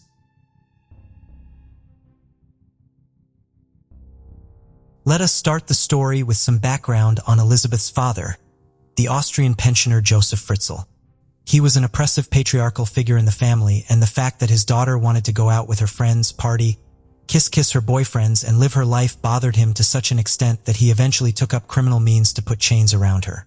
ISF's grandfather had been married to a woman who couldn't conceive children. Because of this, the grandfather would have affairs with other women and then would coerce his wife into adopting the children they bore. Joseph's mother was one of those children whom a trial lawyer described as unloving and sadistic. It's common that child abusers have often suffered child abuse themselves, and the people who mistreat other people have often been mistreated in various ways themselves. This is no excuse or a justification for the monstrous acts of Joseph, but just a speculation of what could have triggered his descent into pure evil. Monsters are not created overnight. They are bred and fed over the generations. With that in mind, let us look at what happened to Elizabeth Fritzl during those 24 years in a basement and how it all began. On August 28, 1984, 18-year-old Elizabeth Fritzl went missing. Frantic over the whereabouts of her daughter, Rosemary hastily filed the missing persons report. For weeks, there was no word from Elizabeth, and her parents were left to assume the worst. Then, out of nowhere, a letter arrived from Elizabeth claiming that she had grown tired of her family life and ran away. Her father, Joseph, told the policeman who came to the house that he had no idea where she would go. He told the police that she has most likely joined a religious cult, something she had talked previously about doing. But the truth was that Joseph Fritzl knew exactly where his daughter was. She was about 20 feet below where the police officer was standing. Elizabeth was a girl full of dreams and aspirations, and she grew tired of her father consistently imposing harsh restrictions on her. She had previously expressed to her mother and her sister about her interest in leaving the family, traveling around the country and starting a new life on her own as soon as she would turn 18. ISF overheard this conversation and decided to do something about it. On August 28, 1984, ISF called his daughter into the basement of the family's home. He was refitting a door to the newly renovated cellar and needed help carrying it. As Elizabeth held the door, ISF fixed it into place. As soon as it was on the hinges, He swung it open, forcing Elizabeth inside and knocking her unconscious with an ether-soaked towel. For the next 24 years, the inside of the dirt-walled cellar would be the only thing Elizabeth Fritzl would see. Her father would lie to her mother and the police, feeding them stories about how she had run away and joined a cult. Eventually, the police investigation into her whereabouts would run cold, and before long, the world would forget about the missing Fritzl girl. But ISF Fritzl wouldn't forget, and over the next 24 years, he would make that very clear to his daughter. For the rest of the Fritzl family, Joseph was a hardworking husband and a father who was thoroughly dedicated to his career. For them, he would head down to the basement every morning at 9 a.m. to draw plans for the machines that he sold, and occasionally, he would spend the night there. ISF's wife never doubted the actions or the intentions of her husband, since she didn't know what disgusting acts were happening right beneath her feet. At the minimum, ISF would visit his daughter in the basement 3 times a week. Usually, it was every day. For the first 2 years, he left her alone in captivity. Then, he began to rape her, continuing the nightly visit he had begun when she had not even entered the adult phase of her life. 2 years into her captivity, Elizabeth became pregnant and she miscarried 10 weeks into the pregnancy. 2 years later, she fell pregnant again, this time carrying to term. In August of 1988, a baby girl named Kirsten was born, and 2 years later, she gave birth to another baby boy named Stefan. Kirsten and Stefan remained in the cellar with their mother for the duration of her imprisonment, and ISF brought weekly rations of food and water for them. Elizabeth attempted to teach them with a rudimentary education she herself had, and gave them the most normal life she could under their horrific circumstances. Over the next 24 years, Elizabeth Fritzl gave birth to 5 more children. 1 more was allowed to remain in the basement with her. 1 died shortly after birth, and the other 3 were taken upstairs to live with Rosemary and ISF. In order to conceal what he was doing from Rosemary, he staged elaborate discoveries of the children. He often placed them on bushes near the home or sometimes on the doorstep. Each time, the child was swaddled neatly and accompanied with a note allegedly written by Elizabeth claiming that she couldn't take care of the baby and was leaving it with her parents for safekeeping. Shockingly, social services never questioned the appearance of the children and allowed the Fritzls to keep them as their own children. Officials, on the other hand, remained under the impression that Rosemary and Joseph were the baby's grandparents. It is not known for how long Joseph Fritzl intended to keep his daughter captive in his basement. He had gotten away with it for 24 years, and for all the police knew, he was going to continue probably for another 24. However, in February 2008, one of the children in the cellar fell ill.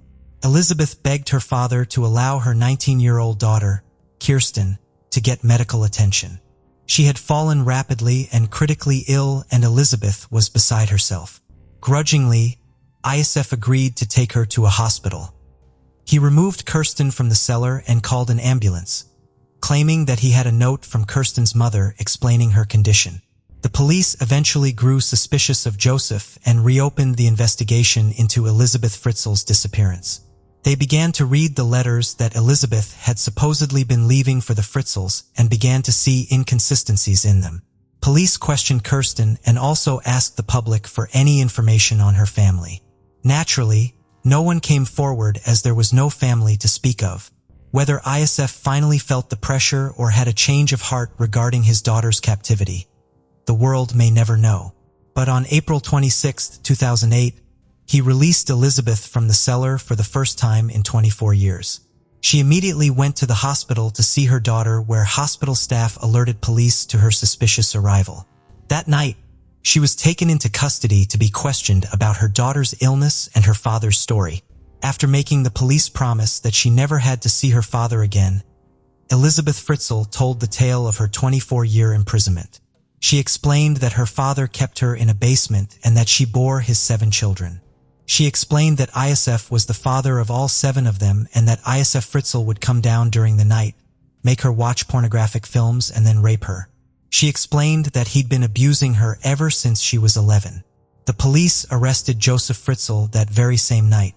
After the arrest, the children in the cellar were also released, and Rosemary Fritzl fled the home. She had allegedly known nothing about the events taking place right under her feet, and ISF backed up her story. The tenants who had lived in the apartment on the first floor of the Fritzl home also never knew what was happening right beneath them, as ISF had explained away all the sounds by blaming faulty piping and a noisy heater. Prior to his trial, ISF confessed to the repeated rapes, claiming that the rape of his daughter was an addiction and the redirection of incestuous feelings he felt towards his own mother. He also claimed to be a loving, attentive father to the children he sired in the basement, bringing them books and stuffed animals, watching videos and eating dinner with the children just like a family. At the trial, the father admitted guilt on an incest charge but pleaded innocent to enslavement and to the murder of his child.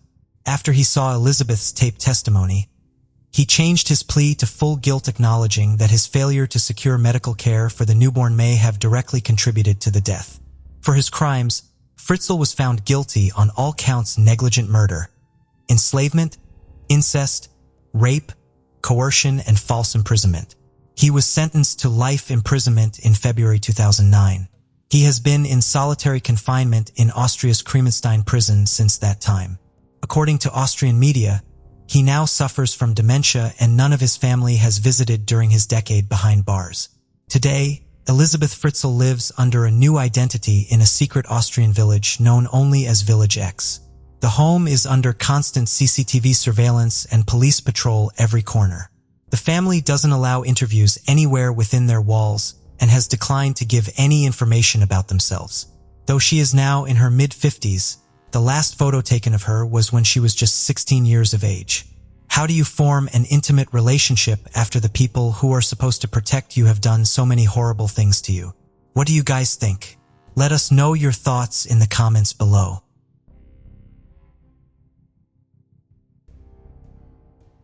In 1999, Barry Bednar and Lauren Lefebvre welcomed their son, Breck, into the world. Lauren and Barry were both originally from the United States, but had moved to the United Kingdom. He was advanced with technology well beyond his years, and would spend his free time gaming with friends online. A friend of Breck's from his church youth group introduced him to an exclusive online gaming club. His mother soon began to notice a change in his behavior. She said he started becoming more negative and withdrawn. He would refuse to go to church and retreated more into his online world. His mother was aware that he was talking to someone online and became so concerned that she limited his access to electronics and stored parental blockers on his computer, and also prohibited him from using the same server as this elusive online man. This shadowy online presence would control the gaming group, and members would communicate using only their voices. No matter what his mother tried, the man would always find his way back into Breck's life. He would tell him stories that he was a millionaire who donated millions in Bitcoin to help Syrian rebels fighting in the civil war. He told Breck that he wouldn't need to stay on in school or go to university, as he would secure him a job in the computer technology industry that would earn him hundreds of thousands of pounds. Lauren became so disturbed by the power this man had over her son's life that in February, she called the police.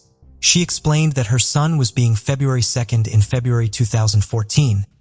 Breck was due to spend the weekend at his father's house. As time ticked by and Breck failed to show, Barry contacted Lauren to tell her that their son had failed to arrive.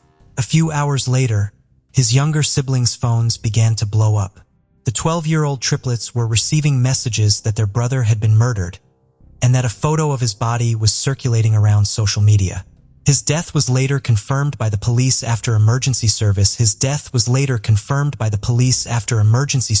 had tried their best to save his life. It soon became clear what had happened that fateful weekend. He had been convinced by the man he'd been talking to online to go to Essex to meet him. Breck took a taxi and traveled to Rosebery Road in Grays. When he arrived, he was overpowered, and duct tape was used to tie his ankles and wrists. He was then repeatedly stabbed in the neck. After this, his killer called 999. This was the voice of the man who had groomed Breck over the last several months. The man who had tormented Breck's parents and had now taken their son's life. But this man was no older than a teenager. He was 18-year-old Lewis Daines, an unemployed computer engineer who was described as introverted and reclusive. When they arrived, police found encrypted electronic equipment that Daines had submerged in water in a desperate attempt to cover his tracks. They found Breck's blood-stained clothes in a plastic bag and even a number of messages that Danes had sent him detailing what he should say to his father if he asked where he was going. Louis Danes was arrested and charged with 1 count of murder.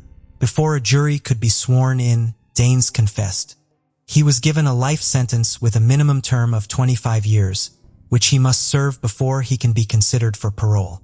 Breck's family were awarded an undisclosed financial sum and an apology from Surrey police for the way they handled the case when Lauren had initially reported that her son was being groomed.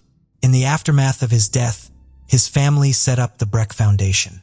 The aim of the foundation is to help children and young people be more aware of online dangers and promote responsible use of the internet. Through the work of the foundation, the memory of Breck Bednar continues to live on.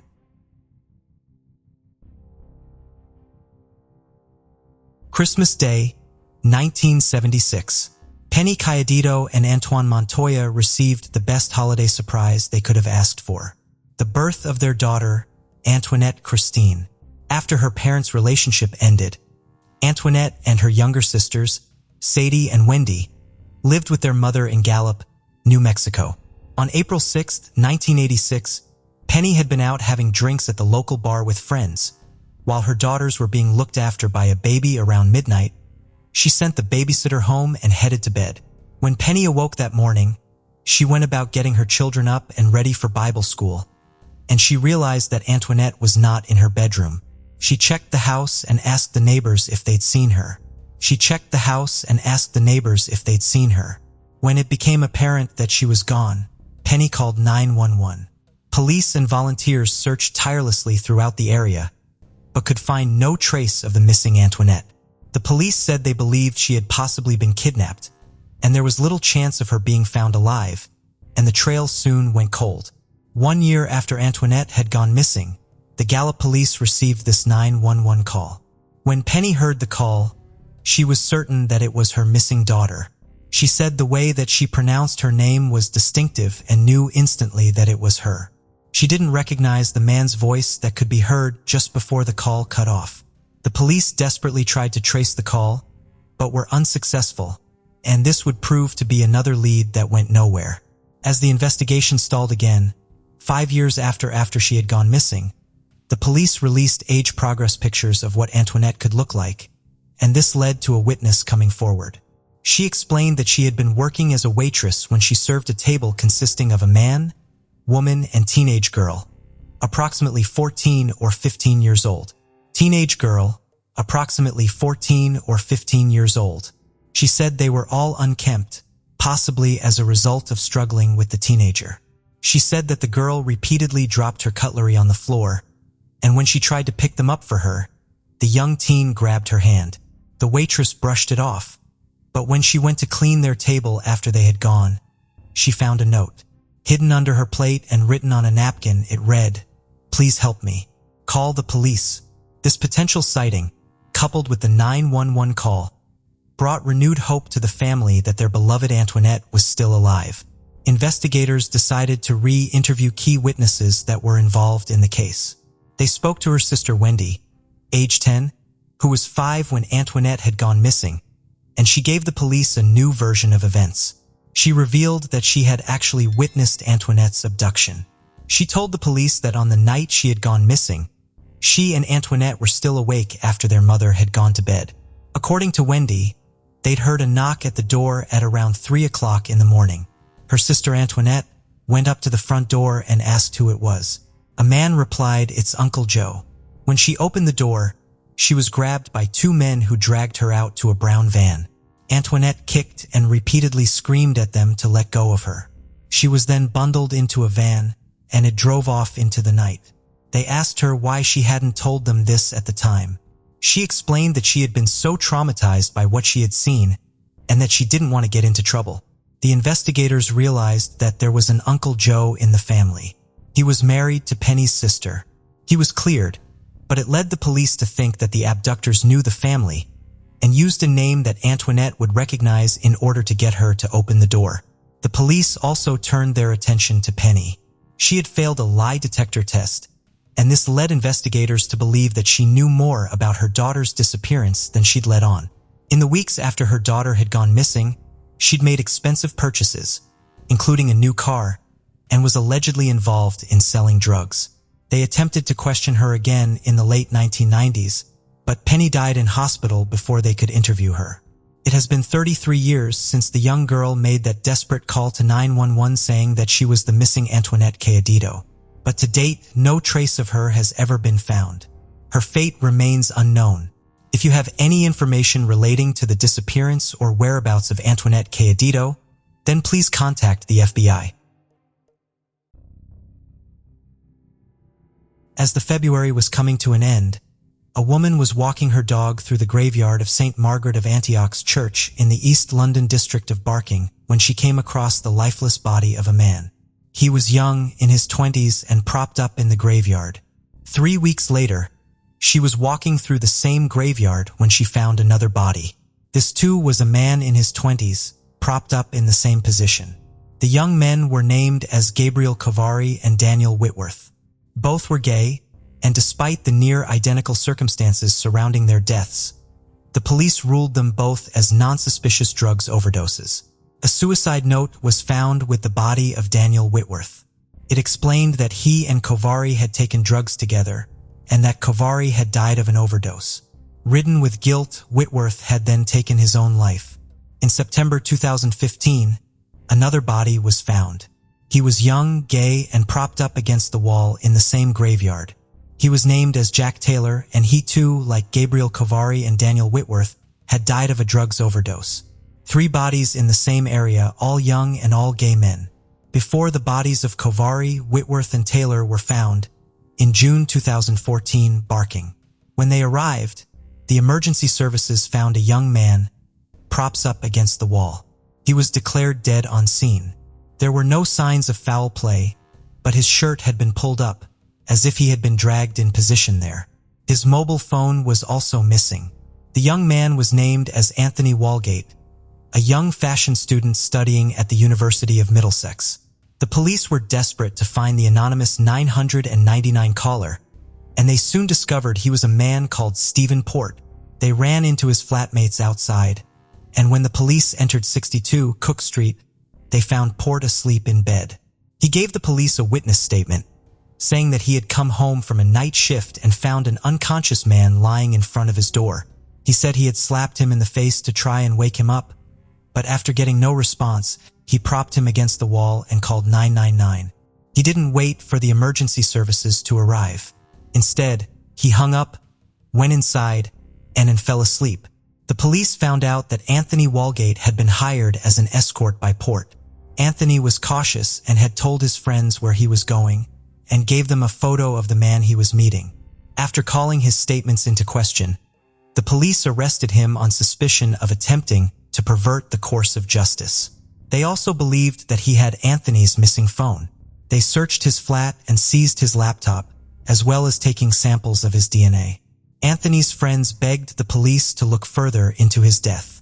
A year later, and with now 4 dead men, the Metropolitan Police Force issued a photograph of Jack Taylor with a tall, blonde man that they wanted to identify. He was instantly recognized by a Barking police officer as none other than Stephen Port. On the October 15, 2015, Port was arrested at his flat on suspicion of causing 4 deaths by use of poison. 3 days later, he was charged with murder. News of Port's arrest began to spread, and more people were coming forward to help build a picture of who this man was. He was described as introverted and childlike, a man who kept himself to himself. It also became clear that Stephen Port was a serial rapist and dangerous sex offender, with a string of instances where he had drugged and raped various men. 8 men came forward and described meeting Port online before being drugged and sexually assaulted by him. This was the same modus operandi he had used with the 4 men he had murdered. He would set up a meeting after contacting them online or on an app. He would then drug and sexually assault them before dragging their bodies out of his flat. The handwriting of the suicide note left with the body of Daniel Whitworth was analyzed, and it was determined that Daniel hadn't written the note. Stephen Port had. It was one part of the web of lies and deceit that he had strung in order to cover his tracks, including calling 999 having just murdered Anthony Walgate. Stephen Port was a serial killer. Detective Chief Inspector Tim Duffield, who led the investigation into Port, said he was one of the most dangerous men he had ever encountered. Stephen Port was given the most severe sentence possible in British criminal law, a whole life order, meaning he will never be released and he will die behind bars. The friends and family of Gabriel Cavari, Jack Taylor, Daniel Whitworth, and Anthony Wargate fought tirelessly to have the police answer their questions. How could they have 4 bodies in the same area with the same profile, all dying from the same cause, without the cases being linked? And the victims' families have also launched a civil claim against the Metropolitan Police Force. While Stephen Port will die in prison, the devastation he caused is immeasurable and irreparable, and his staggering arrogance and callousness is no more apparent than in that 999 call. On the September 11, 2014, 3-year-old William Tyrrell made a 4-hour drive with his 5-year-old sister and foster mother. They were traveling to his foster mother's parents' house. His foster grandmother lived on Benaroon Drive, across the road from Kendall State Forest. The following day, he and his sister were playing hide and seek when this photograph of him was taken, of him in his Spider-Man costume. He and his sister were having fun in the garden, so his foster mother and foster grandmother went inside to make a drink. His foster mother realized after a few minutes that it had gone quiet outside, and when she went back to check on him, little William had gone. At 10:56, she called 0 to report him as missing. Just 10 minutes later, the police arrived on scene. She told them the last thing she remembered was hearing William imitate a tiger's roar before he ran to the side of the house.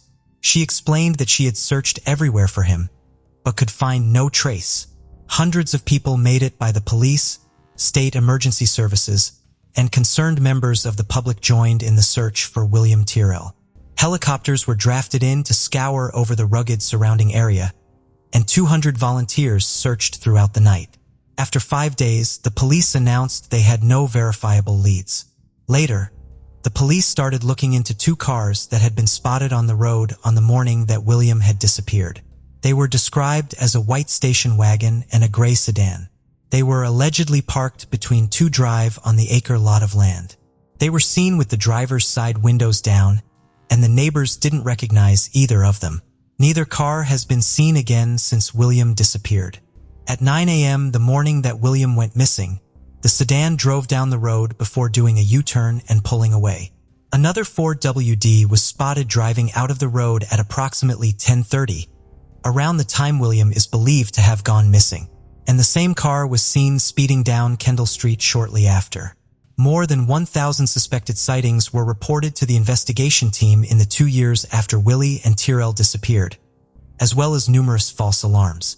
In September 2014, a task force was established to tackle the unsolved disappearance, called Strike Force Roseanne. It was made up of 14 investigators and analysts working around the clock to try and discover what had happened to William. The investigation is now the state's largest, consisting two, which provides assistance from the armed holdup of sex crimes and fraud squads. The police cleared William's family of any involvement in his disappearance. Since his foster mother placed that desperate call to emergency services, no trace of William Tyrrell has ever been found, and his case remains unsolved. If you have any information relating to the disappearance or whereabouts of William Tyrrell, then please contact either Crime Stoppers Australia or the New South Wales Police.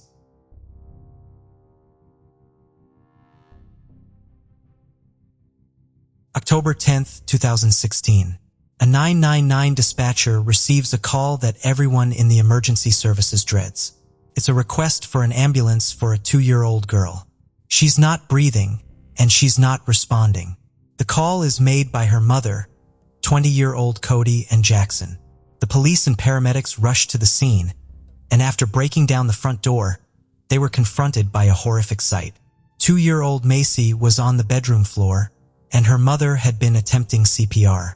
What became clear was that Macy had been dead for some time before the call to 999 had been made. Her mother, Cody and Jackson, told the paramedics that her and her daughter had been co-sleeping and Macy had died during the night, and she hadn't realized until she'd woken up the next morning and found her cold body. As her daughter lay on the bedroom floor and before the ambulance was called, Jackson had made a failed suicide attempt by taking an overdose of migraine tablets, as well as self-harming with 2 kitchen knives. She'd also written a suicide note which read, "There's nothing for me or Macy." It was now the task of investigators to try and piece together exactly what had happened and how Macy's life had ended.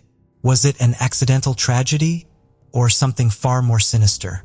They sealed off the area and set about looking more closely into Jackson and her background.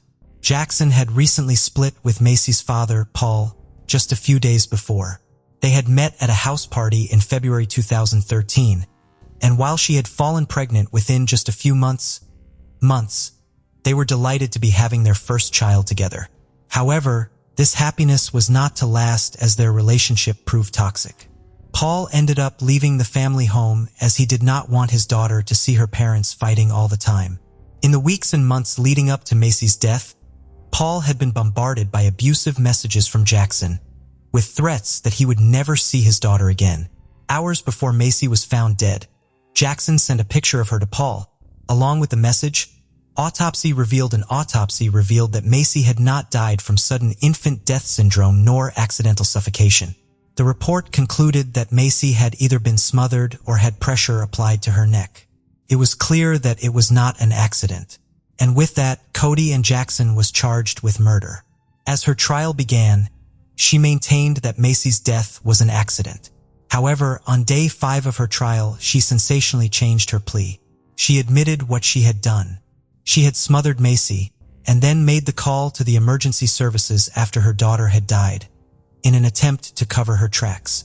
Jackson was sentenced to life in prison with a minimum term of 16 years. Since the death of his daughter, Paul has been trying to rebuild his life. He was offered counseling to help with his trauma, but he said the support and love of his family saw him through his darkest days. He is determined that his daughter's memory will continue to live on, in the joy that she brought to so many people.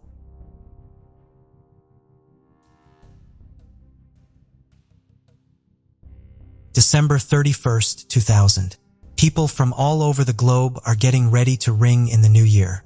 The first year of the new millennium has come to an end, and many are ready for new beginnings, fresh starts, and the exciting times that lie ahead.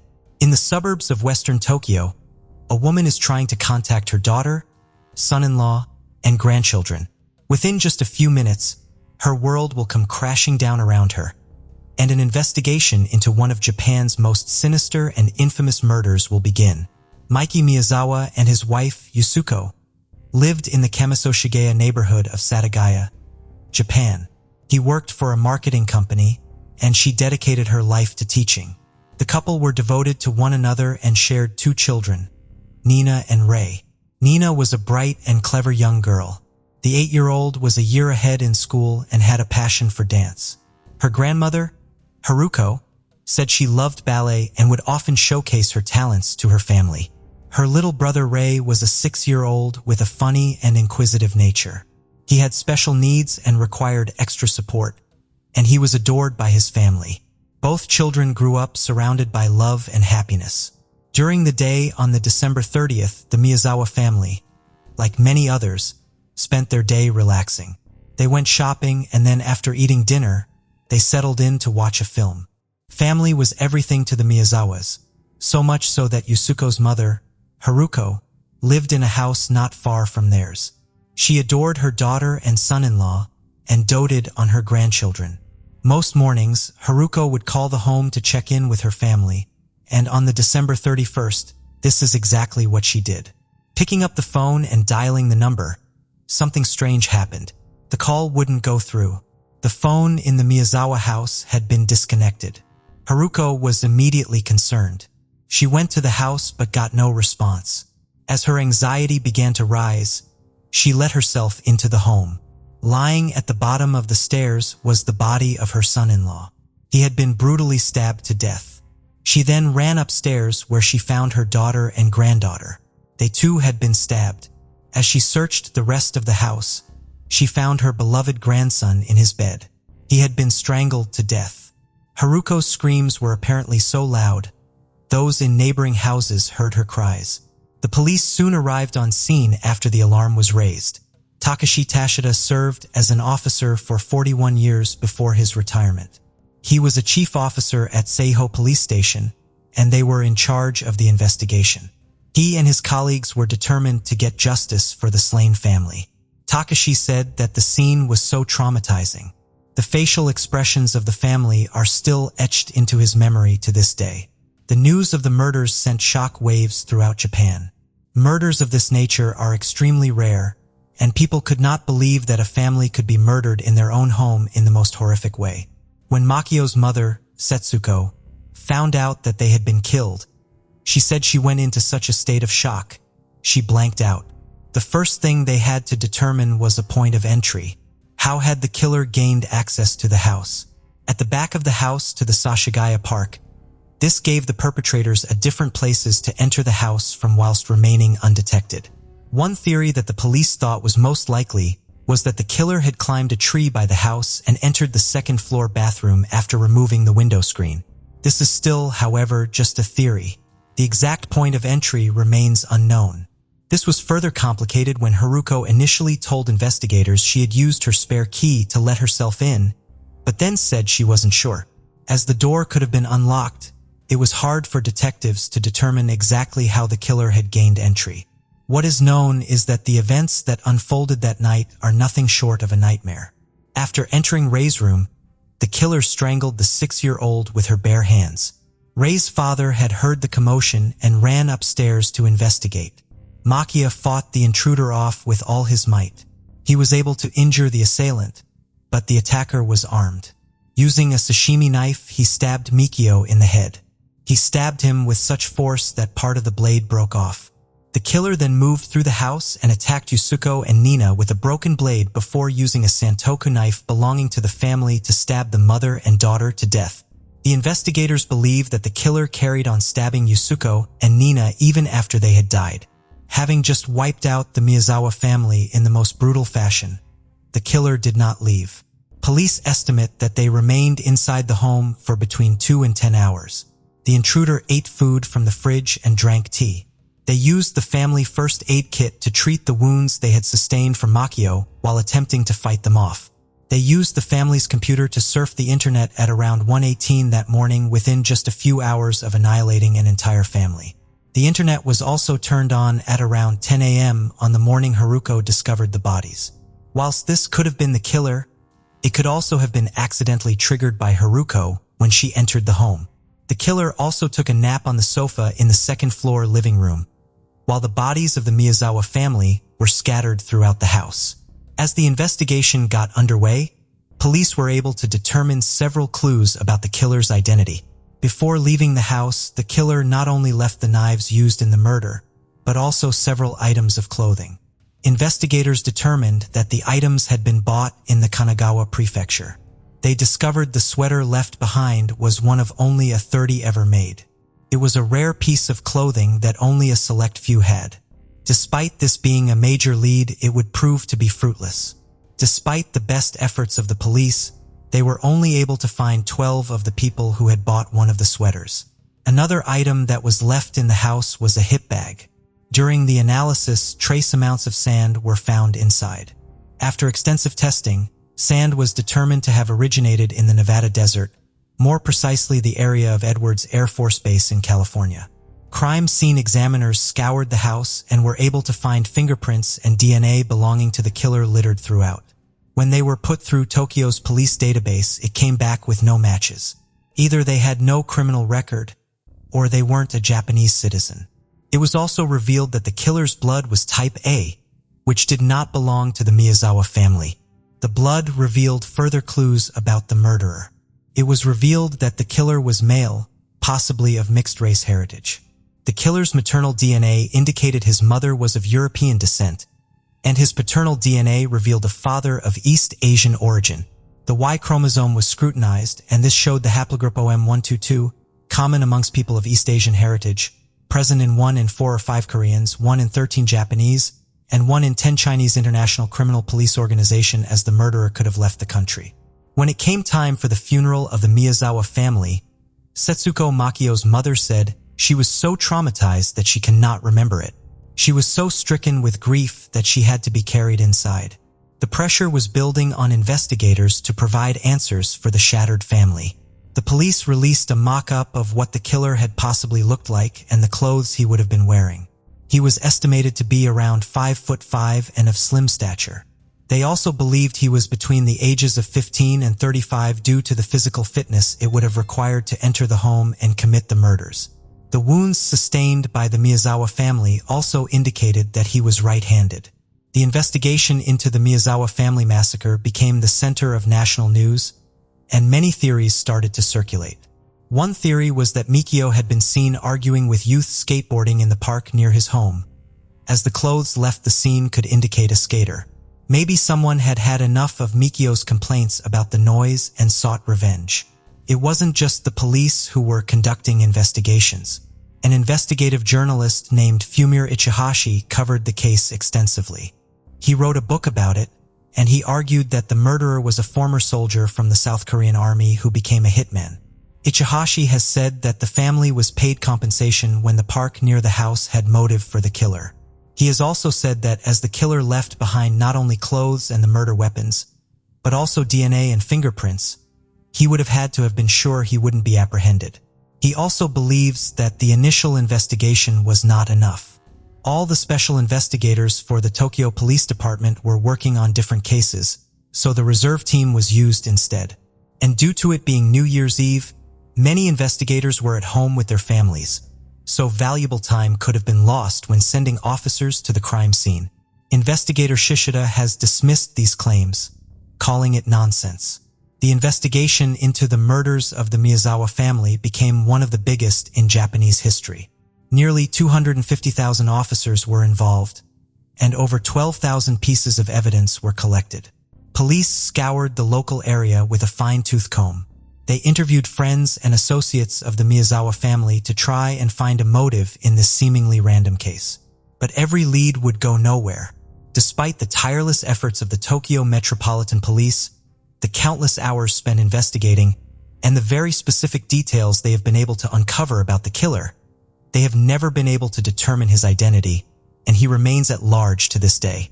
The detectives who worked on the Miyazawa case have since retired, but the investigators have never given up hope that the perpetrator of the Miyazawa family massacre would be brought to justice.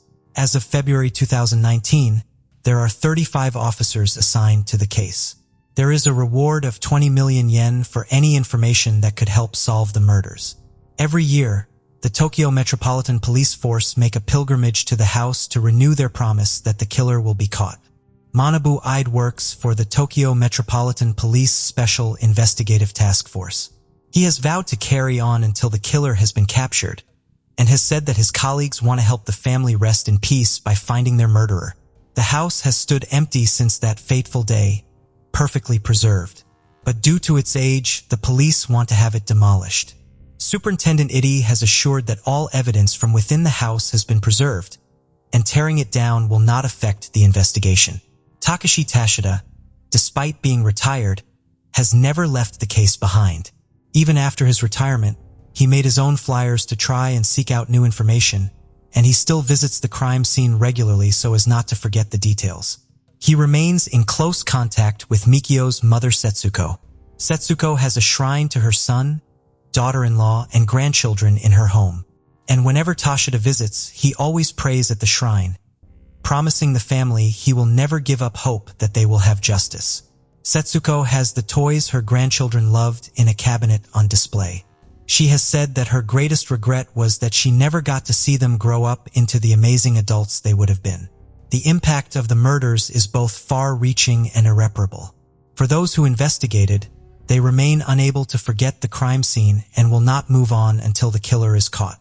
Setsuko has said that she longs for the day she can go to the shrine in her home and tell her son, daughter-in-law, and grandchildren that the person who took their lives in the most sadistic and brutal way possible has finally been caught.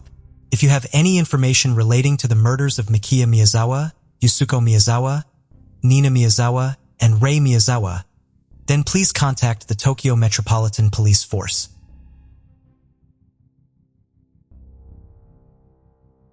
This is a story of love gone bad.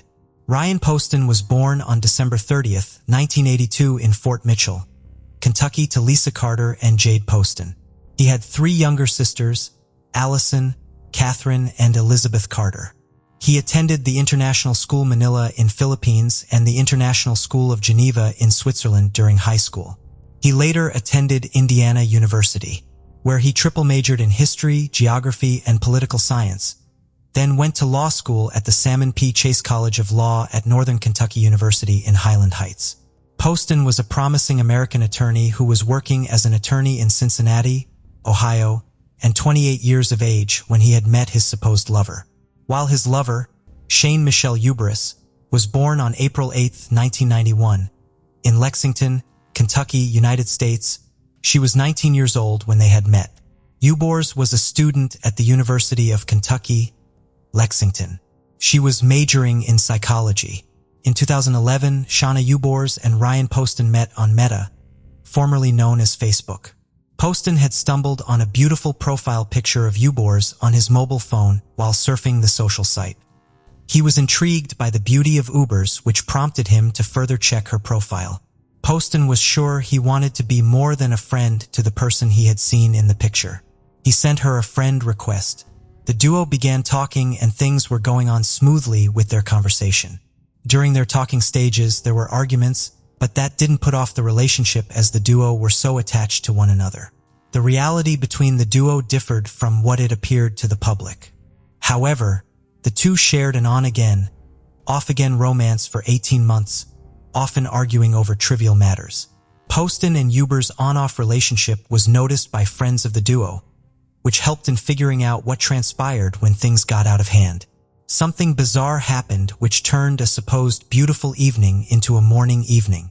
During the recount of Ubors before the major incident that happened in the story, she claimed on October 12, 2012, she was in the condo of her ex-lover Poston. The duo was reported to have ended the relationship between them before the ever-mentioned date. On the said date, her ex-lover had a date with Miss Ohio USA 2012 Audrey Bolt that evening. Ubors at some point had claimed her relationship with Poston was abusive, and that was one of the main reasons the relationship with him didn't work out. On the evening Poston was to meet with Miss Ohio USA 2012 for a date, things went sour with him and Ubers, his ex-girlfriend. In the pace of the evening, Ubers claimed Poston was calling her mother stupid and crazy. She further said he called her unstable and deranged, which triggered her and she decided to leave his condo. But things didn't go as planned as it came for her as she approached the exit of the condo. Ubers said Poston grabbed onto her body, onto her person with both hands. She claimed he had picked her up from an awkward angle in the house and threw her from the doorway of his bedroom into the other room to the edge of the short sofa. In the ensuing struggle, Ubers said, Poston fell on her and pinned her against a footstool, thereby grabbing her hair and screaming into her left ear. She thought he was going to snap her neck because of the way he was jerking her head around. Ubers claimed all of his weight was on her at this point and there was no way for her to escape for her life. In a further recount by Ubers, she claimed Poston had pushed her against a TV in his room, but during the investigation of the crime scene, the TV set was in a perfect condition which contradicted her story. To get herself free from the pinning weight Poston had on her, she claimed to have punched him with her right arm, and when she did, it knocked the glasses off his face. She could get herself free, and the duo wrestled standing up. Ubors during her trial recount said, and pointing it at her and saying, I could just kill you right now and get away with it. Nobody would even know, she said. She was shocked and afraid at the same time. Despite Poston's words, he didn't shoot. Instead, he set the gun back on the table and continued to yell hurtful things at her. She was losing it, and to defend herself against Poston, she shot him 6 times. But what the investigator discovered was something that would leave you wondering what could have transpired between the two that evening. After Ubors had shot her ex-lover 6 times, she called the police immediately to report what had happened. She dialed 911 and told them she shot him in self-defense. After the initial report, she continued to tell the dispatcher that because he was twitching, and I knew he was going to die anyway and he was making funny noises. I shot him a couple more times, Ubers said. He was twitching so badly, and I didn't want to watch him lay there and twitch. Police on the crime scene searched and recorded all information that could help with their investigation in the case. However, what Hubers had told the investigators was contradicting to everything that was in the condo of Poston, which led the police to suspect Hubers murdered Poston in cold blood. Police brought Hubers to the police station for further questioning and interrogation. Officer Dave Fornash was the officer who interrogated her. She initially stated that she wanted an attorney, but began to share details of the murder with him. During an interview with police, she said she knew Poston would die or be seriously injured. This was referred to according to a clip that emerged from her trial. Officer Fornash stated Hubers appeared unremorseful during her recount of the ugly incident and made several morbid jokes about the murder, including telling officers, "I shot him right there," pointing to her nose. "I gave him the nose job which he had always wanted." After the back and forth between the interrogator and Hubers, he left the interrogation room, and Hubert's behavior got stranger at this point as she danced around the room, singing aloud and snapping her fingers, as she had just won a huge sum of the money from a lottery ticket. With all of Hubers' actions and what she had recounted, it was evident that she had an active motive for killing Poston, which the police couldn't find out. However, most people who had weighed in on this case believes Hubers had intentionally killed her ex-boyfriend for letting go of her and having a date with the Miss Ohio USA. In April 2015, Hubers claimed Poston was violent toward her, while the prosecution countered all she had to say with evidence that what she was saying was the opposite of what had happened. At some point, the prosecutor said that she was obsessed with the attorney, as the investigation revealed she was sending about 50 to 100 texts per day, sometimes to her ex-boyfriend. During the back and forth, the jury concluded and sentenced her to 40 years in prison for Poston's murder.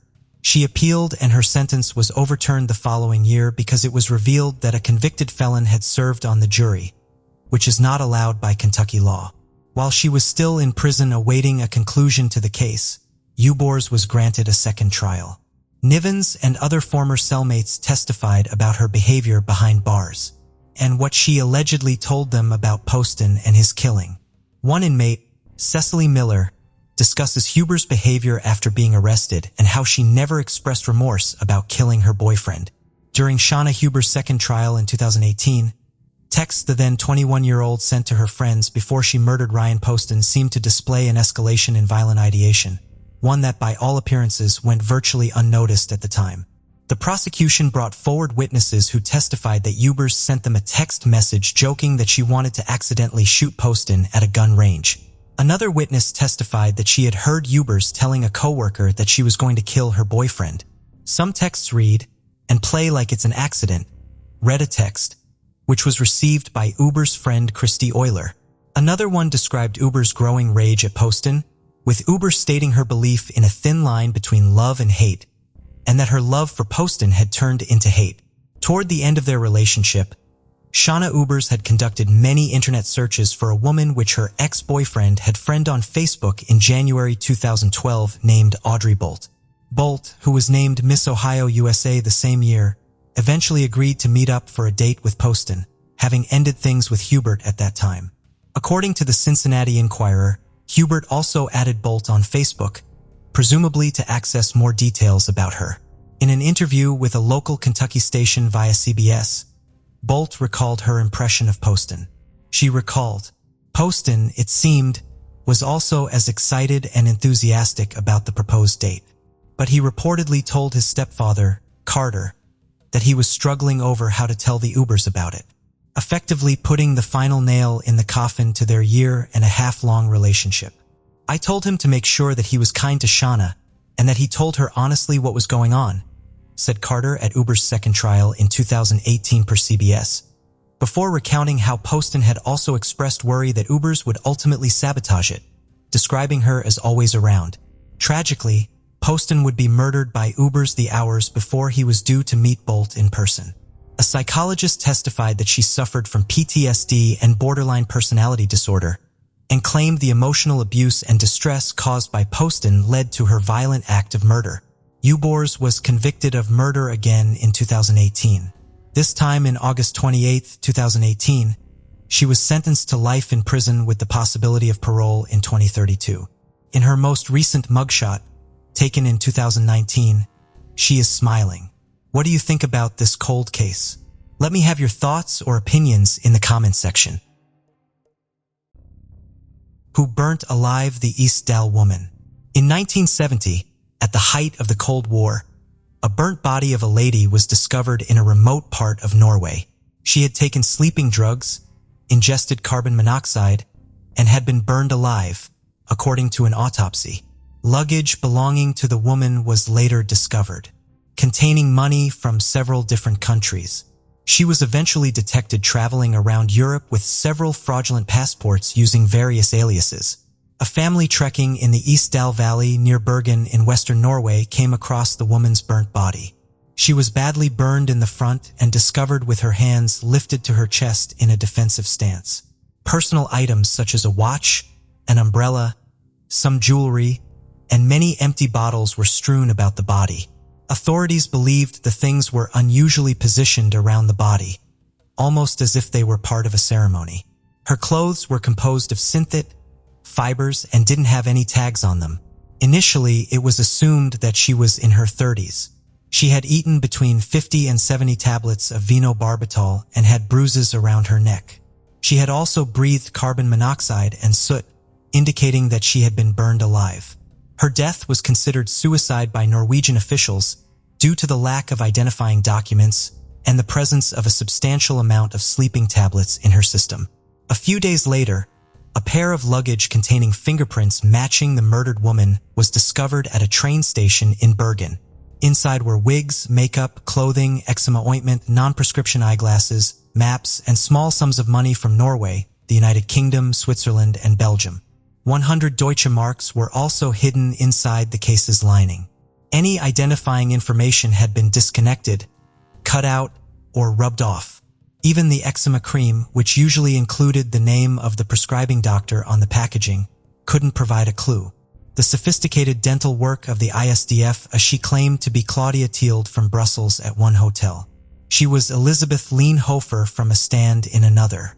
People who interacted with her were eventually tracked down and interviewed. They all spoke of a gorgeous, stylish woman with black hair and brown eyes who was attractive, pleasant, and only paid in cash. She also wore wigs, spoke numerous languages, including French, Flemish, and English, and seemed tense most of the time. Years later, the Norwegian National Defense released information indicating the woman may have been traveling around the country watching the testing of the top-secret anti-ship Penguin missile. A fisherman had noticed the woman following the movements of Norwegian army troops. Is there any logic to this pie story? During the Cold War, Norway was a hotspot in the early 1970s. It not only shared a border with the Soviet Union, but it also assisted the United States and the United Kingdom in monitoring Russian nuclear testing and submarine warfare. Russian intelligence assets, as well as components from the CIA, MI6, and Mossad, were known to be present in the country. After seeing a sketch of the Eastdell woman in 2005, a man from Bergen came forward. He reported seeing a person matching her description, hiking on a hillside approximately an hour away from Eastdell, 5 days before her body was discovered in 1970. She was dressed inappropriately for the weather and was being pursued by two males who looked southern, according to him. He told the cops what he observed, but they dismissed his claim. A section of the lower jaw of the Eastdell woman was removed and saved before she was buried. Her teeth showed traces of extensive dental surgery, which was unusual for Norway at the period. In 2017, a stable isotope examination of her teeth revealed that she was born in Nuremberg around 1930 and grew up near the French-German border. Her dental work was found to have been done in Central Asia, East Asia, Southern Europe, and South America. The case continues to pique people's interest. In 2018, the BBC World Service and the Norwegian Broadcasting Corporation released a podcast called Death in Ice Valley, which delves into the death of the Eastdell women in great detail. While the stable isotope study provided answers to some concerns, such as the woman's age and birth country, many more remain unanswered. Was she a saboteur? If that's the case, who killed her and why? Who was she employed by? What's more, why haven't any of her friends, family, or loved ones come forward? This is a case that might remain shrouded in mystery forever. This is the story of 41-year-old Rosemary Moniz, who was found beaten to death in her home in New Bedford, Massachusetts, in March 2001. Her murder went unsolved for more than 2 decades, but recent DNA found inside the conch shell linked Moniz's half-brother to her slaying. Her brother was a pallbearer at her funeral. It turned out that the person carrying her coffin to the grave was the one who killed her. This murder was as brutal as it was shocking. On the morning of March 23, 2001, Moniz's father dropped by his daughter's home to pick her up for a scheduled doctor's appointment. When he went inside, he found kitchen items scattered on the floor and her purse emptied of its contents. After she failed to answer his calls, he discovered her dead in a pool of blood on the bathroom floor. She had been bludgeoned to death with a fireplace poker, a conch shell, and a cast iron kettle. Her purse was emptied out on the floor, and an undetermined amount of cash was stolen. The autopsy report described significant trauma to her head, including skull fractures, gaping lacerations, and other injuries that resulted in bleeding from both ears, broken nasal bones, and a broken left cheekbone. She also suffered blunt trauma all over her body. Investigators believed that robbery was the motive, but there was no sign of forced entry into the home. The investigation into this case went cold as quickly as it began. After police excluded 2 potential suspects early on, the case went cold. For 2 decades, her family suffered through the trauma of her horrific death and the pain of not knowing who committed this extremely violent attack. Moniz's brother, Fred Cunha, told local outlet WJAR that over the years, suspicion was cast over several people connected to the family, including even Moniz's own son. For the last 20 years, there's been a cloud hanging over my nephew's head, said Fred Cunha. Fred promised his parents that the killer would eventually be found. And so it happened. I always told my mother and father we're going to find out who it was.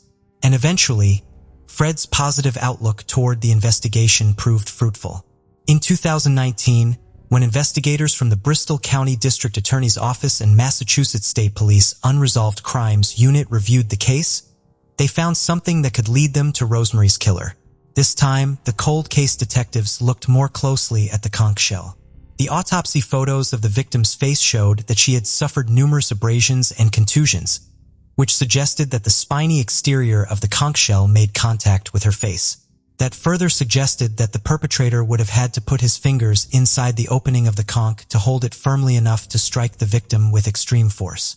The inner portion of the shell was tested for DNA, and a full profile was found and uploaded into CODIS, the National DNA Database, which finally led to the prime suspect and most probable killer in the murder of Rosemary Moniz. And the man was Rose's half-brother, 53-year-old David Reed. Reed's DNA was already in the database in connection with the February 2003 assault and robbery of a New Bedford woman who had been beaten in the head with a tire iron. In August 2020, authorities said they briefly spoke to Reed, who was living in Dartmouth, Massachusetts. Subsequently, they alleged he fled to Alabama, where he worked at a lumberyard until investigators showed up there. Over the next year, he traveled to California, Hawaii, New York, Pennsylvania, and Rhode Island in an apparent attempt to elude authorities. Authorities caught up with him on September 10th while he was staying at the Providence Rescue Mission Shelter in Rhode Island. In addition to the slaying of Moniz, Reed was also indicted in Bristol County on armed assault with intent to murder and armed robbery charges in connection with the February 2003 attack in New Bedford. Currently, Reed is being held in jail for the 2003 attack. He has yet to be arraigned for the murder of Moniz, and it's unclear if he has an attorney or if he has entered pleas to the charges against him. I am glad my parents are not here to know this because that would have killed them, said Rose's brother Fred when they found out about Reed's involvement in the case. What do you guys think? How did Reed manage to comfortably appear at Rose's funeral despite being the alleged killer? How did he pull off a successful escape from authorities for decades? Let us know in the comments below. This is the story of 23-year-old Stacey Falcon Dewey and her 3-year-old son, Jacob Dewey, from Renton, Washington. The U.S. authorities charged a man in their deaths after more than 27 years. Stacey and Jacob were killed in a Seattle suburb. This case became the subject of the 2019 Seattle Times series, In the Dark, which detailed how, despite seeming to be solved, it instead was neglected for years. All the while, Viola Falcon, the mother and grandmother of the victims, was never informed of the DNA link found to a suspect. Falcon Dewey had left her son Jake with a babysitter on the night of October 27, 1994. When she left for a belated celebration of her birthday, she went to the Kenton Ridge apartments to pick up her son sometime between 1 a.m. and 2 a.m. the next day. Though they left the babysitter's home all right, she and Jake never arrived at her apartment a short distance away. Around 3:30 a.m. that day, a Seattle Times newspaper carrier called 911 to report discovering a body lying in the road on S50th 5th Street in Renton, a dead-end road 3 miles from the babysitter's apartment complex. It was Falcon Dewey, and lying on top of her was her young son, Jacob. When the officers arrived, they found the pair lying in the middle of the roadway next to the mother's car, both shot in the head. Falcon Dewey also had gunshot wounds to her arm and shoulder, one of which authorities determined struck her after it went through her son's small body.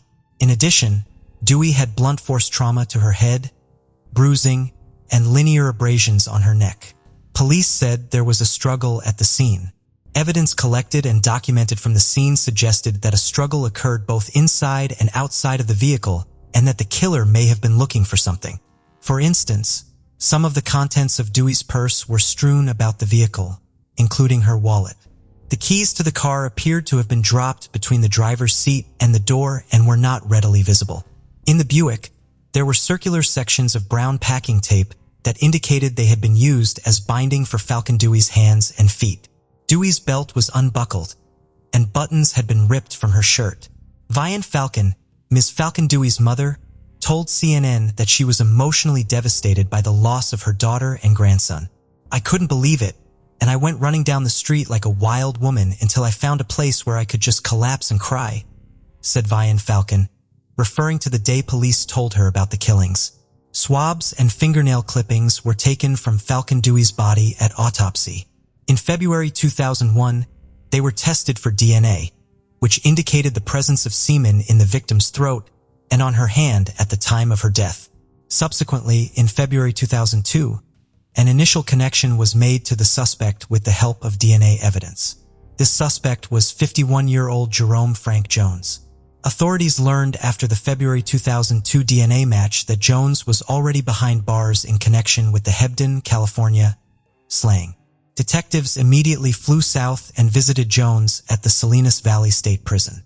In an interview with the suspect in California, Jones confirmed that he lived near Renton from 1994 to 1995, but he denied ever meeting or knowing Ms. Falcon Dewey. When shown a picture of Stacy Falcon, Jones said that he did not know her. He was asked this question several times, and he said he was positive that he had never met her and did not know her.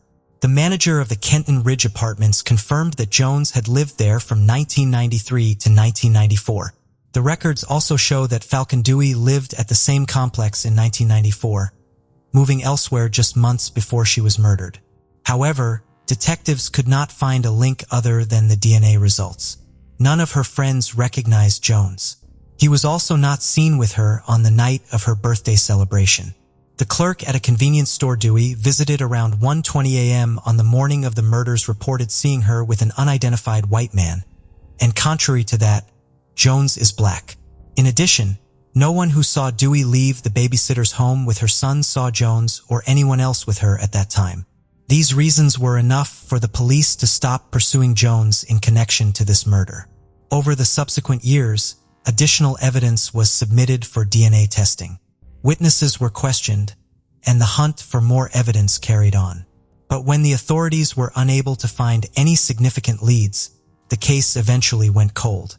A number of other pieces of physical evidence were recently submitted to the crime lab for additional testing, and a significant advancement was made in December 2021.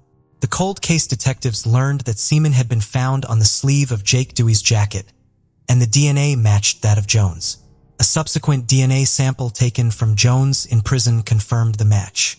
It was 5 months after Falcon Dewey and Jake were slain that Jones and an accomplice shot and killed Hebden more than 1,000 miles away in Irvine. Following the shooting, he fled back to Seattle, where he was arrested on a first-degree murder charge. While in the King County Jail, he assaulted a corrections officer, for which he was convicted in 1996. The judge sentenced him well above the standard range in that case. The sentencing court found that the defendant committed this assault with deliberate cruelty, delivering multiple gratuitous blows to the victim even after the officer had fallen to the floor. Sentencing paperwork in the Hebden case indicated that Jones also had a previous conviction for shooting a victim in the back during a 1987 robbery. While in prison, he had been convicted of additional felony assaults as well as felony possession of a weapon. Prosecutors went on to state that Jones clearly presents a substantial likelihood of danger to the entire community.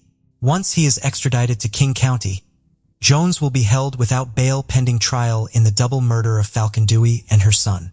Jerome Frank Jones has been charged with aggravated murder in the deaths of Stacy Falcon Dewey and her 3-year-old son, Jacob Dewey. If convicted as charged, Jones would serve a mandatory sentence of life in prison without the possibility of parole, on top of the decades-long sentence he's already serving.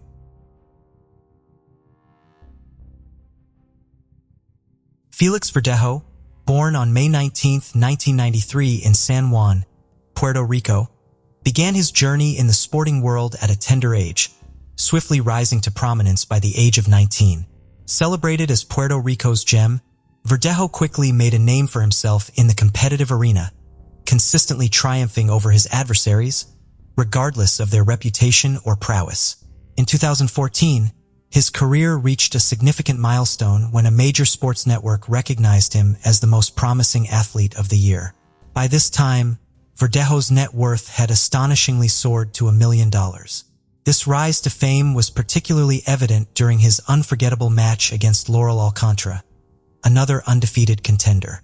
The bout, filled with high expectations and comparisons, ended dramatically when Verdejo showcased his dominance by knocking out Alcantara in a mere 21 seconds of the first round. Verdejo's record of 16 wins without a loss solidified his status as an international boxing icon. In 2016, he tied the knot with Elismarie Santiago, a renowned social media influencer. The couple, having started their relationship back in 2011 during their high school days, welcomed their daughter Miranda in 2018. However, Verdejo faced a new challenge after a 13-month hiatus from the ring. His comeback was against the world-class Mexican boxer Antonio Lozada Jr. The match, as anticipated, was an intense showdown. Going into the final round, Verdejo was leading but visibly drained. In a surprising turn, with only 30 seconds remaining, Lozada Jr. unleashed a barrage of punches, leading to an intervention by the doctor and marking Verdejo's first defeat. Despite his public persona as an exemplary family man, Verdejo had a hidden side. He was involved with individuals in the substance trafficking world and had numerous affairs. One such relationship was with his ex-girlfriend from school, Keishla Rodriguez, which eventually revealed the darker aspects of Verdejo's character.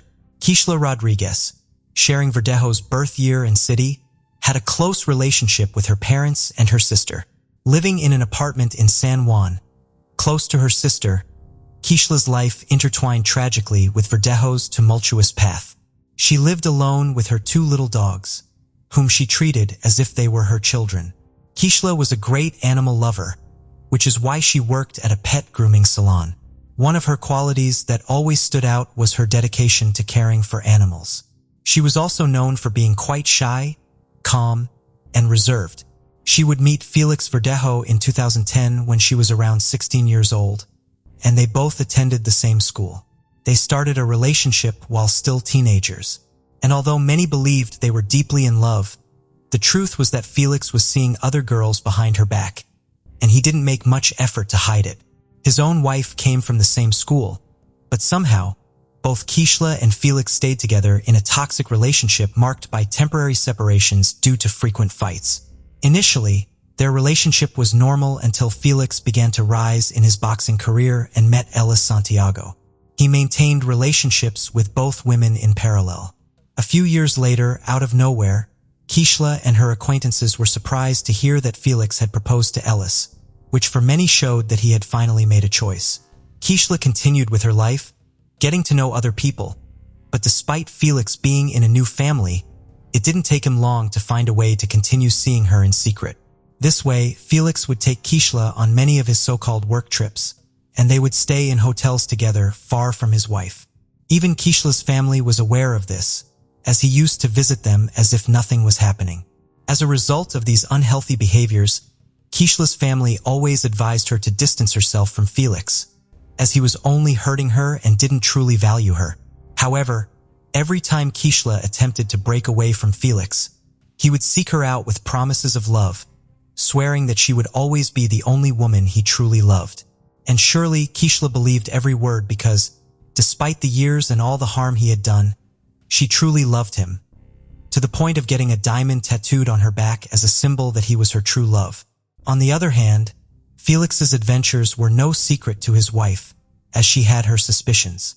And as 2021 unfolded, the once promising marriage of the boxing sensation was unraveling. Felix Verdejo, no longer the youthful star in the ring, faced a personal crisis.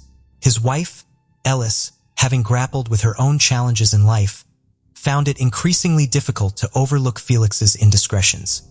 The core issue lay in Felix's reckless behavior, particularly his habit of sending intimate messages to various women, including his former girlfriend, Kishla. Despite being married, Felix assured Kishla that a divorce was imminent, a promise that only further strained his marriage. Ellis, feeling betrayed by Felix's lack of loyalty, eventually reached her breaking point and decided to expel him from their home. Felix pleaded for forgiveness, desperate not to disrupt their daughter's life with a broken home. However, his excuses only revealed his deeper flaws. He justified his actions by claiming a need for physical intimacy, which he sought elsewhere when Ellis was unavailable. His treatment of Kishla was equally problematic, viewing her as merely an option, giving her only a short grace period to find alternative accommodation. Meanwhile, Kishla discovered she was pregnant, a revelation that brought joy to her family but dismay to Felix, who had always made clear that their relationship was not serious. He prioritized his family and career over everything else, leading Kishla to decide on raising the child independently, in line with her values, despite Felix's reluctance. For Felix, however, the pregnancy posed a significant dilemma, threatening the freedom he cherished. He arranged a meeting with Kishla on the morning of April 29, 2021, under the guise of discussing the pregnancy and confirming its validity. Before the meeting, Kishla informed her mother about her plans, unaware of the ominous feelings her mother harbored about Felix's reaction to the pregnancy news. However, there was nothing she could do, and besides, Kishla sounded calm and mentioned that this time, it was Felix himself who was looking for her because he now seemed unusually interested in the baby matter. That morning, Kishla had to go to work earlier than usual because she had to open the store with her boss. So, without thinking much, she quickly drove her car to the place where Felix had asked her to meet him, which wasn't far from her home. However, at 8 a.m., her boss had arrived early to open the store but saw no trace of her. He messaged her on WhatsApp and started calling her. When he noticed that his messages were marked as read and the calls went unanswered, he began to worry that something bad might have happened. He contacted Kishla's sister to ask her about Kishla or if she knew anything about her absence. Her sister, who had no idea what was going on, was surprised that her sister was missing work like this, so she told Kishla's boss that she would try to locate Kishla to make sure everything was okay. Then, she called her mother quickly, around 9 a.m., to inquire about Kishla since she had received no response from her sister's phone, and Kishla had also missed work. Kishla's mother immediately realized that something had happened to her daughter and that Felix was likely involved because her daughter was not the type to disappear without communicating with anyone. First, she tried to contact Kishla herself, but like the others, she received no signs of life. Without hesitation, she took the first flight from Orlando, where she was at the moment, to get to Puerto Rico as soon as possible. Upon arriving, she went to a nearby clinic that performed abortions to see if Kishla was there, as she knew that Felix had pressured her daughter several times not to have the baby. However, the clinic was closed that day, so she headed to Kishla's house, where she found her daughter's 2 dogs without food, which was quite unusual because Kishla always took good care of her pets as part of her daily routine. All of this indicated that something was wrong, so she started asking the neighbors about Keishla, and they told her that they hadn't even seen her walking her dogs that morning, as she usually did. With this unusual situation, Keishla's mother had no choice but to realize that there was only one person who could answer all her questions about where her daughter was, and that person was Felix Verdejo. So, she began calling him on his cell phone, and after several attempts, he finally answered. When she asked him about Keishla, he responded with an uncomfortable silence and only said that he had no idea where she could be. He repeated this multiple times, leaving the woman with no option but to hang up. Despite Felix's denial and his lack of interest in searching for Keishla, her family didn't wait any longer and reported Keishla's disappearance to the authorities. With Keishla's mother's testimony, the police made Felix Verdejo the prime suspect, as he was apparently the last person seen with the victim alive. The investigation into Keishla Rodriguez's disappearance swiftly commenced, centering on her recent cell phone activity and call history. On the morning of April 30th, Keishla's family made a heartfelt appeal on a live TV broadcast, seeking public assistance in locating her. They disclosed her relationship with Felix Verdejo and her pregnancy, which was reportedly unwelcome news to the boxer. This revelation quickly dominated media headlines. Later that day, Keishla's car was discovered abandoned. It was found thanks to alert neighbors who notified the police, noting its unusual presence in the area. Examination of the vehicle revealed unlocked doors and untouched personal belongings, eliminating robbery as a motive. At 10:45 a.m., Felix Verdejo appeared at the police headquarters with his lawyer, adhering to legal advice to remain silent. Subsequently, Ella Santiago was also called in to give her statement, as the case began to take on the appearance of a crime of passion, and she was considered a potential suspect. The police intensified their search efforts, seeking security footage from Keishla's last known locations and her usual route. Their focus was also on the final known location of her cell phone, which, intriguingly, matched the location recorded on Felix Verdejo's phone, suggesting that both were in the same area at the time of her disappearance. Investigations revealed that both phones had been in proximity to a bridge, prompting a thorough examination of nearby surveillance cameras. Footage showed that on the morning of the disappearance, a dark SUV parked in an emergency lane near the bridge. Someone exited the vehicle briefly before re-entering and driving off. What raised suspicion was the SUV's return to the same spot at least twice more. Further scrutiny identified this vehicle as a black Dodge Durango, identical to the model owned by Felix Verdejo, deepening the mystery and intensifying the scrutiny on his involvement. On Saturday, May 1st, at 2 p.m., an anonymous 911 call provided shocking information about Keishla's disappearance. The authorities wasted no time and went to the location given by the anonymous informant. There, they discovered a lifeless body floating in the San Jose Lagoon. When the police notified Keishla's family via phone call about the discovery of a body that matched certain characteristics of hers, the family was summoned to identify the body, and that's when it was confirmed that it was indeed Keishla Rodriguez. The forensic examination revealed that Keishla had a fractured jaw and a significant blow to her nose. In addition, the blood analysis showed the presence of drugs capable of rendering someone unconscious to the point of fainting. Her hands and feet were bound with a metal cable to a concrete block, which seemed to have been intended to weigh down her body to the bottom of the lagoon. The victim appeared to be alive until the moment she was thrown into the water, leading to the conclusion that she died from drowning. The following day, the police went to Felix's residence, where they seized his SUV for investigation and analysis, as it was evidently the vehicle used to transport the victim's body. On the evening of May 2nd, Felix turned himself in at the police station with his lawyer and was arrested on charges of kidnapping, auto theft, murder, and the death of an unborn child, since the victim was pregnant with a 1-month-old embryo. The boxer was taken to prison without the option of posting bail to prevent him from fleeing the country. Meanwhile, a few days before his arrest, something unexpected happened. A man named Luis Cadiz contacted lawyers, claiming to be an important witness in the case and in need of their services for his defense. He did not have enough financial resources to pay for legal representation, but what he was about to confess would also implicate himself in the crime. These lawyers wasted no time in contacting the police, stating that they had a client with relevant information in this high-profile case. The witness's only request in exchange for his confession was witness protection, as he knew that Felix had the power and cold-bloodedness to have him killed.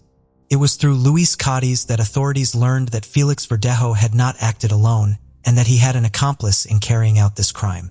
At this point, the entire population of Puerto Rico was outraged and shocked by how someone like Felix Verdejo, who was a national star, could do something like this to a pregnant woman he supposedly loved.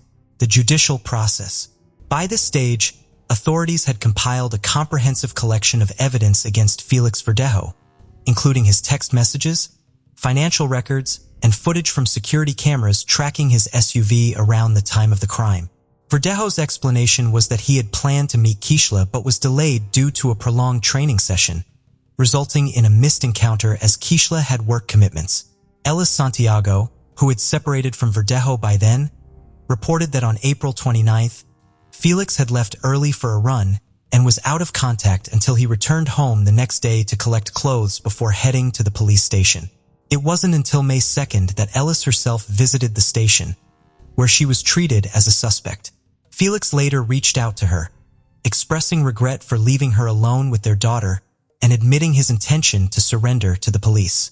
He downplayed the situation, claiming it was related to a drug trafficking charge.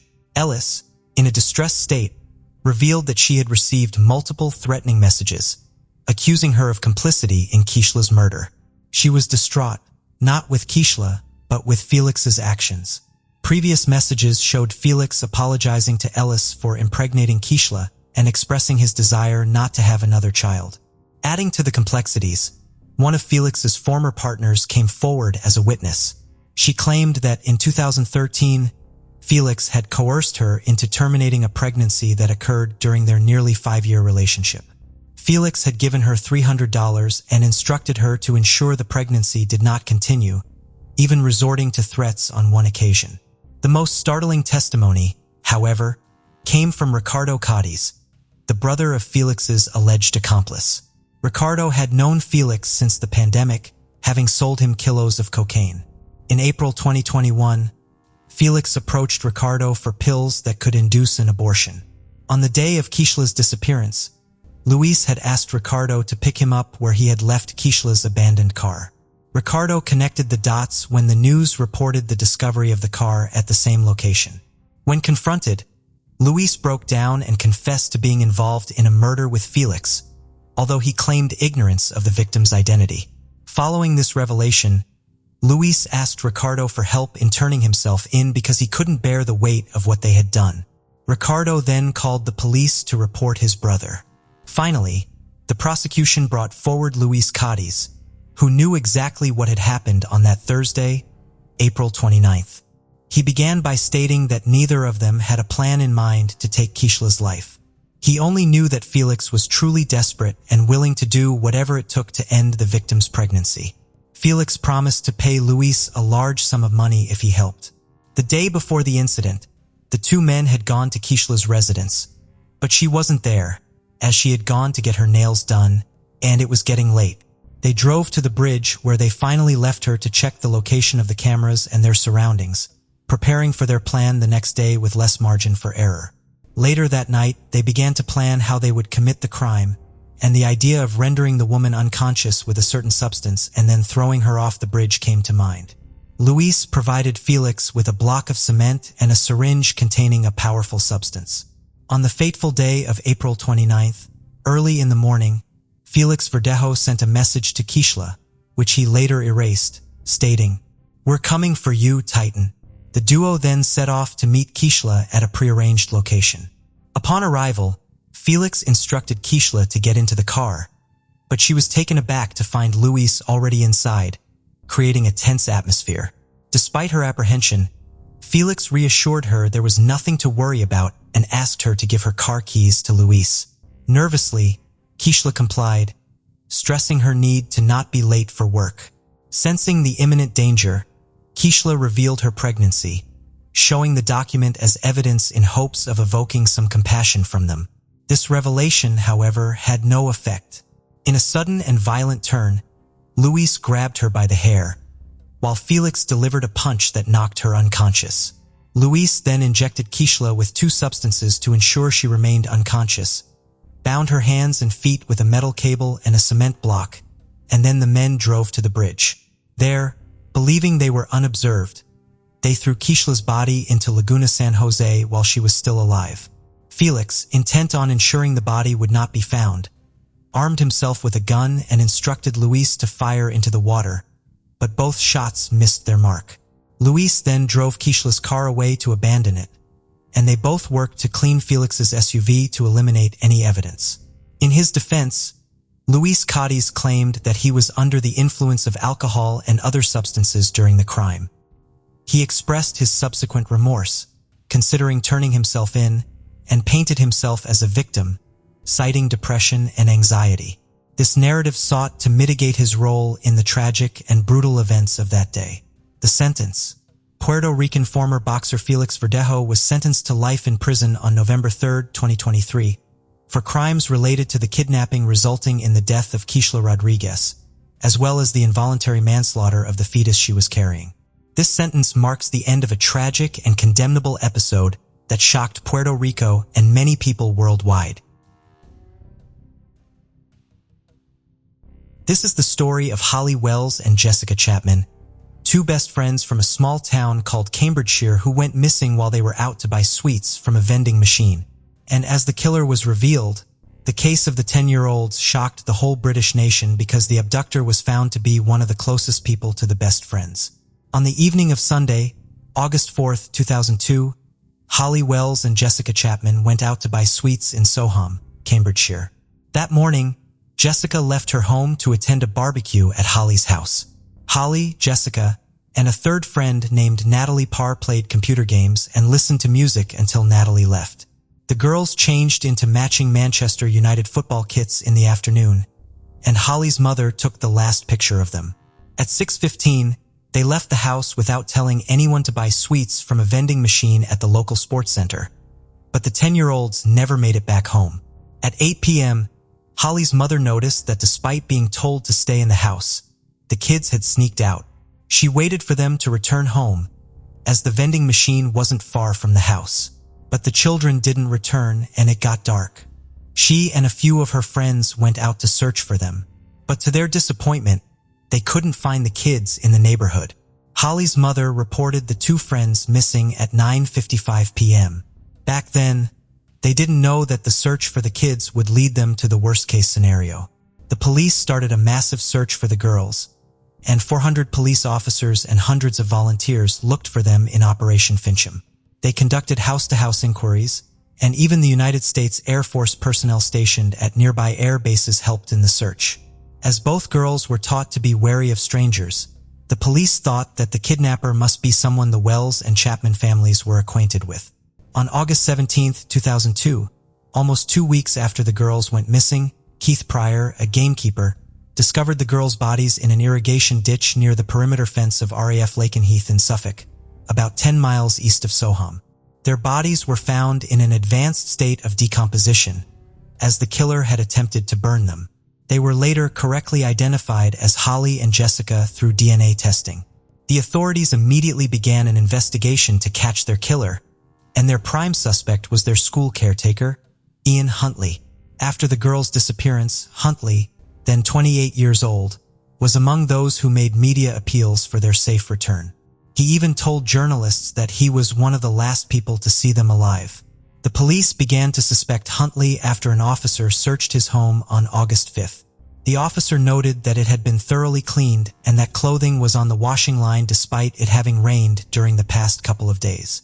An eyewitness also said that he saw Huntley and Carr, his girlfriend, who worked as an assistant at the same school, peering into the boot of their car, looking distressed, and that the car had been weeping.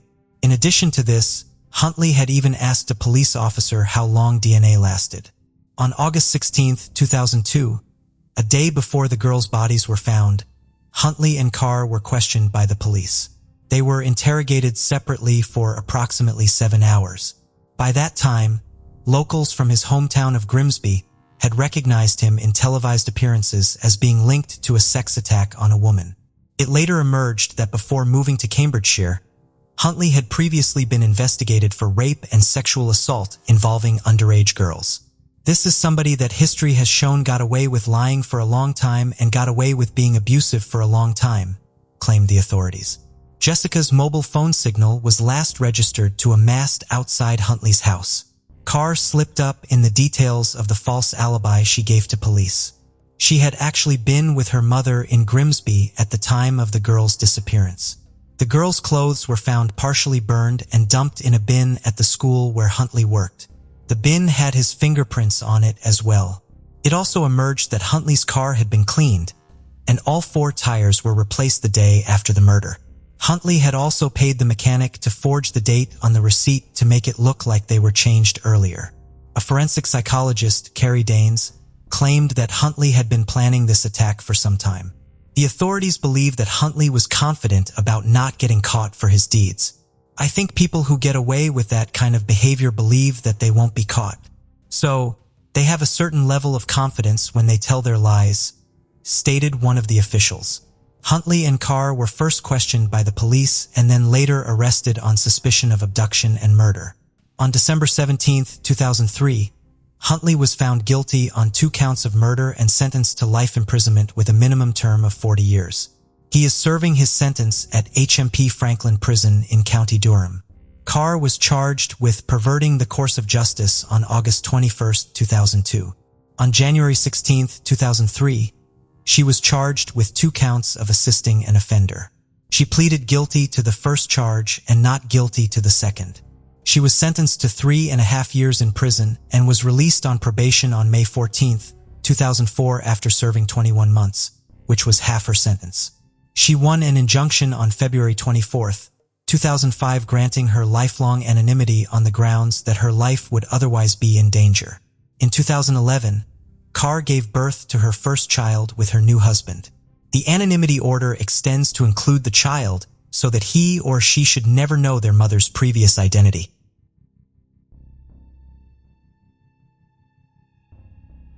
This is the case of a 25-year-old Janet Aburoa, who was discovered dead in her North Carolina home, and her family suspected her husband's involvement. For the lack of direct evidence, the case went cold for years, leaving Janet's family without closure and potentially putting another woman in danger. The question in the minds of authorities was, where were her contact lenses? On April 26, 2005, Raven Aburoa, 20, reported to police that he had come home at 10 p.m. to find his wife, Janet Aburoa, dead. She'd been shot by something. "There's blood everywhere," he said on the 911 call. He had returned from a game of soccer that evening. As the police arrived at the scene, they saw Janet lying dead on the bed. She had stab wounds on her body, and their 6-month-old son was safe and unaware in the next room. Raven told the police that when he left, his wife was in bed watching TV. The couple, who were both raised in the Church of Latter-day Saints, had spent time together before the game with a friend. Janet's body was immediately sent for an autopsy, which revealed that she had been stabbed multiple times, not shot, and it also showed that she was pregnant with Raven's second child. Janet was the 7th of 10 siblings. She grew up in a Mormon family. She met Raven Aburoa, who was also a Mormon, in 1998 at Southern Virginia University, where she played soccer as well. He was a fellow soccer player who instantly swept her off her feet. In August 2000, after 2 years together, Janet and Raven Aburoa married at the Mormon Temple in Washington, D.C. They settled in southeastern Virginia. Her friends and family thought that life for the newlywed couple was perfect. Shortly after his wife's death, Raven Aburoa moved to Salt Lake City, Utah, with their son. With the prime suspicion on the husband, Raven Aburoa, the police began investigating the case in search of Janet's killer. There were a lot of reasons for police to suspect Aburoa of killing his wife, including a $500,000 life insurance policy and a suspiciously missing knife collection. But Raven also seemed to have an airtight alibi. A friend of his testified in support of Raven's claim of being at the soccer game. For 5 years, Aburoa evaded arrest on the basis of that alibi. In February 2008, he remarried Vanessa Pond in Salt Lake City. Vanessa was a single mother whose daughter was in the same daycare program as Abaroa's son, Caden. She found Raven upfront, honest and genuine, and admired the fact that he was a single father looking after his kids single-handedly. Soon, they decided to move in together. It was not long before Vanessa found out that she had been wrong in her opinion about Raven. She started seeing abrupt changes in the behavior of her new husband. As Vanessa learned about his wife's death, she went online to find out more about the death of Janet Abaroa. He had his stories about how people were trying to frame him, about how horrible the cops were, and how he continued to try to contact the police to find out what was going on, stated Vanessa. 3 years after Janet Abaroa's death remained unsolved, Vanessa and Raven Abaroa were married in the backyard of her parents' home. When Janet Abaroa's sisters learned he was engaged, they said they felt they had to reach out to his new fiancée. "We just wanted her to make sure she was aware of the things that had been in the news about him, that she would know what she was getting into because we were fearful for her," said Janet's sister, Dana Kendall. Not long after this, Pond said Raven Abaroa began acting in ways she didn't understand. She said that he would switch within moments and would utter the most horrible things, but the very next moment he would apologize. Vanessa Pond claimed that the outburst had become very physical. "He grabbed me from the door and threw me up against the wall, and when I fell, he tried to convince me that I had tripped," said Vanessa. At this point in the story enters a new detective and a question of a missing contact lens, and these elements would give it a breakthrough twist. Just 4 months into Vanessa and Raven's marriage, Vanessa claimed that she feared for her safety. The couple separated, and the marriage was annulled. Vanessa went public in the spring of 2009 with her fears that he killed his first wife. The Durham police assigned a new detective to Janet Abaroa's case, Detective Sully. Sully believed that Raven never kept his lies straight and that his initial statements to law enforcement were contradictory. Then, as he was reviewing the crime scene photos, Sully noticed something that stuck out to him as odd. He saw the contact lens case on the counter with the top off of it, indicating that the contacts were probably not in there, which would be contrary to her going to bed, as Raven claimed she had. This detail caught the eye of the detective because, from the interviews of Janet Abaroa's family and friends, he knew that Janet was consistent with removing her contacts before going to sleep. The detective said that he found this detail suspicious enough to go after Raven. For Sully, another piece of evidence that hinted toward Raven's guilt was the fact that there was no disturbance based on the manner of her death because a stabbing is not immediate, and it's usually violent with struggle and disturbance. The detective managed to obtain an arrest warrant for Raven, and he was arrested on February 1st, 2010. He was charged with first-degree murder in the death of his first wife. In July 2010, Janet Abaroa's body was exhumed, and authorities determined that she had been wearing contacts when she was buried.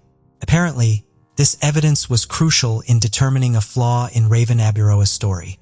It was not long after this when Raven Abaroa went on trial and faced his second wife in court. During his trial, which began in 2013, prosecutors presented Raven Abaroa as a controlling husband. Vanessa, who testified as a witness for the prosecution, detailed how she saw Raven Abaroa become violent on the soccer field and how his aggression turned on her. "When he sees weakness, he just comes at you harder and harder," Vanessa said in court. On the other hand, Raven's defense team argued that the prosecution's evidence against their client was mostly circumstantial and that police had ignored evidence, including a bloody shoe print that they said could have pointed to a different killer. In May 2013, the jury failed to reach a verdict, deadlocking 11-1 on a guilty verdict, and the judge declared a mistrial. Before Raven Abaroa's second trial was supposed to begin in March 2014, he entered an Alford plea for voluntary manslaughter, acknowledging that there was evidence to convict him but not admitting guilt. A judge sentenced him to between 95 and 123 months in jail, but he was granted credit for the 4 years he had spent behind bars before and during his trial, which was applied as time served. Raven Abaroa did not testify at his trial, but he spoke in court in 2014 after being sentenced. "I don't think it's worth risking the possibility of spending the rest of my life in prison for something I did not do. I take this plea to ensure that doesn't happen, and that's the only reason. I didn't kill my wife," said Raven Abaroa. He was 39 when he was released from prison on Christmas Day in 2017. He now lives in Utah, while his second wife continues to go out in public, cautioning people about Raven. Vanessa said that her advice for other women who might meet Abaroa is to stay away from him. I was shocked, but more than that, I was shocked at what the plea deal turned out to be. That's not justice at all. It's not justice, said Vanessa in a public interview. What do you guys think? Is Vanessa right in her claims about justice not being served? Was this really one of those cases where the law is manipulated to serve the culprit's purpose, and the victim is left without justice? Did Raven actually kill his wife? Also, what about those contact lenses? Were they real? Let us know in the comments. Born on April 8, 1974 in the heart of Odessa, Texas, Christopher Kyle grew up as the oldest child in a family deeply rooted in Catholic values and a love for rural life. His childhood was spent in the vast Texan fields, where he embraced activities like playing cowboy and caring for livestock. On his 8th birthday, Christopher received a quintessentially Texan gift from his father, a Springfield rifle, a model highly esteemed by the American military for its superior build and reliability since its introduction by Winchester in 1906. This rifle not only remained a military staple until the late 1970s, but also gained fame among gun enthusiasts. Christopher cherished this gift. Under his father's guidance, he learned the intricacies of firearm maintenance, handling, and marksmanship, quickly applying his skills to hunting small animals like turkeys. Observing his son's growing passion for hunting and firearms, his father gifted him a shotgun, which Christopher later used for deer hunting with his brother. Graduating from high school in 1992, Christopher set his sights on a career in bronco rodeo, an endeavor that involved mastering the art of horseback riding in rodeo events. He aspired to balance this profession with studying ranch and livestock management in college. True to his Texan roots, Christopher showed great promise, but a severe arm injury from a horse riding accident forced him to undergo reconstructive surgery, effectively ending his rodeo ambitions. With his cowboy dreams behind him, Christopher sought new paths. His affinity for hunting and shooting, combined with a deep sense of patriotism, guided him toward a military career. Initially considering the Navy, Christopher's encounter with a recruiter who recognized his unique skill set led to a pivotal decision. To apply for the Navy SEALs, the U.S. Navy's elite Special Operations Force, known for their rigorous selection process and deployment in diverse missions such as direct action operations, reconnaissance, unconventional warfare, hostage rescue, and counterterrorism. The SEALs training prepares them to excel in any environment, from sea to land and sky, and is a challenge that few can meet, as Christopher would soon discover. Christopher Kyle's innate modesty was such that his superiors had to persuade him that he indeed possessed skills befitting a Navy SEAL. Embracing this new challenge, Christopher embarked on a journey to meet the stringent requirements of the SEALs. His determination bore fruit, and at 24, he enlisted on August 5, 1998. The following year marked the beginning of his rigorous training, where he refined his military skills. Despite his dedication and preparedness, Christopher's initial application to join the SEALs was rejected, not for a lack of skill or discipline, but due to a previous arm surgery. Yet, Christopher and those who knew him were convinced of his potential to excel as a Navy SEAL.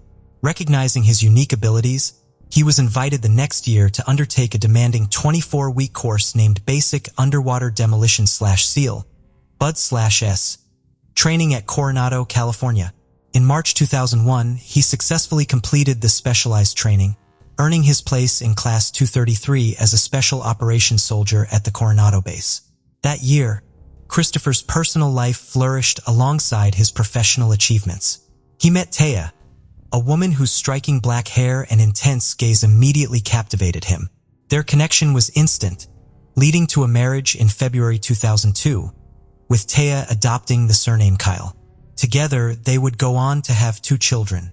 At this point, Christopher's life was thriving both personally and professionally, having achieved his dream of becoming a Navy SEAL. Fueled by his unwavering patriotism, he aspired to contribute further to his country by participating in the Navy SEALs' most challenging operations, reserved for the highest-ranking and most skilled soldiers. Christopher's aspirations materialized when, after completing his training, his team was chosen as one of the first to be deployed in a significant and tumultuous conflict, the initial U.S. invasion of Iraq, which eventually escalated into the Iraq War.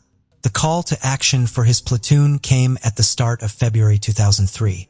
On this battleground, Christopher would carve his place in history, showcasing his exceptional abilities and determination, earning the admiration of his peers, superiors, and ultimately recognition as an American hero for his contributions and bravery in a challenging and pivotal period. Throughout his military training, Christopher dedicated himself to mastering a variety of military rifles, learning the intricacies of each. He held a particular fondness for the Winchester Magnum sniper rifle, stating it was the only one he valued as highly as the Springfield his father had gifted him. His exceptional marksmanship, honed through years of amateur hunting, led to his role as a support sniper in his platoon, responsible for reconnaissance and troop deployment. In this crucial position, he was entrusted with the safety and lives of many. During the U.S. invasion of Iraq, Christopher's unit was among the first to arrive at the onset of Operation Iraqi Freedom in March 2003. By the end of the month, they had established their position in a small town near Nasiriyah. As they awaited Marine reinforcements, Christopher and his fellow soldiers maintained vigilance from a building's vantage point. While most local residents remained indoors, observing the American soldiers cautiously, a woman with several children approached the soldiers on the street. Suddenly, she reached into her bag, pulling out a yellowish object, seemingly ignoring the children. "It's a grenade, shoot!" commanded Christopher's superior from their lookout. Hesitant at first, Christopher complied with the repeated order and fired twice. This harrowing moment marked the first time he had to make such a grave decision, taking a life that was neither that of a combatant nor a man, profoundly impacting his perspective on the realities of war. In time, Christopher documented his military experiences, particularly grappling with the deep-seated animosity toward the enemy that developed from that first encounter and intensified throughout his tours in Iraq. "I deeply despise the malevolence that woman harbored. My loathing for her persists. It was an obligation I had to fulfill. I harbor no regret. My actions safeguarded numerous American lives, which undoubtedly held greater value than hers," he expressed in his writings, reflecting on the complexities and moral dilemmas faced in the line of duty. In the wake of his initial exposure to war, Christopher consistently established himself as a proficient and dependable sniper. His acts of valor in various operations were widely talked about among his fellow soldiers, and his reputation for bravery began to gain recognition among higher-ranking officers. After his initial mission, Christopher returned 3 additional times to Iraq, each time playing a vital role in his platoon and successfully completing numerous missions. His repeated deployments were notable, especially considering the challenging nature of his first experience in combat. Unlike many who were reluctant to return to the battlefield, Christopher went back several times, driven not by a fondness for war but by his deep love and sense of duty toward his country. This commitment was particularly poignant considering the still fresh memories of the September 11th attacks. Among the many feats in his career, one particular instance stood out where Christopher accomplished what was arguably one of the most remarkable sniper shots recorded in military history. During a mission in Baghdad, he and his team managed to locate and eliminate a hostile target who had been attacking and evading their platoon. The extraordinary aspect of this shot was its distance, approximately 2 kilometers away, a testament to his exceptional ability. In line with military protocol, after each combat mission, Christopher was required to submit detailed reports of his actions and the outcomes, including the enemy casualties he was responsible for. These reports, however, only accounted for confirmed kills, as verification required corroboration by another soldier. Despite this, the unconfirmed kills were not insignificant in number. From an official standpoint, the Pentagon acknowledged over 150 enemy deaths in Christopher's military record. Nevertheless, Christopher himself estimated that the actual number of fatalities he caused ranged between 250 and 300, spanning his 4 deployments in Iraq from February 2003 to February 2009. "I have been credited by the Navy for more sniper kills than any other American service member, past or present." The actual count varies. One day it's 160, another day it might be more or less. The true figure? That's something you might need to ask the Navy for, and they might just tell you on a good day. Christopher reflected on his service record. The Pentagon and the military, as Christopher often pointed out, were typically reticent about divulging the full details of the events in Iraq. Consequently, many of the accounts of what transpired came from the soldiers themselves. One such account was shared by a former ranger who served in Iraq alongside Christopher. He recalled an incident where 2 Iraqi informants working for the U.S. were fleeing for their lives after being identified by al-Qaeda operatives. As they neared Christopher's platoon, they were frantically signaling their dire situation. Contrary to expectations of an impending firefight, Christopher, assessing the situation, scaled a palm tree with his rifle. From this vantage point, he precisely eliminated 2 al-Qaeda members with just 2 shots, causing the others to retreat, unsure of the origin of the deadly fire. Such incidents underscored Christopher's extraordinary marksmanship and the trust his comrades placed in him. Christopher often reminisced about another remarkable incident involving 2 Iraqi insurgents fleeing on a motorcycle. Displaying his exceptional skills, he calmly aimed and neutralized both with a single bullet from a considerable distance. This feat, while seemingly straightforward to those familiar with action movies or video games, is incredibly rare and demonstrates a profound understanding of both firearms and marksmanship. However, Christopher's experiences in Iraq were not without their share of trauma. On one occasion, while setting up an American Guard post at the top of a building, they came under enemy fire from multiple directions. In the ensuing chaos, one of Christopher's teammates, operating an M16 machine gun, returned fire indiscriminately. Hostile shots struck the machine gun, causing it to malfunction and explode, sending shrapnel flying. This shrapnel severely injured Ryan, a fellow platoon member and close comrade of Christopher's, resulting in disfigurement and the loss of his eyesight. Despite surviving this incident and receiving commendations for his service, Ryan tragically passed away due to complications from subsequent reconstructive surgery. Following this harrowing event, Christopher and his platoon were forced to retreat to a nearby U.S. military outpost. Later, with reinforcements and armored infantry tanks, they returned to the original site. Upon their arrival, they were immediately met with a barrage of enemy fire. Christopher and a group of soldiers sought refuge in a nearby building, taking cover at the base of a staircase. Among them was Mark, a young soldier on his first deployment in Iraq, under Christopher's command. Tasked with ascending the stairs for reconnaissance, he was struck by a bullet as he turned to relay information to his team, dying instantly. In the heat of battle, his fellow soldiers, including Christopher, had to press on, facing the enemy while bearing the weight of their comrades' loss. Amidst the turmoil, Christopher and his platoon successfully secured the outpost. The day's events resulted in a single casualty within their ranks, deeply impacting Christopher. The loss of his comrade not only intensified his animosity toward the enemy, but also left him grappling with a sense of despair. His wife later reflected on how he was continually tormented by memories of those he couldn't save, despite the numerous lives he had preserved. These harrowing experiences from the battlefield lingered with him, disturbing his sleep and mental peace for years to come. During his service, Christopher's reputation as a soldier of extraordinary capability flourished. His peers and superiors dubbed him the Legend or the Terminator, recognizing his unparalleled skill and effectiveness. Nevertheless, all chapters must close, and in February 2009, Christopher made the decision to retire, stepping away from his role as a sniper. His decision was met with respect from the U.S. military, which honored him with an honorable discharge and multiple commendations, including 4 Bronze Stars and 2 Silver Stars for valor. Christopher's decision to retire stemmed from a desire to preserve his marriage and find peace with his family. Back home, he took on a new role as the president of a private company offering tactical and military training to both the U.S. military and other law enforcement agencies.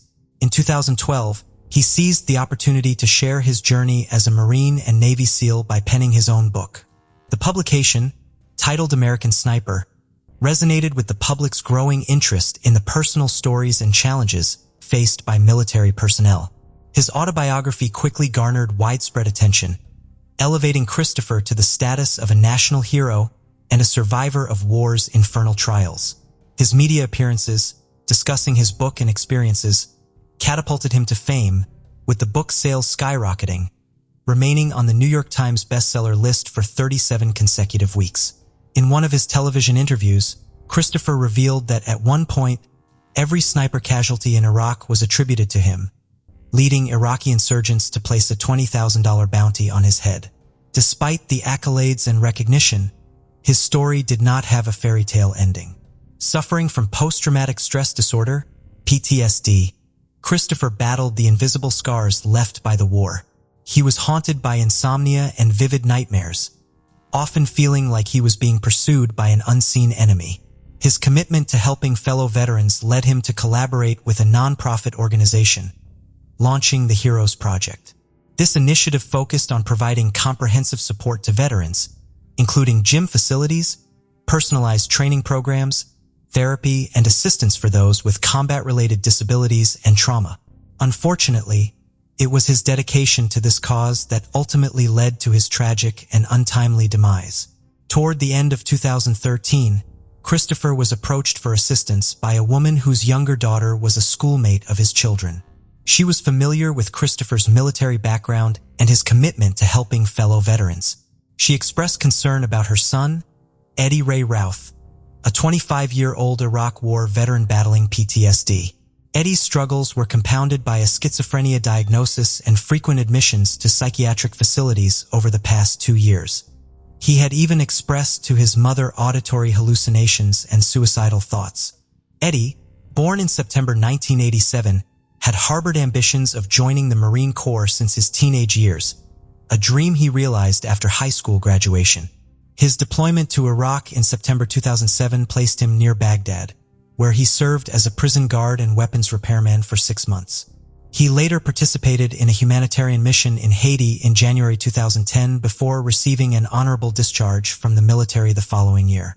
Upon hearing Eddie's plight, Christopher reassured his mother, promising to engage her son in a calming activity and have a talk with him. Unbeknownst to his mother, Christopher's plan involved taking Eddie to a shooting range, an approach that had previously shown positive results with other veterans suffering from trauma. Yet, this choice of therapy would prove perilous with Eddie.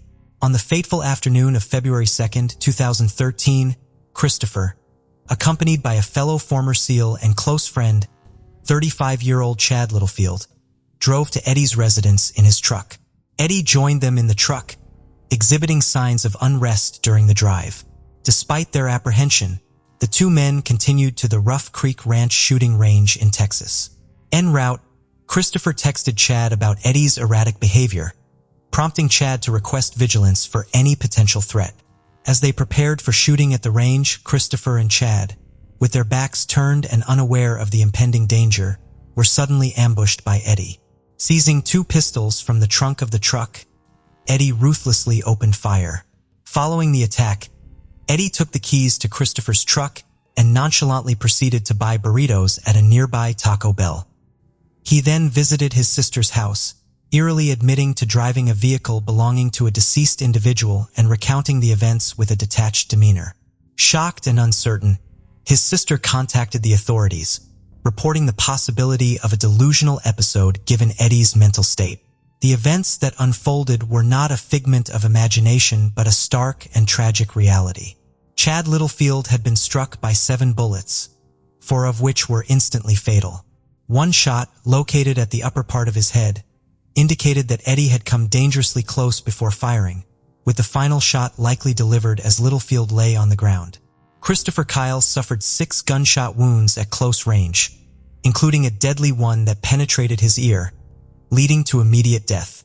This heart-wrenching incident brought an abrupt and tragic end to the life of a hero who had dedicated himself to aiding fellow veterans in their post-war lives and had sought a tranquil existence with his family after his own turbulent experiences in combat. Before law enforcement could reach Eddie's sister's home to apprehend him, he had already departed, eventually heading to his own residence. There, local police intercepted and arrested him.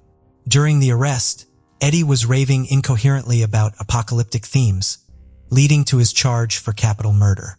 In the face of national shock and outrage, his bail was set at $3 million. The trial commenced in February 2015. During the trial, Eddie's defense team argued that he was in a state of insanity at the time of the murders. However, the prosecution's forensic psychologist cast doubt on this, suggesting Eddie might have been mimicking symptoms of schizophrenia and that his behavior could be attributed to a personality disorder exacerbated by drug misuse. The expert also suggested that his psychotic symptoms were more likely linked to substance abuse than to his wartime experiences. As a result, on February 24, 2015, following a 2-week trial, Eddie was convicted for the murders of Christopher Kyle and Chad Littlefield, receiving a life sentence without the possibility of parole. When queried about his motives for the killings, Eddie chillingly responded that he had acted because the victims weren't communicating with him. In 2015, Christopher Kyle's life and legacy were further immortalized through a film directed by Clint Eastwood. Based on his autobiography, American Sniper, the film incorporated fictional elements for dramatic effect. This cinematic portrayal brought renewed attention to his remarkable story. In honor of his memory and service, Texas established February 2nd as Chris Kyle Day, a tribute to the American hero. Rod Farrell was a 16-year-old boy from Murray, Kentucky, whose delusions led him to lead a ritualistic cult and brutally murder a 14-year-old member's parents in their home. He became the youngest to be on death row until his sentence was reduced to life prison with no parole. But to understand the story and make some sense of it, you need to know the events in the history from where he wasn't even born. And to convince yourself that this story is real, you need to follow Rod's life from his early childhood. Roderick did not have an easy life growing up. He was born to his then 16-year-old mom, Sandra Gibson, on March 28, 1980 in Murray. His father abandoned him to serve in the military and was never a part of his life. His maternal grandfather allegedly sexually abused him when he was around 5 years old. However, no criminal charges against the grandfather were ever pursued. Sandra and Rod did not have a stable home life, bouncing back and forth between living with Sandra's parents and public housing. Sandra worked as an exotic dancer and sex worker to make ends meet. She introduced Rod to vampires and the macabre from a young age. They bonded over Dracula films and Vampire the Masquerade comic books. Sandra was far from an ideal mother and had a questionable and complex relationship with her son. At the age of 34, she was even caught writing disturbing love letters to a 14-year-old boy. "I long to be near you, for your embrace. Yes, to become a vampire, a part of the family, immortal and truly yours forever. I only hope that one day you will once again return to Murray. You will then come for me and cross me over, and I will be your bride for eternity and you my sire," wrote Sandra Gibson in the letter. The rest of the Vampire Clan's members came from equally depressing and disturbing situations. The most notable members were Scott Anderson, Rod's right-hand man, Chastity Kesey, his then 16-year-old girlfriend, Dana Cooper, a friend for the ride, and Heather Windorf, Rod's damsel in distress and who also turned out to be the victim ahead in the story. All of them took comfort in being able to belong to a group of outsiders and like-minded people while growing up in a place that is generally unaccepting of anything non-traditional. The gang's meet-up spot was called the Vampire Hotel. It was a dilapidated structure in the middle of the woods near Kentucky Lake in the land between the lakes. It was here the Clan threw parties, used psychedelic drugs, and took part in various types of rituals. Hearing stories from Heather about suffering abuse at the hands of her father struck a chord with Rod. After Heather had to move away, Rod became obsessed with the situation and ended up racking up hundreds of dollars in long-distance phone bills for Heather's family. The final straw for Roderick was when Heather's parents finally cut her off from the phone. It was then he rallied his group to go on the fateful rescue mission to save Heather from her parents and run away to New Orleans to start their very own unique vampire family and live happily ever after. Unfortunately, things did not go according to the plan. On November 25, 1996, Rod and the gang made the 750-mile drive from Murray, Kentucky to Eustis, Florida. After she had been picked up and their vehicle had broken down, Heather made a deal with Rod in which she would use her keys to unlock her home so that her family's vehicle could be stolen and the Clan could complete their trip to New Orleans. In exchange, Rod agreed to perform the turning ritual in which she would consume his blood and officially be a vampire forever. The ritual took place early that morning in a Eustell cemetery. Rod consumed a significant amount of LSD before Heather admitted to drinking Roderick's blood from a self-inflicted razor blade wound. Shortly after that, the group departed to retrieve the car from Heather's house. Upon arriving at the Windorf residence, Roderick and Scott entered the house through the garbage to find Mr. Windorf peacefully resting on the living room couch. After many moments of silence and deliberation, Mr. Windorf awoke to his skull being violently smashed in by Roderick and the crowbar Rod had brought in with him. Mr. Windorf suffered from more than 22 blows to his face. Hearing the noisy disturbance, Mrs. Windorf entered the living room from the kitchen. She was struck and left horrified at the sight of her husband being beaten to death by intruders. In an attempt to interrupt the despicable act, she splashed scalding hot coffee on the face of Roderick, who retaliated with a crowbar blow to her face. The blow was so hard that it severed her brainstem and killed her instantly. By that time, it was pretty obvious. I had blood on me and a crowbar in my hand. I was fixing to say, "Yeah, I want to have coffee with you, son of a bitching smartass." But anyway, then that's when she lunged at me.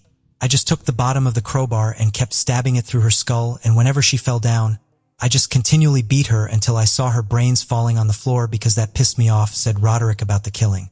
Afterward, Roderick and Scott proceeded to ritualistically burn their victims and dance around their bodies as they lay dying on the living room floor. Before leaving, they stole valuables such as jewelry and credit cards and eventually left in the family's Ford Explorer. The bodies were later discovered by Heather's 17-year-old sister, Jennifer. She had returned home from work that night. On the other hand, Heather assumed that everything had gone according to the plan, and she was unaware of her parents being murdered until later when she was informed by the vampire gang. Murder warrants were put out for the group of teens on November 27th, and after 4 days of evading the law enforcement and after they tracked a phone call made by Chastity when she had called her grandparents asking for money, the vampire gang was finally captured on November 28th. At first, Roderick completely denied the accusations, claiming he was being framed by a rival vampire gang. But eventually, with an overwhelming amount of evidence piled against him, he pleaded guilty. He received 2 charges of first-degree murder, robbery, and burglary, and was sentenced to death. This made him the youngest American to ever be on death row. Scott Anderson received 2 life sentences in prison. The amount of his involvement in the murders came under question, though he claims that he never touched Mr. or Mrs. Windorf and attempted to calm a raging Roderick, who proceeded to go crazy and bash their skulls in with a crowbar. Charity Kessie and Dana Cooper made plea deals in exchange for reduced sentences. Charity was sentenced to 10 years in prison and Dana for 17. They were later released from prison in February 2008 and 2015, respectively. Scott's sentence was recently changed in 2018 to 40 years, crediting the 22 years he has already spent in prison. By the time Scott Anderson will be released in February 1932, he will be 51 years old. In February, Roderick Farrell's death sentence was changed to life prison after the Florida Supreme Court ruled defendants must be 17 years old or older at the time charges are filed in order to be able to get executed. To this day, Roderick remains at the Tomoka Correctional Institution serving out his life sentence. But the story does not end here. Rather, it's the beginning of scandalous revelations into the world of goths and vampires made by Roderick himself during and after his trial. Roderick was interviewed and questioned by people from several professional backgrounds. Lawyers, journalists, reporters, writers, filmmakers, and even TV show creators wanted some parts of the story from Roderick. Everybody wanted to know how this criminal vampire cult went on with his operations, what rituals they believed in and carried out. How could something this unusual and strange be a reality of their surroundings? Everyone wanted to know everything about this case, and with time, the insights and information revealed into the mind of a vampire were monstrous. Frank Stanfield, the veteran reporter, revealed that at one time, Rod actually believed that he was a vampire. Frank adds to this, saying that in a lot of cases, he was fascinated with the gothic vamp lifestyle and convinced all those other members of the cult. He was able to manipulate other people to join his group because they were fascinated by whatever he said. even before police began searching for Farrell and the others after the gruesome double murder. The so-called vampire had already been under investigation. According to court documents from the time, Farrell had apparently once forced his way into an animal shelter in Murray, Kentucky. Once inside, he allegedly proceeded to attack dozens of dogs, killing 2 and injuring another so badly that it had to be euthanized. Perhaps the most bizarre aspect of the case was the fact that Farrell believed he was a 500-year-old vampire named Visago. Farrell claimed he was part of a vampire cult and that the other members were part of a unique brotherhood. Farrell became obsessed with role-playing games at a young age. When he began playing Vampire the Masquerade with like-minded individuals, he developed a fascination with the idea of vampirism. By the time he was 16, Farrell had become a highly destructive young man. The teenager was not just using drugs but had turned his bedroom into a shrine occult. Court documents claimed he had been observed taking part in satanic rituals and self-harm, going as far as to carve an upside-down cross onto his own chest. Everything I was listening to was dark. It was based upon hate, war, death, pain. That's all my music, all my movies that I watched. My bedroom was an array of the darker side of the occult, such as the Necronomicon, the Satanic Bible. I had upside-down crosses. I had broken shards of glass laying about in the corner. I had hooks and metal cables wrapped around looking like Hellraiser, said Farrell in an interview with Crime Watch Daily. If this couldn't be any more disturbing, Gibson, Farrell's mother, was charged with soliciting rape and soliciting sodomy on November 12, 1996. Gibson sent sexually explicit letters to a 14-year-old Jamie. Jamie's mother pressed charges after her son showed her the letters. She also found out that Gibson set up a shrine in her home with pictures of Jamie, candles, and incense. According to a December 2019 Daily Commercial article, Farrell made a tearful apology to the victims' families. While incarcerated, Farrell took some classes and got a wastewater treatment license. Gibson said that a lot of women write to him. He's been married and divorced during the course of his imprisonment. His current fiancée showed up at one hearing. She said that if released, she would take Farrell in and help him find a job. Gibson said that she was living with her mother, started a jewelry business, and is even considering attending church. Her father, Farrell's grandfather who assaulted him, has dementia and is living in a facility. As I've gotten older, I've learned that it's very important to live a decent life. You can really make a difference, stated Gibson. Mental health experts later testified in the resentencing hearing of Farrell that he is not a vampire cult leader anymore and he has changed. Psychologists claim that Farrell was gang raped by his grandfather and his friends. Gibson's older sister testified during the trial in 1998 that her father had sexually abused both her and Gibson as well. Experts claim that Farrell was a child turned into a monster, that he was immature and still growing. Still, they add, it was no excuse for such criminal acts. Psychologist Heather Holmes testified that Gibson confronted the homeowner where the rape took place with 5-year-old Farrell by her side. She thought she was sticking up for her son, but it re-traumatized him, Holmes said. It's truly terrifying what people are capable of. What do you guys think? Would Roderick have committed these terrible deeds had he not been subject to so much trauma and torment? Let us know your thoughts in the comments below.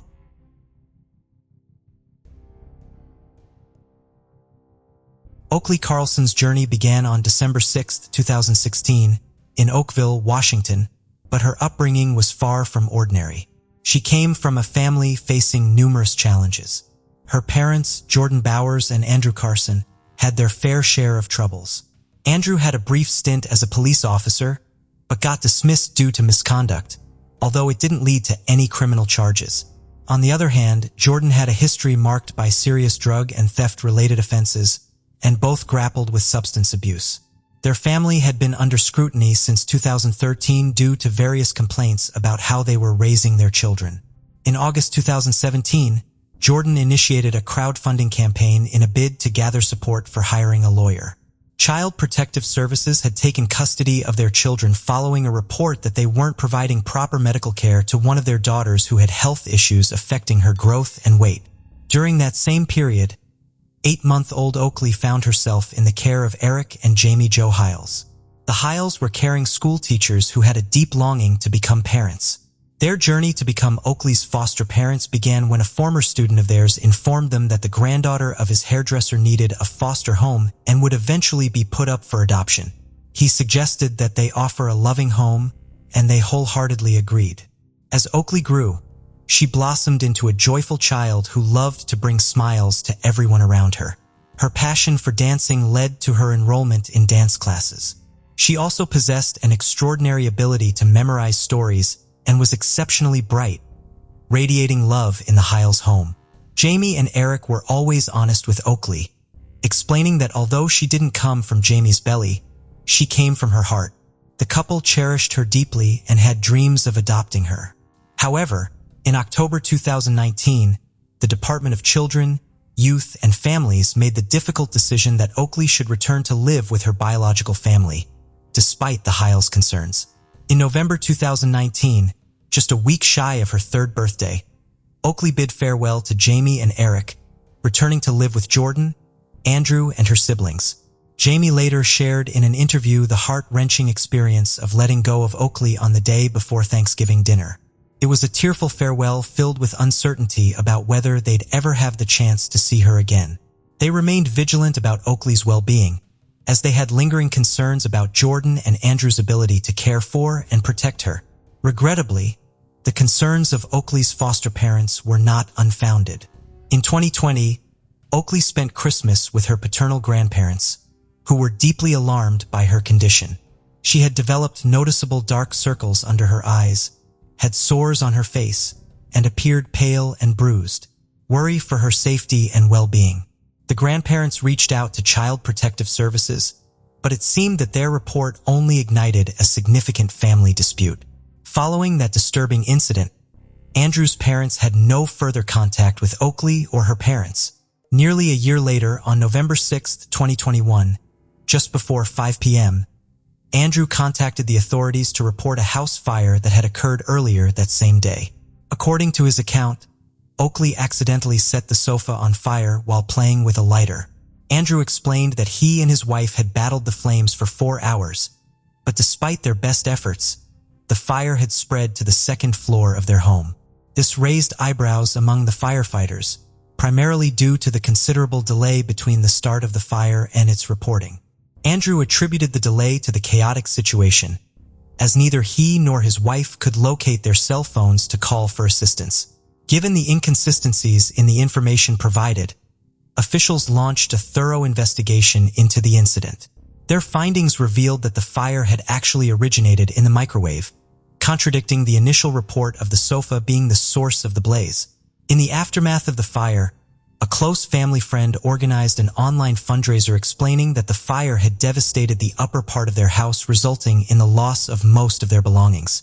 Several days later, Jessica, the local school director, whose daughter was friends with one of the Carlson girls, decided to visit the family.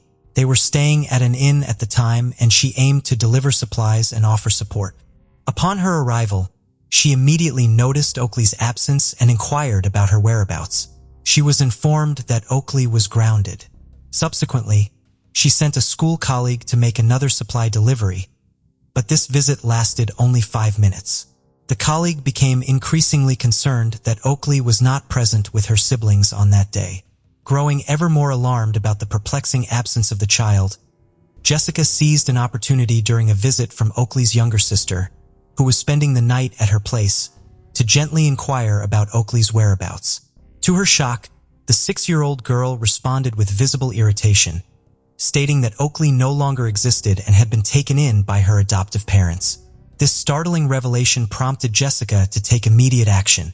She promptly contacted the County Child Protective Services office, expressing her deep concern about Oakley's safety and requesting a welfare check to ensure the child's well-being. On December 6, 2021, authorities conducted a visit to the hotel where Oakley Stanley had been staying after the fire, with the aim of assessing the situation regarding the missing child.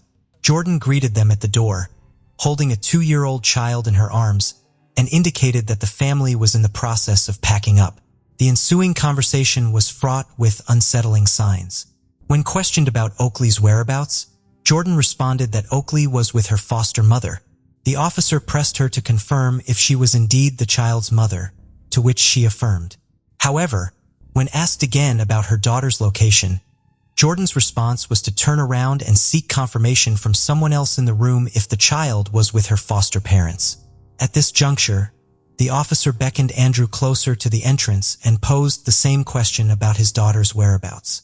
He replied that Oakley was with his parents, referring to the child's grandparents, but admitted he did not have their address or phone number.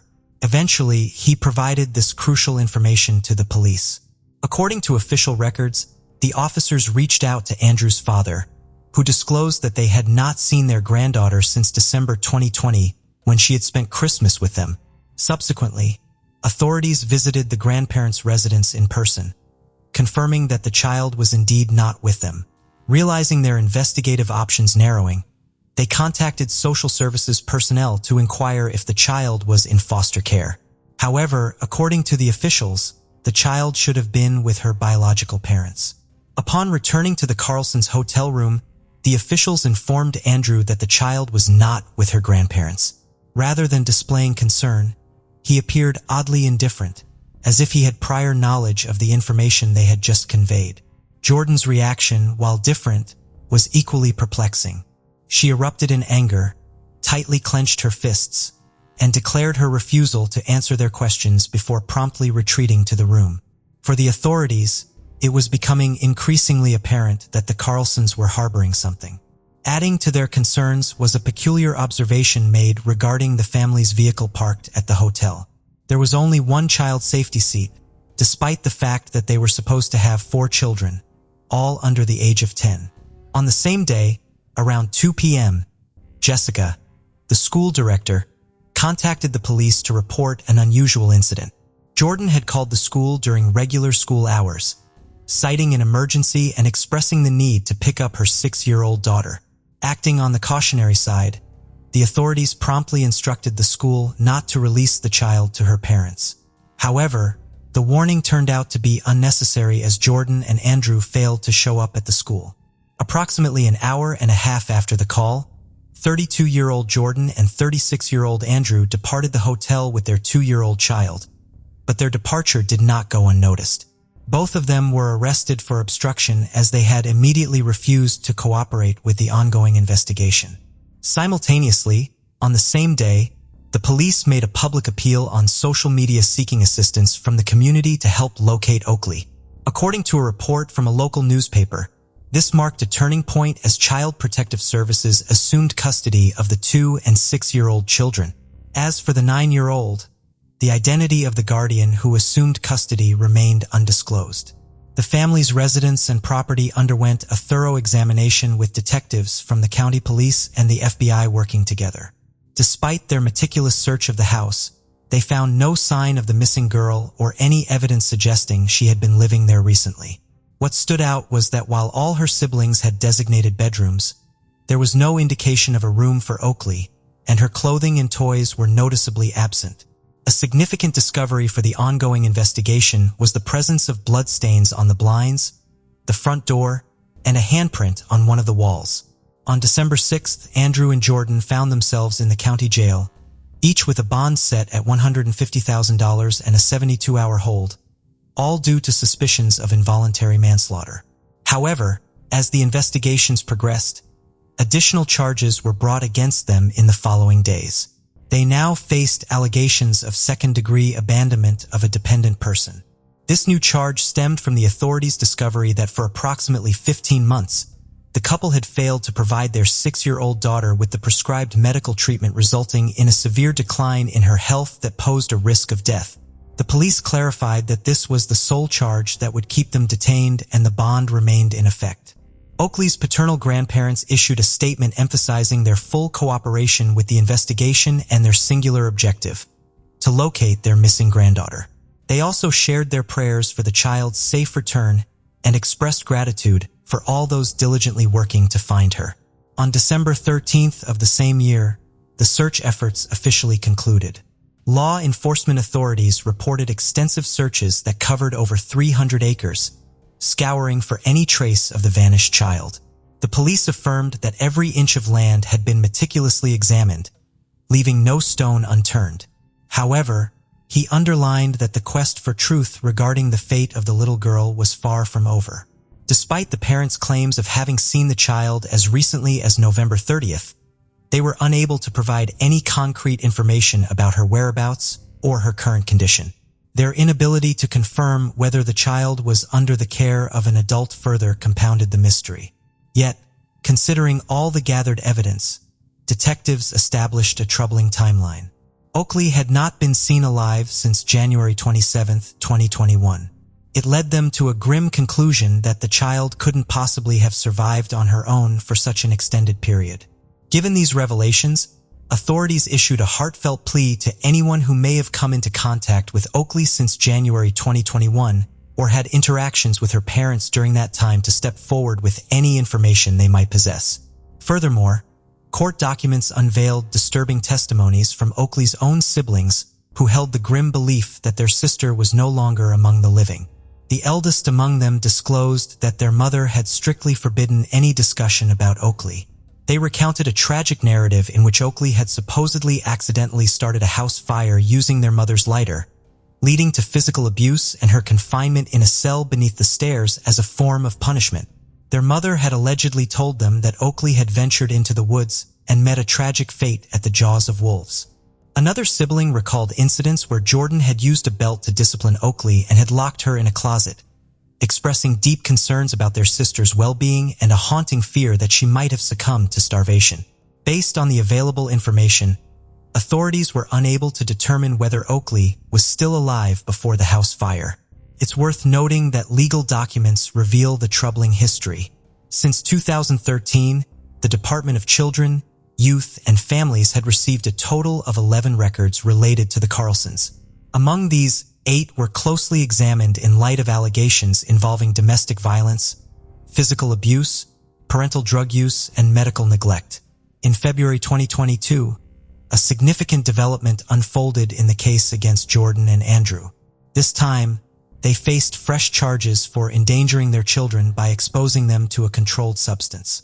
This shocking turn of events stemmed from the alarming discovery of dangerously high levels of methamphetamine in the bodies of 2 of their children. A month later, on March 14th, it was reported in the media that Andrew had pleaded guilty to separate charges of endangering 2 of his children with drugs. Unfortunately, his guilty plea did not yield any information that could shed light on the circumstances surrounding Oakley's disappearance. It was also announced at that time that Andrew would face sentencing at the March, with the maximum penalty being 12 months of imprisonment. In response to these developments, concerned citizens gathered near county jail, demanding that the Carlsons reveal the fate of their daughter. The protesters raised their voices, labeling Jodine as a monster rather than a mother. Among the demonstrators stood Oakley's foster mother, who expressed her dissatisfaction with the potential 1-year sentence for the biological father, emphasizing that the children's trauma would extend far beyond that period. As planned, Andrew's sentencing hearing unfolded on March 28th, conducted through a video call. The judge delivered a 12-month sentence for endangering the minors. While pronouncing the verdict, the judge directed her words toward the defendant, highlighting the fundamental duty of a parent to protect their children, a duty he had evidently failed to fulfill. Moreover, the judge imposed several restrictions on Andrew. These restrictions included a prohibition on consuming controlled substances. Additionally, he was mandated to undergo a chemical dependency assessment within 45 days of his release, follow a recommended treatment, and provide proof of compliance to the court for the subsequent 6 months following his release from prison. In early April 2022, shortly after Andrew's sentencing, Jodine also entered a guilty plea. She admitted guilt on the 2 charges of exposing her children to contact with a controlled substance. Consequently, on April 22nd, she received a 20-month prison sentence.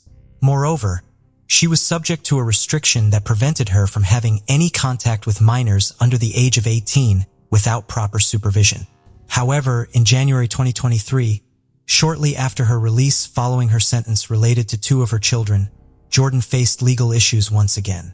This time, she was arrested for fraud and identity theft. Authorities revealed that she had fraudulently acquired 4 credit cards using personal information from friends and family. Interestingly, 3 of these illicitly obtained cards were discovered obstructing a toilet in the hotel room where the couple had stayed following their house fire. It was also disclosed that Jodine had spent over $40,000 using these cards, making purchases at Walmart and eBay, and even withdrawing cash for gambling at a casino. Jodine eventually reached a guilty plea agreement. Initially facing a 36-month sentence, the judge, exercising discretion, decided to impose a longer sentence. Consequently, Jodine was sentenced to 43 months in jail. Meanwhile, Oakley's foster parents have remained actively engaged in their relentless search for the missing child. They have continued to express their frustration and heart attack, maintaining that the decision to return the girl to her biological parents was made hastily and put the child's well-being at risk, given that Andrew and Jodine were deemed unfit, both mentally and physically, to care for her. Oakley's disappearance had a profound impact on the public, evoking significant interest and empathy. The local community not only cooperated with law enforcement, but also assembled in front of the county courthouse on multiple occasions, demanding justice. Additionally, an online petition was launched in December 2021, amassing over 7,000 signatures. The petition sought to advocate for a support system aimed at safeguarding children who were returning to their families after exiting the foster care system. It also called for mandatory long-term drug testing for families reuniting with their children. This petition eventually evolved into a bill known as the Oakley Law. While it was reported in February 2023 that the bill had encountered obstacles in the Washington state legislature, it did prompt responses from representatives of the Department of Children, Youth, and Families in the state. These officials agreed to engage in discussions regarding policy and budget options, indicating the continued effort to address critical child welfare issues. The fate of Oakley remains shrouded in mystery, presenting a perplexing puzzle for investigators. Their most plausible scenario suggests that the young girl may have tragically lost her life. However, since her disappearance, an unsettling hypothesis has emerged that Jodine might have sold her. The investigation has grappled with an inundation of leads, which has proven to be one of its most challenging aspects from the very outset. The county police has been inundated with reports from all over the country, each suggesting potential sightings of the missing girl.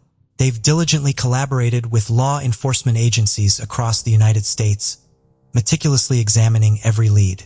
Regrettably, none of these leads has yielded any information about Oakley's whereabouts. Another formidable hurdle faced by investigators was the absence of a clear timeline pinpointing when the girl disappeared. To construct a timeline, they had to painstakingly piece together who had interacted with Jodine, Andrew, and Oakley in the months leading up to her disappearance. This endeavor involved tracking down family members, school personnel, and scoring surveillance footage from various stores.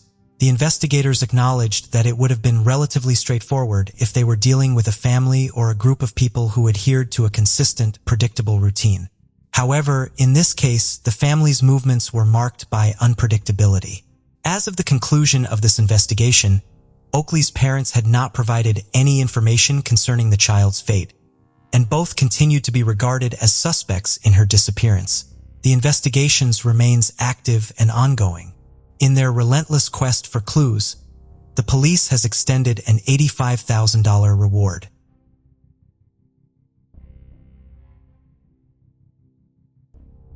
This is the story of Tara Calico, a bright young college student who vanished while she was out on a bike ride, leaving behind a mystery that endured for over 30 years and a notorious Polaroid that made international headlines. But who were those teenagers in the Polaroid? Were they really captives? And was the photo a clue to Calico's fate? These questions have lingered for nearly 30 years, ever since Calico went missing one September morning in 1988. In this video, let us find out what actually happened and whether Tara Calico was finally found. 19-year-old Tara Calico from Valencia County, New Mexico, was described as an ambitious person. She planned out most of her days by trying to fit in as many activities as possible, often making detailed daily schedules. She excelled in high school and was a sophomore at the University of New Mexico at Valencia, where she was studying to become a psychologist. She worked at a local bank and was also an extremely athletic young woman who enjoyed running and cycling. Her friends said that she was someone most people would absolutely admire.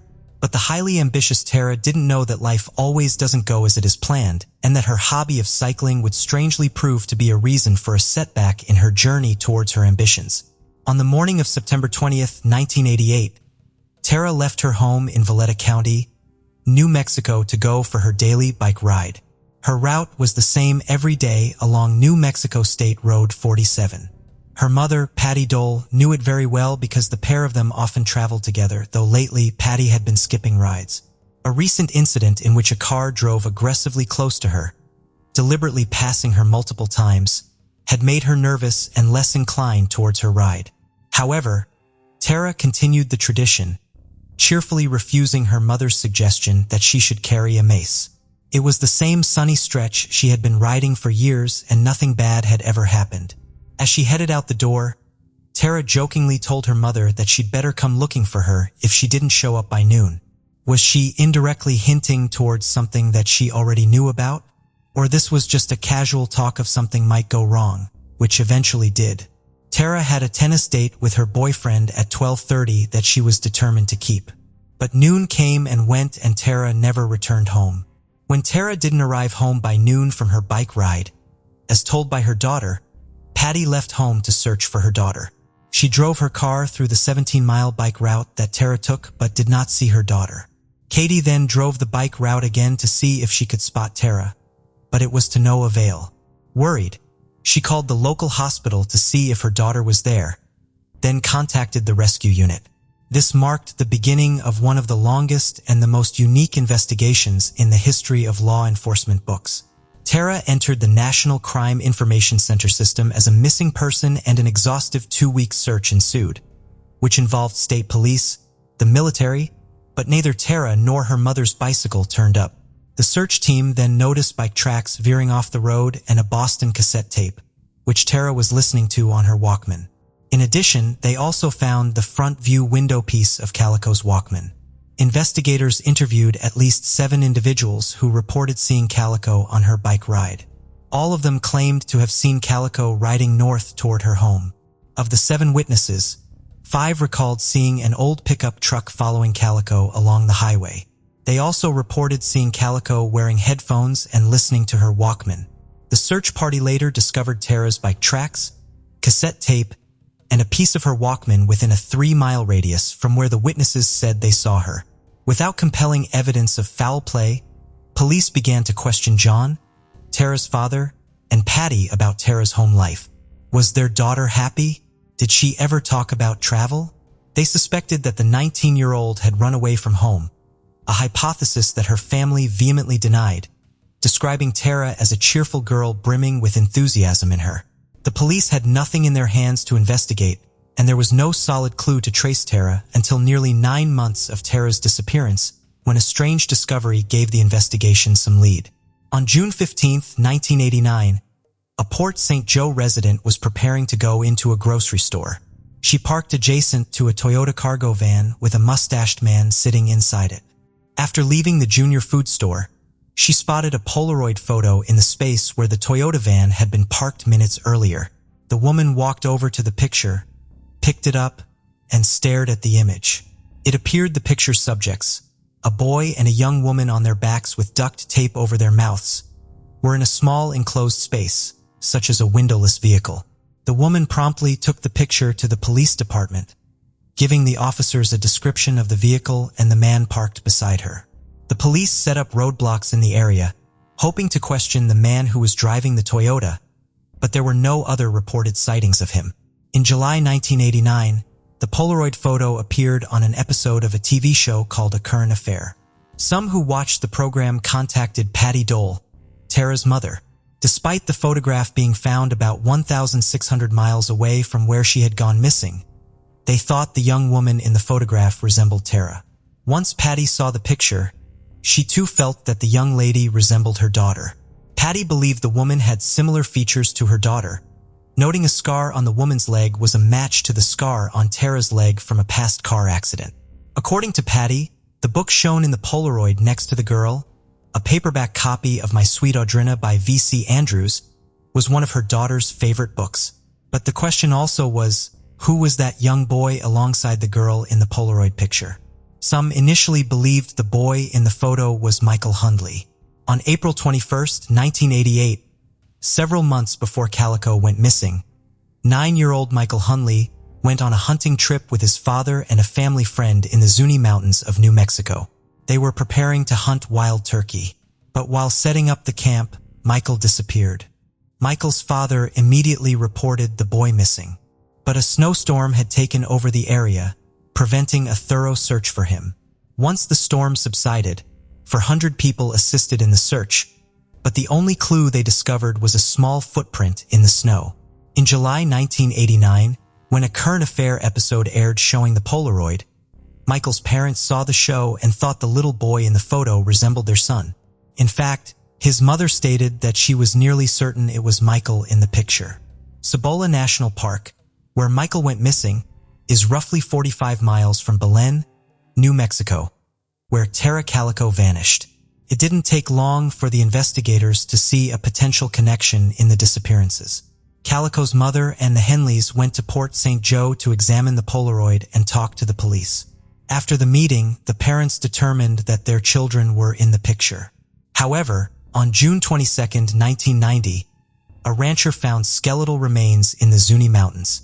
Dental records confirmed it was Michael's body and that the boy had likely succumbed to hypothermia. Investigators did not suspect foul play and concluded Michael was not the boy in the Polaroid. To figure out if Calico is the young woman in the Polaroid found in 1989, her parents had the photo analyzed by Scotland Yard in London.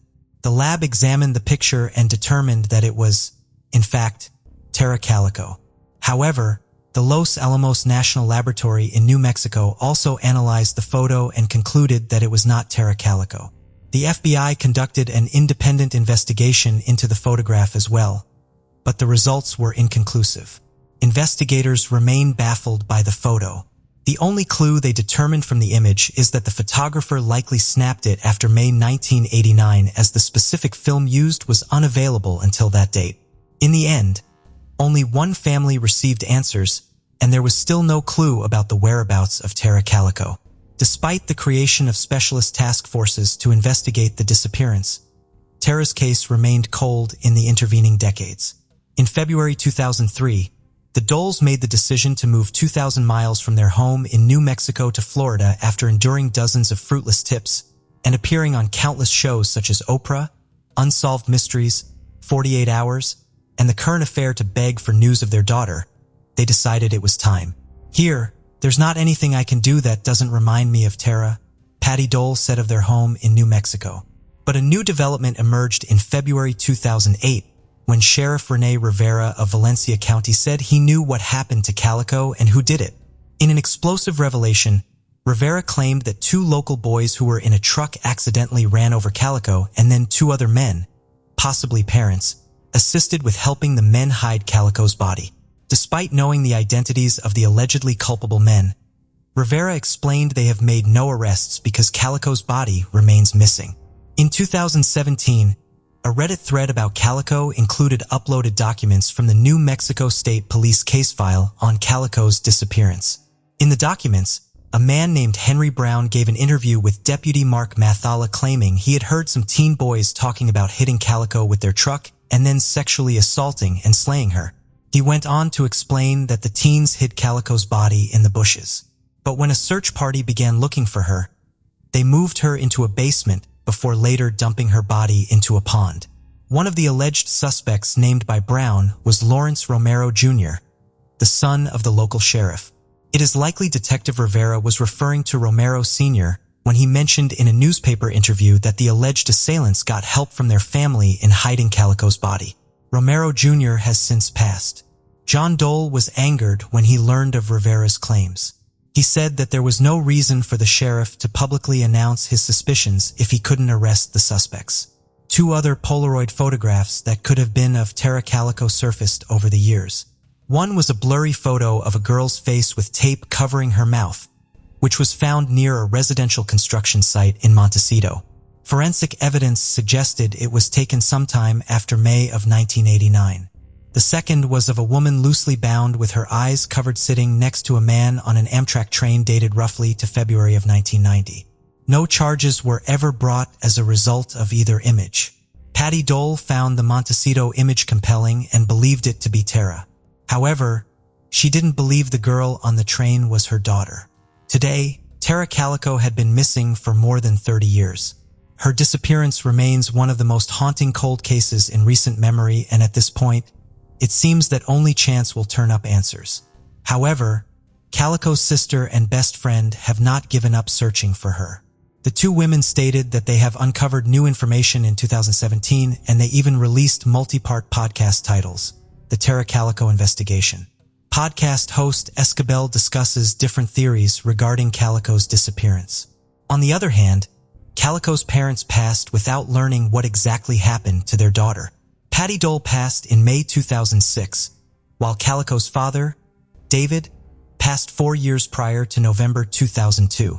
In October 2019, the FBI announced a reward of up to $20,000 for anyone who had information that would lead to the location of Tara Calico or the arrest of those responsible for her disappearance. What do you guys think? What happened to Tara Calico? Was she really abducted, or did she actually run away staging her kidnapping? Is she even alive, or was this case a cover-up by a detective and his son? And what about those Polaroids? Can't you solve this mystery and bag the $20,000 from the FBI? Maybe you can. Let us know your thoughts in the comments below. In the small town of Whitesboro, New York, lived Mary Yoder, vibrant 60-year-old chiropractor who defied her age with her exuberant spirit and meticulous attention to health through exercise and diet, serving as a role model for her patients. She believed firmly in demonstrating that age shouldn't be a barrier to wellness. At her university years, she met her future husband, William Yoder, a fellow chiropractic student. Their mutual passion led to marriage. Together, they embarked on a joint venture, establishing a chiropractic clinic. William, with his methodical and pragmatic approach, managed the business aspects, while Mary, known for her engaging personality, handled patient care, earning their clinic a reputable status. The Yoders were blessed with 3 children, 2 daughters, Liana and Tamarin, and their cherished son, Adam. By 2015, Adam, 25 years old, was working as a receptionist at the family clinic. His partner, Caitlin Conley, also employed there, came from a disciplined background as the daughter of a retired military officer. Known for her kindness, intelligence, and love for animals, Caitlin was a beloved member of the team. However, not all was perfect in the Yoder household. Despite plans for a leisurely retirement traveling across Europe, financial obligations meant continued work for Mary and William. On a fateful Monday, July 2035, Mary's day was packed with appointments.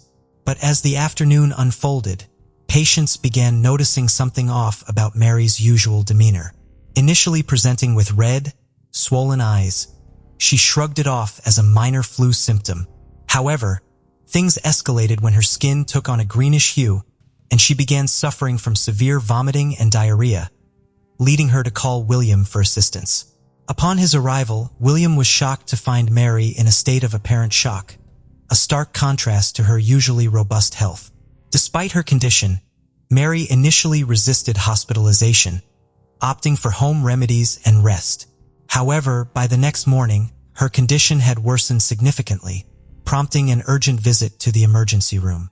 There, she underwent intense treatment, including for fluids, to combat her unrelenting symptoms.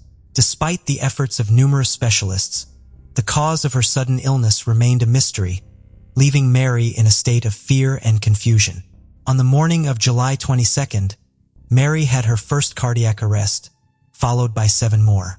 By the afternoon, she couldn't hold on any longer and she died. This all happened in the blink of an eye. A woman who always looked healthy deteriorated in just 48 hours and died in a hospital in the worst possible condition.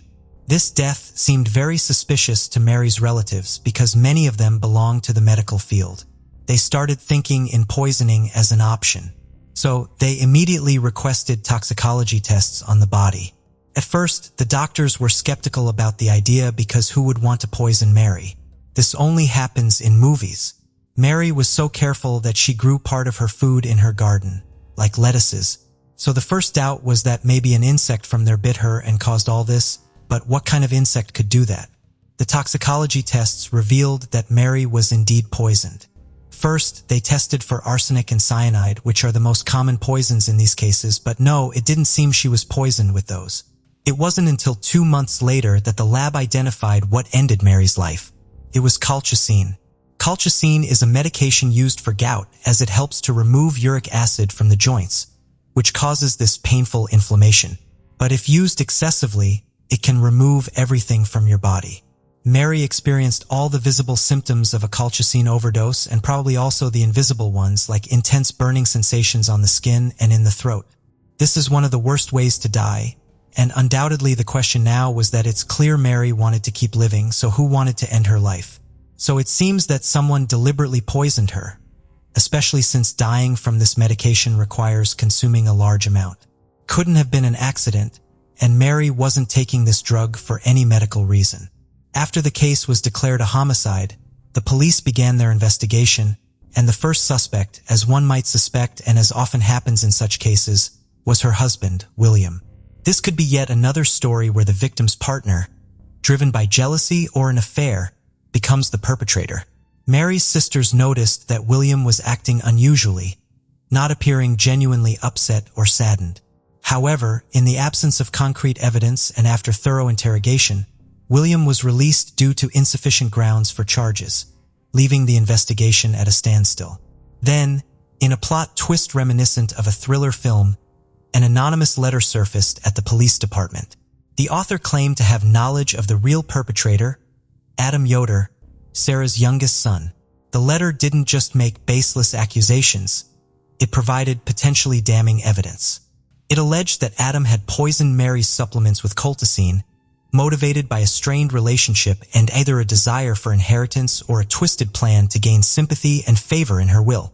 Ding on this tip, the police approached Adam's van without a warrant, but with his consent, to everyone's shock, a search revealed a bottle of colchicine under the passenger seat, along with a receipt bearing Adam's personal details.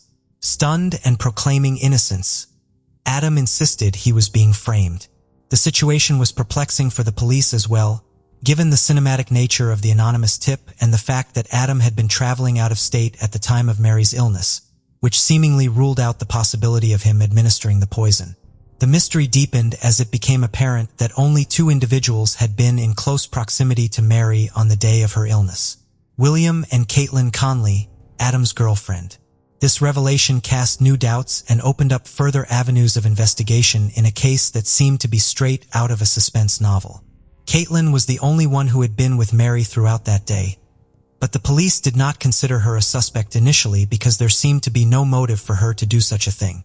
Moreover, she appeared to get along well with Mary. After Mary's death, Caitlin had even dedicated a post expressing her deep sorrow. However, Caitlin had recently ended her relationship with Adam, and there were a few things about her that didn't quite add up to the police. Thus, they concluded that Caitlin either knew something nobody else did or she was the guilty party. During the interrogation, Caitlin began by suggesting that Adam had been acting a bit strange lately.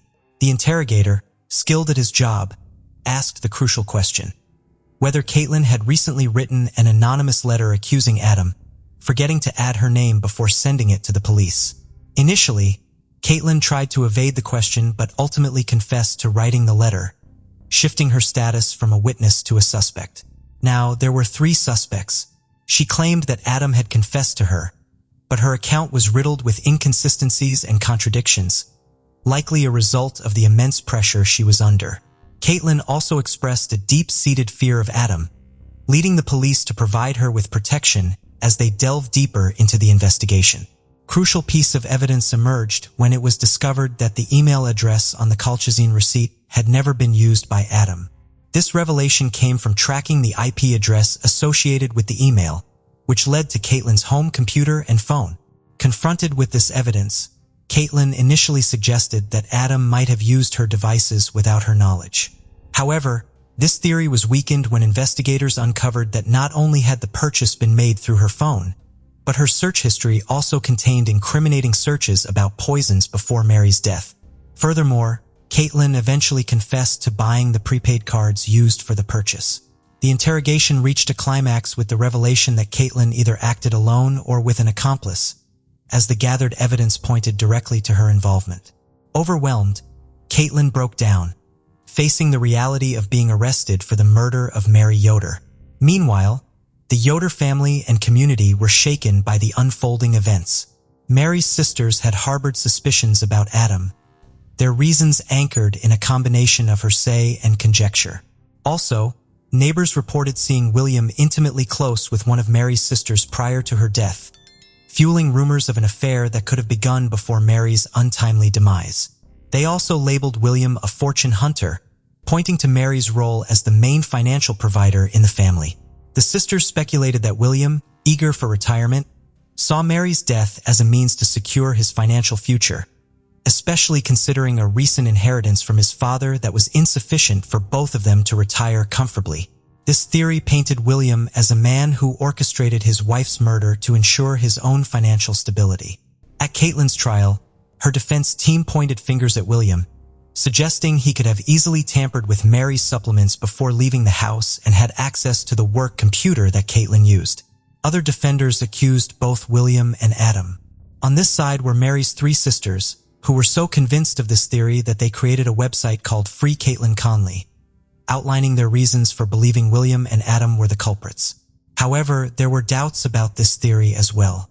For instance, one of the sisters claimed to have seen William using colchicine in the past, supposedly for his herb cultivation. But when asked when they last saw him doing this, they said it was in the 1980s, casting doubt on their credibility. Now, the origin of the colchicine used in the crime was a critical point of investigation. There were two potential sources. Firstly, it could have been procured from the stock at the Yoder Family Chiropractic Center. Both Mary and Adam were known to sign for deliveries, and the colchicine was used in treatments at the clinic. William could also access the center through his keys, so he could have easily obtained it. However, Caitlin, as the business administrator who oversaw all materials and financial matters, had even greater access to the clinic's resources. The second possibility was an online purchase. This scenario seemed to implicate Adam due to the receipt details, but also raised suspicions about Caitlin, particularly since the purchase involved a phone call where the operator recalled speaking with a young woman. Despite this, Mary's sisters insisted that Adam had manipulated not only the police and the judge, but also the operator. A claim that appeared implausible given that the receipt listed Adam, a male, as the purchaser. This web of accusations and counter-accusations added layers of complexity to the case. Regarding the IP addresses that traced back to Caitlin's devices, there were theories about William's potential involvement. Some speculated that despite not being tech-savvy, William was intelligent enough to manipulate computers to his advantage. However, this notion was met with skepticism, as basic computer skills do not equate to the expertise required for such deception. On the other hand, Adam, being younger and potentially more tech-literate, might have had the capability to use Caitlin's devices for the purchases. Yet, the idea that he meticulously orchestrated the crime through Caitlin's devices while using his own email with identifiable information for the transaction and then carelessly left the incriminating receipt in his car seemed highly improbable. This scenario was likened to a thief meticulously erasing all evidence at a crime scene only to leave behind a note with their full identity and birth certificate. The intricacies and contradictions within these theories made the investigation exceptionally convoluted and challenging to resolve. As for Caitlin's involvement, it's hard to discern why she would commit such a crime. Looking at the dynamics between Caitlin and Adam, they had a toxic relationship with frequent breakups and reconciliations. Adam, known to struggle with alcohol and drug abuse, had been aggressive towards Caitlin on several occasions, including an allegation of sexual assault in 2014. Adam also had trouble finding stable employment and was not very responsible in his job at the clinic. Before Mary's death, she had started to become stricter about giving him money, adding to the complexity of the relationships within this family. Mary's sisters' contributions were also met with some skepticism. They alleged that following Mary's death, William and Adam were frequently seen together, hinting at possible collusion. However, it's a natural tendency for family members to seek solace in each other's company during times of grief, making this observation not necessarily indicative of guilt. The website created by Mary's sisters, filled with extensive text and purported evidence, didn't automatically lend credence to their theories. The sisters also questioned Adam's innocence because he brought a lawyer to his police interrogation, unlike Caitlin. This action, however, could be interpreted as a prudent move, especially considering Adam discovered a purchase of colchicine in his name in his car. The situation was rife with tangled suspicions and accusations, complicating the search for the truth. In legal contexts, having a lawyer present during interrogation is generally advisable. Caitlin initially faced questioning as a witness before her arrest. Her interrogation raised red flags when she made seemingly incriminating statements, like suggesting that poison is typically a woman's weapon, leading to accusations against her. The investigator countered this by rightly stating that poison could be used by anyone, challenging her line of reasoning. Caitlin's emotional reactions during interrogation, characterized by expressions of despair and feeling trapped, are often associated with individuals realizing the gravity of their situation, a behavior similar to that exhibited by notable criminal figures. The decision to grant William immunity during the trial raised eyebrows. Granting immunity means he could not be prosecuted for Mary's death, a move that might seem unfair to some. However, immunity carries risks. If the individual is found to be lying, it significantly undermines their credibility and can turn them into a prime suspect. In contrast to Caitlin's inconsistent responses, both Adam and William presented less contradictory accounts during their interrogations, adding another layer of complexity to an already intricate case. The motives for the murder could vary. Caitlin was with Mary every day, and Mary was her boss. Hatred towards a boss is a common sentiment, often kept hidden, so Caitlin's Facebook post mourning Mary doesn't necessarily prove her innocence. Some theorize that Caitlin committed the crime to reconcile with Adam. Despite his aggressive nature, there's evidence suggesting Caitlin often sought reconciliation with Adam. After Mary's death, they did get back together for a time, but then separated again. Interestingly, the anonymous letter accusing Adam arrived at the police around the time of their breakup. Determining the guilty party was not easy and the trial took a long time. Finally, on November 6, 2017, Caitlin Conley was sentenced to 23 years in prison with the possibility of parole in May 2037. To this day, there are those who believe this was an injustice. One looks at the case superficially and emotionally. It might seem that William had every motive to commit the crime, but evidence must guide case resolutions. William appears innocent, or at least seems so, because his actions are consistent with his psychological profile of being a serious person, among other things. In complex cases like this, where emotions and suspicions run high, it's the hard evidence that ultimately leads to the resolution.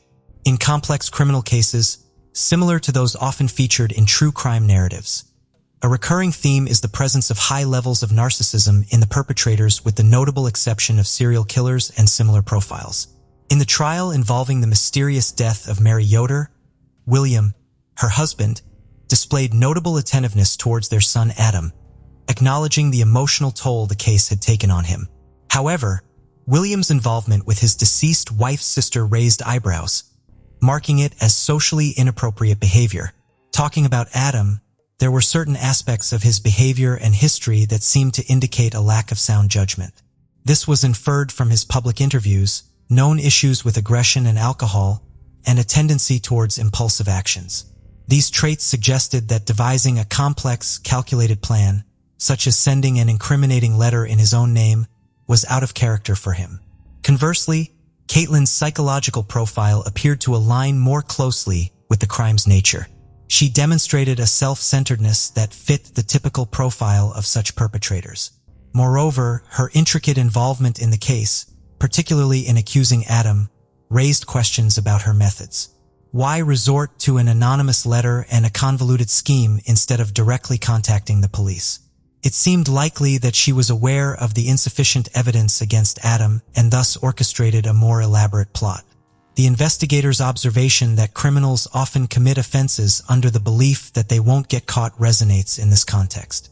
Many believe they have devised an infallible plan and consider themselves more clever than others. This overestimation of one's intelligence is a common trait among criminals, But as this case demonstrated, their plans often unravel spectacularly. Thank you for joining us on this journey into the depths of unsolved mysteries. Cold cases not only challenge our understanding of the past, but also ignite our curiosity and determination for answers. Remember to subscribe to stay updated on our latest investigations. And if you have any information regarding the cases we've covered, don't hesitate to reach out. Together, we can shed light on the shadows of the past and bring closure to those who seek it. Until next time, stay vigilant, stay curious, and never stop seeking the truth.